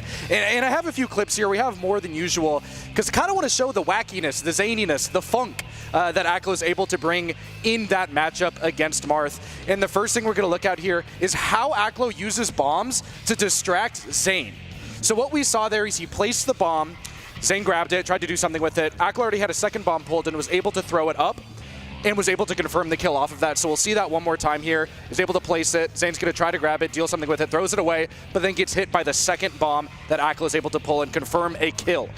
The next thing I want to look at is what the commentators were talking about in terms of being confused, and I think I kind of am too. I think Zain is as well, because in between stocks, Aklo was able to confirm the kill, and in between, blew himself over the bomb, put him into knockdown state, and kind of just sat there in the middle of the stage and waited to see what Zain would do. Zain, I don't think, really knew what to do in this situation, went straight down, and Aklo was able to use that knockdown state to roll away and kind of reset neutral. I mean, kind of similar to just holding light shield on side plat and seeing what the opponent is going to do, but you're just putting yourself in a knockdown state, kind of like a throwback to a bait on Luigi on side platforms as well. But with the Funk, I think comes some uncomfortability with your own character. I can't say comfortability, where Aklo got caught by his own Funk, was able to get a good combo. If he was able to link it into the boomerang later, would have actually been able to confirm the kill or maybe extend that edgeguard situation. But we'll see it here, gets the boomerang out, and actually does trap Zain correctly, reads the roll in afterwards, but that pesky boomerang that Link has interrupted it and actually reset neutral into a disadvantaged state for Aklo afterwards. And I think they mentioned like 2002, throwing it back to there. And we're going to be taking a look at something called the creepy combo for the fans at home, if you do know, if you don't know. Back to like 2004 Melee. It's the down throw in the corner from Link into an up B. And it is very potent at that 70 to 100% range against Marth. You see it here in the corner. Aklo's in a disadvantaged state and is able to turn it around with just one throw, one up B, and that's able to confirm it. It happened another time, literally right after this. But to Zain's credit, this went game 5. It went the distance. You were able to learn what was happening. You kind of got, over some of the Funk. He stopped touching the bombs. He stopped getting hit by the boomerang. And I wanted to show an adaptation from Zain here at the very end. Aklo, at kill percent, right? Hard not to be at 185. Goes into the corner, gets the opportunity to get that grab, set up that creepy combo, and maybe cheese something, even things out here. But Zain acknowledges that, takes the time, has the patience, and then reacts with probably one of his best choices in the entire set. You see the grab, dash back, and then does the reverse up B to confirm the kill. A super safe option too, that if it did whiff or something else happened, that Zain would have been able to get out of there. But that's all I have in terms of clips. But before we do that, I don't know if you guys have liked the analyst section at all. I've never seen anything like this prior to being, we hear the crowd, we get some claps. If you think that this is something that's pretty cool, if you want to see this more in the space, I mean, you just got to shout out House of 3000. You got to get them at your event. Yeah, give it up. Yeah, we hear the crowd, House of 3000.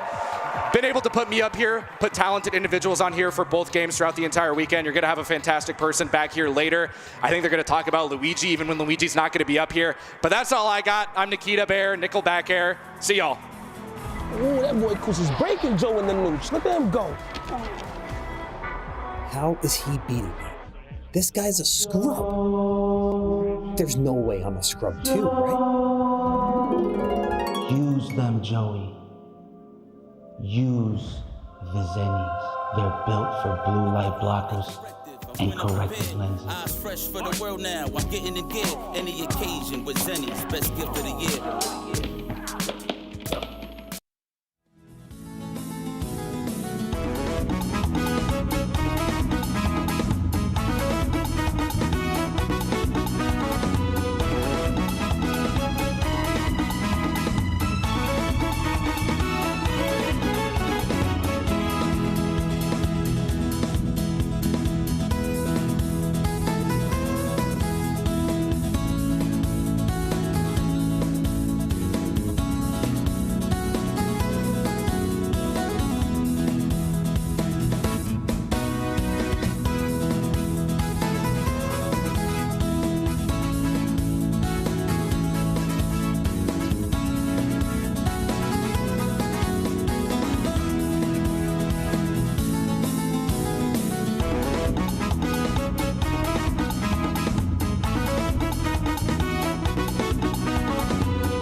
Y'all, I'm gonna keep it real. We might be in for one of the greatest top 4s of all time. 4 different characters, 4 drastically different play styles, and each player with something different to prove. The return of the old guard, the solidification of the dynasty of the #1 player in the world, the generation of a new dynasty, or the proof that you deserve to be the real #1. Are y'all ready for top 4?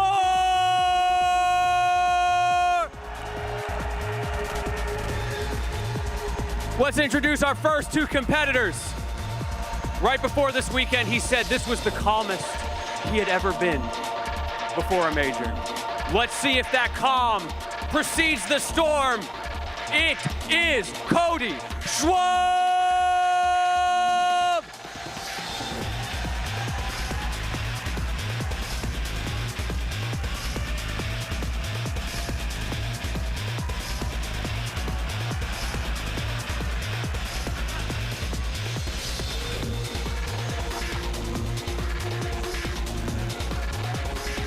And I know his opponent must have also gotten over his nerves by now with the number of times he's been on the stage this weekend. He won 3 smashies on Friday. I'll say 3.5 because he was in one of the other clips too.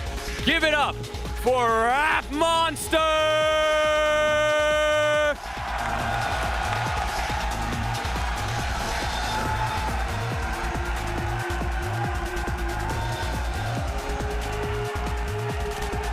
Hello, world. We are here. RapMonster. Without further ado, let's throw it to our commentators for winners finals. Hello, world. There you go. We are here. Let's go, baby. Live in effect in Baltimore, Maryland. Out here. That's right. Let's go. Let's That's get it. right. Shout out to everybody from MDVA, DMV. This is such, Baltimore, Maryland. dude, we were watching this in the crowd. This is such an amazing crowd. Give it up one time give for it up yourself. for yourselves, please. For yourselves. What an amazing The energy crowd. is immaculate. Dude, it really is. And we've got such a sick top 4 in store for y'all today. My goodness. You already heard, we got Cody Schwab, RapMonster. Yeah, we got all eras in here. We got new, we got current, we got old, everything. Yeah. You know what I'm saying? It's just in 4 different characters. Whatever you like in Melee, we've got it. We got it. We got variety. Top 4. We got this on RapMonster, Cody. I've been saying the whole weekend I've been wanting to see this. I'm not gonna lie. Yeah. No, this is like the last. I feel like one of the last people that RapMonster hasn't really beaten. I feel like he's beaten the entirety of the top 10, top 20, except for like 2 people. Offline. I know he got a win on Cody online, but you know, offline's a different beast. When that crowd, you got that energy with the suit. They did play at Full House Siege, and it went 3-0 for Cody. That was Cody's last event, if I'm not mistaken. Yeah, that was Cody's last event. Okay, so he won that as well. So I am curious how this one's gonna go. And also, shout outs to the suit, by the way. Shout outs to the big suit. As long as I got my suit and tie. Bro is out here. Bro, he's got a 3-piece suit on. My man looking like Killer Cam, bro, in 2002 with the all pinked out with the bunny. God damn. Bro, the drip is crazy. Also, we don't really see RapMonster without the hat too often. You're telling me he's been hiding this hair this entire time? This whole time? He's looking like a K-pop idol. Just shout out to RapMonster. Your favorite K-pop idol plays Luigi. With the big suit. Oh, man. Drip is crazy. It's going to be a good set, man. Yo, y'all give it up, man. Let's get hyped. That's right. Winners Finals. Winners Finals, man. RapMonster, Cody Schwab. Cody Schwab, the unofficial #1. #1 in our hearts. We all kind of know that Cody Schwab's #1. And then... Oh, wait a minute. RapMonster got second the last tournament, almost won the entirety of Gombo. Yep. Oh, the down tilt to chop. Oh, I saw the vision, Rap. But basically, this is a very hot, contested match that we don't really get to see too often. And RapMonster's on the up and up. This is kind of like the final boss. Not gonna lie, RapMonster been shadowing him in these boxes, man. That's what I'm saying. Me second guessing. I'm like, wait a minute, man, is this not bad? Generally, though, historically, this has definitely been a Fox favorite matchup, but you know, Rap him, he does things a little bit different. Ooh, but so does Cody. That shield was crazy. Bro was ready. Cody Schwab just, what he does on the screen, it just looks like that was the right thing to do. Oh, let's go. I was asking Mikey, shout out to Mikey. I was like, yo, what like separates RapMonster from the rest of the Luigi's? Like, why is he doing so much better? And he was just saying that, like, generally, RapMonster gets to the spot like way faster than most Luigi's on average. Like most Luigi's have that idea, but RapMonster can like execute on it. Yeah, he closes the distance really well, and I think he also does gambits really well. Like he takes gambles in really smart spots. Like he's really good at reading when he should be going. Another thing, Mike, you pointed out, he said that he changes his wave dash length, so a lot of the time people, like he was saying, Fox in particular, will whiff in that position that they know where Luigi's gonna land after the wave dash. Right. And he'll shorten his wave dash to force him to whiff and then go in. That makes sense. Yeah. I mean, Luigi doesn't have a lot of like aerial mobility, so oh my God, you gotta respect that up smash sometimes. That cranium crack, bro. Bam! That up smash is always. And RapMonster loves to let that up smash rip. Yeah, you gotta let it rip sometimes. Definitely, definitely. Okay, Cody though. Kind of tricky to get to reset. Kind of tricky to get up throw up air sometimes against Luigi, so Cody to try to reset. Kind of one of them characters when you got him in the air, you kind of just want to reset. You're gonna get nared out anyway. Luigi, the trade king. Actually, what a side B. Oh no, he didn't side B. That's why he need to do it there. Oh my God! And that was a great mix-up too, going just for immediate forward throw. Luigi's throws kind of fast sometimes, so you just got to be ready for it. Oh, he's on the ledge, creeping. Oh, waited for the jump first. He held down on the up smash, so he didn't get sent so far away, but last stock. Deep breaths. That's chewing anime music. All right. Oh, wait. Ooh. Another one. Breakdancing. I like that down tilt by Cody. No drills. I thought Cody would do a drill in neutral right here, but I guess not. One thing about this matchup for Fox, man, Shine will set you free, bro. Oh, dude, so good. It's so good in this matchup for sure. Oh, this is amazing. Oh, wait. Catches? Can you get the edge guard? Great angle from Cody. Shout out to his Nacho. Okay. What's the edge guard here, though? Another back air. One more for the fans. Great coverage from RapMonster. The down air for the win? Yes, sir. Dude. RapMonster on the board. On the board. Already doing better. Right? Than the Lucky Sevens head-to-head where it was a 3-0. Yep. It's the power of the suit, you feel me? Dude, it's the power of the suit. It's the aura. It's the crowd on your side. Aura on a million right now for RapM, bro. Oh, definitely. The glasses, got the plushie. RapM definitely about to win the event and take a girl after, you know what I'm saying? He's on that type of time. That is some. All right. That is so true. All right, Stadium, I agree. This, low ceilings, transformations. It's just all bad. Cody off to a good start. For Cody, one thing I give him credit for him, every game is a road game. Every time we watch this guy play, the crowd cheering against him, but he finds a way. He finds a way. He silences the crowd. That's the Cody Schwab special. Oh. Yo, fight back, RapM. Okay, there we go. Now, this stage is just kind of tough because you got to overextend, and usually what you do, you take a lot of damage fast. Wait, one more edge guard?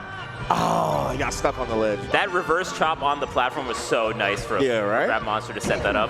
Okay. I like that. Goes behind him with the jab, forces him to jump. Up smashes him out of it. Yeah, jab up smash so good in this matchup to confirm the KO here. Oh, that's big. Again. Oh, he burned his jump early too, but should be dead here. Okay. Scraps the ledge, keeping it simple. Got transformations though. Okay. See, this is why this stage is so good for Fox, man. These transformations right here just makes it real tough for Luigi to really get anything started. Yeah, even the wave dash is kind of getting messed up here. Right. Like all the faces. Okay, as I say that. Yeah, see, the wave dash is wave dash up because of the little bridge. Yeah, like it's so much like horizontal on the ground kind of momentum that RapMonster needs, and you just take that away from him. Yep. Kind of sucks. It's the little things, man. Even they're not being able to. Oh, I like that falling up air. Down air. Still got to get that edge guard though. And the windmill also makes the edge guarding all the trickier. Because you can like go up B to the windmill. I like the way Cody's playing though. He's not really overcommitting too much. Doesn't have to. Stage kind of helps him do that. And there you go. That was a really nice shield drop back air from Cody Schwab on the left side platform. RapMonster was kind of waiting to attack on the platform, and then Cody kind of saw the timing, mixed it up with the shield drop, got the back air, got the conversion. KO off the top. All right. Hey, they're vibing, though. You love to see it. FD, I don't know. Fountain, I don't know where we're going. I'm not a Luigi connoisseur. Usually FD.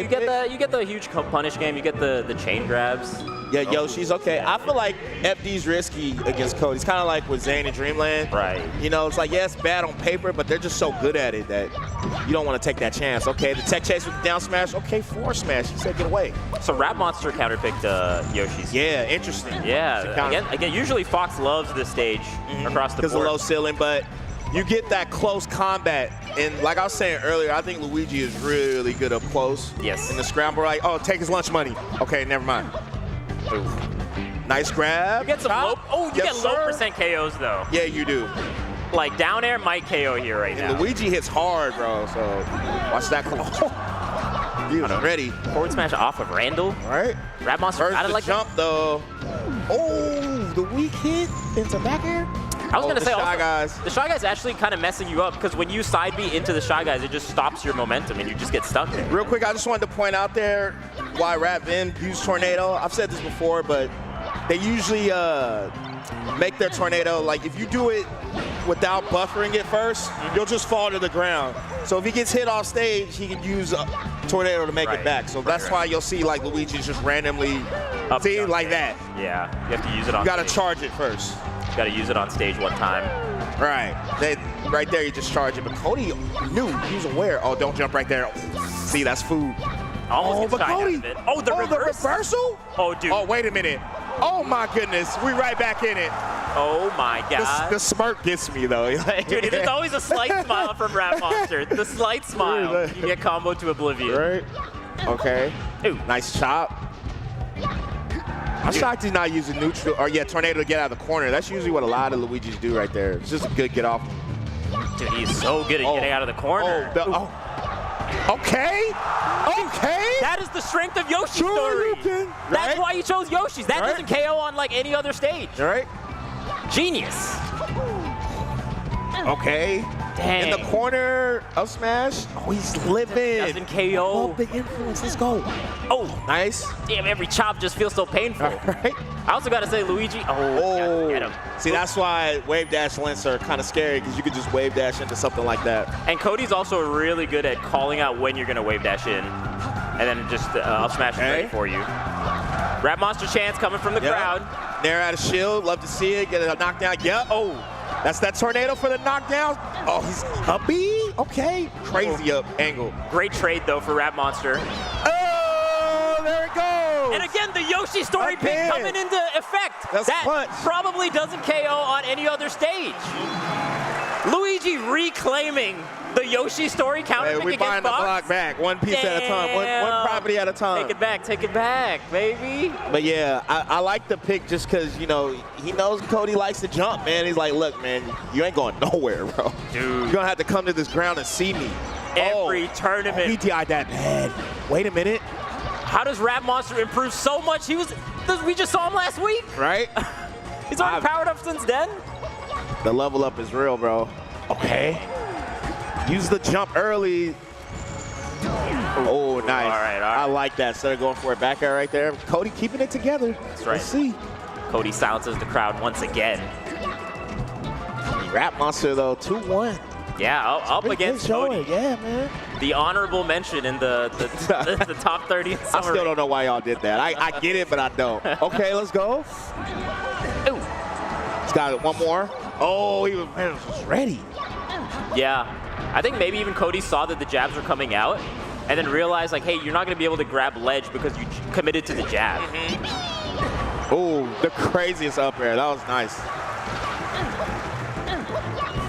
Yeah, and he got that down B charge at all time. All the top Luigis keep it charged.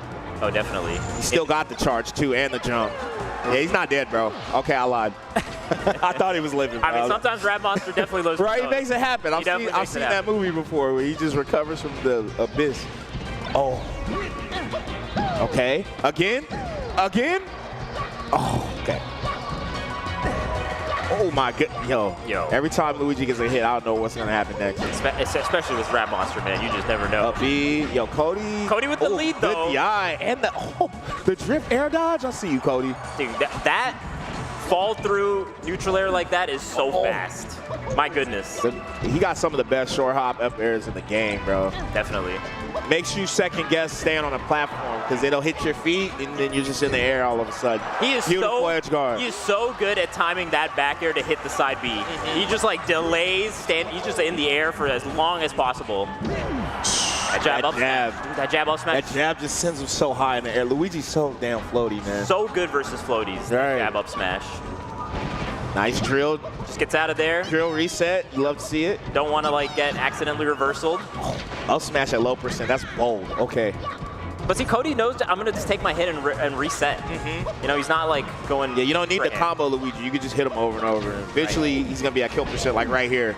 Yep. Dang. And then game 5, we go off rip. Where's finals? Let's go. Just think about that last stock. It was like neutral hit, reset. Neutral hit, reset. Neutral hit, I've built enough damage, then I'm going to get Once you get him at like 60, 70, basically, you know, a up smash or up air will just end it. Yeah. So you don't really have to go for these long, drawn-out combos. No. Especially. All right, Fountain of Dreams. Yo, I like it. Dude, this is game 5 in Winners Final. Game 5. Let's get it. Is RapMonster about to be in winner's side of grand finals, or is he going to be? We seen that movie. Or is it just Cody Schwab once again? Right. A tale as old as time. Cody Schwab in grand finals. We'll see. Shine. Yeah. Should be another shine right there. Okay, never mind. Didn't even need to do it. The refresh timing there from Cody was really nice. Not getting hit by the side B so that you could shine it. Right.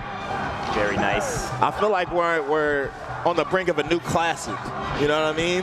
And these two, I hope we see this for years to come. You know what I'm saying? Yeah. Dang, yo, Cody out here. Dude, the edge guarding from. I know he got rid of the tag. I'll be doing work, but damn, man, yo. He's doing work. He's doing work right now. Doing work right now. And even that forward smash was so nice. He's up 2 whole pictures. Damn. RapM trying to get that knockdown, but it's just tough with Luigi sometimes because you can only CC so much, but Fox just pushes you so far back with the shines. Especially when Cody plays this kind of playstyle where he's so hard to hit, and he's just like not overextending on anything. Yeah, it just makes it real tough. I mean, this is how you're supposed to play it as Fox. This is why Fox is busted. Okay, up B.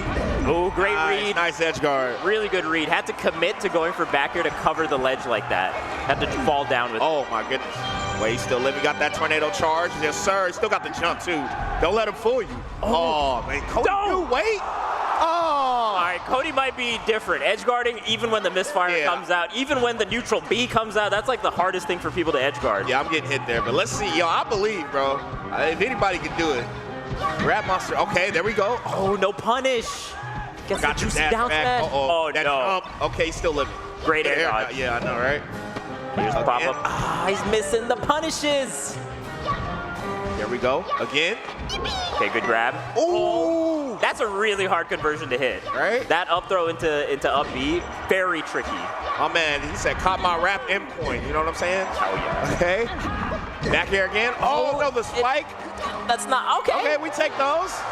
First and mini, let's see. Let's see it. Gets the grab, though. Invincibility gone now. Oh, good shields, bro. I'm getting hit there. Oh, nice knockdown. Oh, but doesn't do a ledge dash. Oh, great air dodge. Insanely good air dodge. Right? Oh, wait a minute. Wait a minute. Oh my God. Gotta hit this. Oh, he pops down up. There. Oh, he gets the slide off. The spike. He gets the spike, but he gets the slide off. Wait, he's living. He got the jump, bro.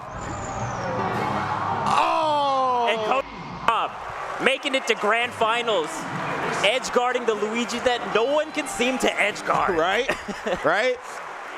Cody Schwab in grand finals. The grand finale. Oh my God. We were wondering about Cody Schwab. Every time he enters a tournament, he just wins. When he entered Genesis, wins. Yep. When he entered Lucky Sevens event, wins. Yep. And now here at Supernova in grand finals winner's side.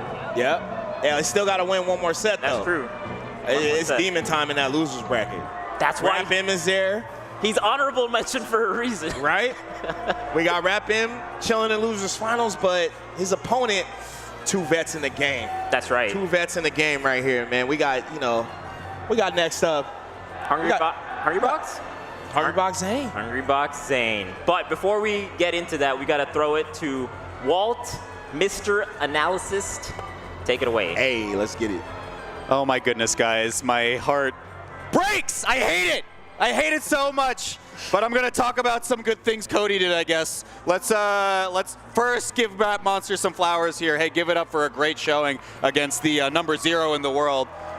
This clip was absolutely bonkers, so let's quickly go over this while I play it in full speed. The first thing to point out is basically just Cody getting caught out in the airspace, right? So a lot of this is just down smash, very normal Luigi stuff. Vish pointed it out earlier, like this stage is so tiny, a lot of these things just like shouldn't KO on a stage like Dreamland, for instance, where it's a little bit different. The only real thing of note I would say at the beginning is Cyclone should like never, ever be knocking down that early, but Cody did jump into it, so great on RapMonster to recognize the moment, meet it when he needed it to. But to talk about Cody, I mean, this man is just completely inevitable when it comes to these brackets. The efficiency that he has in these stocks is just nothing short of incredible. I mean, we can go to, I want to say, one of these clips here. And we have the way in which that he makes it so difficult to find some of these stocks. I don't even know if this is the right one that we took, to be honest with you. It does look like RapMonster just wraps that one up. But he's just so good at finding very, very efficient stocks. I think he found an up smash on the stadium game at around like 65%, which is around exactly when it should be killing on the side platform. It was like, that one was 90. It would kill just as early as like 70. It's truly just a remarkable thing. And to quickly look over at the end of the set, which really secured this, Cody just did a phenomenal job at just drowning RapMonster out of resources in real time, right? You can just count it out. There's no Cyclone. There's no missile. The misfire comes through. It's an easy roll-up for the edge guard for the game. Congratulations to Cody. He's going to be sitting pretty in grand finals, but, you know, I'm obviously hoping that my boy RapMonster makes it back. Back to you, casters. Hey, shout out to Walt. Shout out to Walt. Let's go.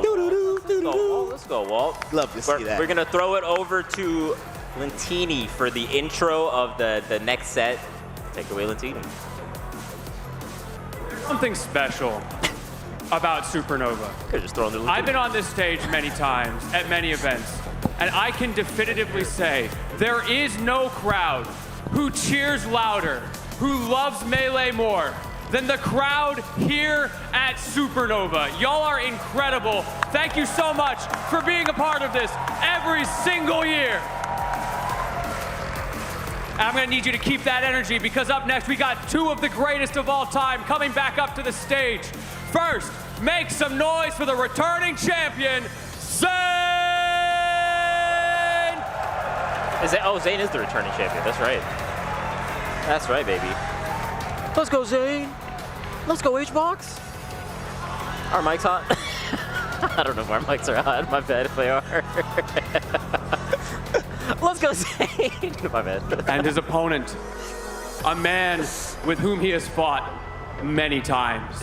Make some noise once again for Hungrybox!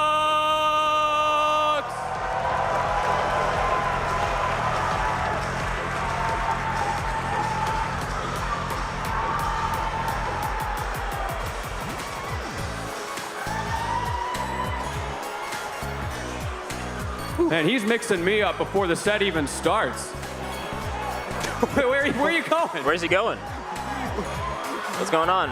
Oh, he's out of there. Damn. You know, there is a ledge refresh limit. You know that, right? There we go. We got the controller. We're ready to go. Oh, you got it. What's up? Where's he going? All right, casters. Back to you. All right, so here we go, man. We got a classic on our hands here, man. I feel like we've seen this many times. Saw this literally last week. Yep. So it's like a weekly tradition now, watching Zain and Hbox fight it out. Big dog. Tooth and nail in top 4. Got Mr. Clutchbox himself. You know what, Juan? Yo, get some water on deck. I don't need you passing out on stage, okay, my guy? That's true. You know what I'm saying? We need a blood pressure monitor for my man. But basically, you know, these two, man, I feel like Hungrybox at this point, you know, he in his like LeBron state. He's stat padding at this point. Bro won everything, beat everybody possible. You know, what can he do? I do feel like of the 4 people that are in left, right? I do think Juan winning would be really impressive just because it's just like, damn, He's still got it. He's got still it, bro. out Still here. out here, OG Trey. He got war stories. This dude, he's won like 38 majors. That's what I'm saying. 38? That's a lot. That's a lot of tournaments I can't of that name caliber. 38 majors off the top of my head. Yeah. You know, and then Zain out here, #1, big dog, been #1 numerous times. Oh yeah, for You know what I'm many saying? years. Solidify. He arguably Mount Rushmore, man. Oh, definitely. And I mean, He knocking names off slowly. For him, it's more, can I get #1 again this year? Because he's had kind of a tricky year. My man looking a little shaky, bro. It's looking rocky, you know what I'm saying? Yeah, not. It happens. It does happen. Happens to the best of us, you know. Last week this happened. Played Hungrybox, beat him. Had to play RapMonster. My man kind of got worked, I'm not gonna lie. I don't know if that's gonna happen again though. You know, we'll see. You gotta get through Hungrybox again. Like I said, Hungrybox, you can never count him out, bro. You can never It's count Clutchbox for a reason. It's actually crazy. Like, And no the matter pop-offs, man, I feel like at this point you can't question them, they're real. They definitely are. I've seen HBox off camera pop off for like flipping a bottle. Bro, I seen him pop off over a match at Panther's Ladder. Yeah. I'm like, yo, brother, this is like the least serious match you could pop up for. No, it's real He was emotion. like, yes. Very, very emotive guy in and out of the game. But this is a storied rivalry. We've seen this over the course of many years. I feel like Zain's breakout was against Hungrybox, you know what I'm saying? Yeah, And then now you kind of seen the thing flip the matchup, so I feel like Hungrybox is hard. He hasn't really gotten a win over Zain in like the last, 3-4 years? It's been a while. No, it's been a while. It has pushed Zain to Game 5 a few times, but Zain, Cody are like the last two players that HBox really needs to beat to win like a tournament at this point. Because usually the tournaments he has won, he somehow avoided them. Right. You know, so I think it would solidify it even more because basically for him to win, he has to beat both of them. Right. Yeah, I mean, he has to beat all three of them, basically. Definitely. For this tournament, yeah, you know, like quite literally. literally. So, you know, it would be very impressive. On the flip side, though, Zain historically doesn't do the greatest in terms of like losers runs. Wins usually outside in winners, and then has like a set to play with in grands, but hasn't had like a huge losers run. So this would be very impressive for him. He's had a couple, but they he has some. He's not known for it. You know. I remember he beat Johnny from losers once, online, and then the Fate. Jmook's controller just malfunctioned. Right. So there's kind of like some. What ifs there, but it's not what he's known for. Right. I feel like if he did win this tournament from losers, it would definitely it'd be huge for him and his morale and his feeling towards the entirety of this year, because he's still pushing for #1, right? Oh, 100%. And lost to Krudo pretty early in this tournament. Gets first stock here. In a reverse 3-0 too. Reverse 3-0. Yeah. This matchup in general, I think you're gonna see the pace be slowed down compared to what you just saw.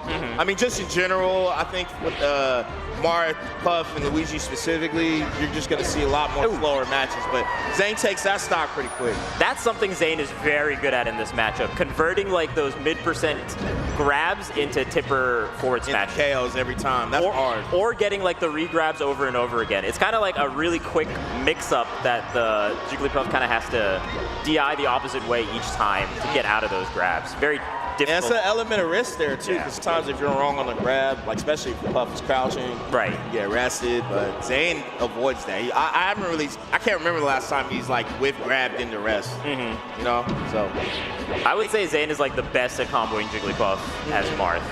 What do you think of them starting on this stage in particular? Yeah, kind of interesting, right? I mean, especially on Hungrybox's end. I wouldn't expect that from him. Yeah, I think oh my God, 3 stock, just a solid 3. Oh, sorry, 1 more stock left, but he's 3 stocking him so far. Yeah. But the times that HBox has done really, almost gets the right? That looks crazy. The times that HBox has done really well, I remember he does a lot of wave dash. Oh, I respect it. I do think you got to take risk at this point when you do down this much. He plays grounded when he does well, HBox, so I wonder that's why he picked F. Yeah, I don't know, man. I feel like he does better with platforms because he does a lot of edge cancels and drifts along the platform, so I don't know if I would have started here, but yeah, I mean, he kind of... That's a 3. He kind of got worked in that first game. Yeah. But, it happens. Such is life. It happens. At least you know you can't play that stage again. Yeah. You know? There was a set that they played, I think, last year, where HBox was trying out this new kind of aggressive style of doing like the wave dashes really, really fast over and over again. Yeah. And it kind of pushed Zain to game 5. And I think mixing that in with like the aerial play that you were talking about is like really how HBox needs to get some of these matches. He's been using like close quarters more. I feel like when the sets that I feel like he does good instead of like back air, he uses a lot more fair. You know, a lot more up air on the platform, stuff like that. Like this is what I would expect them to start, because it's just like somewhere a lot closer. Don't get me wrong, Zain is good in these scrambles too, but I've seen like stuff like that he just did the edge cancel right there. I think it helps him a lot. So. Definitely. At least keeping yourself, you know, tricky in the air. Right. You gotta change the way that. My man was just CCing. He was ready for it. Oh, said sing your way down there, bro. Tell me what it's like. What a dunk. Right? What a dunk from Zain. I like that. Zain doing the nair into down tilts, not showing that he doesn't really need grab to get damage, which I think a lot of Mars that struggle with this matchup, they get too grab dependent. Right. They live and die by it. Zain knows how to create that space. One thing for all you Mars on the come up, man, definitely take a look out for that. Oh yeah, this is the Mars to watch for this match. Oh, come on. Yo, we just throwing out moves. Dang, that was such a good trade from Zain to go for up smash there. And there, damn. It's looking rough for your boy right now. Yeah, it's looking a little rough. And even the body language from HBox kind of reeling back a little bit. As he almost lost that stock. It's looking tough. That grab, a good cross up by Zain. He's like, oh, I'm behind you now. What are you gonna do? He instant transmission back there, looking like Goku. All right.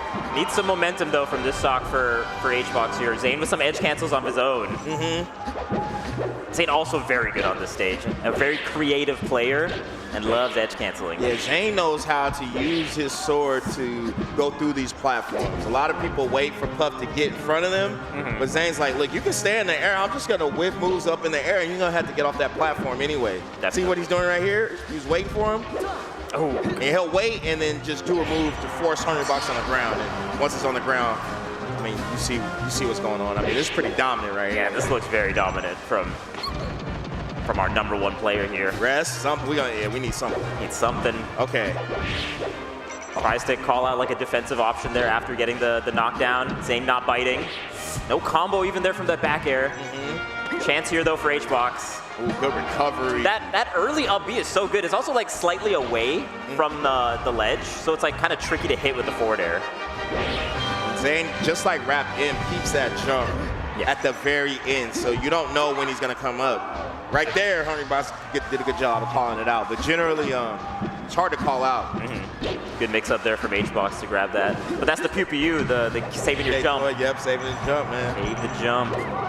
Any character that has like a rising up B like that, you should just always save it, bro. Dang, this is looking pretty decisive though. Yeah, man, it's looking a little one-player-ish right now, man. HBox gotta dig deep. It's definitely possible. Yeah. Can definitely do it. For sure, I've seen this movie. Oh, we've seen HBox come back. I seen 2016 HBox, bro. That was a movie. On the big stage. Oh, there you go. There you go. That's how it started. That's how it started, bro. That's actually how it starts. Block by one. You know what I'm saying? That's how it starts. Get on the board, baby.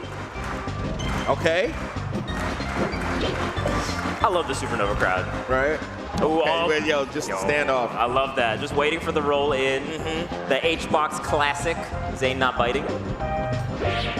And you know, Zain, we were talking about Cody on FD, but Zain on Dreamland is like, it's almost like, man, should you pick the stage wrestling? Dude, just so good with the space. All right. The neutral. I just think when you've been countered somewhere so many times, you just adapt, man. Absolutely. Zain is proof of that. You could learn bad stages by default.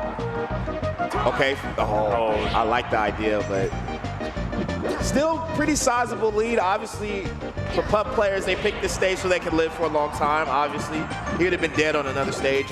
Right. That giving you like 1 or 2 extra initiations is a big deal. Yeah, it's huge, man. And on the flip side, I mean, Jigglypuff is still probably going to KO relatively early. Yeah, so. relative to, you know, Mars. Right. You know what I'm not seeing from Hungrybox? Like, A lot of puffs will go for, I don't know if Zain's just doing a good job at like making sure it doesn't happen, but like, you know, wave dash, cross up, forward smashes, you haven't really seen much of that. Like crossing up underneath. Yeah. Oh, that was a great jump out of shield back here, though. It's looking like a good edge guard right now. Oh, as I jinxed him. That's what I'm saying. It's like that max distance up B that Zain does. It's like a little bit away from the ledge. Knows that the grab of it is a little And he bit waits further. for you to jump to where his up B hits you at like your rising peak in the air. Yeah. So you just trade like right that. there. Look how far away he's from the ledge. So he'll do that to where he knows Hungrybox is in the air, then he goes up. So it hits him away. He got even more time to recover, man. That's shout out to Pew University. University. There's a good video that Pew made about that kind of recovery. All right, this is why he got the jersey on. You know what I'm saying? Okay. There you go. Nice. Good edge guard. Using the Marth Killer, the light shield will push you off when you get hit by the up B, so you just instantly grab the ledge. Every character can pretty much do that against Marth if you time it correctly. Okay. Oh, he kept that jump, but great power shield. Jab grab. Hey, this is still good percent. Zain playing very grounded. He is not jumping. He is not jumping. I would not want to go up there either, man. You play fire with fire right there. Yeah. Hungrybox doing a good job. Just you want to create the gap here. You want to create as much distance as you can with this lead if you're Puff. Oh, nice out the shield though. Yeah, well timed up B. It was like a beat off that Hbox wasn't ready for. Yo, I thought so too. I think we all thought. Ooh. Got that jump ready, see? Oh, dude, that's the Marth Killer 2.0. Oh, okay. Is it not? I didn't know he had that in his bag of tricks, bro. You basically, it's different from the other Marth Killer because you do the light shield on stage. That one, you do it while you're on the ledge, and then you get on stage and you immediately light shield, and then you have to like shield S guy. Oh, there it and he gets the rest. Okay. That is some high level Puff versus Marth right now. I love when the OGs add some new stuff to their game, man. Yo, he's adding new stuff. Okay. It's all coming together. You have to put, dude. Everything has to come together to get one game off stage. Got it. Has to hit Right, like they all come up the with technical. 8 new inventions that he normally don't do to just get that. But now we got stayed. I was shocked we didn't get Yoshi Zain, but I mean this is just as bad. Right. Low percent KOs, and you got more space, transformation. So it's gonna be big on Hbox to whenever the percents are built up on the Jigglypuff to get out of like the side B up tilts because side B up tilt is like a really good KO confirm on this stage. But you can kind of get out of it at the higher percents. Sometimes, yeah. Kind of DI out of it, but it's tricky. It's tricky, man. And it's like specific. It's not like every time. You get it a lot of the time for the Marth. Okay. Yo, Zain just racking up damage right now. Oh my. Living though. Yep. Out here, 109%. Got to really watch out for up tilt. Yeah. And now side B is coming out as well. Yeah, Zain, you notice he's kind of like low-key spamming it. Like he just knows eventually, like he's gonna whiff into it. And the risk is so small. Yeah, see, like there, doesn't get it. Like DI's away for it. Doesn't get side B up tilt. That's big. Oh, that's the mix. Dash back into the That was a pure mix, bro. Yeah. He got the mixer out. It's just like, oh, what's on the mix? Blended. Right? Blending Hbox. All right. Transformations. We're just gonna wait these out, or okay? Oh, Hbox kind of threatening a little bit. Yeah, it's tough when you're behind with Puff. You kind of have to take a chance. So I don't blame him. But at the same time, it's the risk. Yeah, the sword is long. Right? It can go through the tree. Get more damage, and it's just tough for Puff right here. But all right, I don't blame him. Take a breather. Taking a beat. Reassess. You know what I'm saying? And I like how Zain's not overextending either. He's kind of just like, look, man, you want to do that? It's cool. You down the picture, bro. So. Oh, definitely. Nothing to me. We can just wait here. And you don't want to like overextend against Hbox. Like you give him like a slightly off aerial, and he'll take that to the bank. Especially when you have a lead, you try to go for it right there. Yeah, he hit that the last game in Dreamland, that Marth Killer 2.0, but that time didn't get it. That's what it looks like when you miss.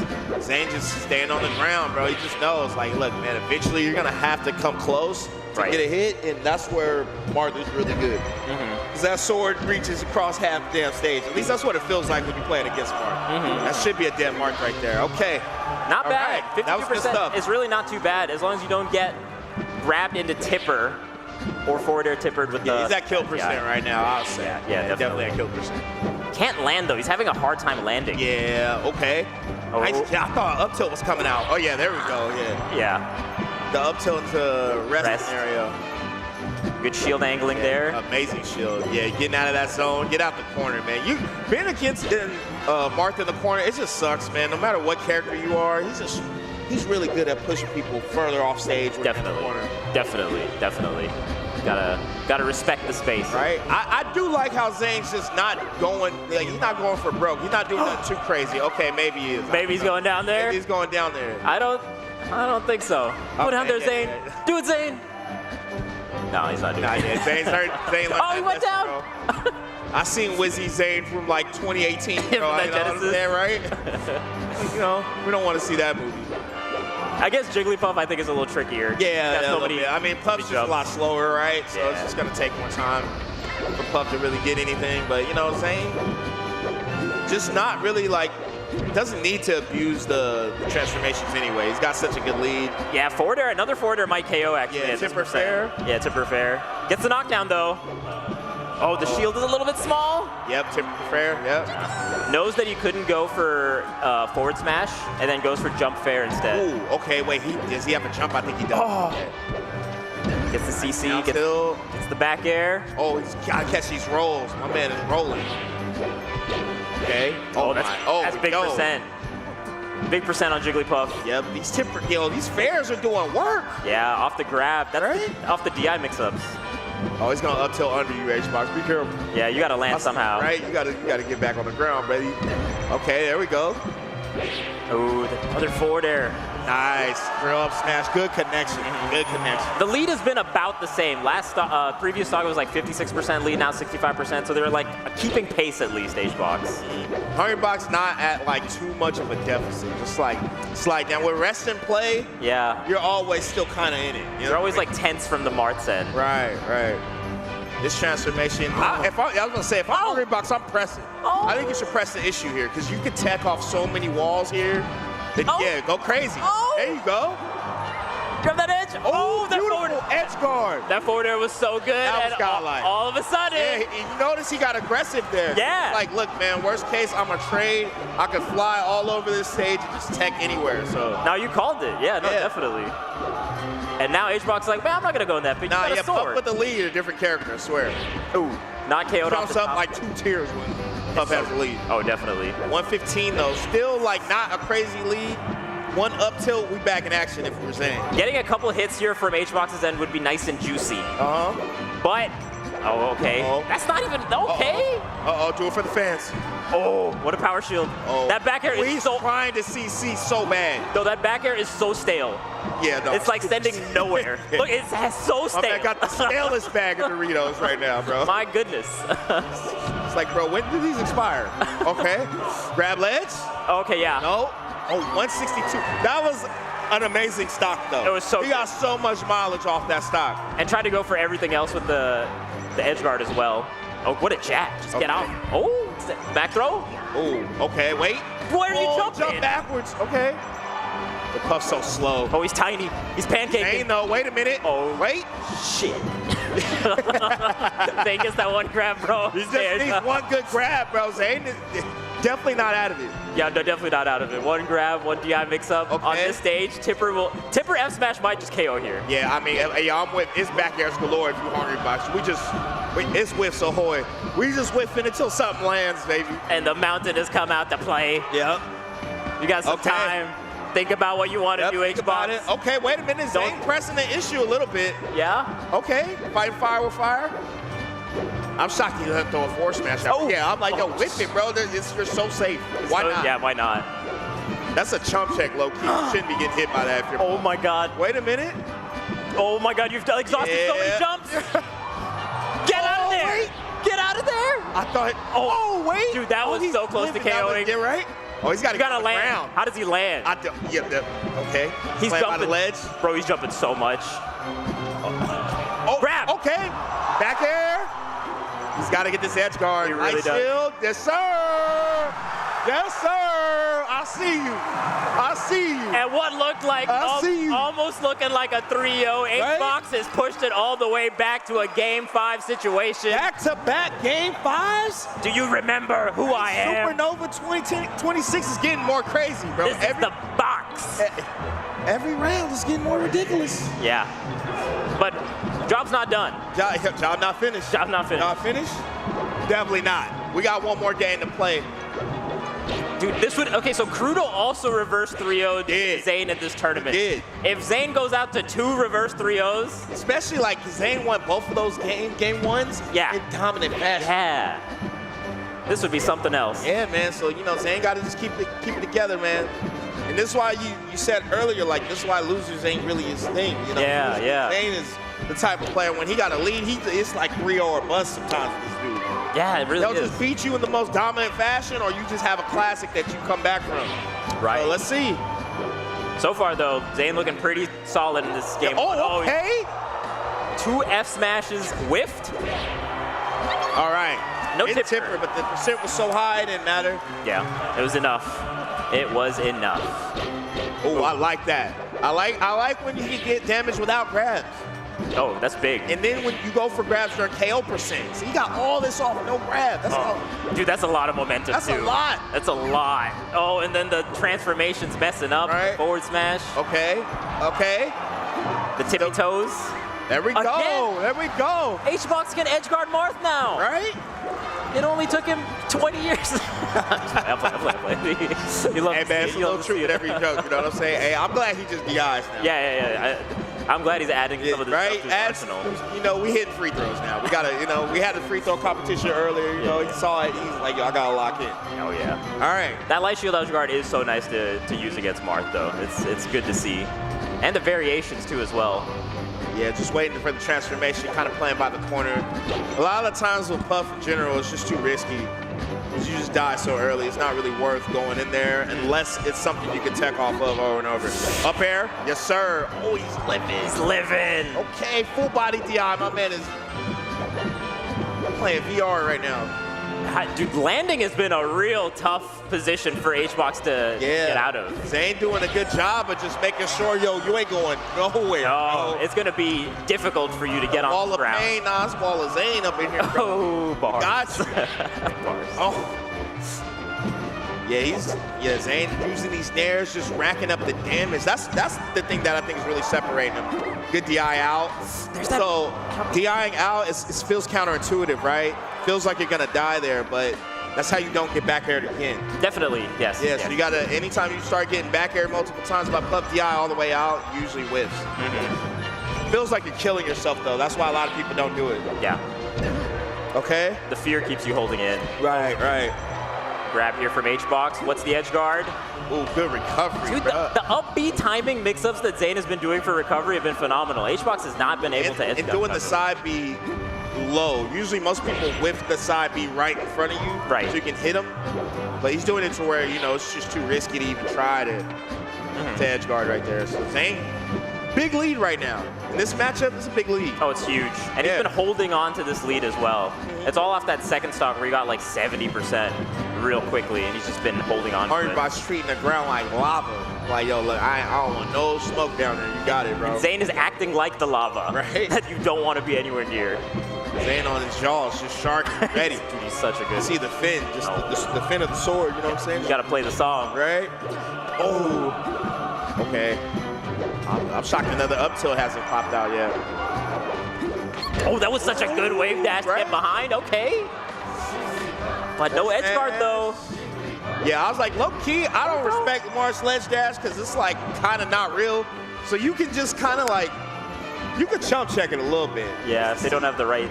The good Mars, they know how to get around it, but sometimes they be getting caught lacking. So you just throw one out there just to see. I feel like, though, Hungrybox knows Zain's usually on point. Yeah, and Zain is pretty solid with this usually. Low side Bs. Oh, he does the air dodge. Oh my God. Tipper fair? No. Great DI from Hbox, though. Amazing DI. Yo, one thing, he might kill just up throw, bro. Yeah, he really might. Yeah, right. Finally getting the KO. Okay. Hbox brings it back to 2 stocks apiece. 1-4 there here. This is a hood lead, bro. This is a hood lead. This is not real. Nah. One hit. One hit.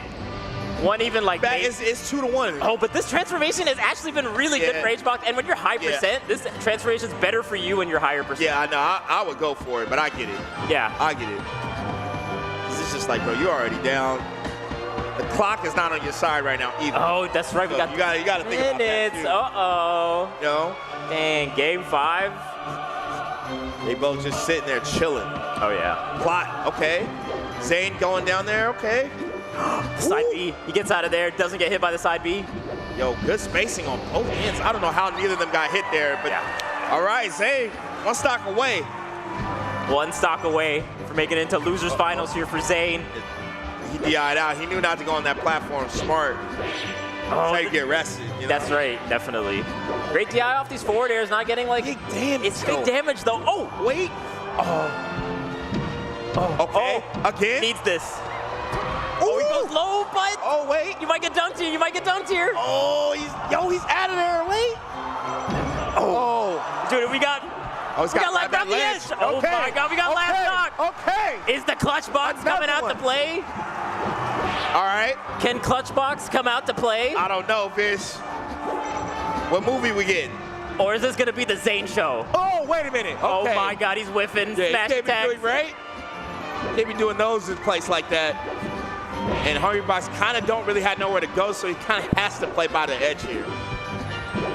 Yo, Zain doing a good job though, just keeping him over there. He's so cornered. Right? HBox is so cornered right now. Bro, when you're in the corner versus Mars, it feels impossible. Especially Zain's Mars.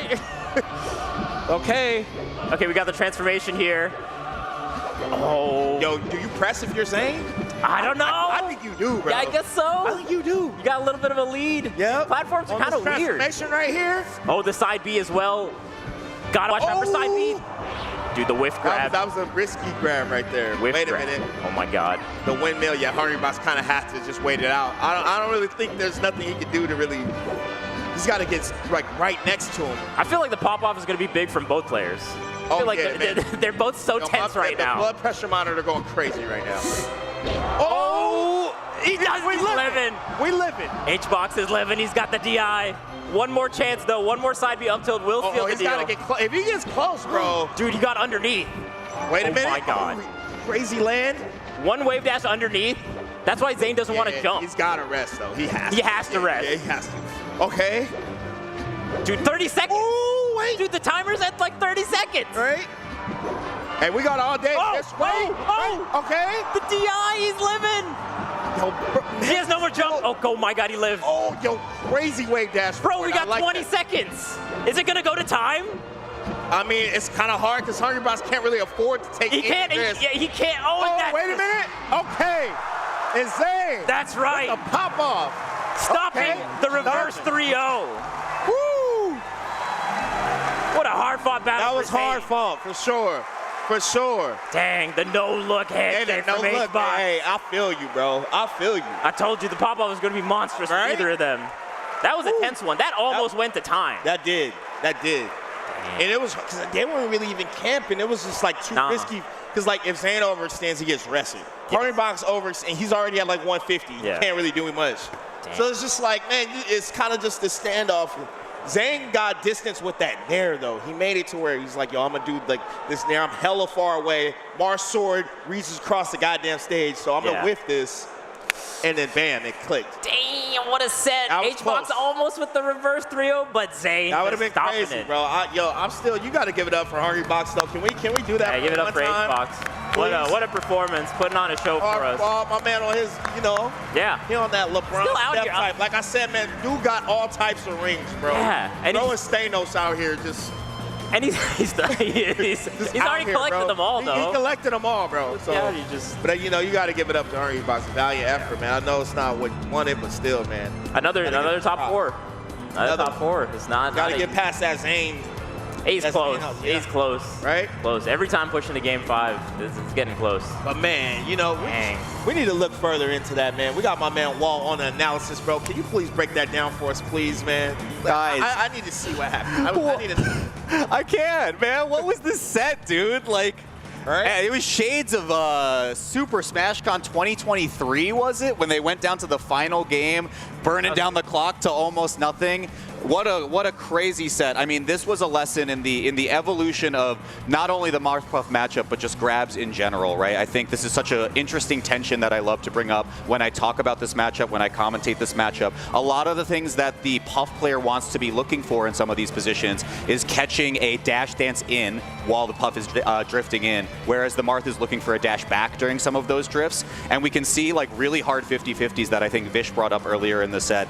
It is an actual true 50-50, and it's very difficult for HBox to escape in a lot of these positions. That results in a tipper, F smash in a lot of spots. So in an F throw, you'll need to DI up and right or down and to the left to escape it if you're the Puff. And for the down throw, it's basically just the opposite inputs. It's really tricky to be able to react to that in time, which is what has like resulted in this matchup really flipping on its head in recent years, being Zain favored. I could talk a lot more about the Marth Killer 1.0 versus 2.0. There's plenty of videos on that explain how those work, but those are some of the things that got HBox back into this set. It's just a super interesting situation between what these two have been able to accomplish in this matchup. I mean, it's unbelievable stuff. I'm just like so impressed with what both of these players are doing. I cannot stress enough just like how important stages are in a lot of this stuff. Excuse me. Oh, hey, what's up? Are you Mr. Turn Down for Walt? Yeah. Sorry. Can I help you? Or I'm Mr. Journalist. I'm just trying to wonder if you have time for a quick 25-minute interview. Just Lentini, can we do this after? Quick interview. While yeah, just I'm kind of just like working. Lentini, can you help me out? By the bathrooms is fine. Bathroom? That's fine. Yeah. It had to happen, right? Zain versus RapMonster. It's hot. Yeah. Is there any other way that losers finals could have gone? Dang. This is the last chance y'all have to yell for your boy. Make some noise for RapMonster! RapMonster! Rap.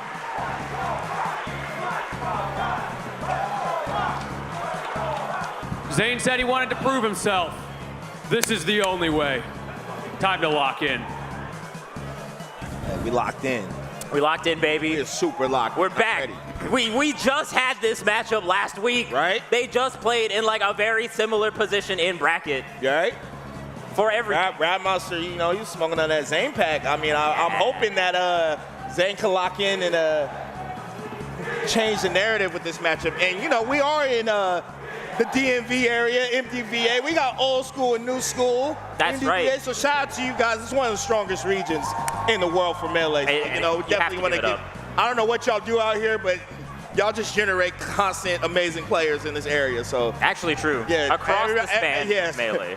DC, Maryland, Virginia, give it up for yourselves, man. Cause I mean, yeah. Y'all are too good at this game, man. I mean, lloD just won last weekend. lloD just won. Yeah. I mean, Zain. And he was in grand finals versus RapM. I mean, y'all they just dominate everywhere we go. It's got it like that. But yeah, I think it's, you know, old guard, new guard. You love to see it. Yes. Love to see it. And, you know, it's kind of crazy. Zain been playing so long that Zain is considered, you know, a vet, old school. He's not new no more. Especially He's not the new guy. In this head-to-head, Zain is definitely like the old head. And RapMonster starting off with a chest bump. Right? The chest bumps that we've been seeing. But I will say, as much as we hype up Zain, he be struggling versus Luigi, bro. I don't know what it is with some of these mid-tiers. My man be looking lost. I ain't even gonna lie. Aklo kind of had my mans on the ropes. He looking like he was about to get fifth real. Oh yeah, I mean he was. I'm not gonna lie. Aklo almost got the win over RapMonster. But these two are, I would say, this is the hottest rivalry in Super Smash Bros. Melee right now. Especially when you think of like view counts. They have the most views on YouTube. Oh yeah, yeah. Hey, Gimmer about to get 100K off the rip. Oh, definitely. You know what I'm saying? This just generates views right here. Man. This is the view collector. Okay, good tech. Ooh, we got the chops. Serving them the pizza. Right? You know, it's funny. No joke. I've been talking to Vish about how I've been craving pizza all week. Well, all week. RapMonster serving it up like, for you. I got you, bro. RapMonster got the order for you. He's like, yo, we got that Zain slice. Here you go. That's right, baby. But now, right now, this should be good. I mean, Marth Luigi, It's a sleeper matchup, man. It's one of the matchups where, you know, on paper we always say Mark, but when I watch the screen, I see otherwise, Fish. Oh, yeah. I see otherwise. Y'all Marks be looking a little lost, man. Y'all need navigation. Specifically in this head-to-head. Right? In this head-to-head. The GPS is off for the Mark players right now. I don't know where they're going. At Pat's house, when Zain played, not this last iteration, not at Gommel, but the time before that, they played at Pat's house, and then Zain looked good there. Yeah, Zain did. He kind of went in. I remember when I talked to him once, he was just saying, yeah, I don't really know how to edge guard Luigi like that. He just has a good way of always keeping his jump and coming back, and I don't know how to respond. And the big part also, aside from keeping the jump, that's a very good point. There's also like using that neutral B to keep like the ledge safe from the Luigi. Yeah, the fireballs. Yep. Oh, okay. Ooh. Use the jump early. Okay, so I feel like sometimes he knows the misfires. Refresh. Yes, sir. Yep. Dude. Now you want to use the jump back there, because if you jump forward, you get your lunch money taken. We don't like getting our lunch money taken. No. Okay? Keep that lunch money. Oh my God. Speaking, bro, RapMonster already. 40% KO? Right? That's not what you want. No, that's not what you want. The Marios versus Mars is always weird, man, because like I said, a lot of Mars, like, they don't condition themselves to like fight a character that they can't really like grab in the combo. Yeah. So it's just kind of hard. You kind of have to just win neutral over and over and reset. Catch the jump right there. That was good. Okay, goes for the double. Oh, wait. Yo, crazy recovery on both ends. Dang. Yo, RapMonster with the DI. Nice with the short wave dash to recover, but Zain ready. Yeah, Zain is very good. We saw in the previous set versus HBox how good he was at sharking, catching the landings of these floatier characters. But ooh, up tilt.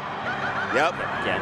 That'll kill. Important to get that stock with not too much taken. Zain in tumble percent, bro. And I think when Mars and tumble, he like kind of drops like half a tier low key. It's a lot easier to hit. Oh yeah. You know? See right here, when he's a tumble like that, you can just follow up. Ooh, nice chop. One more edge guard. Ooh, nice recovery. Good crouch. Zain grabs the edge. Right? You gotta be careful with that down there. Nice. Oh, that forward tilt is also pretty far extended. Nice. Gets game one. With the chest bump. With the chest bump. Again, I gotta shout out the pink suit again. Oh yeah, man. The Soonsay is immaculate right now. I didn't know BTS played I didn't know Luigi. BTS slash Dipset slash, you know, MDVA had it like this. I didn't know K-pop Marth Hunters was out here playing Luigi like this. Right? Looking like an idol right now, RapMonster. Okay. Both in game and out of game. Right? Is inspiring a lot of Luigi mains. I be seeing all these Luigis now. Oh yeah. Go online, play a random match. I'm like, yo, now everybody use Luigi all of a sudden. What happened? Yeah, actually influencing people's character choices. Right? Is interesting to see. Okay. Still got the jump. That's a dead Luigi right there, though. This guy hit a little bit too early. That was good. A beat by Zain, though. Get off me. Okay. Oh, charge? Okay, yo, this is not a dance floor. Relax. Oh. See, yeah. Even that DI is so good. Like the forwarder, even though it's like he has a jump. I lied. The DI was really good from the Luigi because you DI like up and away, so you don't get sent further off stage, so you don't get dunked, which is really nice from. Recovery on both ends have been pretty good. These guys just they're the best. Know what they're doing. They know how to recover, bro.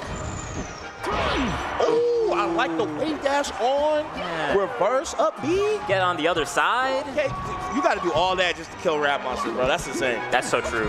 Right? That's what it feels like against these top players. You have to do like 8 mix-ups. You really got to throw the kitchen sink at them and to hope it hits. And they still recover sometimes. Right? Okay. All right. Yeah. Down air KO. Ooh. Up throw chop. Yo, that up throw chop is so consistent. Nah, I know. It's good at low percents, man. Ooh, I love that. Falling on him with the down B. Like we said, that's used as a charge, but sometimes it's just used as a good get off. And to pop your opponent up in the air, follow up. The real Luigis know. See, they know. See? Sometimes you gotta respect it. It actually has like... Yep. Ooh, where are you going? You thought you were safe? Nah, no, sir. Nah, with RapMonster on the sticks. Okay. Oh, we spot dodging. The thing is that spot dodge is actually like pretty fast too, right? So you can spot dodge, and if you're not close enough to punish it, you're okay. Reverse nair. I feel the misfire, bro. Okay, I lied. Great tech. Okay, we got the text though. It's tech and then fastball immediately to get the up B, so that you don't, so you can sweet spot with the up B. Yeah, because if you miss that tech, bro, you'll like kind of like wall tech. Right. Wall jump tech, and you're basically dead. Exactly. Yeah, you don't want the wall jump because it's bad for you. Nice shield. Oh!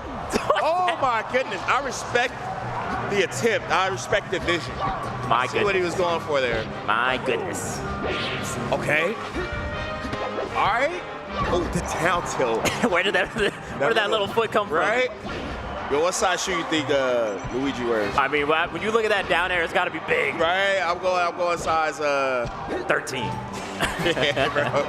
Luigi out here. Got the Shaq feet. Got the Shaq feet. You can't drop 2810, Vish. What do you know about 2810? Okay. But right now, I mean, Vish. Oh. He's doing it. I don't know, man. Zain looking pretty good right now in this game. The momentum's definitely all on Zain's side. I think. Don't get it twisted. Yeah, there we go. I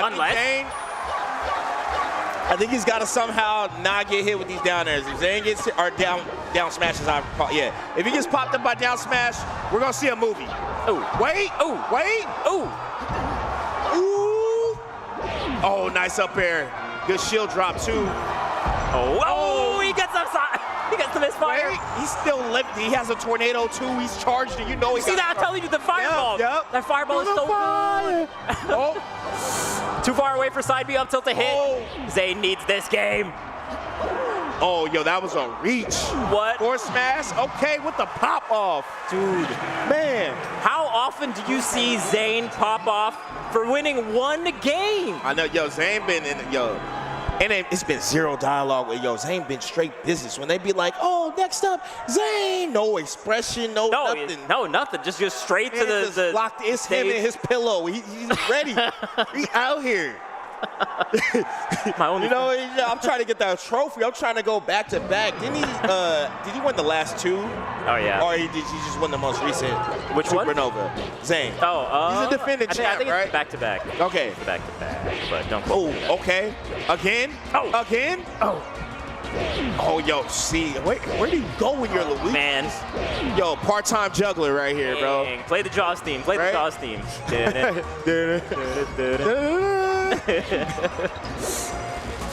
Okay. Oh, I like that up B. Almost great recovery. In. All right. Charging that down B. That's right. So when Zain's playing like this, Vish, I don't know what RapM does to keep the distance, because you could just keep pushing Luigi away. Kind of like what he was doing versus Hungrybox, but except you don't got drift like that with Luigi. I guess you just hit. You go. You hit like a truck. Right? That's what you do. Yeah. You get that one opening and you take it to the bank. Yeah, you just got to cash out every time. Dang. Because I really don't know. Get that down smash in, but Zain was ready. Oh, he rolled up. I think he could have refreshed there. I'm not gonna lie. I think he could have refreshed it. Down air? Yes, sir. He's still alive though. Yep. Dang, and gets to the ledge with just the jump. Doesn't even get hit by the down tilt. It's so nice. Yep. See, when you DI kind of up like that, you don't get the forward air down air. Yeah. You have to like hit another forward air, and then they're able to recover. And then reset. Yep. But Zain, okay. Yeah, Zain with some momentum though. Yeah. The light shield. I'm loving the light shield on the platform. RapM. Oh, what a match. When Luigi is struggling, it's hard. I feel like RapM's doing everything right, but it's just not enough, bro. It's where you start to see the character's flaws when they're down. Yeah. Nice shield by RapM, but look at that. He just gets out of the forward air string and then nairs out. So good. Okay, nice F tilt. That stanky leg. Okay, again. Buy one, get one free. Ooh, okay, there we go. That was clean. That was clean. Like you said, you got to hit like a truck. You got to hit hard when you get these close-up exchanges. You really do. Yeah. And RapM is definitely doing it. Ooh, okay. On the flip side, though, Zain nickel and diming right now. Yep. Ooh. Getting neutral hit after neutral hit. Ooh, I like the down B. Great tech on that forward air. You could see Zain was trying to position himself for another forward air off stage. Didn't expect air. F tilt, okay. Oh, I like the wave dash and grab. He's moving so fast sometimes that you can just cross up and then get the grab right there. Right. Edge guard? Yes, sir. That's it. Ah, that tech was so important to hit for RapMonster. You don't make it back unless you tech. Right. Oh, dude, he's got that timing. Oh, nice by Zain. He's still living though. We got the charge. Up tilt. Okay, we go for up B. Okay. Oh, actually smart to go for up B. Genius. Only 15% here for Zain. I'm shocked no nairs from Zain, man. I would think that he would want to, yeah, there you go. Yeah, there you go. He heard you. Create that wall of Zain, you know what I'm saying? I love wall of Zain. That's great. Oh, wait. He still has a jump. Okay. Oh, great. Oh, caught him lacking with the spot dodge. Good. Nice nair. F tilt. Oh, he's making it back. Good recovery. Yo, the recoveries in this set on both ends have just been crazy. Definitely. Okay, fair again, up air. Oh, now he's above. We saw Rap having this is where Luigi truly is mid. Yeah, this is a tough spot. Can you get up tilt here? Okay, nice float down, just simple. The drift away. The misfire, nope, doesn't need it. Okay, goes for up B again, crazy DI. Oh, lands the down B. They're not hitting. Forward tilt not hitting. Forward tilt is so long. It's so long. He burned the jump early. Dude. Wait a minute. Oh, Oh, what a down air, up air. Okay. And another pop off for Zain. Crazy. Dude, these are going down to the wire. No, that down air was bold. Yes. Because it was all or nothing. If he missed that down air, he was going to lose that game. 100%. 100%. You're like the frames are just way too long. He's just being animation forever, and that's one chop for RapM, but he knew. And that was also he tempered it too, which is important, because if he didn't temper it, he wouldn't have popped up that way. He would have went out. It's like one of the only things that would combo at that percentage. Yeah. Sometimes, bro, you don't got to make it look fancy, especially when you're on the top platform. Luigi's always at kill percent at that point. Right. So RapM goes back. I agree. I feel like RapM was kind of picking it up towards the end. Definitely. He's playing better at the end, but it was just like a little too late. Okay, Zain. Zain with a little that's what happens when you don't temper it. You know, you get that pop up, and it's just not as good. Yeah, you need the hit stun. Like, you really need the extra hit stun against Luigi to get any combos going. Because even with proper hit stun, he didn't charge it. See, that's what happens when you don't charge it. You just die. That down B, we see Luigi's get a lot of distance with it. But it's not easy to do. You have to mash really hard. I swear, bro, heard me. He started doing them nairs at low percent, pushing Luigi out. I'm telling you, man, look at this. It's too good. The nairs are going ham right now. Oh, wait. Oh, so much juicy percent. Can he get a grounded tornado, maybe? Oh, I like that. That down tilt. Added some sauce to it. I feel like it's a different level of aura when you hitting down tilts in this suit. I'm just saying. Definitely. everything. It's on a million, bro. Okay. Oh, almost. See, it's just like Luigi has to fight his way in so bad just to play neutral. There we go. Hit him with that cabeza. Damn. That cranium, bro. That cranium crack. Okay. Oh, this is the sweet spot. Like that's how difficult sometimes those up B sweet spots are. If you're just a little bit off. Yeah, if you're a little bit off, it looks like you just missed it by a mile. Right. Oh, he's catching these spot dodges too. Like normally, a lot of Mars will get whiffed early, but he's been waiting for him to spot dodge, and then he boosts, goes in there with the grab. Yeah, he does like one dash beat and then grabs. Oh, he got him. Oh, that's big. Oh, he's alive. He's alive. Force smash. Oh, again, but twice. I mean, he's still in a great spot. Oh, we need a misfire. Did you see Zain actually put up the shield? He was shielding for power shielding a misfire. He was waiting for it. I mean, last week he was power shielding all of them. He really was. Oh, okay, that's big damage. Damn. Oh my goodness. Oh damn, this might just be it, brother. Oh my goodness. All right. Zain is popping off. There we go. Okay. Gotta stop the bleeding. Yep, jab. Oh, what? That said nowhere. Oh no. Oh, okay. Okay. We living. Oh, these down tilts are putting in work. Be like the most amazing comeback I've ever seen. Okay.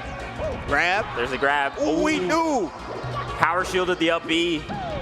Okay, again. Oh, Zain. Oh, okay. He power shielded the fireball, but then the misfire came out. Hit by misfire. Yeah, power shield everything. Down tilt. Ooh, good jump back. Hey, man. I don't know how you didn't get down to Rap the is slowly, but okay, yeah. Trying to build call up. me an asshole one more time. Okay. Oh, you were so far away. Zain was so far away. Oh, wait. Dude, this would be an insane comeback. Rap if though he's about to, I think he can do it, bro. Bro, this is an insane comeback right now. Okay. RapMonster with the back against the wall. Right. Somehow making it. Oh, he still has his jump. Okay, let's go. Oh my God, this would be this is monumental. Right? There's that still live. Fireball. Okay, great DI. Got his tornado Gets too. the misfire. And so you can wave land on the top platform with the misfire. Yo, how do you get in here, bro? The power shield. Oh, dude. What the hell? Rap is not getting hit. Oh, and that's it. Zain taking it over. RapMonster making his way. Still in the chair, just sitting there waiting on the next opponent. These are hard-fought battles. These are hard-fought. Zain having classics. These players with their back against the wall are pushing Zain to the limit. Right? My goodness. Yo, we do got to give it up for RapMonster. Yeah, give it up for RapMonster. Shout out to Rap M, bro. Gotta give it up for There we go. Getting the standing O. Well deserved. Well deserved. Well deserved. Hey, taking a selfie with the people. That's right, baby. Love to see it. Aww. You love to see it. You love to see it. Man, what a set. What a valiant effort, man. I don't know how this young man is taking Luigi to the brink. To the highest level of this game. Of heights, man. Highest level. Yo, I ain't gonna lie for the Luigi players. I thought it was cooked for y'all. I thought y'all was just daydreaming. Well, I mean, yeah, at this level, we really didn't. Yeah, know. You got me over here reevaluating. It really is that time where you can just, if you really lock in, bro, you can get good with damn near any character. I'm not gonna say any. There's a couple of characters that still struggle mode for y'all, but damn near. Hey, you got Rap in. Shout out to RapMonster. Man, what a great set. And Zain making it all the way back to grand final. Bro was in the trenches, but he's here. Damn. Like a in loser's side. Yeah, we were talking about that. Zain doesn't really. Zain usually not. Zain a track star, not a marathon runner. So he's out here. Usually these losers bracket runs, this would be pretty goated by him. I'm not gonna lie. This would be an impressive performance to say the least. And he's gone. I think all his sets have gone to game 4 or 5. Right. He barely. Dude. Scraping by with these wins. It's not like he's just. No, it's not dominant by any means. It's like barely getting there, barely getting there, barely getting there. And then now he has to fight the titan that is Cody Schwab. But before we get into our next set, we got to throw it for some analysis from Turn Down for Walt. Turn Down for Walt. I'm like not okay, dude. This is a. I'm sorry, Walt. Hey, I'm sorry. It is what it is. Congratulations to Zain, man. What a crazy set between these two. This one, I mean, look, I was pulling for the RapMonster Grand Finals, and I had a lot of notes for that one, but I got to give credit where credit is due here. And edge guards, they play in both directions, right? Look, this matchup for Luigi is booty butt cheeks. I'm not going to lie. It's very, very bad for Luigi. The ways in which RapMonster finds some of these edge guards are truly phenomenal, but the same can be said for Zain. I want to talk about this one because it was a little bit weird. This one was the downward angled forward tilt, I'm pretty sure, that has a set knockback of 1, which means that we don't actually get to see any movement at all, which allows Zain to snap back to the ledge, leads to just complete pandemonium on this ledge interaction right here. Just thought that one was more funny than anything, but we're talking about haha funny Luigi, guys, so neither here nor there. So much of what is predicated in these edge guards as it pertains to Marth going for Luigi, again, like I said with the Cody Schwab set, is around drowning out those resources, right? Can you take away Cyclone? Can you take away Missile? Even if you have to like allow for the misfire to happen, there's so much set play that is around it. Zain really adapted well in games 3 and 4 to make that happen. Kudos to him. I mean, it was such an impressive showing. I had a blast watching it. Congratulations to RapMonster for 3rd place, but of course, our grand finals of Supernova 2026 is going to be the greatest Melee rivalry in modern Melee in Cody Schwab versus Zain. Thank you guys so much for having me on the analyst desk. I hope you guys enjoyed this little segment right here as well. And shout outs to House of 3000 as well for putting this all together. Completely impromptu, by the way. Like, we just decided to do this and like we're kind of winging it. So yeah, give House of 3K a big shout if you can. But thank you so much for having me. Lentini, let's wrap this one up, man. Hey. Y'all, Give it up one more time for Turn Down for Walt with that amazing analysis all the way through this top 4. So Zain's done it. He slayed his demon, the plumber in pink. But it's not over yet. Y'all know exactly what's coming. Last year, the roles were reversed. It was Zain on the winner's side. This time, he's coming from losers. And his opponent said, and I quote, "Let's have a fire grands." He called it out a whole week ago. He was ready for this. Both of these players are ready for this. Look at Zain. He's practicing against Fox right now. So I'm gonna need you to get real loud one last time. Make some noise for Cody Schwab!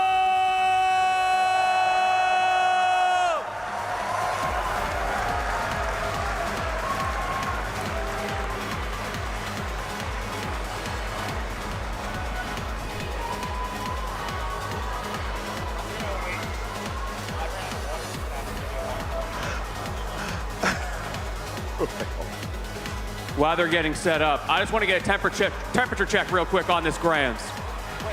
If y'all think that Zain is going to take it, make some noise! Woo! Woo! Let's go! And if you think Cody is going to win his first ever Supernova, make some noise! Yeah, Cody! Let's go! It really had to all come down to this. Commentators, take us home. Yo, that is a stat. I did not know Cody has not won a Supernova yet. Yeah, it's like one of the few tournaments that Cody Schwab has not won. I mean, he's won it all. Right. Now he's got the trophy case, got everything. Hungrybox, he's won a Supernova too. Has he or has he not? I know those like. I think maybe H-Box. I know there's a couple of players that like I was shocked that they hadn't won this tournament yet. H-Box might not have won, but don't quote me on that. I'd have to look that up. But yeah, you know, but hey, this could be a first for Cody, but could be a first for Cody. Loser side. Got the big dog. Got losers bracket Zain. Right. After losing to Krudo so early in bracket. Yep. Making his way all the way to Cody. I mean, we got the classic amongst classics. This was last year's Grands, right? Mm-hmm. Zain, it was like I said earlier, Zain was in winners last year. Yeah. He's in losers this year. That's right. It is a big difference. We were more accustomed to seeing Cody Schwab doing like the huge losers bracket runs, Right. but we'll see if Zain has it in him.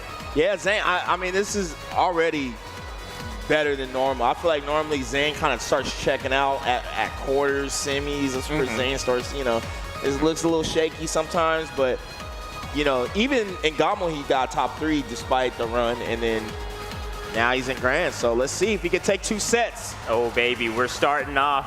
Let's go, baby. Supernova 2026 Grand Finals, baby. Let's get it. That's right. Zain versus Cody Schwab. And again, to break this down for y'all, if y'all don't understand what winners and losers means, Cody has to win 1 best of 5. He has to win 1 set, and he wins the tournament. Zain, on the other hand, has to do that twice.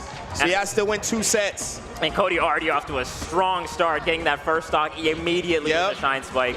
But when we talk about Melee over the last 5 years, you can't not think of this rivalry. These two have been #1 for pretty much the entirety of like the last 5-6 years. Yeah, I They've mean, been ever trading it off. in this decade, for sure. Right. They've just been trading off #1 spots over and over again. Yeah. This year, right now, Zain ranked #1 in the most recent rankings, but Cody actually inactive in the rankings. And a lot of people would put Cody at #1 right now, winning 2 super majors with Genesis and Lucky 7 Full House. event. Yep. Full House earlier. Lucky 7.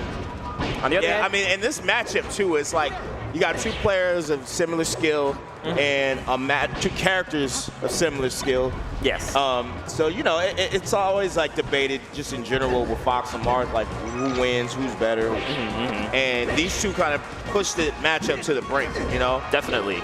And even when you think about who they play with the most, they play with each other the most on stream. Yeah. Like, combine. Oh, great jab up smash. I think the stat is these 2 have played more games together than all the 5 gods combined against each other. Yeah, I was about to say that they've started a new wave where, like, you know, all the 5 gods, they were they were a little diva with it. You know, I'm not gonna play you until the day of. Like, we're never gonna, I don't want you figuring me out. No. These two, they don't give a damn. They're like, we're going to pack out everyone anyway. Yeah. We might as well just play each other.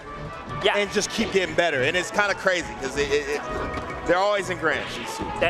Honestly, sometimes they actually don't really meet in grands too often. Like a lot of times Zain gets knocked out or Cody gets knocked out, and they have amazing sets, but they don't meet in grands as often as you would think for being the two #1 players. Crazy thing, I've seen these two warm up together for each other. They're going to play each other. Yeah. And then they warm up together. I'm like, yo, that's crazy. That's badass. Yeah, I know that. They genuinely just lock in. It's beautiful to see. I feel like it's partially why they push the matchup so far. Definitely. Ooh, and you gotta call out Cody Schwab for his edge guarding versus Zain in particular. I think he is easily the best at edge guarding Marth and edge guarding Zain. Yeah. And why this matchup looks pretty good for Oh my. Oh. He just destroys Marth off the hit when you don't expect it. Zain can be fourth row re-grab. Oh, try the laser land. That's a DI mix-up. Right. That forward throw re-grab only works because he knows Zain is going to be DIing in. Dude, the tech chases. Dang. The tech chases were immaculate that game. Dang, okay. And as you said before, Cody Schwab is in winner's side, so only needs to win 2 more games. Yep. Zain, after having such an amazing losers bracket, lost to Krudo early on, beating ePoodle, Soonsay, Moky, Aklo, and HBox, and RapMonster to get here. Can he beat? Yeah, you gotta win 2 more. You gotta beat Cody in 2 sets. Gotta win 6 games. That's a lot. Before he loses 3. And also you gotta think about it's easy to lose steam, right? A lot of those games that Zain played, they were pushed to the limit. So you're getting kind of gassed too. Yeah, that's right? the problem with the losers bracket, right? When you get sent to losers early, you got to play double the matches to get back to your initial placement. So let's just say you're trying to get to 9th place. In the winners bracket, you only got to win 1, and then you're in top 8, right? More matches. For Zain to get to that same level, he has to win 4 sets. Yeah. Okay, wait a minute. Wait a minute. This combo is kind of popping off. But yeah, you just have to win so much, and it's just after a while, you just gas out. Right now, though, this Marth looking like it has good. A little steam. Looking like it has a little steam with that combo game. Especially on this stage, bro. You should be 0 to death hitting Fox, bro. I'm gonna be real. You should be killing Fox on every metric here. I mean, that's what the whole point of the stage is for. And so far, Zain is looking pretty solid off the hit. Right. So I expect nothing less. You know what I'm saying? Especially from the best Mark doing it. Ooh. Okay. Nice turnaround. Ooh. Yo, Zain is deleting these stocks. Oh yeah. My man getting blue screen in real time. Oh yeah. We've seen Cody come back from these. Cody does have a stellar punish game on FD as well. So don't want to get hit. Nice use of no tag. Nice. I like how he faked the jump like he was going to go out there and then pivoted. He's like, no, I'm not going to do that. I'm going to just wait here, force you to up B. Definitely. Too soon. Okay. Ooh, juicy percent there from Cody Burn Schwab. that jump. Oh, he does a grab. That's tough. You might be dead. Nice. Gets another grab. Right. Okay. Sent the wrong way, but still good percent. Yeah, I mean, this is Zain's game to lose at this point. Ooh. Yeah, I mean. Ooh, that was kind of a tricky side B position. Ooh. That's a hard edge guard, bro. That's what I'm saying. That's a hard edge guard, yo. He can steal this game. That's like a call out on the exact timing that Cody Schwab does with that back air. Ooh, nice. Ground and shine, but wait a minute. This is a tricky spot for, okay, yeah. Should be dead here. Hopefully. Oh, reverse. Might still, that's it. No. The DI is so good, though. And Fox is up B. Oh, he's still living 175. Dude, Martha's having such a hard time killing. Yo, one drill and a grab and a dream from Cody. Oh, my God. Okay. Oh, my God. A grab and a dream? Oh, wait. At least he got out of there. Oh, he's still living. Okay, good catch. He made that as difficult as possible. Dude, 199. After, and some of those were like forward airs deep off stage that Zain is hitting on the up B, but Cody's DI is so good that he's going to like the diagonal to motion. Kill somebody at 199 off the side is crazy work. with Marth on box. Right? Yeah. Didn't kill him off the top. That's how you know, like, the recovery is crazy. Cody got, to me, some of, if not the best recovery in the game, man. But Zain is out here. Going Yoshi's or Stadium? Okay, we on Stadium. Okay, I like it. Yeah, I like how a lot of the Foxes, nice. They've been switching up how they counterpick Zain. Like Cody and Moky, they've been really switching that up, okay? Definitely. Ooh, wait. Ooh, that could have been real bad for Cody.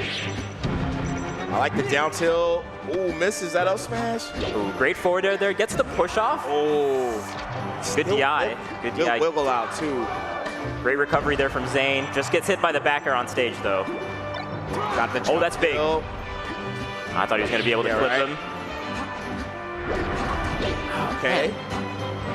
Still alive. Yep. Oh the my angle is crazy. Not getting anything off the shine, though. Nice shield. That was crazy. Damn, he doesn't get KO'd, though. Nope. And Cody is so good at just grabbing ledge with just the jump. It's like, yeah. You have to fast fall that a little bit to grab the ledge with that timing. Okay, up tilt. Fine. Right? They talk about Marthritis and how difficult it is for Marth to get the KOs at the high Marth percent. at high percent, man. It's tough. It's tough. If Fox over 100, I always say is like best character in the game. Yeah. Back air, yeah. Sometimes you don't want to go for the up air right there just because you could mark it, SDI it. Down tilt KO, 158. Yeah, that's part of Insane. the strength of going a stage like Stadium as well. You get the nice off the top KOs. Ooh, I like it by Cody. I like this mix. Okay. Falling up air is so nice here. Again? Don't tell me you're gonna get another one. I think he might be dead. Yep. And right there you go for the shine. He's like, look, I'm not even gonna try to read the jump. I'm gonna just shine you so you can't even jump. And he hasn't done that particular timing. Counter? Far. No counter. I thought he was gonna counter there, bro. A little bit of a flub too from Zain. Did the up air on stage like counter? that. No, we go straight up. Okay. Cody's got the nice drift as well after the up B. Cody has these weird up Bs that are like low, but they're not low enough to just to react to. Yeah, and then he snaps to the ledge like right after, like fast falls to ledge. Crazy CC right there. Oh, what a dash back. Zain, the best Marth to dash back, even with the tiniest little bit of stage. Oh, he knew, but it wasn't. It's too slow. Up tilt. Oh, didn't read the tech right. Yeah, a little bit too far. Yeah, okay, nice nair. I think that might have shield poked too, because the head was peeking out.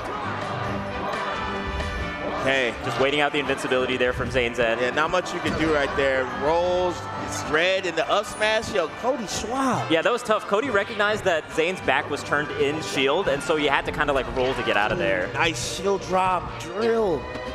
Ooh, ooh. Good way to win neutral right there. Good transformation too for Cody. When you're in the lead like this, it's so nice. Yeah. Zain kind of has to wait it out. The transformations this stage is a game changer for Fox. Definitely.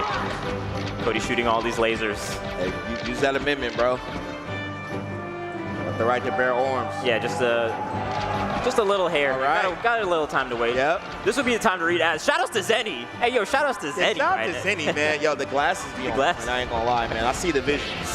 Okay. Oh. Subscribe to VG Bootcamp. Oh, okay. Dash attack up air. Oh, he's missing these tag chases, though, man, on the platform. Nice down tilt. That was crazy. Really good. Oh, that was crazy. I'm telling you, his edge guarding flowchart is so good. Great. I know we not rooting right now, but I'm going crazy for that. That down tilt on the it's real good. What a good edge guard flowchart for Cody Schwab. I don't know where you go here, man. Where are we going? Yoshi's? Battlefield, maybe? Maybe. Dang. Yeah, maybe Battlefield. I could FOD. Okay. Yeah, okay, Fhantum. Okay. Just want to like change it up a little bit. Ooh, nice shine grab. Get over here. Battlefield can be kind of scary too, because you big get like damage. Damn, man. Okay. Oh, he's dipping too low, and you can see Zain, the emotion on the face. That was a painful one. You got to give it up to Cody though. When you apply pressure, sometimes you just want to get out of that move. You want to get out of that situation as quick as possible. Did you SD or did I make you SD? Right. Right. Dang, and these double shines too. My goodness. Okay. Gets the up throw up air. Nice. Oh, this is such good damage. And even there. The jump, bro. He's in your head, Professor X. And also the way that he's, like, he puts out the light shield. So you think, oh, am I going to go for a light shield edge guard? Then he jumps out of it. So you're, like, anticipating a light shield edge guard. Right. And then he does the mix. Ooh, I like that by Zain, though. Oh. Okay, Zain, what's on the menu? Ooh. Heating up right now. Okay, good kill. Yeah, needs some momentum right now. All right. Needs something big from Zain, but oh my God, just hits so hard. It's like a truck. Oh my. And he gets that shine? CC up B and reacted. Are you kidding me? Sometimes when you get pressure like that, it's hard to sweet spot right there. Okay, we got it. Yo, we cheesy, Zain. Oh, no. Damn. I was like, yo, we got to cheese our way back into this, man. We can't fight fair. Oh, definitely. All right. But I think Cody kind of understands that as well, so he's like playing a little center stage. stage. Yeah, he recovers properly. Nice CC up there. Ooh, I like that tipper. Keep it going. Oh, man. Ah, yeah, that was tough. Back throw. He might just get shot. Yeah, I thought he was going to give him That's the tension that Cody Schwab puts into you, the fear that he puts into you. Okay. He's human. Right? All right, Zain not out of it. That down tilt actually was genius, but it just vanished. Yeah. So. It's tough. Wait, knockdown? Oh. Okay. What you got, Zain? We taking this all the way to the bank. Okay, no, he gets out of it. Not to the bank. Took it he nowhere. Said the bank is closed on Sundays. Yeah. You know? Oh, wait. Nice. No tipper, though. One more edge guard. Needs tip again. Oh, I like that. There you that go. Was fire. Doesn't He's get the KO. Living. Why does Cody just... Oh, I like dude, that. That was so nice to use the side B to stay on. He's still alive. Fox's recovery is too good. You're telling me Foxy doesn't make it back? Oh, brother. Right there. Wait. Oh, you burned the jump way too soon, man. Oh, no. That's probably just it. Yep. That's it. And Cody Schwab saying, I am the true #1. Right? Not just an honorable mention. Right? He said honorable what? Honorable what? Honorable what? Dang. Cody Schwab getting the confetti. Cody Schwab just decides to enter a tournament and just wins. Right? Winning Genesis, winning the Lucky Sevens event, and now winning Supernova 2026. Hey, let's go. My Keeping goodness. the streak going. He said he was going to CEO next week, so. Dang. I mean, hey. Hasn't dropped a major this year? Is that right? I don't think he's dropped a set. Has he dropped a set? Dang. Well, no, he did. Swift beat him. Yeah, Swift beat him. Shout out to Swift. Dang. Not dropping a tournament this year is a crazy stat. Right? With Fox, too. Solo Fox. Damn. People thought you couldn't solo Fox because you run out of gas. Oh, definitely the greatest Fox main of all time. You got to give it to Cody. Oh, you got it. Fox main. Hey. Fox main. Which other Fox main has done it to this level? Yeah, that's a fair point. It's the accolades. The accolades speak for themselves. I mean, Cody pushing around Rushmore, man. Yeah. There's only room for 4 of them. It's true. Somebody got to get knocked off. Yeah. I'm just saying. Dang. The consistency though with Fox is super impressive because people always used to say with Spacey's like, well, yeah, if you play good, then Fox can win, but he's always playing good. He is always playing good. Bro, why he doesn't miss? Right? How is he so consistent? I don't get it. It's levels, man. Dang. You got to give it up to him, man. Shout out to Cody Schwab. But hey, I do want to give it up to Zain though for a valiant effort. Yeah, man, fighting so hard to get all the way back to grand finals, and then Cody Schwab is just like. And before y'all walk off, give it up for yourselves, the crowd, everybody here. Yeah. Much love to you guys. Thank you for this crowd. Please get home safely. People are crazy. I don't want nobody getting hurt. You know what I'm saying? Dang. And stick around to watch Ultimate as well. Things are still going on. It's not over yet. There's a lot of stuff going on. We got Ultimate. Supernova, man. Shout out to Ultimate. Yeah, shout out to Ultimate. I don't know if we got like any interviews or any. I'm not sure. Honestly. Or any analysis breakdown, or we just. They're checking for an interview, but man, Brandon, what a fun top 4. What a weekend, man. Yeah, that was a good top 4. Fish, my guy, man. We've been road dogs this whole weekend, man. Let's go. How does Cody Schwab just keep doing it? I don't know. He just enters and wins. Yeah, if I knew, I wouldn't be sitting here. I'd probably be up there holding trophies. I don't know how he does it. I try to wrap my head around that every day. Like, dang, man, Cody's just really out here just winning. Yeah. Off the bench. Yeah. You know what I'm saying? He's it's kind of like how Plup on Rivals just enters like two tournaments. Plup is the truth. And then just wins. Off the bench. Wins Rivals. I feel like Cody's in that kind of spot right now. Just enters Melee tournaments like, I win. He's got to make the gap longer, though. I still think, a couple months, it ain't too bad. When you start going like 8-10 months, pull a lot. Yeah, that's true. That's true. Pulling a lot. We've been seeing that. Everybody been winning tournaments. They ain't really been entering like that. Yeah. I think there's something to having little breaks. There might be like some... Yeah, you get the mental reset. Sometimes it's just Melee overload. You got to take a break and decompress. Hey, enter Melee cash box, says Hungrybox. Hey, I love that Juan just came up plugging here. stuff. Enter Melee Hey, cash I be box. trying to enter, man, but I just be getting off work. What's up, man? What's up? Congratulations yet again. You want to do the interview or you want me to I got it. It's cool. It's all good. Oh, both of us? They got a chair right here. I mean, but I don't think there's a third mic, though. Oh, it's under the table. What's up, Cody? Congratulations. Yeah, I don't see Congratulations. I wanted this trophy for a while. I'll give you some fun little factoids. All right, here we're gonna do the classic. How you feeling, man? Hard to be anything but great. Okay. Fair enough. Fair enough. My first major 10 years ago, almost to the day, was SmashCon. So really? This is my first Supernova, so now there's only one major I've never won, and that's Gamal. Ooh. I need to get that. I guess I've never won CEO either, but it wasn't a major the last 4 years. But it will be next weekend, and I will be there. Going to CEO? Yeah. Let's get it. Dang. There was it was weird because I had no personal pressure for this, almost at all, but there was a lot of external pressure because I know a lot of people wanted to see like me versus Zain and me versus RapM. Yeah. So in my head, I was like, I gotta get to them. Like, there's no way I could just like lose before them. So I tried so hard to just lock in for every set. I think I waited like 3 hours to play Axe yesterday, and not once did I even let myself like zone out. I was just, nope, I can't let this fall through the cracks. Dang. Wow. Well, you did a good job. Usually, too, like I said, these last couple tournaments, even when you win, you kind of lose and then you do a crazy run. But this time, it was more like you were just in winners the whole time, chilling. RapMonster kind of had you on the ropes for a second, but that kid's good. That kid's really good. It's also nice. It almost feels like a DLC. I get to grind a new matchup, and that's just nothing I've ever like. There's no Luigi like that guy. He's truly one of a kind. Excited to see him win his first. It will come eventually, and that's weird to say about Luigi. But that was, it was a lot of fun, and we were talking like I have a good relationship with the guys, so we've talked a lot beforehand. We bounced a lot of ideas off each other, so we were both pretty happy to have that set. I'm just happy I got to play everyone, right? Yeah. There was no one that I really had to dodge, which is perfect because especially if we won't get into the rankings, but a lot of people saying like, oh, like whatever, you should just put him as #1. So it's nice that you could just see me definitively versus everyone, and I was okay, win or lose. Like if I lost, oh, we go next. I don't know. But before I forget, love you, Emily. Thank you for taking care of everything this weekend and all the students. We also do Patreon full time, so that's how we're kind of getting to the event. So if you want to check it out and you want to get good at Melee, What's the URL for the Patreon? it's just patreon.com/Cody Schwab. I'm not really that creative, man. Cody Schwab? Yeah. Okay.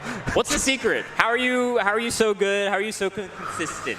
Honestly, a lot of it's been just VOD review and thinking about the game more. It's like I used to think that grinding 10 hours a day was necessary, but I already have the requisite tech skill. Like that's not going anywhere. And there was like 2 months period where I didn't play, but every day I was thinking about the game. I was like doing lessons, watching, and I also kind of like look for new ideas myself. And I think it also keeps my habits really fresh because it's like a lot more malleable when you're not playing 8 hours a day. You get really ingrained muscle memory. So I think that catches a lot of people off guard in bracket now because I've almost redone a lot of my panic habits.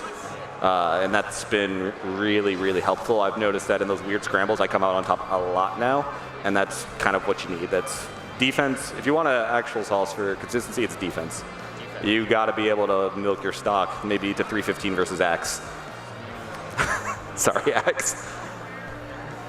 But if you can do that, like you get more chances. The more chances you get, the better you can do. So punish game's nice, but if someone's also touch deathing you, that's just high RNG, really high variance. But if you can, I don't know, Zain calls my fox a cockroach, and sometimes I'm like, that's a little offensive, and then I see my fox, I'm like, he's kind of right.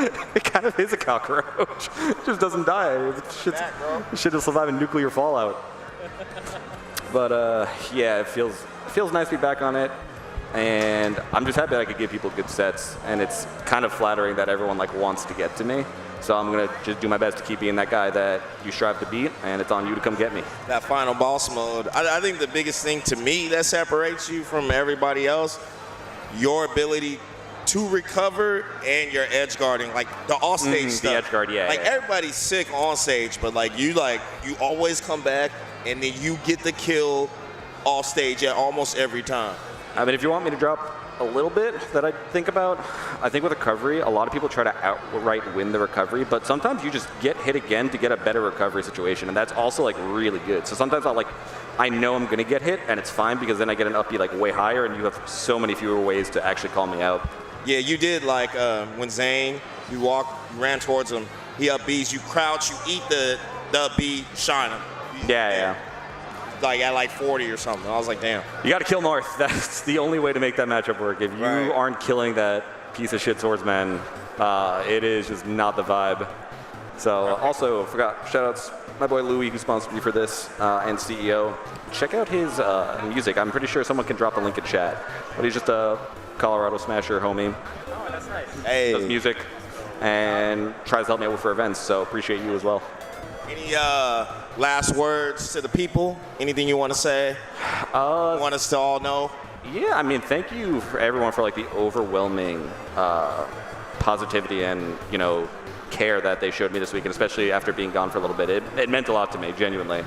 And it makes it a little easier to both drown out the haters, but also be like kind of get fucked, idiots, which is kind of neat to do. So appreciate that so much, all the support and everything. I know there's a lot of people. There are so many unsung heroes in this community that provide for people behind the scenes, donate, try to get people to events, and just like really try to uplift the players. You guys are such MVPs of this community because this is a grassroots scene. Those types of people, even if you never get the recognition, some people by choice. There's a few people who they know who I'm talking about. We owe you everything. Like, you're a big part of the reason this community is what it is. Shout outs to commentators. Hey. You guys have been getting let's go. Blazed up on Reddit, there, rightfully so. Got some love. So, TOs everywhere, players, competitors, and all the players, and obviously, like especially Zain, who just keeps me motivated to grind. But yeah, I mean, this one feels good. As it should, bro. There's no way around this one. This one feels real good. Adding to the trophy collection, you probably got the trophy case full at this point. Yeah, it's too full. I need an actual trophy case. I don't have room. He's like throwing them in the closet, like, damn. I got a dresser in the back, but I gotta get an actual case. It's time. Maybe I'll use the winnings from this for that. Yeah, new sub goal. Get Cody a trophy case. Oh yeah. So next Not a bad idea. Go ahead, Viz. What's the future look like for you in terms of tournaments? You're going to CEO, right? Yeah, I'm doing CEO Port, and then Tipped Off I'm doing a subathon for in September. So if you want to see me at Tipped Off, it'll probably be like 2 weeks. Come by, let's get a 2-week subathon going, and I will be at Tipped Off. I think going forward, I think I like 6 to 8 events a year. That's kind of my feeling of a sweet spot right now. So I'll try to figure out ways to make them work. I don't think I'd ever want to do like 15 to 18 majors again like I did when I was younger. It's just too much on your body, man, and too much anxiety. But I definitely want to like keep playing as I can. And this game's like way too fun. I'm having a lot of fun coaching. It's been awesome seeing my students. I got like 6 students in top 64 in both events, 5 of which had never made top 64 before. Do you feel like the breaks have been helping? Like just 100%.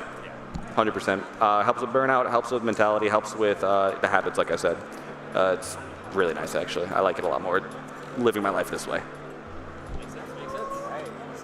I guess, yeah, So- that's about it. Anything else you want to add, Brandon? Any other questions? Yeah. I'm trying to think. I probably forgot someone, so I apologize, whoever I forgot. I'm sure I did. I guess that's it. I guess we can wrap it up. Any final thoughts? Anything else? Shouts to you guys. Where's the camera? Over there, watching at home. You are also the backbone of this community. And as much as I will sometimes banter with you and call you idiots, you are also the reason we get to do this. So thank you. We love you. I guess I'll close it out. Cody, as always. Thank you. Keep it up. Thank you. Keep it up, Vish, I'll do my man. best. My dog. All the staff. Justin, Gimmer, everybody back there. Devin, House 3K, everybody, all the staff. The Baltimore Convention Center, City of Baltimore. Y'all are awesome. Shout out, we repping out here. Baltimore, you feel me? I said Baltimore. See, I know the lingo. But anyway, man, in the meantime, between time, we got Ultimate up next, so y'all don't go nowhere. And if you do, please get home safe travels. Everybody watching, stay tuned, and much love to you guys. Much love, man. We out. Super Smash Brothers Melee, Supernova 2026. Bye-bye. Much love, y'all. Peace. Thanks for watching.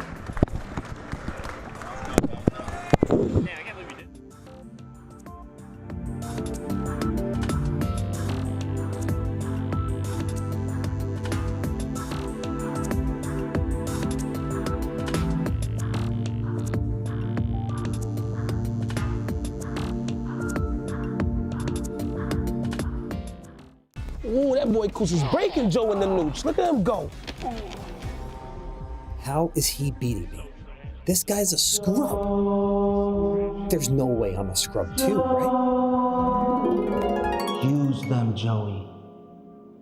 Use the Zennies. They're built for blue light blockers and corrective lenses. Eyes fresh for the world now. I'm getting in gear. Any occasion with Zennies. Best gift of the year.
Supernova! Are y'all ready? It's been a long 4 days. 4 days of triumph. 4 days of heartbreak. 4 days that remind us why we do what we do. Discourse is not what defines this community. This is what defines this community. 1,581 competitors in a single bracket is what defines this community. Look around you. Look at what we've built. Look at what you all have built. And so, Smash community, I'm gonna ask you one question. Are you ready for ultimate top 8?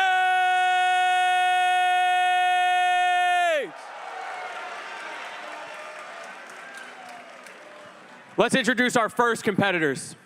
No, I talked to our first competitor, actually, right before we came up on stage. And I got one thing from it. Confidence. He's ready.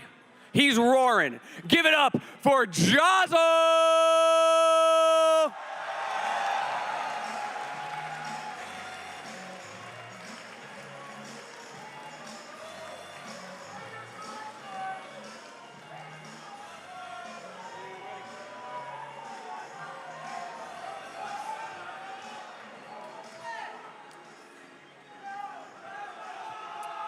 And his opponent.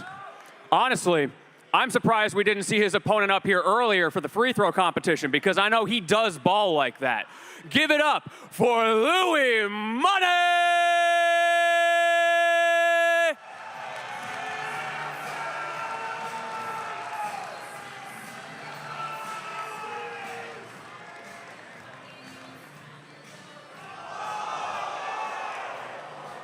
All right, I'm gonna start picking favorites now. That was uncalled for. All right, y'all, let's get into this top 8. Commentators, take it away. All right, all right. Thank you so much, Lentini. Of course, we are here. The top 8 starts now, and I love that we're starting off with 2 individuals who have been knocking at that door of greatness for quite some time. Of course, we got Louis Money and Jazo in the building. 2 Titans who have continued to impress us throughout the year, and I love that one of these gentlemen are going to move forward right here, right now, but it's going to be a do or die situation. Of course, my name is Bam. I'm here with the lovely Vicky Kitty, of course, and my man Hazmat. Vicky, how are you feeling going into this top 8? It looks like it's going to be a beautiful one for It's us. going to be a good one. After Louis Money was the back-to-back doubles winner, you know he's got that trophy in his sights, and it's great to see that confidence, but you know what? As we heard Lentini say, Jazo feeling just as confident as ever as he walks on that stage. A lot of experience for these players, but it's also really nice to come back here in full function with you boys to take us all through the action. Always. Couldn't be more excited, to be honest with you. Look, you got these 2 guys up here. Hey, a couple close game 5. Okay, talk to me. Luis almost made it through winner side, okay? Game 5 banger against Spargo earlier. Yep. Right? Got to keep that in mind. I think, too, something to keep in mind. Can't talk about my guy Jazo for like 1 second. Just 1 second, I promise. Uno mas, let's go. All right, thank you. I think bracket luck is something that you make for yourself, right? You run a bad match, you're running, bumps along the way. It's what you do with it. Earlier today, he had to go to Ryu against Game & Watch, then rocking the Ken throughout. He's going to be going Ken against Paolo. Like, there's no question coming into that. I'm super excited. I think you see it from a lot of these Shoto fighting game players where you play 1, you play 2, you play 3. Hey, you might play all 4 of them, man. So I'm excited. I know we're going to get Ken against Palu, though. It's going to be a good matchup. And I know Luis does have good experience in this matchuch, too. He plays against Titan. Shout out to Titan, by the way. MK Leo win under his belt. Sorry to do it to you, Leo. I wouldn't, if you were here, I wouldn't have done it. But it is what it is. But you know what? Come on, Leo. The door's open. All right. No, I agree with you, right? Like, it is going to be a hard challenge, right? Even though we know Jazo has the grit, he has the skill to make it happen. At the end of the day, I think one of the big things when you look into this matchup is really going to be that edge guarding situation, right? It's always going to be a phenomenal, difficult task for a lot of fighting game characters to really kind of pass through. And when you have tools like Palu does, they're going to be in a war for her. So really, Jazo, we talk about it, his defense, his parry, all those things. What are you going to be able to do to get back on stage and actually stay in the fight? Really taking advantage of, I feel like, just being able to keep them off that ledge side, too, and just being able to capitalize off of that advantage state in the way that Louis Money also gets pretty aggressive. I mean, you highlighted going for Ken, too, Hazmat. I mean, knowing the matchup history and being able to go into this expecting Louis Money to pop off with Palu as he has before. What do you think about that matchup too in general? Well, what I'd say is they've never played an official bracket before. They have played online before. And Jazo typically does I talked to him before the match. He does very well online in this matchup. I think the tough thing is like shield pressure around Ken is very difficult. He is frame 2 down tilt, out of shield, and it covers both sides. Oh my God, run up and grab. Hey! We starting. He putting that $ sign at the end of his name immediately, bro. Gotta get that money. Ooh. Oh my. It's so key too, like Ken's pressure is so good, how you SDI out of it. The matchup knowledge is enormous. If you're wrong, you do something incorrect, Kenneth Masters, he will make you pay. That might be Ken money right there. And what do you think about Explosive Flame Blend, and especially when it comes to trying to catch the landing and the way that you try to land as Ken in general, as Louis is just going crazy. Yeah, man. No, he's on the. Oh my gosh, the back throw with an OD. I thought we were about to see some Smash 4 shenanigans. Talk about it. Earlier. In a Smash 4 situation, pull him right up. It's Supernova, okay? Come on, let's get into it. Yeah. Okay, trying to get that up air. He's going to evade that time around. Good stuff there by Jazo, but man, we have a lot to bring back up here. So now at the end of the day, we know that it's going to be those series of moments when it comes to Ken, right? You're going to get, if you can get in, you get your mix up, you can, any deficit is irrelevant once my man is in. It's very true, actually, especially when he's already at 145. But taking advantage of the platform and the explosive flame, once again, kind of what I was expecting when it comes to trying to catch those landings. You're right, Biggie. You said it too. Really comes down to the aggression from Louis Money. When he sees it, he's going to take it, bro. Yep. And off stage, so many multi-hits for Palu. You see up air coming in when Ken's above, neutral air obviously to break focus, but hey, explosive flame too, whatever it takes to break through that focus, to put Kenneth Masters in a bad situation. Louis Money all over him right now. This is great. Yeah, man, and the Wheel of Fortune doing his thing. Like you said, explosive flame, the multi-hits. Going down, yep. Oh my God. Stop pressing a button on me. It's easy money. Okay, it's tough as Ken. That's a catch, yep. This is great, that's it, man. You force the Tatsu, you spin, I win. Really nice job by Louis. Look at Louis, by the way. He is smirking. You know he is feeling himself with Jazo already being on his last stock and actually managing to get back to the ledge safely right there, which was a little scary as Jazo kind of second-guessed himself. I love the pacing Luis is playing at, man, honestly, because you like Ken, especially Jazo, he's like a fortress. When he sets up the shield, he gets access to parry, he gets access to his good out of shield, auto turnaround. Luis is not letting any of that happen. You know what I mean? There you go. Nope. No, we're safe here. Goddamn. Gonna get back onto this stage. Opportunity. I love that air out and immediately goes for a dash attack just to blow up any kind of lights. He got away with that? That's actually insane. Why not? We in the alleyway. We fight now. Welcome to robbery. Yep, Street Fighter, Vicky. All right. Left him on the sticks then. Oh, that was a nice little turnaround, cheeky way with the nair. Gets the grab right afterwards. He's been taking advantage of these platforms. That platform was actually really, really bad for Jazo. Jab. Oh, dash back, very nice. Okay. Look at the SDI from Louis, though. I want to call that out. My guy, Luis, great SDI trying to go through Ken on the 3-hit, the 3-piece. He put Shoryu. Ooh, that was really cheeky, too. Not going to get him with the grab. Oh, my God. Drag him down. Okay, here we go. Nice. Oh, no. Not mad. Bro, the coverage is ridiculous. Forget about AT&T. Forget about Verizon. Everything is covered. Left, right, the bottom. Forget about it, Bam. The whole 5G? Oh, man. I think that's Louis 6G. Come on, man. Can't go damn anywhere with Ken Masters. That really was exactly what you want to see from Palu in that matchup. Yeah. Put Ken in a bad spot. Don't let him escape because, like you both said, he gets rage. He can dish out the damage. He can take stock super early. But that's why I was asking you, like, right before we saw how explosive Luis even opened up the gates in that game, right? It just feels like on paper, it's so difficult to land around Palu when you're playing out as Ken.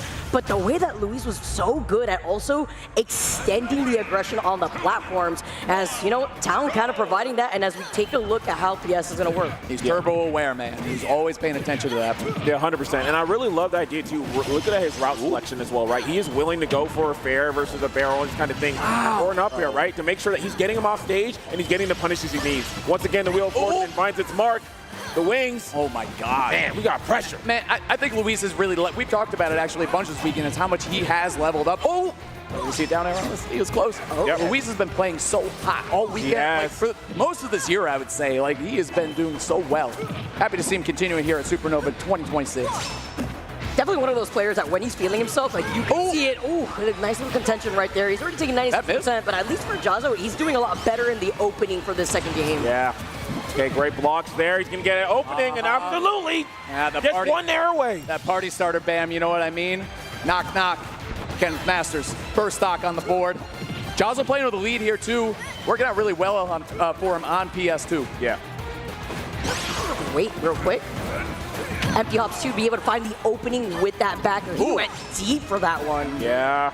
Gonna get back on stage here, going on top. I love that, going safe. Thought he was safe. Oh, but just enough. Like you talked about the SDI before, right?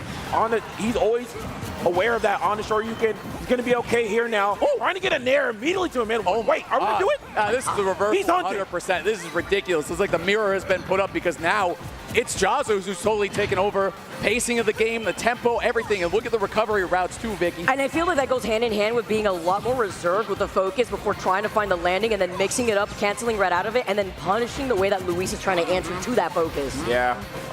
Man, this is looking rough right now for Luis. Hopefully we can find some kind of entry, get him on stage, at least get this early kill and start off because he's about to run away with this one. Yeah, you see him, he's sticking out that long forward tilt, the stanky leg, okay? Great hitbox on that move, approaching in the air, anything, and usually you can get Cowabunga back air afterwards. Hold on, Tatsu. Get out of here. Shutting that down. All right, that's enough, Ken. Get him out of here. Man. I mean, he's still lived for so long. That's what I mean. Like, just already looking way better after that first game alone going into the second one. Yeah. Big damage. This is what you want. This is what you want as Luis, 100%. Yeah, just going to push away from that platform. Didn't have enough space to get there to finish anything else, but still 40%. Oh my God. Parry. You know, parry master. That's the Jazo I know, man. Especially after he was able to take on that title, just being so consistent with his parry. Hey, he's a Smashy Award winner too. True. Just like all three of us. Oh, okay. All right. You can't ever go through one. All good. All good. No. Nice. Oh my God, the patience right there. That was key. Okay. Waiting. You know, honestly, juking, showing. I'm not even going to down tilt right now. Going with the light up tilt to catch him jumping in the air instead. Really good. This is big damage for Jazo. Yeah. Oh my God. Yeah. So you're afraid of the down smash there, right? Because you can cancel it, you can get more damage out of it. Yep. You jump, Ken jumps too, he's right in your face. I'm in your face. That was a nice little Ooh, he wasn't close. He wants it so bad. He does. And man, ooh. Hey, you remember the F-tilt button, Bam. Of course, that counter poke, man, it's so strong. Let's see what we do here. Hopefully we can start something up. Of course, he still has opportunities. Maybe looking for some edge guard potentials right here, right? Just get him off stage, try to get some early kills. You know, immediately after this one, he's gonna have to finish this second stock though now, because this god is looking kind of mortal right now. All right, jab check. Good movement there from Jazo. Oh, I thought input roundhouse was coming in, but instead back air from Palu. Huge opportunity for Luis to steal this game back, right? Yep. Stocks are even, percentages are red for Palu. You can see that Jazo's really, he has his lead, he's playing well with it, but he jumps into the neutral air. It's a sin number one is Ken in this matchup. It's so tough not to, though. Oh, he actually gave him the jump very early on, but when we saw him trying to contest it before, Jazo didn't go for an early jump, and now you can see the way that Luis is trying to punish him with these nairs. My man is a non-believer. He's a non-believer. He's ready for this. Taking that life. The medium might have done it there. It's hard to say. Oh, my God. He's on the hunt. Hold on. Oh my, the focus, not for the armor, but for the stall. That's going to do it. Look at him though. Look at the SDI. True. Really play through. That's why you need to capitalize. Light down tilt, maybe 1 or 2 reps, but against someone like Louis Money, he's going to try to SDI right through Ken. Can fall out, I'll tell you that right now, but has not happened for him yet. Game 2 going to the side of Jazo. Yeah, absolutely. That's my guy. Hey, that's my guy. And I love you calling out again. That's my guy. Always. That's you invite him every Thanksgiving. I know, has he? I do. He hasn't shown up yet. Every day of the week. Hey, don't forget about Thanksgiving. Yes, sir. Got you here, okay? Time to eat. Let's go. He's locked in. I mean, can we talk about the fact, though, real quick, where despite like Jazo opening up really strongly in that second game alone, the way that it would still look really close over to that last stock, no matter what. I mean, imagine if he did catch him when he was trying to focus on top of him. Yeah. But I think like we're giving a lot of props to Luis and how he's playing on the defensive side of things, right? I think that also comes down to not just his SDI, but the pressure that Ken is putting out. Hitting F-tilt, hitting Tatsu, hitting these different options. Luis has been able to escape pretty well so far, but I think that's where Jazo is one of the best players in the world, is catching what you're doing out of his good offensive options, cashing in and getting those early KOs. Then you got to deal with Ken while playing from behind, but that's enough about Ken. Let's talk about Luis, man. Talk about the goddess. Yep, easy bear catch. That should be another one. No, we don't even need it. That was actually insane. Yeah. The way he called out his early jump right there, too, was really good. Great stuff. What's a Ken to a goddess, you know what I mean? Absolutely. Get these non-believers out of here. Almost like a hair contest, too, between the two, honestly. It's really determined. Yeah. Oh, a Pantene commercial? Hold on, you almost gave him the roundhouse kick? Of course. You're not going to get that. Just got to talk about how important the first stock is. Yeah. Just because you get to control the pace of all these characters, pretty demonic on the ground, honestly, how quickly they can move. But again, when Ken feels the pressure, when you feel like you need to jump in and get that neutral air party starter or something, start jumping into Palu, and it gets deadly. Yeah. Let's get that really nice grab here, too. Trying to go low real quick to get another back air, but still keeping him the near plane train. Yeah, and I really love that Louis does this a lot of times, right? When we go for these feints, right? Whether he's going to drop the proxy didn't come out. Nope, not at all. Beautiful explosive flame once again. Finds his mark, trying to get that landing. The thing is oh no, that's clean. Putting his feet on the ground, planting, and then getting the hit confirmed. Nice shot by Jazo. Fighting back here, Bammy. Yeah, man. I love it. No drive rush needed. Let's go. Oh, get off of me. Oh my gosh. The way that they're both just looking at each other. Whiz out on the grab to Tatsu. Yeah. I like the idea. You pop up Palu a little bit. Oh, get back up. I'll see you later. Yeah, you air dodging into me way too many times. He's actually doing that a lot. That's a really good point out here, Dan. How to aimbot this? Who's that? Hold on a second. Oh. Okay. Yo, feet, man. Hold up. That's what I'm saying. Get it together. Literally taking the wording of footsies to another level here. You can literally see the way that Luis is trying to space him out with the nair, so trying to drift back. Shoryu? Enough, man.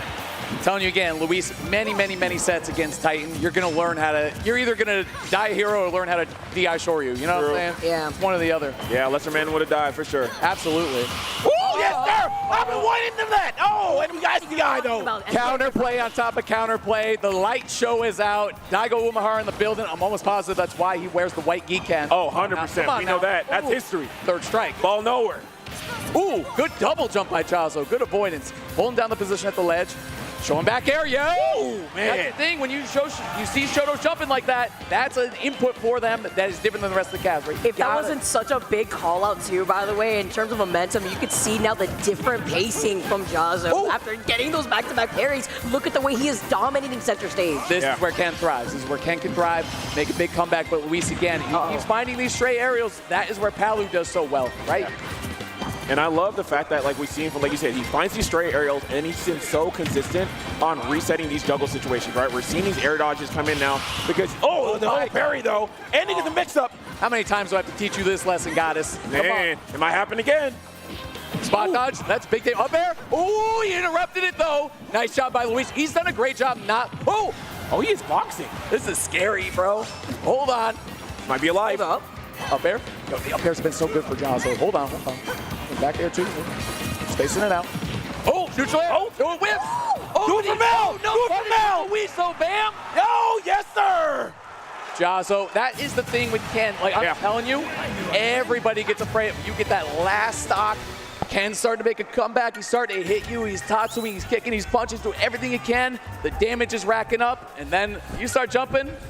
Too much. You reach, I teach. That's it, right? That's the issue, though. Too much. You notice how he's been jumping a lot, too, to try to jump out of this advantage, to try to take advantage of the platforms instead to reposition himself. Yep. That was scary. It is. Man, and once again, I always love the movement from Louis because he moves incredibly fast, but he also understands, like, hey, based on this positioning here, I don't need to move. I don't need to be afraid. I don't need to dash back or do anything. Standing right here in this space is pressure enough, especially against a caliber of Ken, being in the air, being in a juggle situation. Brilliant stuff. I gotta say too, I don't think you guys can see it, chat, but the bands are Battlefield and Town and City coming out for Jazo, and it makes a ton of sense. Like you said, the teleport cancels. Luis, one of the best on the planet at that. You want to take away those movement options because as Ken, you want to be positioned as close as possible to Palu. You want to be that F-tilt distance away, that dash distance away. You want to be able to cover the ground, get those parries. Oh, the strong up tilt, Vicky, come on. And walking a lot more often, which is super underrated, man. Like, he's doing such a good job at just intimidating. It's literally the aura walk here, too. Yeah, great call out right there. Just get himself positioning so he can get the anti-air. Super important in this level of game. Ooh! F-tilt connecting again. There we go. Wow. Already doing enough of that damage here real quick. Still stuck on the ledge, though. Man, that nair. Finding his mark once again. With F-tilt, the counter poke, he said stop doing it. There you go. This is where Luis wants to be, though. Ken, pin on the platform, following. Look at the, oh my God. Are you dead? He's down there. Break the eye in, yeah. And a lot of that is respect from Luis because he did SDI through before. Yeah. When you crumple like that, you have all day to mash on the C-stick and get out of there. Nice job, the control stick. Okay, gets that roundhouse. Not going to be enough here. Now we got to deal with Ken in the corner. Showing the input roundhouse a lot. Again, trying to catch the jump off ledge with back air. That back air is so good. I mean, trying to contest Paolo in the air is so difficult as any character. True. You got to get your best hitbox out there. That's a great way to do it. Chat, I'm telling you right now, if you didn't like that move, just look up the hitbox on it. It is insane. Oh, it doesn't match. Yeah. It's like the wrong picture, you know? It's ridiculous. The way he does it out of parry, though, too. Like, he's just very consistent right now as these games have gone on in this set. Yeah, and I love that he's been showing the F tilt and the input roundhouse as you were talking about earlier, and really starting to get some kind of momentum here. He was so scared. That's Ashimo, by the way. I always think of him when I see jab, jab. I know it's Ryu, but like it's the same thing. That's my GOAT. Right. Oh, great movement. Oh, the waveland. Oh, dude, that could have been bad. Yes, sir. Jumps out of there. Neutral down arrow. Jazzo, the patience. That's what it's all about. It's not about all gas, no brakes. Slow down a little bit, get your opportunity, and cash in on this money. Yeah, Luis. man. What a catch on that delay. Changes the last letter of his name into that money sign right now. Yeah, Jaws money. Come on. Jab, jab. Good SDI again. I could have pulled him right back in with the crescent. Otatsu. Oh, Jaws is dead. Sorry. It's going to be me. It's going to be me. Popped off the top. That is not the DI you want to see. That is absolutely incorrect. And buzzer sound out of here. Kenneth Masters. Seen it once, seen it a million times. It's called Sure You Can, man. Nice job by Jazzo taking that one down. And again, that pressure builds, especially with Jazzo, because he doesn't just swing over and over and over, right? He's willing to wait. He's willing to see what he'll do, really test you throughout. I think he's one of those players that really thrives in a 5-game set. Like, he just really waits out all these options. Right. He had so many chances where it's like, if I swing right now, it could be a stock, but you could air dodge, you could pull a defensive option. He just waited in that key game 4. Yeah. It's beautiful It stuff. made it happen, man. And I know, I love that you've been, since the beginning, right? You were calling out the input roundhouse. We're talking about the F-tilt, right? And how it's a phenomenal counter poke. And I love that he kind of eased the brakes on, like he eased off on those buttons until that final game, brought it back. And then that's when you started seeing the interruptions, right? Beating him out of the nair, beating him out of the fair. Then we started seeing more full hops come out of Luis, and that's where he started to attack and closed it out. Damn. And you also saw the pressure that Luis felt. Literally playing so defensively, going back and forth onto the platforms just so that way he could try to recollect and reposition himself. But Jazzo said, no way. And the way that I'm surprised it actually killed at the very end. That's insane. But you know who's really good at breaking down the action for us? It's going to be Script, as we have an analyst segment coming to you guys right now. Check it out, chat.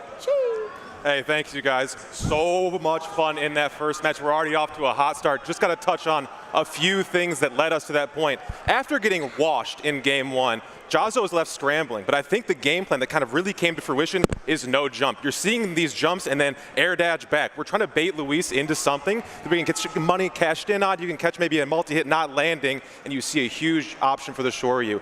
And just to close it out, we had some crazy stuff coming out from Jazzo here. Unbelievable chase down. The confidence that we were seeing from this player is nothing like we've seen at any other point from any other Ken. It is unbelievable, the 10,000 hours of work that have gone into it. Unreal stuff. It's really the kind of action where first man to jump is usually the one to lose because both of these characters have such unbelievable options to shark you from below and keep you in that air. Thanks, you guys. Yeah, really well said by Script, man. Absolutely. That's my boy right there. That's the GOAT. That's the GOAT. But I want to say, too, like in that match, go ahead. Len, go. What a way to start out our top 8. Are y'all having a good time?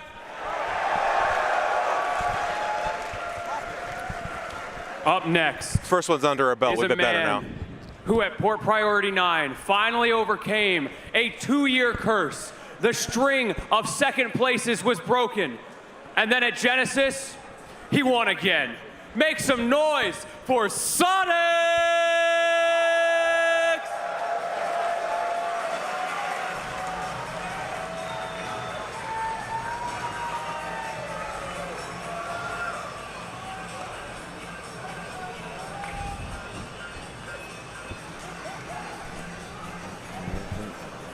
And his opponent has something to prove.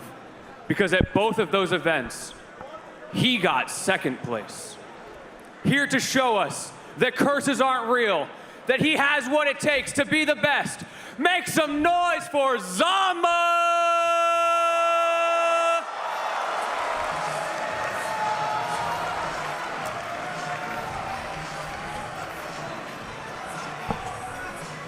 So.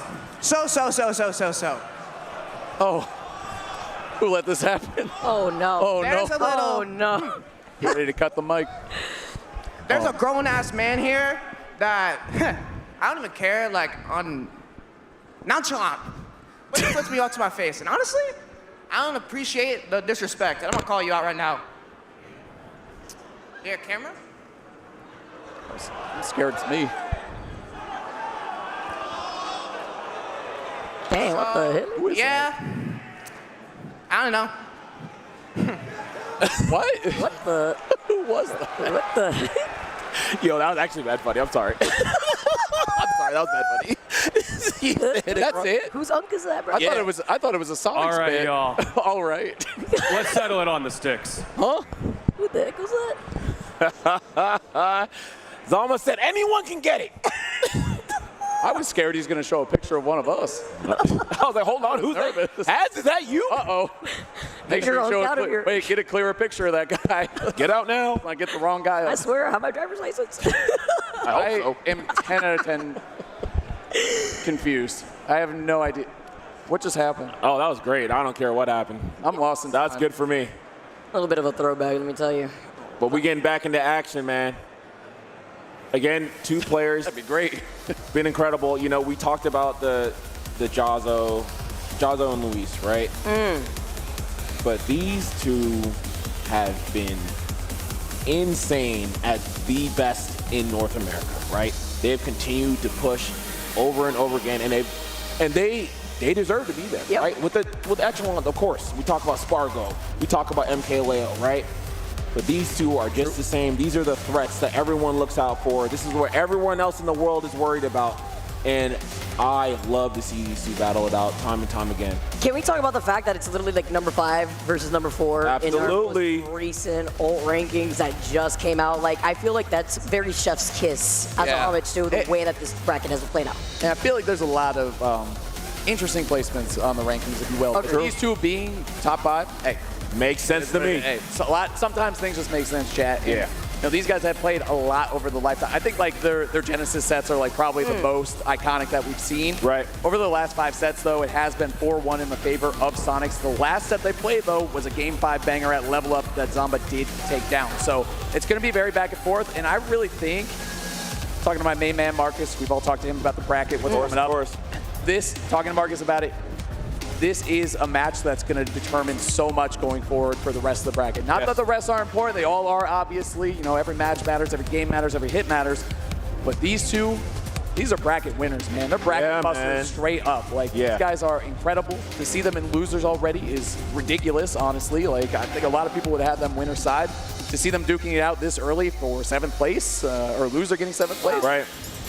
There's going to be a lot on line here, chat. I think you're going to see a lot of craziness coming up here. Sonix against Zomba. I'm locked in. Yeah, absolutely. And I love the point. Like you said before, it is going to be a big deal, whoever gets to this bracket. Because these 2, it's not just that they have the caliber to be that great all the time and they have the consistency, but when these 2 play hot, I swear it looks like everyone's a clown. It looks like no one can even touch these guys when they're moving forward, and we see it in the strides, right? We see the TODs unlock, right? We see the insane edge guards from both of them. And so I'm really excited to see what is the next chapter in this conversation between Zomba and Sonix. I agree. Zomba got that dub, but we've seen the long story, and Sonix has said a lot. I'm sure he's got some more to say. Let's see it. And when I think about consistency, too, in a game like this, these are literally the 2 players that come to mind that we always see making a generational run no matter what, right? And that's why I really like how you brought up Hazmat. Like, the fact that we're seeing them coming out of that loser side is just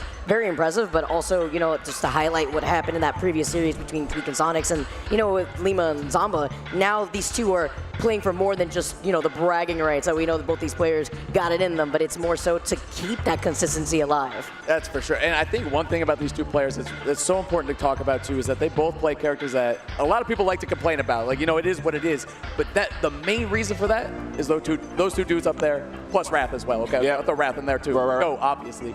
But those two got, like, without these two players, really, are we talking about Sonic that much? Are we talking about Rob that much? Right? Of course. Great characters, obviously. These two cream of the crop. It's funny you say that too. Zomba tweeted out the other day too. He's like, it's crazy. Everyone's saying this character is top 3, and he's like, I'm the only one really doing it like that. To be fair, it doesn't matter. If someone does it, then it's top 3. If it's possible, then it's possible, right? But man, once again, these two are sitting down, top 8. And hopefully we start soon, man, because... Listen, I'm just going to say right now... I'm not trying to look at my food all day. Let's just get it in. If Zomba was really going to open up with some violence, I want to see that energy going into this game, too, just right out of the gate right now, because somebody's... Violence all the way, man. Somebody's uncle already got fried. That was confusing violence. I don't even know what happened. Yeah, he got cooked, man. Sashimi. Bro hung up the wanted. Yo, mad respect. I don't even know what that was. Yeah, what kind of dead or alive? This one piece? What is going on? Put a bounty on him. Yep. I don't even know. Either way, Sonix and Zomba getting ready, guys. What's going on, chat? What's going on to everybody in the crowd here at Baltimore? Super Smash Bros. Ultimate Top 8. How y'all feeling? Oh, y'all tired. Oh, you're tired? That's what I heard. All right, I heard y'all tired. Y'all taking a nap out there? We said, how y'all feeling? There we go. I'll give y'all that one. I'll give y'all that one. That's pretty good. That's pretty good. All right, we'll let it go. One of the iconic tournaments to attend ever, and it's going to only get better and better. I love this new venue, guys. It's been fantastic coming back to another Supernova, and it sounds like our competitors are also ready to get started with game number 1. Absolutely, we in Baltimore. I demand to see some scrapping. That's what I need to see. That's right, baby. I think, like, such a big thing in this matchup, too. You're going to talk about a lot of Rob projectiles, plus neutral, like anything to really create some distance and take up some stage real estate. Very, very important against Sonic. I think Rob does that pretty damn well. Yeah. Ooh, that was a really aggressive way to just get back to the stage, too, with a rising flare. Coast to coast from Sonix. Hold on, off stage. Ooh. Like you said, Bam, I love how you called it out. I think both these players and both these characters against each other can be very good at capitalizing when the other's off stage. Yeah. So it's really... Oh, man. That down air so active, Sonix is really going to have to watch his head on his way back up. Yeah. I mean, watch his face while at it, man. Almost got hit by the roller arms. It was almost over. Oh, my God. Zomba is moving, by the way. But as always, just the same that Rob is going to have all those routes and combinations. There's some specific combinations you will see on Rob. One of them, you're going to see that spin dash jump happen a lot. Get the fast fall up air, potentially get that auto cancel into a spring. He's going to have a lot of combinations on that, and also on platform extensions too. So he's got to be careful here. Is not afraid to actually use point blank the gyro in Sonix's face too. That's a very big highlight when you talk about the aggression that we're currently seeing from Zomba. Yeah, I mean, he should be. I've seen some of those Twitter clips. Sonix has definitely been working on his item game overall, right? We've seen it with Banana, we've seen it with Gyro, so that is something we got to take into account. Oh my God, the reaction was so good. Yeah. Showing down air, showing neutral air. Again, Rob, like, especially Zomba's Rob, so good at catching these stray hits and take stocks, right? Oh, up air, that's gonna do it. Nice job, good pickup from Sonix. The guarantees. A lot easier too when Rob is so big. Yep. And of course, that short hop auto cancel is always going to be something relatively safe on shield, right? You're going to be able to actually, at certain points, you can't make it 0, so you can jab and deal with things, so it's going to be really safe kill confirmed. Are we taking this stock too? We taking this stock too? That was so scary.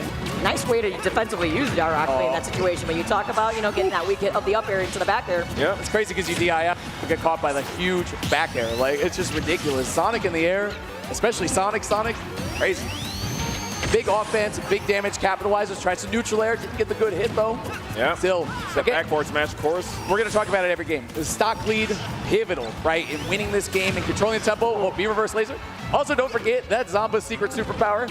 His lasers, they don't miss. Like, for whatever reason, I don't care how good you are at the game, those lasers never miss, dude. Oh, they're great. Oh, we got Gyro on deck. Oh, you get caught lacking. Hold up. Hold on. Oh. Welcome to the circus, dude. Oh, up tilt. Oh, yeah. Oh, now, you want to go up? Sounds good to me. Catches him on the landing with the gyro. Still have it on deck. I can't believe you missed that laser after I said the whole thing. Listen, he was trying to get a really hard read, though, in case he actually ended up jumping over it. True. Fade back Nair, love that. Just going to go in spot dodge on that nasty stuff. True combo from downtown. I like this. Sonix. Oh my God! Wow. I don't like it anymore. Not for Sonix at least. Back air again. Big hitbox. Pushes Rob forward or back. Everyone will look at it a little bit. Yep. Good that was really nice, actually. Getting the extra damage, but not trying to overextend right there. Nice. Good catch. The fair, we're gonna hop high. No, we're gonna just get back down here. Nice little B reverse laser, force him to get in the shield or take the damage. Run up smash. Great call out from Sonix. Yeah. So many hits too. If you land on that platform, you can get that shield poke as well. So great awareness from Sonix to close that one out. 34%, and we got the gyro on deck. Oh, we are moving. That's my gyro now. Yep. Any item you throw out it can be the betrayal. You know what I'm saying? I don't care if Diddy Kong with a banana peel, it can be gyro with Rob. It can betray you, man. Oh, down tilt. Oh, you better get that gyro from him. Uh-oh. Here we go. Oh, that platform. He's cooking something up, but it might be cooked, period. Hold on. I love these weights that we're currently seeing from Zomba, too. Now you get the reverse. Yeah, he's spring ride, not the spring ride. We're bringing back the old tech. I was going to say. Sonix was watching some Brawl this weekend. Hold on. The ancient tone. We were watching them Brawl. Hold on. Down there. Wow, what a weight. Again, he's going to have to fight this down air all day. Like, you really need to mix up your timings back to the ledge. Sonix so far so good.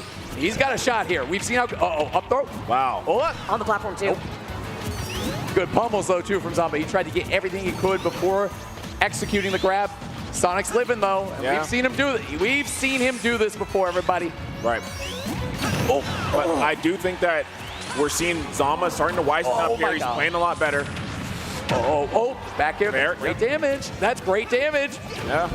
Oh, no. Up, spring, yep. Got to be careful for the next one. Oh, my God. Might get the mix up. The mix up. Here we go. How have none of these hits connected? Sonix swinging like crazy. Zomba fighting for his life on the back air. Oh, my God. Oh, wow. Zomba, it still wasn't enough. Just the laser go. Barely. Oh, my God. Fastball through. No gyro. This is the last of last hits, dude. This is only game one. Zomba looking for it here. Sonic's feet on the ground. That's where he wants to be. That's gyro. He paid for it, though. Yeah, you grabbed that gyro, but now you're at the ledge. I don't know. Right there. Oh, just go for the bear. Wait. Oh, the landing? Okay. No way. He basically, he shakes his head. He was basically T-posing in the air at the end. What was that? I mean, listen. I don't blame him at the same time, dude. Like, he literally almost lived to, like, what, almost 200%? Like, that was insane. All these raw hits, no matter what, with the rage on his side. Like, one back air by ledge, dude, and that lead that you built up, like, not being able to finalize that last stock. Yeah, and that slight timing difference, just all that was needed for Zomba to close that one out. Yeah, I mean, you saw the pose that Rob was in. It was absolutely the last couple pixels of that neutral. Yeah. That was just so ridiculous. Like we said, too, straight hits for Rob, so good. The lingering hitboxes of his aerials, it's so tough, especially with someone like Sonic. But, dude, Sonic's, his movement is so precise and so pristine. Getting caught by that, Zomba's got to aim them really well, and he did just that. And a hell of a game one going to Zomba. Again, this set, it's a fight for the future, 100% in this bracket. Yeah. We'll see who comes out here. Game two coming up. Back to PS2. Let's see it, man. Run it back. Oh, yeah, we should give you a ton. Yep. Back up. 55 fresh ones just like that. We take maps any day, man. I mean, it's not all that extra damage, but the reversal now coming into game. We're trying to go for the ledge. I like not jumping very early here. Nice.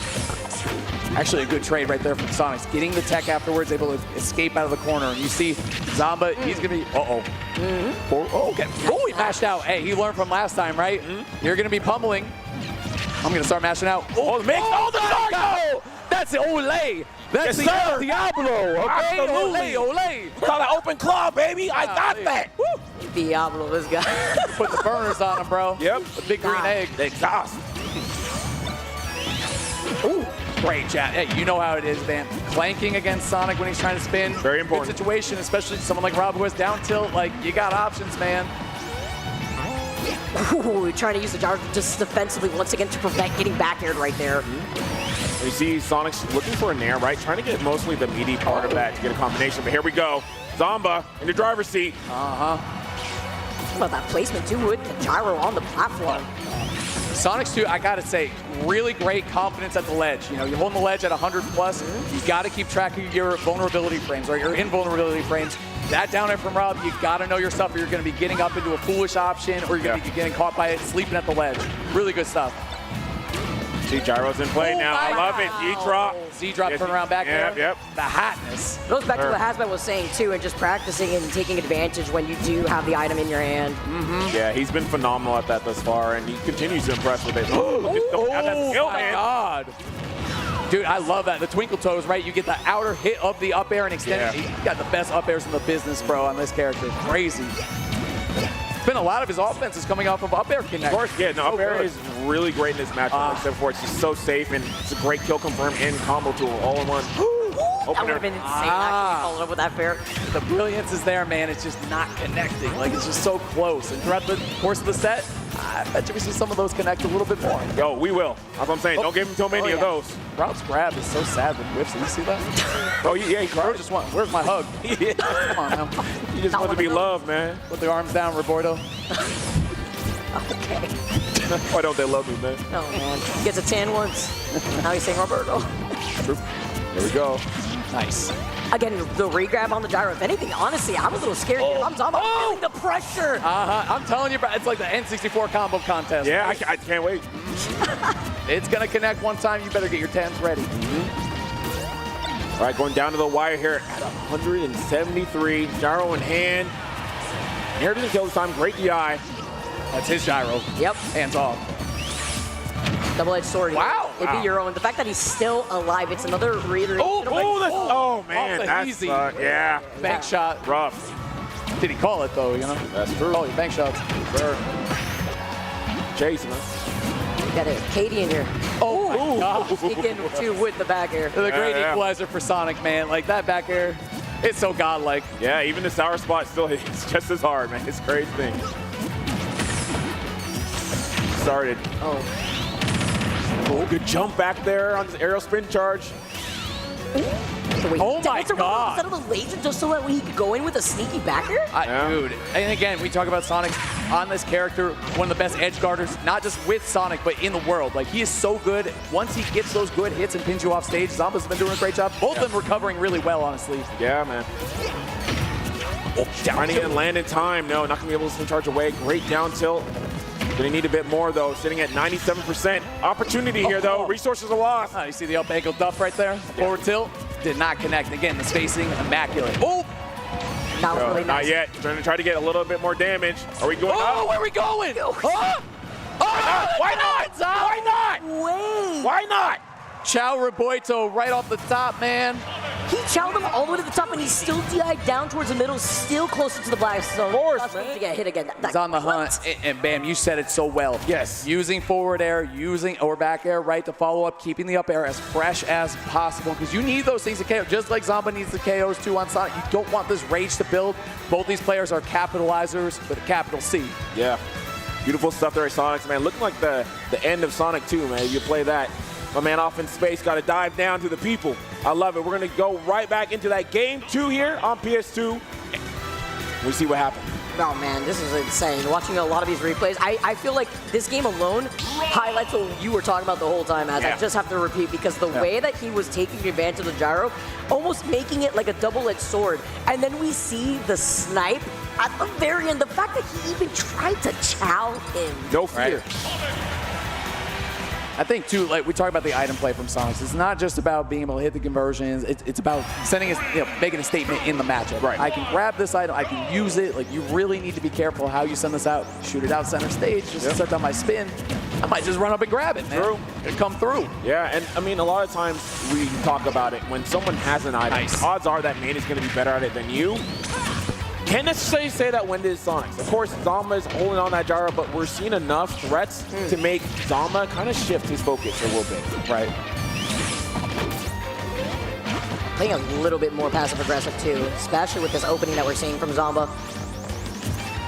Ooh, the little charge-up mix-up. Just sending out the laser. We're chilling, man. We know how important this first stock is, and then it trickles, right? Yeah. Not just the first stock, all the percentage, how it all racks up. You don't want to lose anything in this matchup. It means so much. Oh, the grab whiffs. Just barely, but we get an up air for it. We'll take it. Dude, what? Great whip for me. Ejecto Cito, he's gone. All right, Roberto. Get him out of here. Yeah, Roberto. Come on, man. He's just getting in that extra damage. I mean, what a lead already for Zomba. that's going to be tough for sure. But again, Sonix is a player who has the DPS. He's just got to find it. But Zomba's shutting down all the offense too. As good as his offense. Wow, look at that double jump read. That's a big call out. Nice, good bail out there. That's always going to be a good sign when you start seeing that ejecto from Sonix. You don't want to deal with any of that pressure. Someone get him. Oh, hold on, no, hold up. Hold on. Gyro mix. You got tricks. EE's talent show was the other day, you know what I mean? Yep. Nice. He's not going to contest him by jumping really up high in front of him. Oh, good crouch. Love it. Sometimes you got to enter the matrix. Yep, of course, and that's going to be safe there. I love that drift back on that auto cancel up air. I like the back air at the ledge, like makes up the visual cues a little bit, right? You still get a very active hitbox at the ledge, but again, Sonic's like, he's just so good at snapping that ledge against Rob. Yeah. Nice spacing on that near too. Oh, he's actually able to catch it too. I mean, I feel like Zomba's also trying to bait him out, but the way he's playing and I saw the vision. Oh, man, how many times you got to touch a burner before you learn, you know what I mean? Hurt. Big lead here for Zomba. Biggest one so far of this set. Seen Sonix work some miracles before, but up there not connecting, Bam. That's tough. Yeah, it's going to be a rough one here. Going to drive spin dash jump. I love it. Lands on the platform, goes into that up-angled F-tilt just enough. I love how Zomba also low profile by just crouching over the gyro toss too. That's just something else that Zomba's been able to download so quickly from last game to this game alone. Patience. Yeah, starting to throw out the up airs. Zomba could chill right now, you know what I mean? This is Zomba zone. I mean, why would you overextend at this point, right? I mean, you got some time here. Wait a minute. Here we go. Here we go. I told you. Hey, man, he put the Ulysses S. Grant on him. 50 real quick. Yes, sir. Come on now. Not the 50.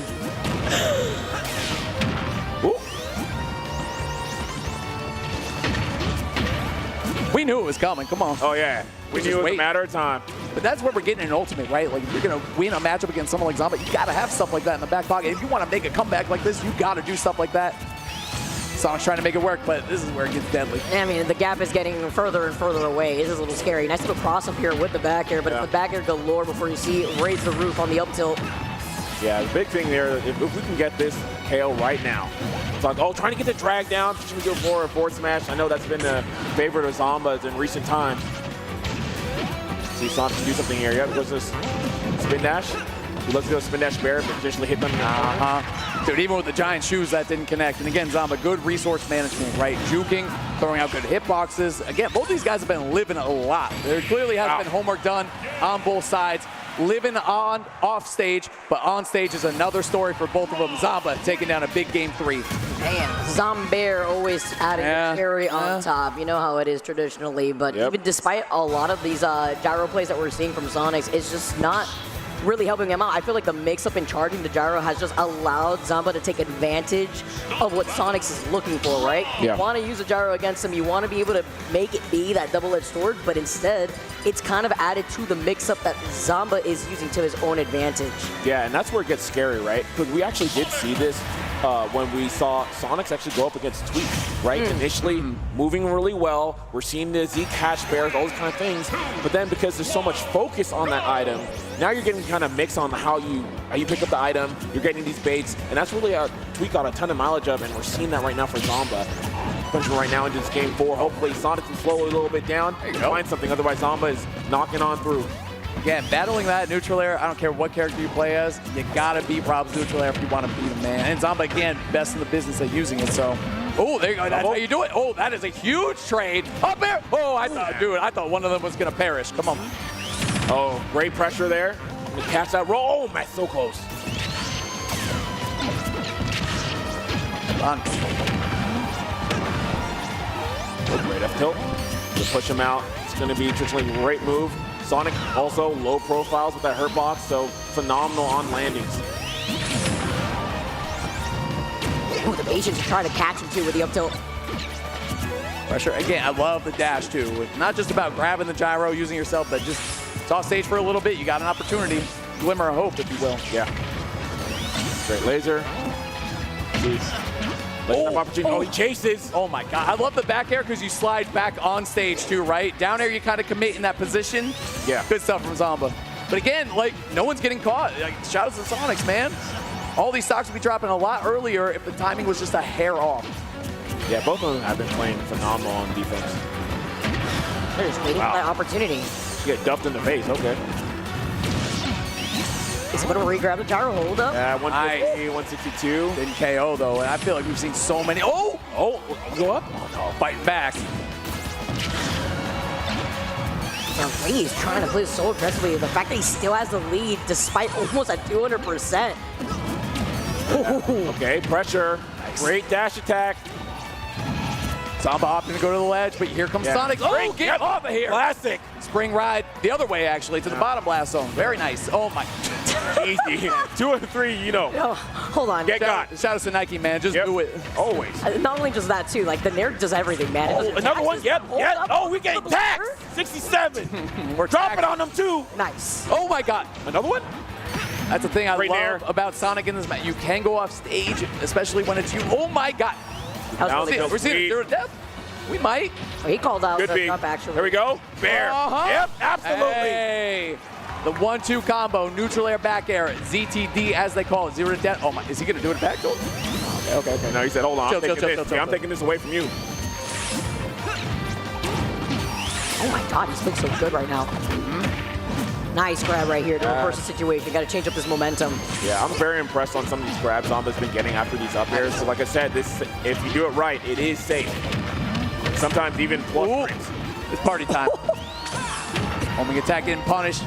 Zomba on the hunt for stock now too. It's pretty early for it, but honestly, let's see some magic happen.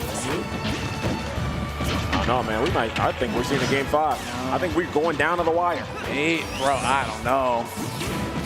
Still too early to call for sure, Vicky. I mean, he's slowing things down on purpose right now. I actually really like the way that Zomba's playing center stage alone, not mixing up the power this time around and avoiding getting hit right there too. Yeah, that's a great spin. Activate it, try to call the projectile again. With the stock lead, you can do things like that and not worry a ton. Oh my, Here we go.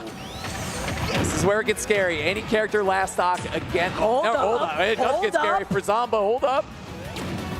Oh, are we on? Oh, are we on? Scoop. Are we about to see it? Vintage. Hold up. Oh my God. Up air. Ah! Oh my God. Oh, wait. Zomba. Don't let him do it to you. Ah! Are we going to see the first down air hit? No. Fighting off the corner. Sonic's no connection right there. And Zomba knew too. He up aired immediately. Up air again. Oh my. Oh, he F-tilted the wrong way. Okay. Sonic needs to calm down right now. Getting caught lacking. Scramble situation. You guys going to reset into neutral? I think everyone's got to calm down a little bit. Look at Zomba's projectiles. Doing a great job. Down tilt and stop and hit the shield. Slowing down. Here comes Sonix though. Forward air. Not KOing. This is huge though. Oh. Might be that game 5, Bam.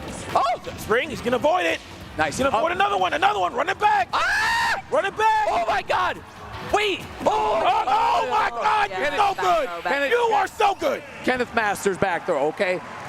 Off to the side. Nice job. Hey, it's so funny how insane that last hit was. A cut back to size. All right. So anyway. Game 5? Sounds good. Dude, he's been here before. We're like jumping out of our seats, literally like appalled right now in the way that that could have either led into not only the fair that he hit, but like when he ended up on top of Sonix, it could have been the up air on top of that too. Like, yeah, no, it's crazy. 4th best in the world, gonna win that game 4. Hey, 4 for 4. That's all I'm saying. Take it, baby. But now we're going to game 5. Zomba might be your cue. Bro, and it's been so back and forth, and they both had such big moments already in the set. What a way to rally. Dude, one of these guys is out after this game. It's crazy. Can you believe it? No, that second stock, I'm still reeling from that. That 0 to death. That was insane. Beautiful. And he needed it too. Look how last hit it went. You gotta win like that. Here's the thing though. I think sitting still like that, he's building the laser, man. Yep. Passing. The aura stare too. The crowd getting a little hyped to see that opening already. Of course. Okay, down tilt jab. Dash attack, man. Wait, oh my God! Oh gosh! He had the air dodge too. Almost doubled up. Here we go. We still edge guarding. Oh, we're still edge guarding. It's not over yet. Still edge guarding. Oh, that's so good. Love it, man. Hey, we've seen back air, down air, not working. I'll line up this side B. Nice job, Zomba. Enormous edge guard. Again, we said they've both been doing such an immaculate job this entire set, avoiding situations like that. And in a pivotal game 5, Bam, we see the first one go to Zomba. That's huge. It's said. Game 5. Best in the world. Okay. That missed. Everybody patient here, just land on the platform, love it. Down tilt in the dash attack, gets him out of there. Sets up the gyro to kind of slow down his movement. Opportunity. I don't look now, but Zomba's only taking 30. I mean, my man had some kind of update in between. I don't know what's going on. He's scared of heights. Oh, man. Wow, what a weight. The down tilt. That was so smart. Oh, no. Nice job by Sonix, sticking with the recovery. Yeah, he said I'm running it back. I will not allow it. The spin cycle, bam, cleaning up that stock. Let's go.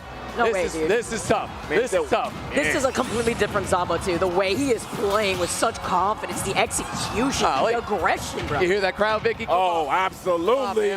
Tell me about it. Man, the people are here. They know. We see opportunity. Trying to go. Wow, up smash. Tough.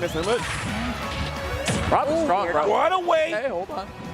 Sonic's trying to shut this crowd down. Yeah. He definitely do it pretty quickly, but Zomba landing. I think it's going to come down to a pivotal edge guard if Sonic's trying to make this one up. But right now, Zomba cruising through, trying to make his mark, move on to this bracket. Dude, his jukes around the platform are so good, too. His movement, you know, down B, laser, B revert, everything. The way he slides off platform, Zomba's very smooth with it.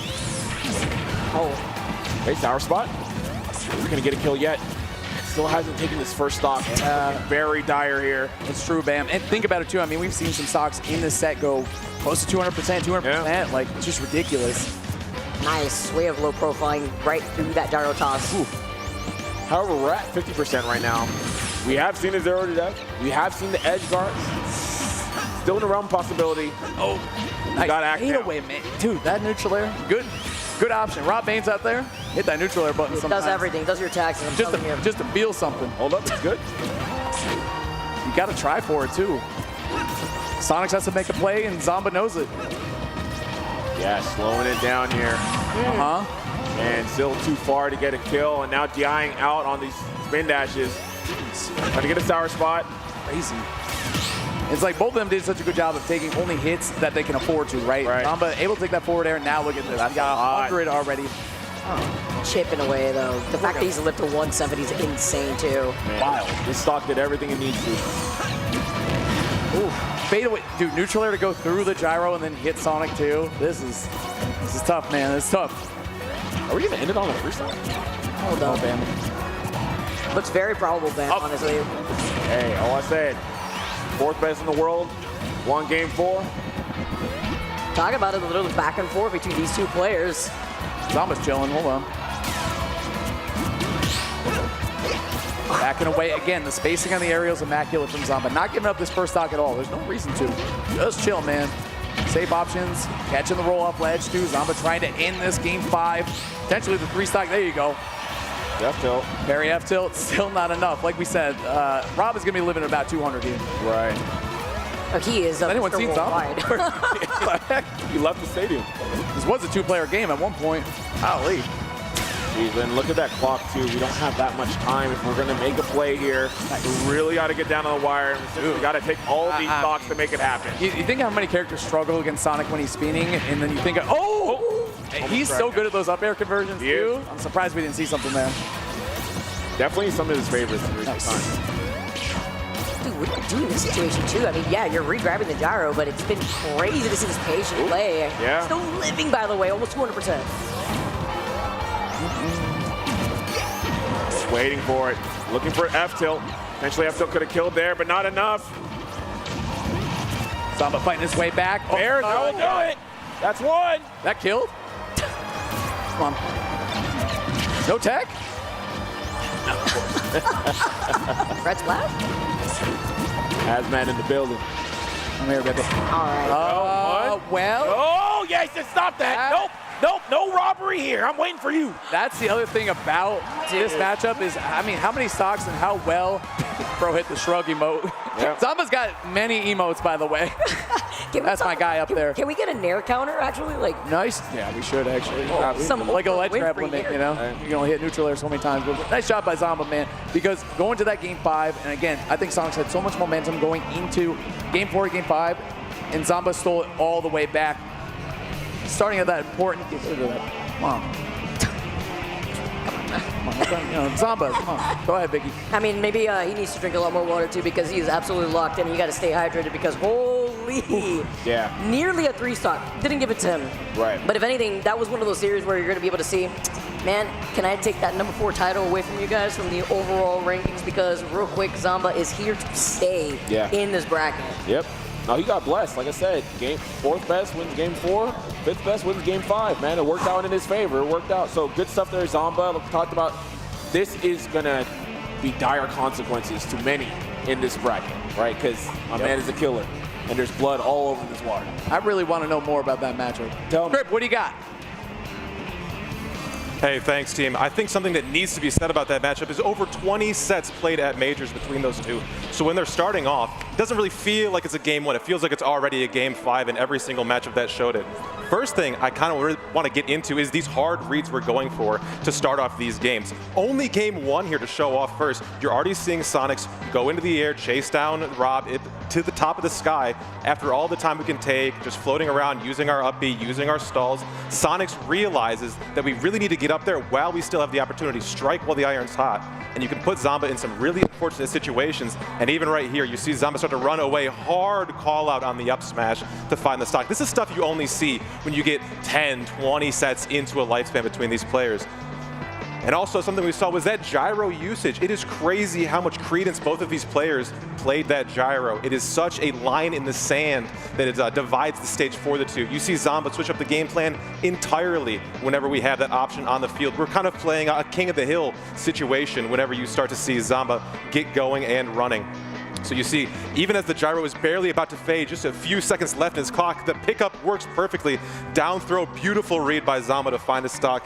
And the last option here too, you gotta talk about the Zomba edge guard. It is unbelievable, the amount of pressure and consistency that these edge guards are. I know they both were taking each other to task off stage, but unbelievable option usage and coverage from Zomba here too. Everything in the book to take that one home.